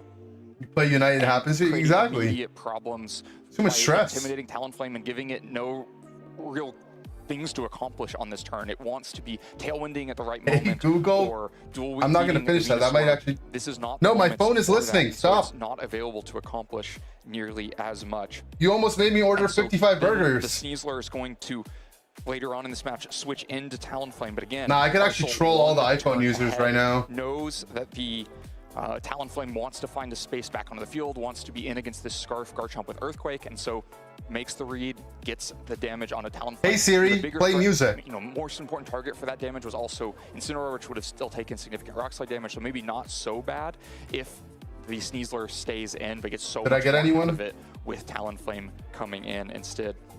And these kinds of pace plays just keep Ordered you all happening. burgers? Yeah, but you're paying for them. You know, Nick gets a little bit back here by Rock Slide not being enough to KO Incineroar. Joke's on you, Siri left me and took the children.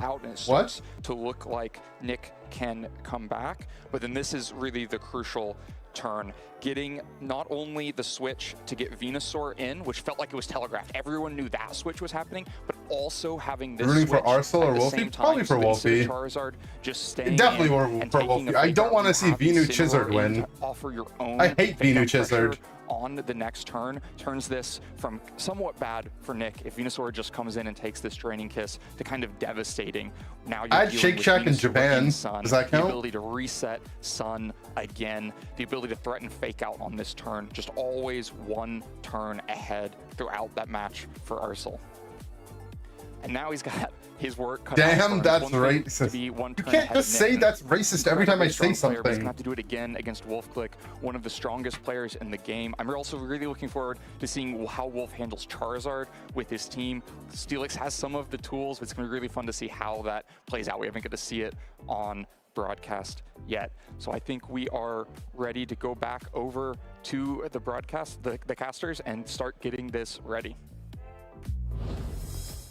We very much appreciate the last looks from Lendul. Yeah, you're being racist to my racism. For the grand finals of the Indianapolis Regional Championships. My name is Rosemary Kelly, and I'm joined by Jake Muller. And what a time to be here for the first grand finals of Pokemon Champions. Oh, it's so exciting. The very first regional championship we're playing on Pokemon Champions. It's been such an exciting weekend. We've had so many it's been a lot of 2-0s lately. And it all culminates here. Over 1,000 competitors flew here to Indianapolis. You set off my Siri. Nice, nice. They could take home I got someone. the title of the first Plan to make cookies for Dig? What if you poison us though, huh? And after an incredible top 16, we have narrowed it down to just 2 remaining trainers. Arcel, what if we doid right before the event? What a story too. Wolfglick, one of the best players of all time, the most regional championships of all time, a world championship win, going up against Arcel, who's had the tournament of his life, playing so well, looking for his first regional win and a spot at the World Championships. It's Arcel should David versus Goliath. Just let Wolfie win, because like, what if all the Wolfie fans attack him for beating him? His career, taking a look at even being able to get a couple, you know, a top 16 here or there, another top 16. Where's Aaron Cybertron Zhang VGC? Even more so to be able to make it into the where finals. Is he? I don't know. And I think with a couple I know of he's Pokemon watching. That a lot of people were already looking at. How I won a tournament with a Mega nobody uses. In this regional. It's, yeah, Charizard, Floette, kind of the main Mega Arsenal couldn't do it, but Arcel will. Into Indianapolis, facing off against 2 other Mega Evolutions that maybe one of them was expected, one of them certainly not on anyone's radar coming into this tournament. We got a clash of what happened to Gio? I don't know. As well. Really exciting. I think he didn't end up top cutting. I don't know what happened though. Regional championship win for Wolfglick. Yeah, Cybertron doesn't compete as often. He casts a lot. He competes sometimes. Also history in itself to say that I think he has a job as well. Already achieved double-digit wins, and you're gonna make it an. I will DM 100 angry emoji to Arcel if he wins. It's symmetrical, right? That's harassment. Yeah, true. Yeah, you know, it's like looking in a mirror.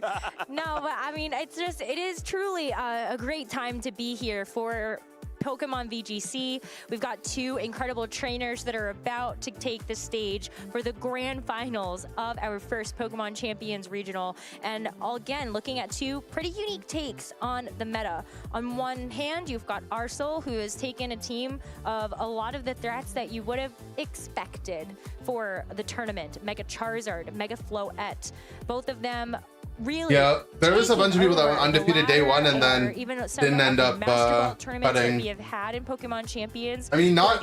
I think literally there was Definitely like one of those 4 or 5 people archetypes that you have went to look at and X2 go, that "Gotta respect the didn't make good it to top Pokemon cut. format." And what Wolf did is look at all those teams that people were loving, respecting, using. And you get more with, than 2 points if you gamble one. It depends on one of the nice things about depends both on the Charizard and odds. Steelix, they How many match up people? very, very well into the 2 megas that Arsal has in the Yeah, Floette Joey and went Charizard, X2, so but he the didn't. interaction between He those is didn't gonna be cut. really fun. So then which But one I do you mean, like, pick? it's If like you have it's two not Mega actual Evolutions RNG on your usually, team, right? One of which is supposed to I mean, it's target like the slight other. RNG. What is the mind But game it's then mostly look like Are you really it depends thinking on the about it from a resistance, which rocket is based receiver on the angle? quality of your Or do you have to opponents, which start is based thinking on about it more how well about your the- opponents that I don't you know, lost thinking one to step ahead, ended if up you doing look as well, at right? A checkers or chess. Which is like the only, it's like a fair way to do it. Wolf has here is that The only you RNG can is opt like into playing rock, the paper, people scissors that you with get, your but that's an Evolutions, RNG but Wolf everyone can has bring to the go up Tyranitar against. And not Mega Evolve it. You can have your rock and your paper to play against Arsal Scissors, and that can give you a big leg up. That's a good India point, doesn't because even when you have look at champions Charizard and yet? you look at Floette, needing to hold the Mega Stones is a huge power boost. But Wait, really? It's also a drawback to bringing either of those Pokemon just into a game. Right. With Charizard, it can be frail sometimes, so you might want to have had it with a Focus Sash or even a Life Orb in some of these previous regulations to give a nice boost to its damage. But if you want to Tiebreakers Mega are Evolve it, it has record to hold the Mega Stone. Yeah, opponent that kinda win locks out the percentage. options. Of course, the Charizard and the Floette. Yeah, I without mean, Mega it just Evolving, ends up being what it is. Like the monsters most of the that they time, are in it's that mega form. you can Really usually just difficult be to like, use oh, well, I in should have person just battle. But it's been really Shouldn't fun have to gone see X2. overall for the tournament what kind of Mega Evolutions people have really been preferring. While, of course, in the finals, we've got Charizard, we have the Mega Floette, we do have the Steelix and the Tyranitar. There have been Is this set location you switch to the USA to play? Oh, that's crazy. handful of other Mega Evolutions that have proven to be successful. Even in the lead up to our grand Predicting finals, Arslook we is have Wolfie's seen fan favorite. You have a minuscule chance of a massive payout. Frostlass a big winner this weekend. Yeah, I bet you have a Definitely minuscule punched chance of a above massive weight, I payoff. think, when it comes to the metagame. Frostlass was always kind of on people's radar, but to have as much success as it did was really cool to see, and I wouldn't be surprised to see more of it pop up come NAIC. And what about Mega Scovillain? We also had a Mega Garchomp and a Mega Gyarados Explain that. in our top cut. Right. So very unique choices all around that I think Small will foot. hopefully break the mold of expectations as we wrap up Indianapolis and look towards Chat wants the Arsal Turret to special win? event over in Europe. What do they and then I mean, North it's kinda America even. International Championships to close out the 2026 season. And what a cool next couple of weeks we have. We're just starting with the Pokemon Champions era here in North America. Europe gets it next weekend. Then we have a big international tournament for the first time. We're still here in Indianapolis. So Someone we're go trying to all figure in out with who is one the and I'll do first the opposite. regional champion in Pokemon Champions. Damn, you just We're wanna talking coin about flip it, Arsal huh? trying to win his first regional, Wolf trying to win his 11th. But this is the only time you can try to be the first Champions champion. Nothing you can ever take back. Champion Squared? Champion squared, exactly. Well, we're coming up with all sorts of names out here. I don't even want to start with the acronyms for some of like the more popular Pokemon. And the silent letters. Yeah, so many silent letters if you really want to make a good word. But it really has been kind of surprising to see where the meta has actually shaped up, where our trainers have landed, and we actually have quite a nice crowd here as well for who is going to be watching the grand finals. Hello. How can you not be excited? I wonder if they can see me Oh, waving. Wolfie got Probably. I mean, yeah, 60K, 65K in now. Look at all those Knicks fans. Truly drawn out a big crowd. Whether or not you have been competing, Oh, they got the or you have Wolfie been merch. watching, thank you so much for participating in the Pokemon VGC tournaments that we have had. Brings a small tear to my eye to know that we're almost here, finishing our 2026 season before we wrap things up and move towards San Francisco. Speaking of which, that is the final stop in the entire 2026 Look at all circuit, those is thinking about the World chickens. Championships. Yeah. Not only do you have a historic 11th regional championship win for Wolf on the line, a first for Arsal, that would also be a direct invite to the World Making Championships. it 50-50. Damn. I think a bigger deal for Arsal coming into this event. Doesn't have as many championship points. Probably needs this win to guarantee that he does make it. Otherwise, doesn't have enough championship points to cross. Wish that your top name 80 was Wolf. threshold. It's I think with this badass. finish, we'll most Pimsky's a likely pretty be locked badass up for name. Worlds without having to be in that. We'll having to worry. He's probably going to have enough championship points to be in the top 80. But why would you want to leave it up to chance, right? Of course, I'd say winning the Pimsky's regionals more one thing, badass. Qualifying for Worlds is another. If you can do both at the same time, you may as well. That would be nice, a 2-for-1. Sounds great. Agree. That sounds like We should try a BOGO. sometime. A BOGO. If only it worked that way and it was Oh, that Steve. simple.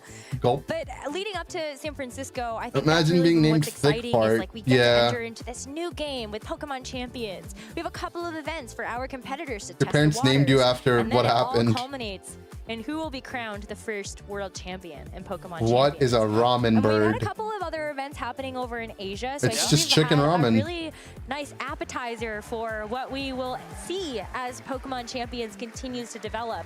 With North America here in Indianapolis making it Chicken noodle splash soup. and giving us our first look at what North American players are going to end up doing. We do get a chance to finish it out here with both of our grand finalists taking the stage. Whoa. We're about ready to start this final match in Indianapolis between Arcel Puri and Wolf Glick. Again, we have the Charizard and Floette against the Tyranitar and the Steelix. Sun or sand, which will come out on top? While those are going to be the Mega Evolutions at play, there are a lot of supporting actors that we've got to talk about on this What does that team. mean? For Arcel, you have, of course, the Charizard that gets to set the sun with its Drought ability once it Remember Mega what I evolves. wagered And if there's a Wolfie Venusaur didn't with use a Mega Chlorophyll Gengar? ability Yeah, you that's did gonna be say able to make great you're use betting of your that right from its natural testicle. synergy. Huge for Arcel in that top 4 match against Nick Navarre. Those sleep powders were devastating for Nick's game plans. Really difficult to execute your plans if your Pokemon fall asleep. And looking at Wolf's team, it's only going to be that Sinistcha that can be immune to the sleep powders. That's going to be a tough one, but you know that there are ways that you can kind of flip the speed orders on Your their exact head. message was, Chlorophyll does I give will Venusaur that give boost up to my speed. right You can also testicle look at if something like the Wolfie Trick isn't Room from running Wolf Gengar. Sinistcha that would help to make that Steelix a little bit faster, make anything a little bit faster. That's than what you that said Venusaur yesterday. over there. So maybe you can take it out before it gets to you. As a reminder, in our grand finals, this is going to be a best of 3 match. Chop, a trainer chop. needs to win 2 games in order Snip, to claim snip. the title of Indianapolis Regional Champion. And it would be a huge feat for Arcel Puri to get his first How life changes with one 11th less regional testy? championship title for Wolf. Yeah, who knows? Being able to fill out those accomplishments with champions of 4 different types of events. I think maybe one of very few people that can say that. Just an impressive resume from Wolf here. But Arcel has fought his way to the finals in the exact same way. Damn, it's Wolf been did. 10 They are years on since equal Wolf footing won here in this Worlds. very last match. And it's Worlds is going to be at the same spot he won it 10 years To ago. each other in Pokemon, you got to think about the type matchups, the types that the Pokemon That's have, what kinda kind of crazy, damage can you actually. do. And so when I take a look at there are a couple of things. at play. Exactly 10 years ago, speed Worlds was in San interaction. Francisco and Is Wolfie it going won to it. be the solar-powered Venusaur with that chlorophyll ability to give Arcel a bit more of the natural has to win. speed with these Pokemon? Or That are means we this going is the to see only a Trick real Room Worlds, set right? All the by other Worlds haven't Wolfson, so you can counted. play at the slower end of the speed spectrum with something like that Steelix. Arcel also How old has is the Wolfie? option for Trick Room on that He's Sinistcha. 30. If Wolf goes for that Dragon Dance Tyranitar mode we've seen him use so many times, Sinistcha could be a way to flip that speed on its head. There was Use a the Mega speed and that stuff Wolf like this. built up with that Tyranitar Oh. against him and have a chance to fight back. And then that brings up another interesting question. If it isn't about the speed, it's also has to be about the weather. Yeah. So that's Yeah. another side of the equation that needs Yeah, to get I'm a little bit solved. older On than the him, one you know. hand, you do have this Sun team from Arcel, but for Wolf, So we could say he copied me. number 1 enemy are these Tyranitars that can Yeah. set the sand, take away that weather. They mega evolve and they get a second opportunity to reset the weather.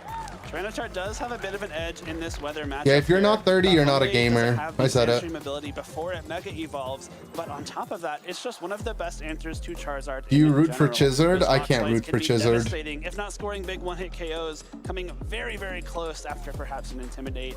But on top of that, the Steelix is there to threaten the Floette if Arcel opts away from that Sun mode. Let's say Tyranitar scares off the Charizard and you bring Floette instead. What do you have to break through the Steelix? It's a tough call. Yeah, I think because Wolfie's Steelix gonna does bring have both those Steelix and very high T-Tar. Physical defenses. You maybe look at that Garchomp. How's the as bingo something going? Not that well. You would otherwise like to have. And This is maybe all some we've of these hit. Other supportive pieces like the Sneasler, Talonflame, of course, doesn't want to be at the other No end of a Heliolisk, rock Watchog, slide. Earthworm And that in Earthquake is top gonna be cut. mighty good into the Tyranitar. No But that's Basculegion something that 1v4s. Steelix really can wall with that. Didn't see a physical King's defense Rock. side. But can you push past that with a lot of L special bingo attackers card. on Arcel's team? That's something that Wolf can also try to throw a spanner in the works for. They have that light screen on the road. Yeah, so we need to make a much simpler The bingo Sun, card in the future. Puri, or is it going to be the sand from Wolf Glick? All 4 Mons being Unimon should have been on the bingo. True, that might have happened. And Tyranitar Oh, he led both. Garchomp and Venusaur for Arcel. Right off the bat, both of Wolf's possible Mega Evolution Pokemon showing their faces. Tyranitar setting up that sand immediately means that this Venusaur is going to lose its Yeah, I blame Focus Sash chat. unless it swaps out on this turn. The Steelix and the Tyranitar can both Mega Evolve, but you can only select one per battle. The fact that Steelix has come indicates that Wolf is probably going for that Mega Steelix. What did the Steelix do?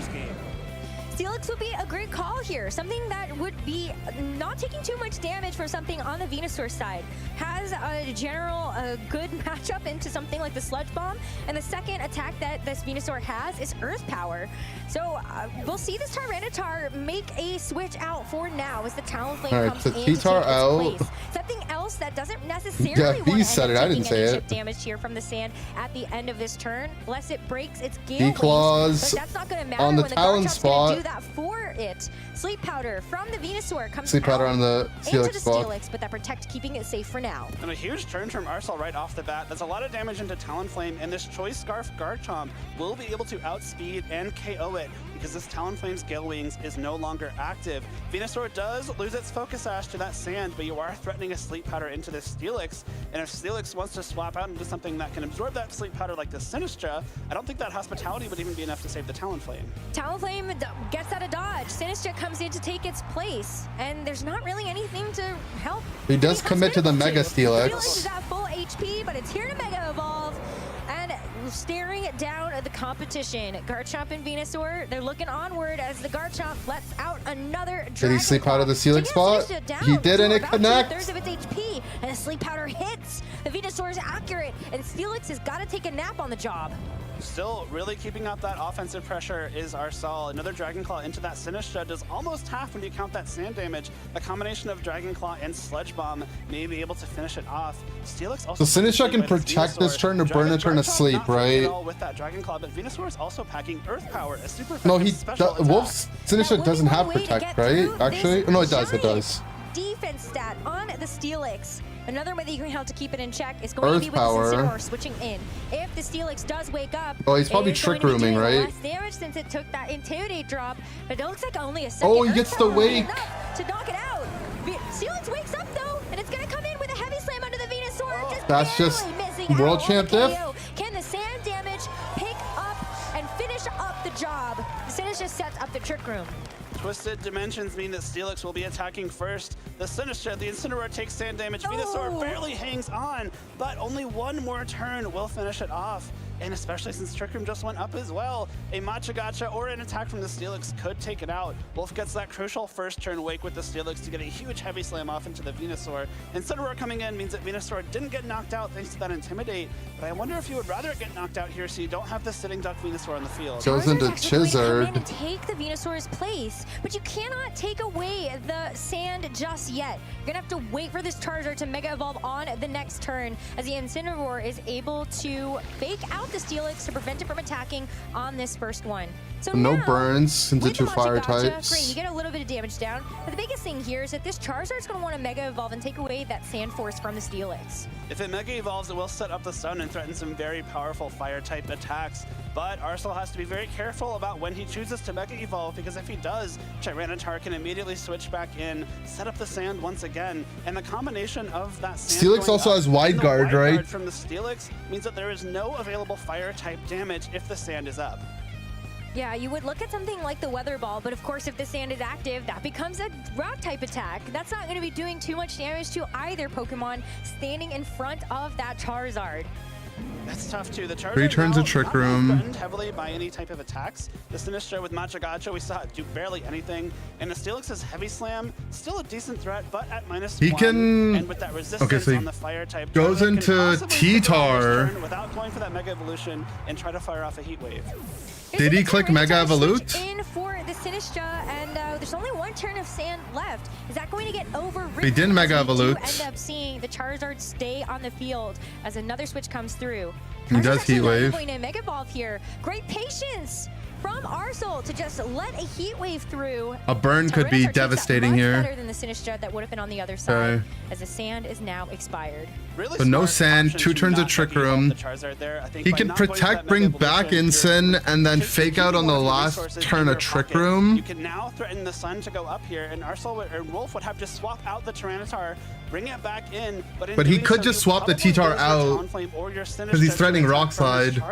Are you willing to make that trade immediately? Sand ending as well means that there's no more chip damage, there's no more special defense boost on this Tyranitar, and of course there's no more. I think it's Chomp Declaw into the T-Tar spot. This turn, it probably turns into the Sun. I think so. But that's risky. A really tough one for this Steelix to take, knowing that it already took over half from that Earth Power. So Zard is the one that leaves. Still 2 turns of Trick Room remaining. Into Incin, okay. Wolf to take advantage of as the Incineroar But Wolf doesn't swap. For the Charizard. Wants to get a nice Intimidate drop onto both of these Pokemon as Steelix. Let that Heavy Slam does decent. Too much for this Garchomp to handle though, as the Tyranitar is Rock Slide. that up with a Rock Slide. Let's go Rock Slide. The Garchomp has yet to move. The Incineroar takes a lot. Does he get the flinch? Without the Sand, that Heavy Slam doesn't get the boost from Sand Force. Incineroar after eating. He gets the flinch. Will be relatively healthy, but Garchomp flinches from the Rock Slide, probably trying to get off a huge stomping tantrum on this turn to potentially knock out that Steelix, take the Pokemon advantage, but Rock Slide prevents that from happening, and now Wolf is facing down this Garchomp and Incineroar with all of his Pokemon remaining. One more turn. I mean, I think the T-Tar swaps out for Sinistra here, right? Again, Incineroar hitting the field means that there's a fresh fake out available for either the Steelix or the Tyranitar, and maybe another chance for this Garchomp to finish the job. I mean, the Garchomp tantrum is prepped now because he got the flinch, right? The tantrum's gonna do more than it would. It's gonna do a lot more damage now. Crucial attack here, but it might be closing. Steelix gets faked out though, knows that this is going to be a tough Pokemon to get through, especially with that physical defense as Tyranitar goes for the knockoff. Lives the knock. This is the KO here, but you are actually getting rid Tantrum of onto the piece. The Choice Scarf removed. He went for from the Declaw. Garchomp, letting it pick something else. It had locked into If he tantrumed there, that was game. Now you've gotten rid of that extra speed advantage the Garchomp will have I think. outside of Trick Room. The knockoff means that Garchomp no longer has that Choice Scarf, no longer will outspeed. Oh, he was probably locked into yeah, he was probably locked into thing. You will be able to outspeed Garchomp, either finish it off with that dual Brave Bird. But yeah, now he doesn't have Scarf, but he's still faster. But crucially, again, the Garchomp is no longer going to attack before Talonflame. You also got some really good damage off with that knockoff. Garchomp can be a little bit difficult for Tyranitar and Steelix to deal with, but now in range for attack from any of Wolf's Pokemon. It's going to be the Goes into Sinistra. Because if there's anything that the Steelix can stand tall to, it's likely the Garchomp and the Incineroar. But can they actually withstand the full test? Doubles. Wow, an interesting order of events here. It's actually going to be the Hospitality to heal up the Steelix before it switches out, and the Talonflame comes in to take its place. Sinistra takes Did he double the Sinistra spot? Eat its Citrus Berry after the damage. Parting's the Talon, okay. And the Talonflame will drop its attack.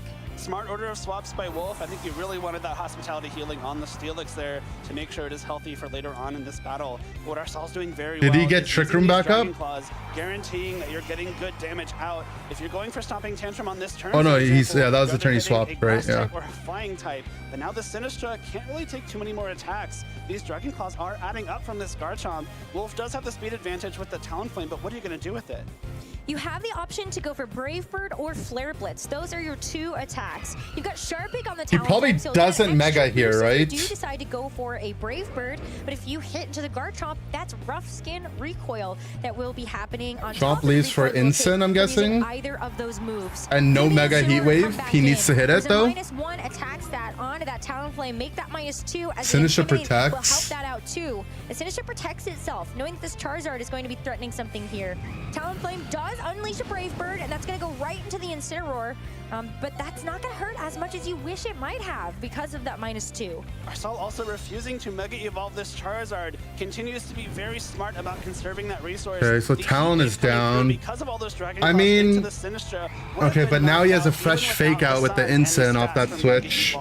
Now And Sinistra had protected that turn. Set up, and then Arsal can go for that Mega Evolution. If Steelix comes in, you have to swap in that Tyranitar if you want to prevent any kind of sand. But if you swap in Tyranitar on this non-Mega Charizard and then it Mega Evolves, the Sun goes up. refusing to Mega Evolve this Charizard is being... It could really, be really bring in smart from Arsenal. Steelix Proving to us that it doesn't need to hold and then this switch to attack. Sinistcha for T-Tar. Charizard in its base form is doing plenty.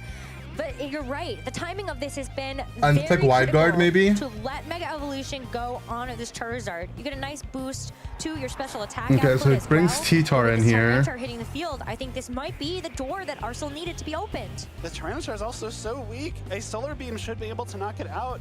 Maybe even a combination of Heat Wave and Flare Blitz from this Incineroar. If the Tyranitar is faster than Incineroar, though, you would have the chance to go for that knockoff. We've seen it Dragon Dance. It's probably a very speedy Tyranitar. I mean, I think he Try to go for he that has to left side play and the really line check where out he that doesn't get Incineroar. RNG'd, right? You leave yourself vulnerable to this Charizard. Arsenal now A has Heat the Wave option miss. full He has to go trigger for on a Heat Mega Wave. Evolution, set up the Sun with But Heat ground, Wave miss activate lose either Solar could Beam or lose. Weather Ball. There's also an option But he here has Fake for Out Rage live Powder as well. from Sinistcha. The instant That's swaps something that out. might be able to protect this Tyranitar. If you are thinking that something like a Solar Beam might go that way. Sinistcha also swaps out. It's gonna switch out for Steelix to now come in and take its place. So then is this risky? He does go for the Charizard is Mega. evolving. It's going to set the Sun. It's got Heat Wave at its disposal. If Heat Wave comes through and knocks out the Steelix, the Sun will be up for the remainder of the game. Does he Let's connect find the out Heat what Wave? happens with this Charizard? It's got a couple T-Tar of different options protects. here, but we know one thing's for sure: Tyranitar is not going down on this turn. Oh, you weather ball the Charizard uses Steelix. Weather Ball, which is going to catch this Big Steelix, play. switch in and knock it out. And that's I a think kill. Arsenal just wins this game. Sinistcha cannot redirect attacks from Venusaur, and Charizard has a very clean Weather Ball into the This Venusaur guy's for the playing remainder of this so battle. clean. Oh my Worst god. power from this Venusaur without that Sand special defense. How is he? He's actually soul read every player I've watched him play against. I think you're right. The patience has been key here, as this Charizard is going to keep the weather sunny all day for the rest of his game number 1. No need to worry about Heat Wave here. A Yeah, he's Thori, and look, he has double the time on Wolfie. I swear he just goes on his instinct. Evolution special defense buff. I think it might be. There also might just be, I was gonna say, Also I with don't the know if it's clear male with you, pattern did you try to baldness like rinse the Robert powder Patterson, with me, Tyranitar? Prince If you Harry, expect that, you you're know not he'll gonna be take able to first and be protect here, fine with or Rage second. Powder it away. Sinistcha is going to protect itself in front of this, but yeah, you're right. Your power just comes Bro, out. he and just it's a actually knockout made the onto every right Tyranitar, read, though. Leaving this Sinistcha by itself to have to battle a He doesn't have to 1v4. think nearly as much. I mean, he is playing Venu Chizard, but he did also make like 8 correct turns in a row. Not what you want to see. Arsal takes a commanding game 1 over Wolf Glick, refusing to Mega Evolve that Charizard until the timing was perfect. Yeah, Wolf's sitting there sweating, taking notes, you know, like calking every turn, you know, looking for the patterns, and Arsenal is just like, Wow, and Sinistcha almost gets taken down Sleep by powder. the final Sludge Bomb, but is nice enough to let its partner Charizard finish it up. Game 1, and the he 4-0'd Finals him. goes to Arsenal Purdy. He didn't lose a single mon. So well played by Arsal that entire time. Wolf was able to get Trick Room up with that Sinistcha, but it really never felt like Arsal was on the back. Kidding foot. my angry. Even with I mean, that if anyone flash can on make the a comeback, Garchomp it's from the Wolf, left side, right? He maybe lost a little bit of ground there. I think but Wolf can got make that a damage off with Dragon easy Claw comeback when he here. needed to. And even though you had to take a few attacks, Garchomp barely hanging on from that knockoff was what it allowed it to set up. I mean, Wolf the got a turn 1 Pokemon wake as Arsal to well. Take those KOs for the late game. And that was after we saw an early wake up from the Steelix. Excuse you. In the beginning of game number 1. Heavy Slam onto the Venusaur did soften it up quite a bit. Bro, he actually got through 5 turns of Trick Room without losing a mon. No, luckily for Arsal, it was able to. That's stick actually around insane. and be the determining factor in that end game. That's actually insane, right? Like, he actually broke 5 turns of Trick Room without losing a single mon. Brayford recoil and that crucial Dragon Claw from Garchomp. That Choice Scarf Garchomp is such a great tool for Arsal here. No, wait, guys, we really don't want Arsenal to win. I can't handle I wonder if Chizard Venu on the ladder. Steelix at home. You have to wonder. If you leave How it many? at home I mean, and that then you game only rely landed on 1 the sleep evolution powder. of the Tyranitar, He hasn't missed a single you sleep do powder get on to stream play yet. A little bit more within the timing of Bro the has actually not Charizard missed on a the single other one on side, stream. But it's still going to be a run back of the Tyranitar and the Steelix as we see the Garchomp and the Venusaur for Arsal. I like it. You stick to your guns. Arsal did very well with this lead in the first game. Wolf knows that he could potentially play this a little bit differently. Chizard Venu got abandoned because everyone thought it got figured out. I think people were just running more. It's because what happened was Chizard Venu was everywhere, and then the Cybertron team got really popular, right? Which farmed We it. see Tyranitar protect itself. But that was just a ladder thing. It doesn't want to fall to a sleep powder, but you also get to scout for what this Garchomp is going to go for with its choice. Okay, so yeah, he gets to scout the scarf. I like that from Wolf, just making sure you know what this Garchomp is trying to do. If He also by chance breaks the Garchomp switches Venu's it up and sash. tries to go for a ground type attack here, you know your Talonflame and your Sinistcha are much safer. Now knowing the Dragon Claw What counters Charvino? I mean, manually resetting weather is one really good way to do it. of these two Pokemon, so it's a lot safer for Wolf here. No Mega on D-Claw. Steelix though. No Mega on the Tyranitar either. So it's going to be a sleep powder to put the Steelix to sleep and a Dragon Claw to bring this Tyranitar down to Is a it bad D-dancing path. here? Steelix Yeah. has to take a mandatory turn of sleep, but Tyranitar has gone for Dragon Dance to give it a bit of a speed boost for the next turn. Wolf taking a page out of our Sal's book and not Mega Evolving when the timing seemed right. Really smart here, because if the Steelix gets put to sleep as it Mega Evolves, you've given up that Mega Evolution, you've removed the option for Tyranitar. I mean, it's still tricky for Wolfie though, right? Because both of Arsenal's Mons threaten this T-Tar. What is it? Switch to Sinistcha Protect? But switch to Sinistcha Protect loses to Chomp switching out. Now you get your choice, as Incineroar is going to come in and you make that decision a little bit easier. Intimidate drop onto both Intimidate the drop Steelix helps and a the lot. Tyranitar, but you've got to figure out when So the he went to Steelix is going to Sinistcha. wake up. It won't be this Did he turn, protect as we do or see that Steelix did he rock get slide? back into its Pokeball to let some room for the Sinistcha to give a Hospitality Matcha boost He rock to slides. this Tyranitar. Venu As Rock lives Slide it, but comes does Venu out, get it is flinched or faster not? than Venusaur might be able to get a flinch here, but more importantly, ends up getting some major damage down onto Does the he Incineroar to flinch? bring it down into He Citrus flinched. and Venusaur That's the does world champ flinch. diff. Tyranitar understood the assignment. I mean, Wolfie also That's a has huge done bit of damage into Incineroar like there. Thanks to that Dragon Dance, 70% flinch rate, right? Slide after the Intimidate. Now with a few more turns of sand damage, a Rock Slide could take it out. And of course, Venusaur does not want to take one more Rock Slide. That flinch is huge for Wolf here. You've prevented your Tyranitar from potentially going to sleep or taking something like an Earth Power, which could put it in range for that Garchomp to come in later and knock it out. Sinistcha also is here to protect that Tyranitar a little bit. Can't redirect the Venusaur, but did give Flinch it me, a I'm crucial Irish. hospitality boost. Gotta protect yourself this turn though, because with that Incineroar switching in, you don't want to get faked out, and you also So he don't double want to get protects? Earth-powered on the same turn. What did Incin do? Sinistcha going to protect itself too. This is scout out that this Venusaur really is going after it. It has its number there with the Sludge Bomb, as the Flare Blitz would have been a double Dang. up into that slot. If you want to just think about switching out the Sinistcha on this turn. Yeah, this Sinistcha isn't really doing a whole lot on the field right now. If it does, He hasn't stay on got the field, it momentum. might I mean, take a Sludge this Bomb and game he Flare Blitz. has. You might lose it and lose access to Hospitality. If you swap it out and bring it back in, you But get I mean, another that's bit of also health just- recovery on this Tyranitar. That's just the game. One turn of Sandstorm left, so will we see this Tyranitar actually give up this Dragon Rock Dance Slide boost? We won't. misses on Incin. Incineroar is going to miss that Rock Slide as the Garchomp comes in to take that Venusaur's place, and that is a Pokemon you did not want to miss with that super effective Rock And then he type gets the attack. parting, so now the Uses T-Tar's Incineroar minus to go one for the attack. parting shot and drop this Tyranitar's attack stat. Rock Slide gives and takes away. Missing that Incineroar means I don't know if it would have knocked it out if it did connect, but you do lose a lot of damage on that Incineroar, and you potentially And now he lose gets your the pivot shot into at that Zard. flinch on the Incineroar as well. Machagacha Does he get the coming through burn as onto Garchomp has a Garchomp? chance to Oh, burn that it, which crit. could make it even more difficult I think. for Arsal here. But it No, I looks mean, like it Sinistcha just did has a lot of not. Little bit attack. recovery there, and of course, Special no damage attack. on Charizard. This is where the Choice Scarf on the Garchomp is No burn. crucial. With that Choice Scarf, we'll still be able to outspeed Wolf's Tyranitar. Oh, so at now +1, because the T-Tar's Choice faster, Scarf and doesn't have something if like they a boosting both choose to item, Mega on no this soft turn, sand to power those Arsal ground wins type the Weather attacks. War. Will an Earthquake be able to knock out Tyranitar before it can Rock Slide the Charizard? That's a tough question to answer, because you still have a a speed boost on this Tyranitar. It's only at -1 as well, thanks to the Dragon Dance and the extra work put in by the Incineroar to drop it below neutral. But now you got to think about the timing of the I Mega think Evolution. Chizard lives a Which -1 Weather Rock would win? Slide. If both Pokemon Mega Evolve on this turn, it would actually be the Sun that remains up. Tyranitar is T-Tar faster leaves. than the Charizard thanks to that Dragon Dance. But there's no Mega Evolution, there's a swap out. We're dropping that speed boost to give yourself a chance to attack with this Talonflame. He might be Charizard's clicking gonna Trick Room here, protect itself, actually. So we will see this Garchomp actually go for Earthquake, something the Sinistcha is going to handle very well. and the Really well Talonflame played by will be Wolf there. immune to, thanks to that flying Big turn from typing. Wolf. Especially if you Sinistcha, click look Trick at Room that. I mean, here. it's going to get another chance to go for like a Machagacha here and actually try to get a Okay. burn onto this Garchomp. I'm saying what they're saying 10 seconds earlier. Damage to put it in They have to do like pacing and stuff. Garchomp takes a lot from that Matcha Gacha, and now this Talonflame swapping No in burn, on a no ground burn. type attack with no sand active has that. So Chomp is locked in to EQ. Knock out this Garchomp, even if that Incineroar comes in for an Intimidate. This is what you need to threaten this Garchomp with your speed advantage on the Talonflame, because that Tyranitar, again, would still have been slower. Garchomp's going to switch out, knows that it's going to need to change up its move He gets the drop on the Talon. Next turn is also a bit under Does he go for the Mega Evolute? No. Drop the attack stat of that Talonflame.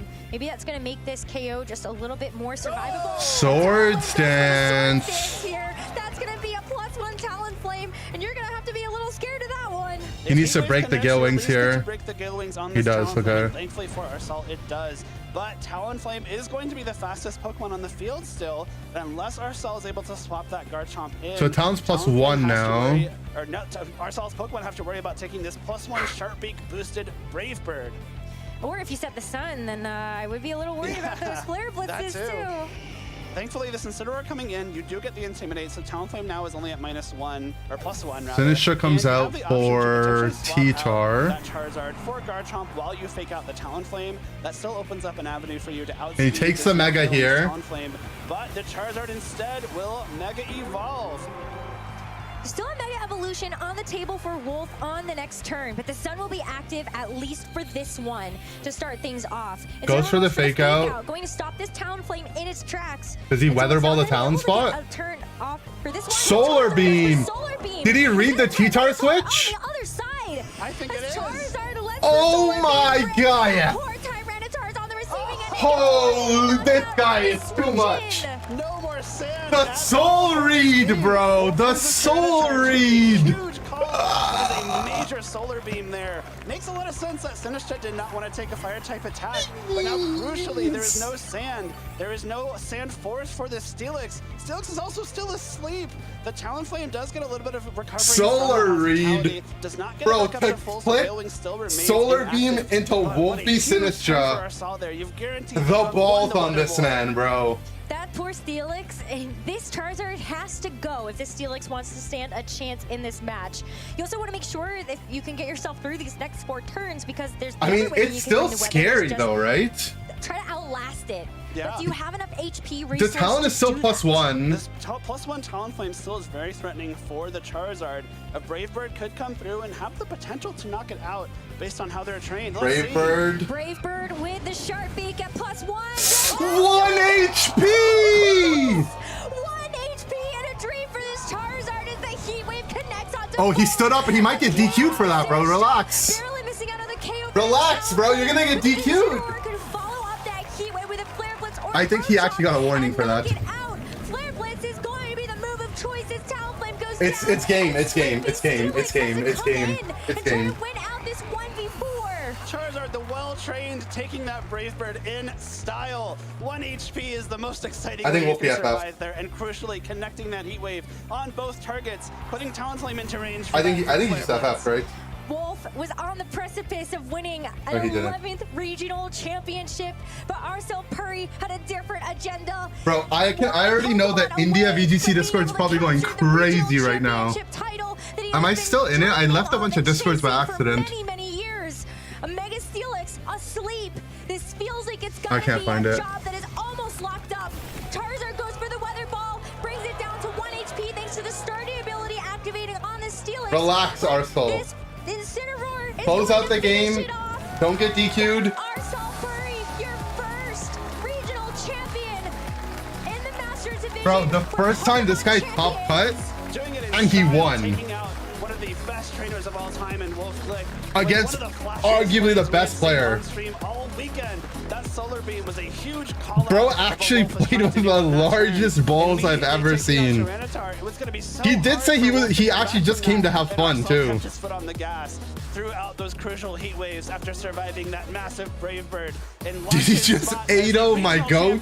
And at the World Championships in San Francisco. Oh my god, bro. That was the Solar Beam on the finisher spot. Also earning a direct invitation to the World Championships in San Francisco. What an amazing performance, an amazing regional I told you the India Discord would be going crazy. Something that he'll be able to celebrate with those friends later. Oh, I'm positive he will. They'll be celebrating for a while. That's such a huge accomplishment. Beating Wolf Blake in your first regional final That's in such a high-pressure crazy. situation. That is so impressive. This Venusaur really took over this game from the beginning, getting the Sleep Powder crucially off into this Steelix, not allowing it to attack for the entire game. India wins Indianapolis. After we saw a great adjustment from Wolf in that second game to be more patient with the Mega Evolution. You had the Tyranitar and the Steelix both on the field, so you could make a game time decision. Yeah. But after that Sleep Powder winning the Steelix, it felt like your options were a little more limited, or maybe you could have Mega Evolved later on.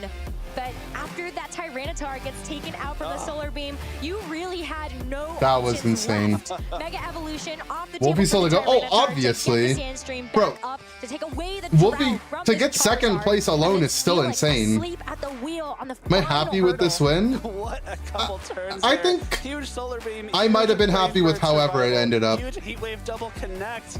Oh, Yeah, what the an exciting bro way for actually us was to about play to get his first DQ'd. regional Like, champion title. And what a cool team to do it with too. I honestly, like, if Orlando hadn't already happened, I could see them taking away his win. If he already has a warning. In the first game, waited until you could guarantee Sun for a couple of turns. In the second game, playing very Because the safe at admin first, definitely and then was like, putting yo, us yo, all the way yo, on sit the down. gas, taking that huge Solar Beam knockout, and just so impressive. And also, I think with a team that, you know, we looked at Mega Charizard, Mega Floette. Yeah, these are both great Mega Evolution Pokemon. But this, I feel like, with the Venusaur, really does put a new I'm just saying my Espathra team would have packed him up, This would be though. more in the Sun archetype rather I than would- just the big six. Baton Pass into Really come to the Politoed? forefront of the regulation MA. He would read me, though. More potent. He We would have have solar that beamed my Florida ass. Venusaur there, either ready to fire off some big damage with Earth It's Power not and fair. How do you Stun, beat someone which is that's just really, in your really good head? coverage in this metagame, or threaten those sleep powders. Sleep can be very devastating. It can prevent you from executing your game plans. When you have this idea of how to tackle this team like Arsaul's, you can be. He as would have prepared actually as you just solar want, but if beamed you me fall on the asleep, you just baton can't do pass. anything. And that's the thing, right? You didn't even need the Sun Not to Chizard let winning. Venusaur do its thing. You know, Make like, plays that make no If the sense. Sun is active, you get that additional speed boost. Yeah, but I started Venusaur attacking my own wasn't fast Pokemon. enough to be able You to can't beat operate me if on I its beat own myself. Without needing to set the Sun in order to do that. Let's take a look back on the meta that we saw develop across our phase 2. You'll see a lot of familiar faces on this top 12 than what you saw on Arsaul's team. You have to wonder if we'll see Venusaur start to make its way. You out kill this me, graphic I as kill well. me. And there's such an impressive showing from it in the top 4 and in the finals here. I mean, Arsaul literally has 5 out of 6 on this top 12 graphic. And Wolf only took the Sneasler and the Sinistra as the 2 top performers from his top 12 on his own team. And I feel like that's why he had such a standout performance too, where he did think about what Have fun with Venuchar the next best 2 weeks. performing Pokemon. I'm not What playing are they? How champions. can I beat them? And that was where we ended up seeing this Mega Steelix. It wouldn't be right to take the.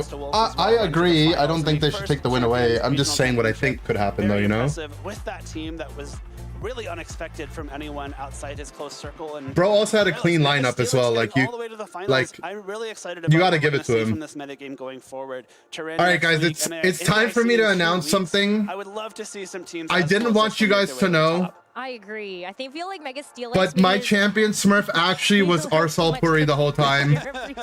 I am your Indianapolis VGC winner. I know you might have been, you might not have predicted it, Because but it was just one of those Pokemon that you think about a Mega Evolution that you would want to have on your team. I did it. I don't know a lot of people that put Mega Steelix even in like their top 5, top 10 choices. I was They Arsaul would've Puri gone the to whole this time. regional. I know I would not have, and so Wolf showing us that there's a lot more viable than just those top 5 Mega Evolutions. Also a testament to the viability of these teams that run Cap. 2 Mega Evolutions. Both of our finalists had the capability of Mega evolving 2 different Pokemon on their team. Having that flexibility in this metagame is really important. And you can see that reflected in a lot of the rest of the teams teams that Really, huh? featured in our top 8 in the final standings. Michael Zhang had the Tyranitar and the Frostlass. We ended up seeing...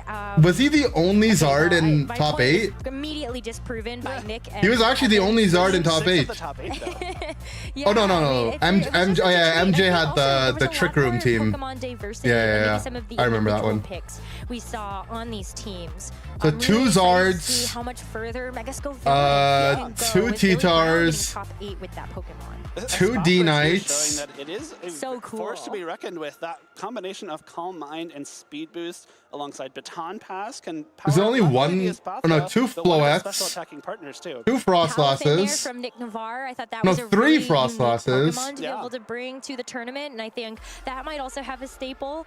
Maybe even Hisuian Arcanine might be able to Not stand bad of tall in a these not bad of a metas, but I spread. think Tyranitar ended up truly being a Garchomp big seems winner like it was the actual OPmon, right? For sure. Tyranitar and Charizard Y, the two I think main Chomp was had the Sun highest Stars. So as we saw, 3 percentage of top 8, appearance in top 8, right? across the 1, top cut 2, as well. 3, And also, 4, let's not 5 forget- Chomps. MJ's team, that is a Mega Garchomp. Sure is. 5 Don't you Chomps. be fooled. One of them was That is a Mega Garchomp Chomp, and but Mega Charizard Y team, that Aerodactyl is yeah, holding the focus Garchomp up. definitely. That is I mean, I don't know. not I was starting to get the vibe that That's so Garchomp cool was to the see best mon as diversity well. in this metagame. Mega Dragonite showing up well as well. Thing about Alex Garchomp and is that, William like, both having that. Again, another it's more in only top cut in the it's top quad weak to 16 ice, portion of that event, but and so it's really fun to see. ice how many loses to ways fire, are opting to build so their it's hard teams. I to came do into this that. weekend thinking it was going to be a Charizard takeover, and there's only 2 in the top 8. There's more Frostlass. I don't than know. Charizard. Ground type coverage There's is the just same so number of valuable. Charizard. So I mean, it's still Dragon a lot Ground more diversity offensive than is I just think a lot of people insane typing, right? There's a lot of And then like the people are attacking Poison Jab Roselli Berry to not lose to Fairy. That's just natural, right? They're so good. The meta wins this time. I mean, yes, but no, right? Like Venusaur was not the meta. People gravitate towards them. And Cineroar 2, I'll give it Venusaur credit is where it's due. like There's does Cineroar Venu is on like a lot- on Venu half was of the these, meta at the top start 8 of teams, Champions, but this is just but the then first no phase one was of playing Pokemon Venusard Champions. anymore. It was Everyone kind of amazing to forgot see about all 8 of Venusard. These competitors make it into our top 8 for the Guys, first I think Pokemon Wolfie sure brought Champions we have Rotom. here in North America. We've got a lot more I things mean, to look forward to on the I wouldn't horizon. say We I have wouldn't know Pokemon better Go to Fest in Chicago what better next to do. weekend. If you were so lucky to be in Japan, Zard I'm Flow, really it's still the most jealous of common you. mega duo. But in I mean, North America, it will be in Chicago going into next this event, weekend. probably. Please join us at twitch.tv/Pokemon It was between Go Zard for a Floette special event and Zard Arrow. Maybe I will see you there. I might, maybe. I don't know. I'll be in Chicago, but I don't know about this part. I unfortunately won't be, but I'm very jealous of everyone. Yo, where's that our gets Unite to. shout out? Pokemon Come Go on. Fest is always an incredible experience. Come on, You please. go play Go Fest and be joined by so many other people having a great time with you. Go play Pokemon Do not Go. tell the Venu Charizard players about the butterfly. Venu is better than the butterfly on the Zard team because Go watch Turin. you get to run. You basically get to have fast sleep powder with Sash on a Pokemon that can do real damage. So you can. The only downside is you're clicking 75% sleep powders, but Arsenal just didn't miss on stream, so he actually didn't miss a single sleep powder on stream, right? I think he actually went 8 for 8. First look at the European metagame for Pokemon Champions. Really excited to see how they tackle this first event. Maybe they get to incorporate some of the strategies they see here in Indianapolis, and then we get to build up this metagame even further before the biggest event of the North American circuit. That is all happening in New Orleans. The North America International Championships will be the weekend after. So we've got 3 full weekends of Pokemon Champions action, all culminating in the final event of the 2026 season. This is the biggest one, the final stop to get the championship points, earn those. No, I'm World not in the India Championship Discord. I gotta invites. ask to be invited back, I think. Just check out some of your favorite trainers. What a great way to start I did a summer. purge We of all have my Discords a while ago, and I did it when I wasn't. I left all the VGC Discords I was in. participate in, watch, talk about. Because I was like, I'm never playing VGC We've again. had Pokemon Champions out for a couple months now, and it's been so fun to get to play it, build teams, jump on the ladder, and finally we have these huge in-person tournaments to experience too. It's just the beginning of Pokemon Champions, and I'm so excited. I can't wait to be mortified by the amount of Mega Frostlass that's on my Pokemon Champions ladder. Sorry to all of you in advance. I did ask them to use it, I'm sorry. I know, you're part of the problem.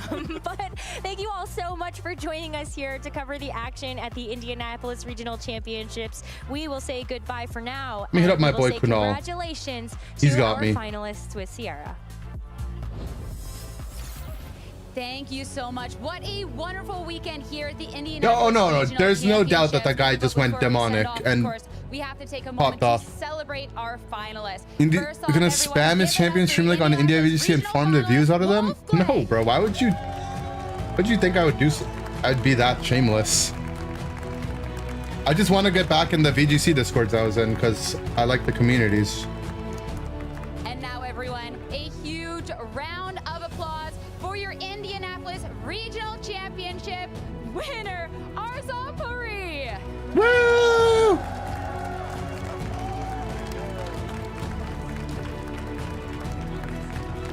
Big congratulations. When we had spoken earlier, you talked about attending. You're a this content creator. Shame doesn't exist. No, bro. Most content creators don't do that stuff. That medal around your neck. How does it feel?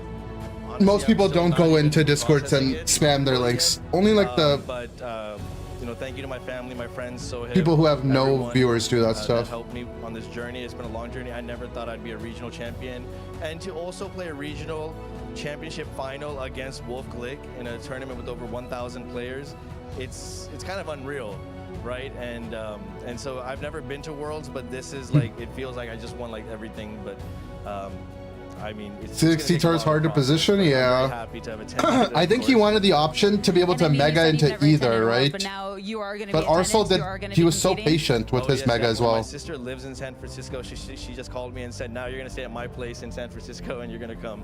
So definitely, I'm very excited about that. I mean, what a win. And I know there are That's so many crazy. people cheering for you out in the crowd. I know that people are helping you along the way, and I want to give you an opportunity to be able to shout out those people and anyone else. Any final words as our regional champion? Definitely first to my parents. They don't really Yeah, the understand solar game, beam but read was got to be the craziest one. So thank you. I mean, he had a Mom and lot of Dad. those though. My sister, your Floed, is a regional champion. So congratulations. To you, Yeah, Fatima. that's true, Pollock. And My main friends, focus is Floed, always he's on my best friend in the competing. community, to Tub, and as well as Siddharth for helping me build the team as well. So, and thank you to everyone who's appreciated everything. Thank you very much. He seems like a nice guy, yeah. Congratulations. I said that when I saw him on the first interview. Regional champion. That he seemed like a real nice guy. Thank you so much. Go celebrate with those friends. Congratulations. As for us, what an incredible way to be ending off our final regional championship here in North America. But that is not the end of our season yet. Of course, there's a special championship next weekend. Make sure to check out the coverage for that. And Coaching NAIC collab is when? just around the corner. Of course, I don't like asking people for everything leading up to coaching. the Pokemon World Oftentimes. Championships. I feel Make like sure it's to like- be following the channels for all the information along the way. Part of me also just wants to learn myself. Of course, for all the information, But I about also all don't our wanna events bother coming people. up, Pokemon.com/broadcast.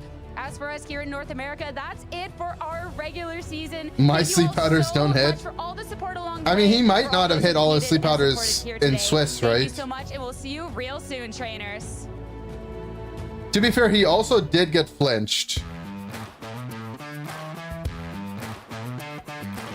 Wait, did Avery win juniors? Wait, is that the same Avery? No way, right? That's got to be a different Avery. How long is he going to be in juniors for? Wait, it is the same Avery. It's the same Avery from 2023 NAIC. Oh, he was 7 then, so he's like, what, 10 now? That's great. Avery might actually be the junior GOAT right now. Not showing the juniors matches is messed up. Yeah, but there might be like a timing thing as well, right?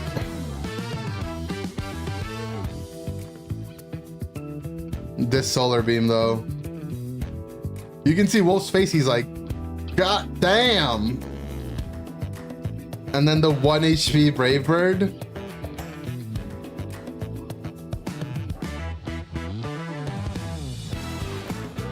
That shit hurted. Hard Twickloom. Come on, man. He's a kid, he's a kid. Proof he needs to be DQ'd.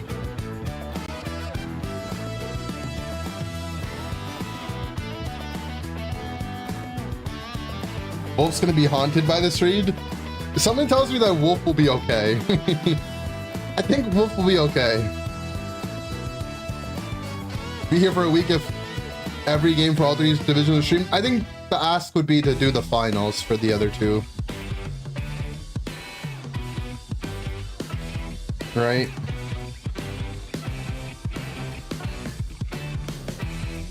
The hug from his son was epic. Was it his son? Maybe it was his son. I thought that was just another player. Wolf misclicked in the finals at Worlds? Wait, really? Which finals?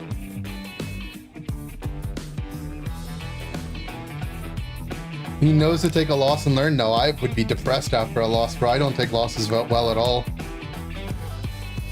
It's also different in Unite.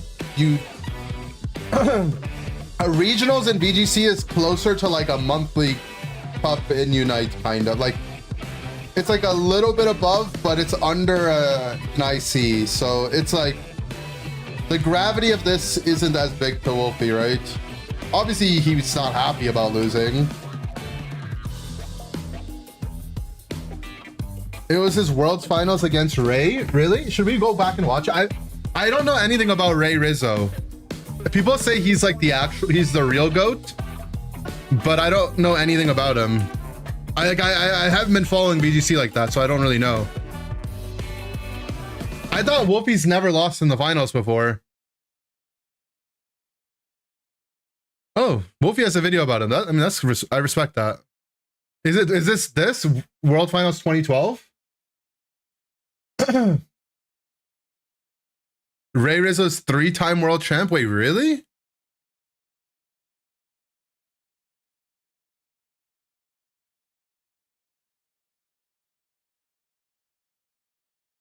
He won 3 worlds in a row. Oh, that's crazy. Wait, Wolf played Sajin Park in 2012 as well? That's crazy. I'm assuming it's this. Let's watch it. I mean, I'm down. So we are not quite so live here with the video. It was gonna be #1 jumper last year. Hey. What happens stays. What happens there stays there. Okay. Maybe a volcano. Sajin's a Pachirisu guy, yeah. But we are archiving this. We're gonna be recording it for review, so it will be broadcast out at some point today. And I'm once again joined by Chris Shepard from the Pokemon. Damn, that's crazy. They're like, yeah, we're recording this so that it'll be archived for the rest of the world later on. Chris? Thanks a lot. This should be a good one as well. Oh, the volume is so quiet. Here we are seeing Wolfglick and Ray Rizzo kind of giving one last shot at seeing what their opponents are bringing. Yes, new to so Hitmontop Cresselia? The two opponents get a chance for a minute and a half to look at what the other opponent's Executor? Pokemon are. All they know is what the Pokemon is and what gender it is. And we are kind of, this is part of the mind games too, right? Since you'd expect initially to see the top 4 Pokemon to be what you're going to be. He won seniors, masters, right. masters. These guys think about everything. They'll put the Pokemon in a specific order for that precise reason. Ray Rizzo is also, to his admission, Wolfie's all-time favorite mon, really, huh? Player. He'll spend a lot of time looking at this. Right, they're not rushed through it. So players are also allowed, as of this year, to take notes on their as they play. So damn, this is the first year note-taking was allowed. Down what their opponent's Pokemon are. Right, or maybe reference notes, so they're allowed to use notes from previous matches as well. I believe that they have to start with a fresh sheet, but Terrakion. I didn't even know what is that a real Pokemon? So it looks like we're starting with Thundurus and Terrakion from Wolfglick. Wolfglick's starting out with that. Terrakion is a powerful Pokemon. Hydreigon, Metagross. And then Ray Rizzo begins with Hydreigon and Metagross. What will Metagross do? These are starts we've seen before. Why is it being blocked out? What is this? More from these players. Yeah. Battle time, command time. But what we would expect from Ray is maybe a Metagross that can do the privacy, while Hydreigon can avoid that. Are they shy? Levitate ability. So we're seeing some black bars over the hit points here. Right. Is that some technical expertise, some magic? Right. Oh, it's the HP stat. Okay, that makes sense. So this is so maybe I'm gonna speed it up a little. Okay. See how many hit points exactly that. Right. We don't want specific hit points. We want them to have the exact same information as it appears up on the screen. This is they can both see the big screen up there, right? Right. So. Exactly. So we're starting off close combat. Right. The crowd seems very energetic. CC on a meta. Oh my. Wow, critical hit to start the match, and Metaverse Turn goes one down. crit. That's a strong start. Yes. So It's off to a fantastic start. What the not a heli? likely start. That's a critical hit. So And then Draco. Is, Wait, use Draco Meteor. Dragon Gen Draco. which does not happen every time. Right. That'll happen only once. And And that's enough to do that as well. Both Brachion go down. So we're still Damn. fairly even between the two of them. Both. T-Bolt. Again, that's Another a gem. That's a one-time one-time Electric use. Gem Thunderous won't have T-Bolt. that, extra attack on future, extra ability on future attacks. Not very effective. Damn. You know, that's why they use the dragon. Oh, Wait, the critical Wolfie hit, got really a damage. double crit Now the Wolfie turn can one choose a of side the Pokemon. Grand I don't know what Pokemon Finals to bring in. Worlds? So who do you expect them to bring in here? Well, they're off to an interesting start. I don't That's think Pokemon crazy. Pokemon on the first round, so Well, it's a bit unexpected. yeah, a little bit. You'll notice the command time. They have 40 seconds to choose what to do here. So Wolf chooses to bring in Heatran, a powerful fire and steel Pokemon. Right. And Tyranitar just Tyranitar. Tyranitar. T-Tar. When it comes into play, it causes a sandstorm effect. So certain Pokemon will take damage between every turn, and certain Pokemon will get extra attacks will do extra damage. Right. So it's specific attacks for specific Pokemon. It's not all the attacks. It is So this is before Sand gave Spadef bonuses, right? in ground type. It just did chip? 1/16 of the Pokemon's hit points at the end of each? Or? I believe that's the number, but I'm not certain. It is a small amount of damage. Okay. And Wolf, they look so young. I mean, it's Looks 14 like years ago, Sandstorm so I hope so. increases the special defense of some Pokemon as well. Right? Okay, right. So is Been anything this since kind Gen of a Sandstorm 4? theme? Oh, so it was valid in this gen. Yes, Okay, never Ray has mind. a couple of different styles that he likes to play that he can all execute from the same team. Hidden Sandstorm Power. is one aspect that he can use. Wait, what See, type hidden power is Hidden this? Power is an interesting attack because it can have different attack types. Right. Heatran Based on the subs. stats of the Pokemon, Hidden Power will be a specific type. It won't change during battle. It's fixed. So we see a substitute. Right. And this Heatran I think has substitute and also protect, right? This Heatran, does it have Thunderous. Yes, it does. So He's used, but buffeted. not quite enough to take him out. But the Cresselia, the Thunderous took a little bit of damage from the Sandstorm? as well. So it's not. It's Unhappy. definitely against the ropes, and that's where Sandstorm can make a big difference. Yeah, and it looks like Hidden Power looks was like there's low enough here ass. that Thunderous is going to be either sub Really? down or I feel like it was Either really way. good, right? Wolf. It gave every mon access to different coverage. So here we see each player's point of view. Each player is going to see the same screen, Right. just from different points of view. Right.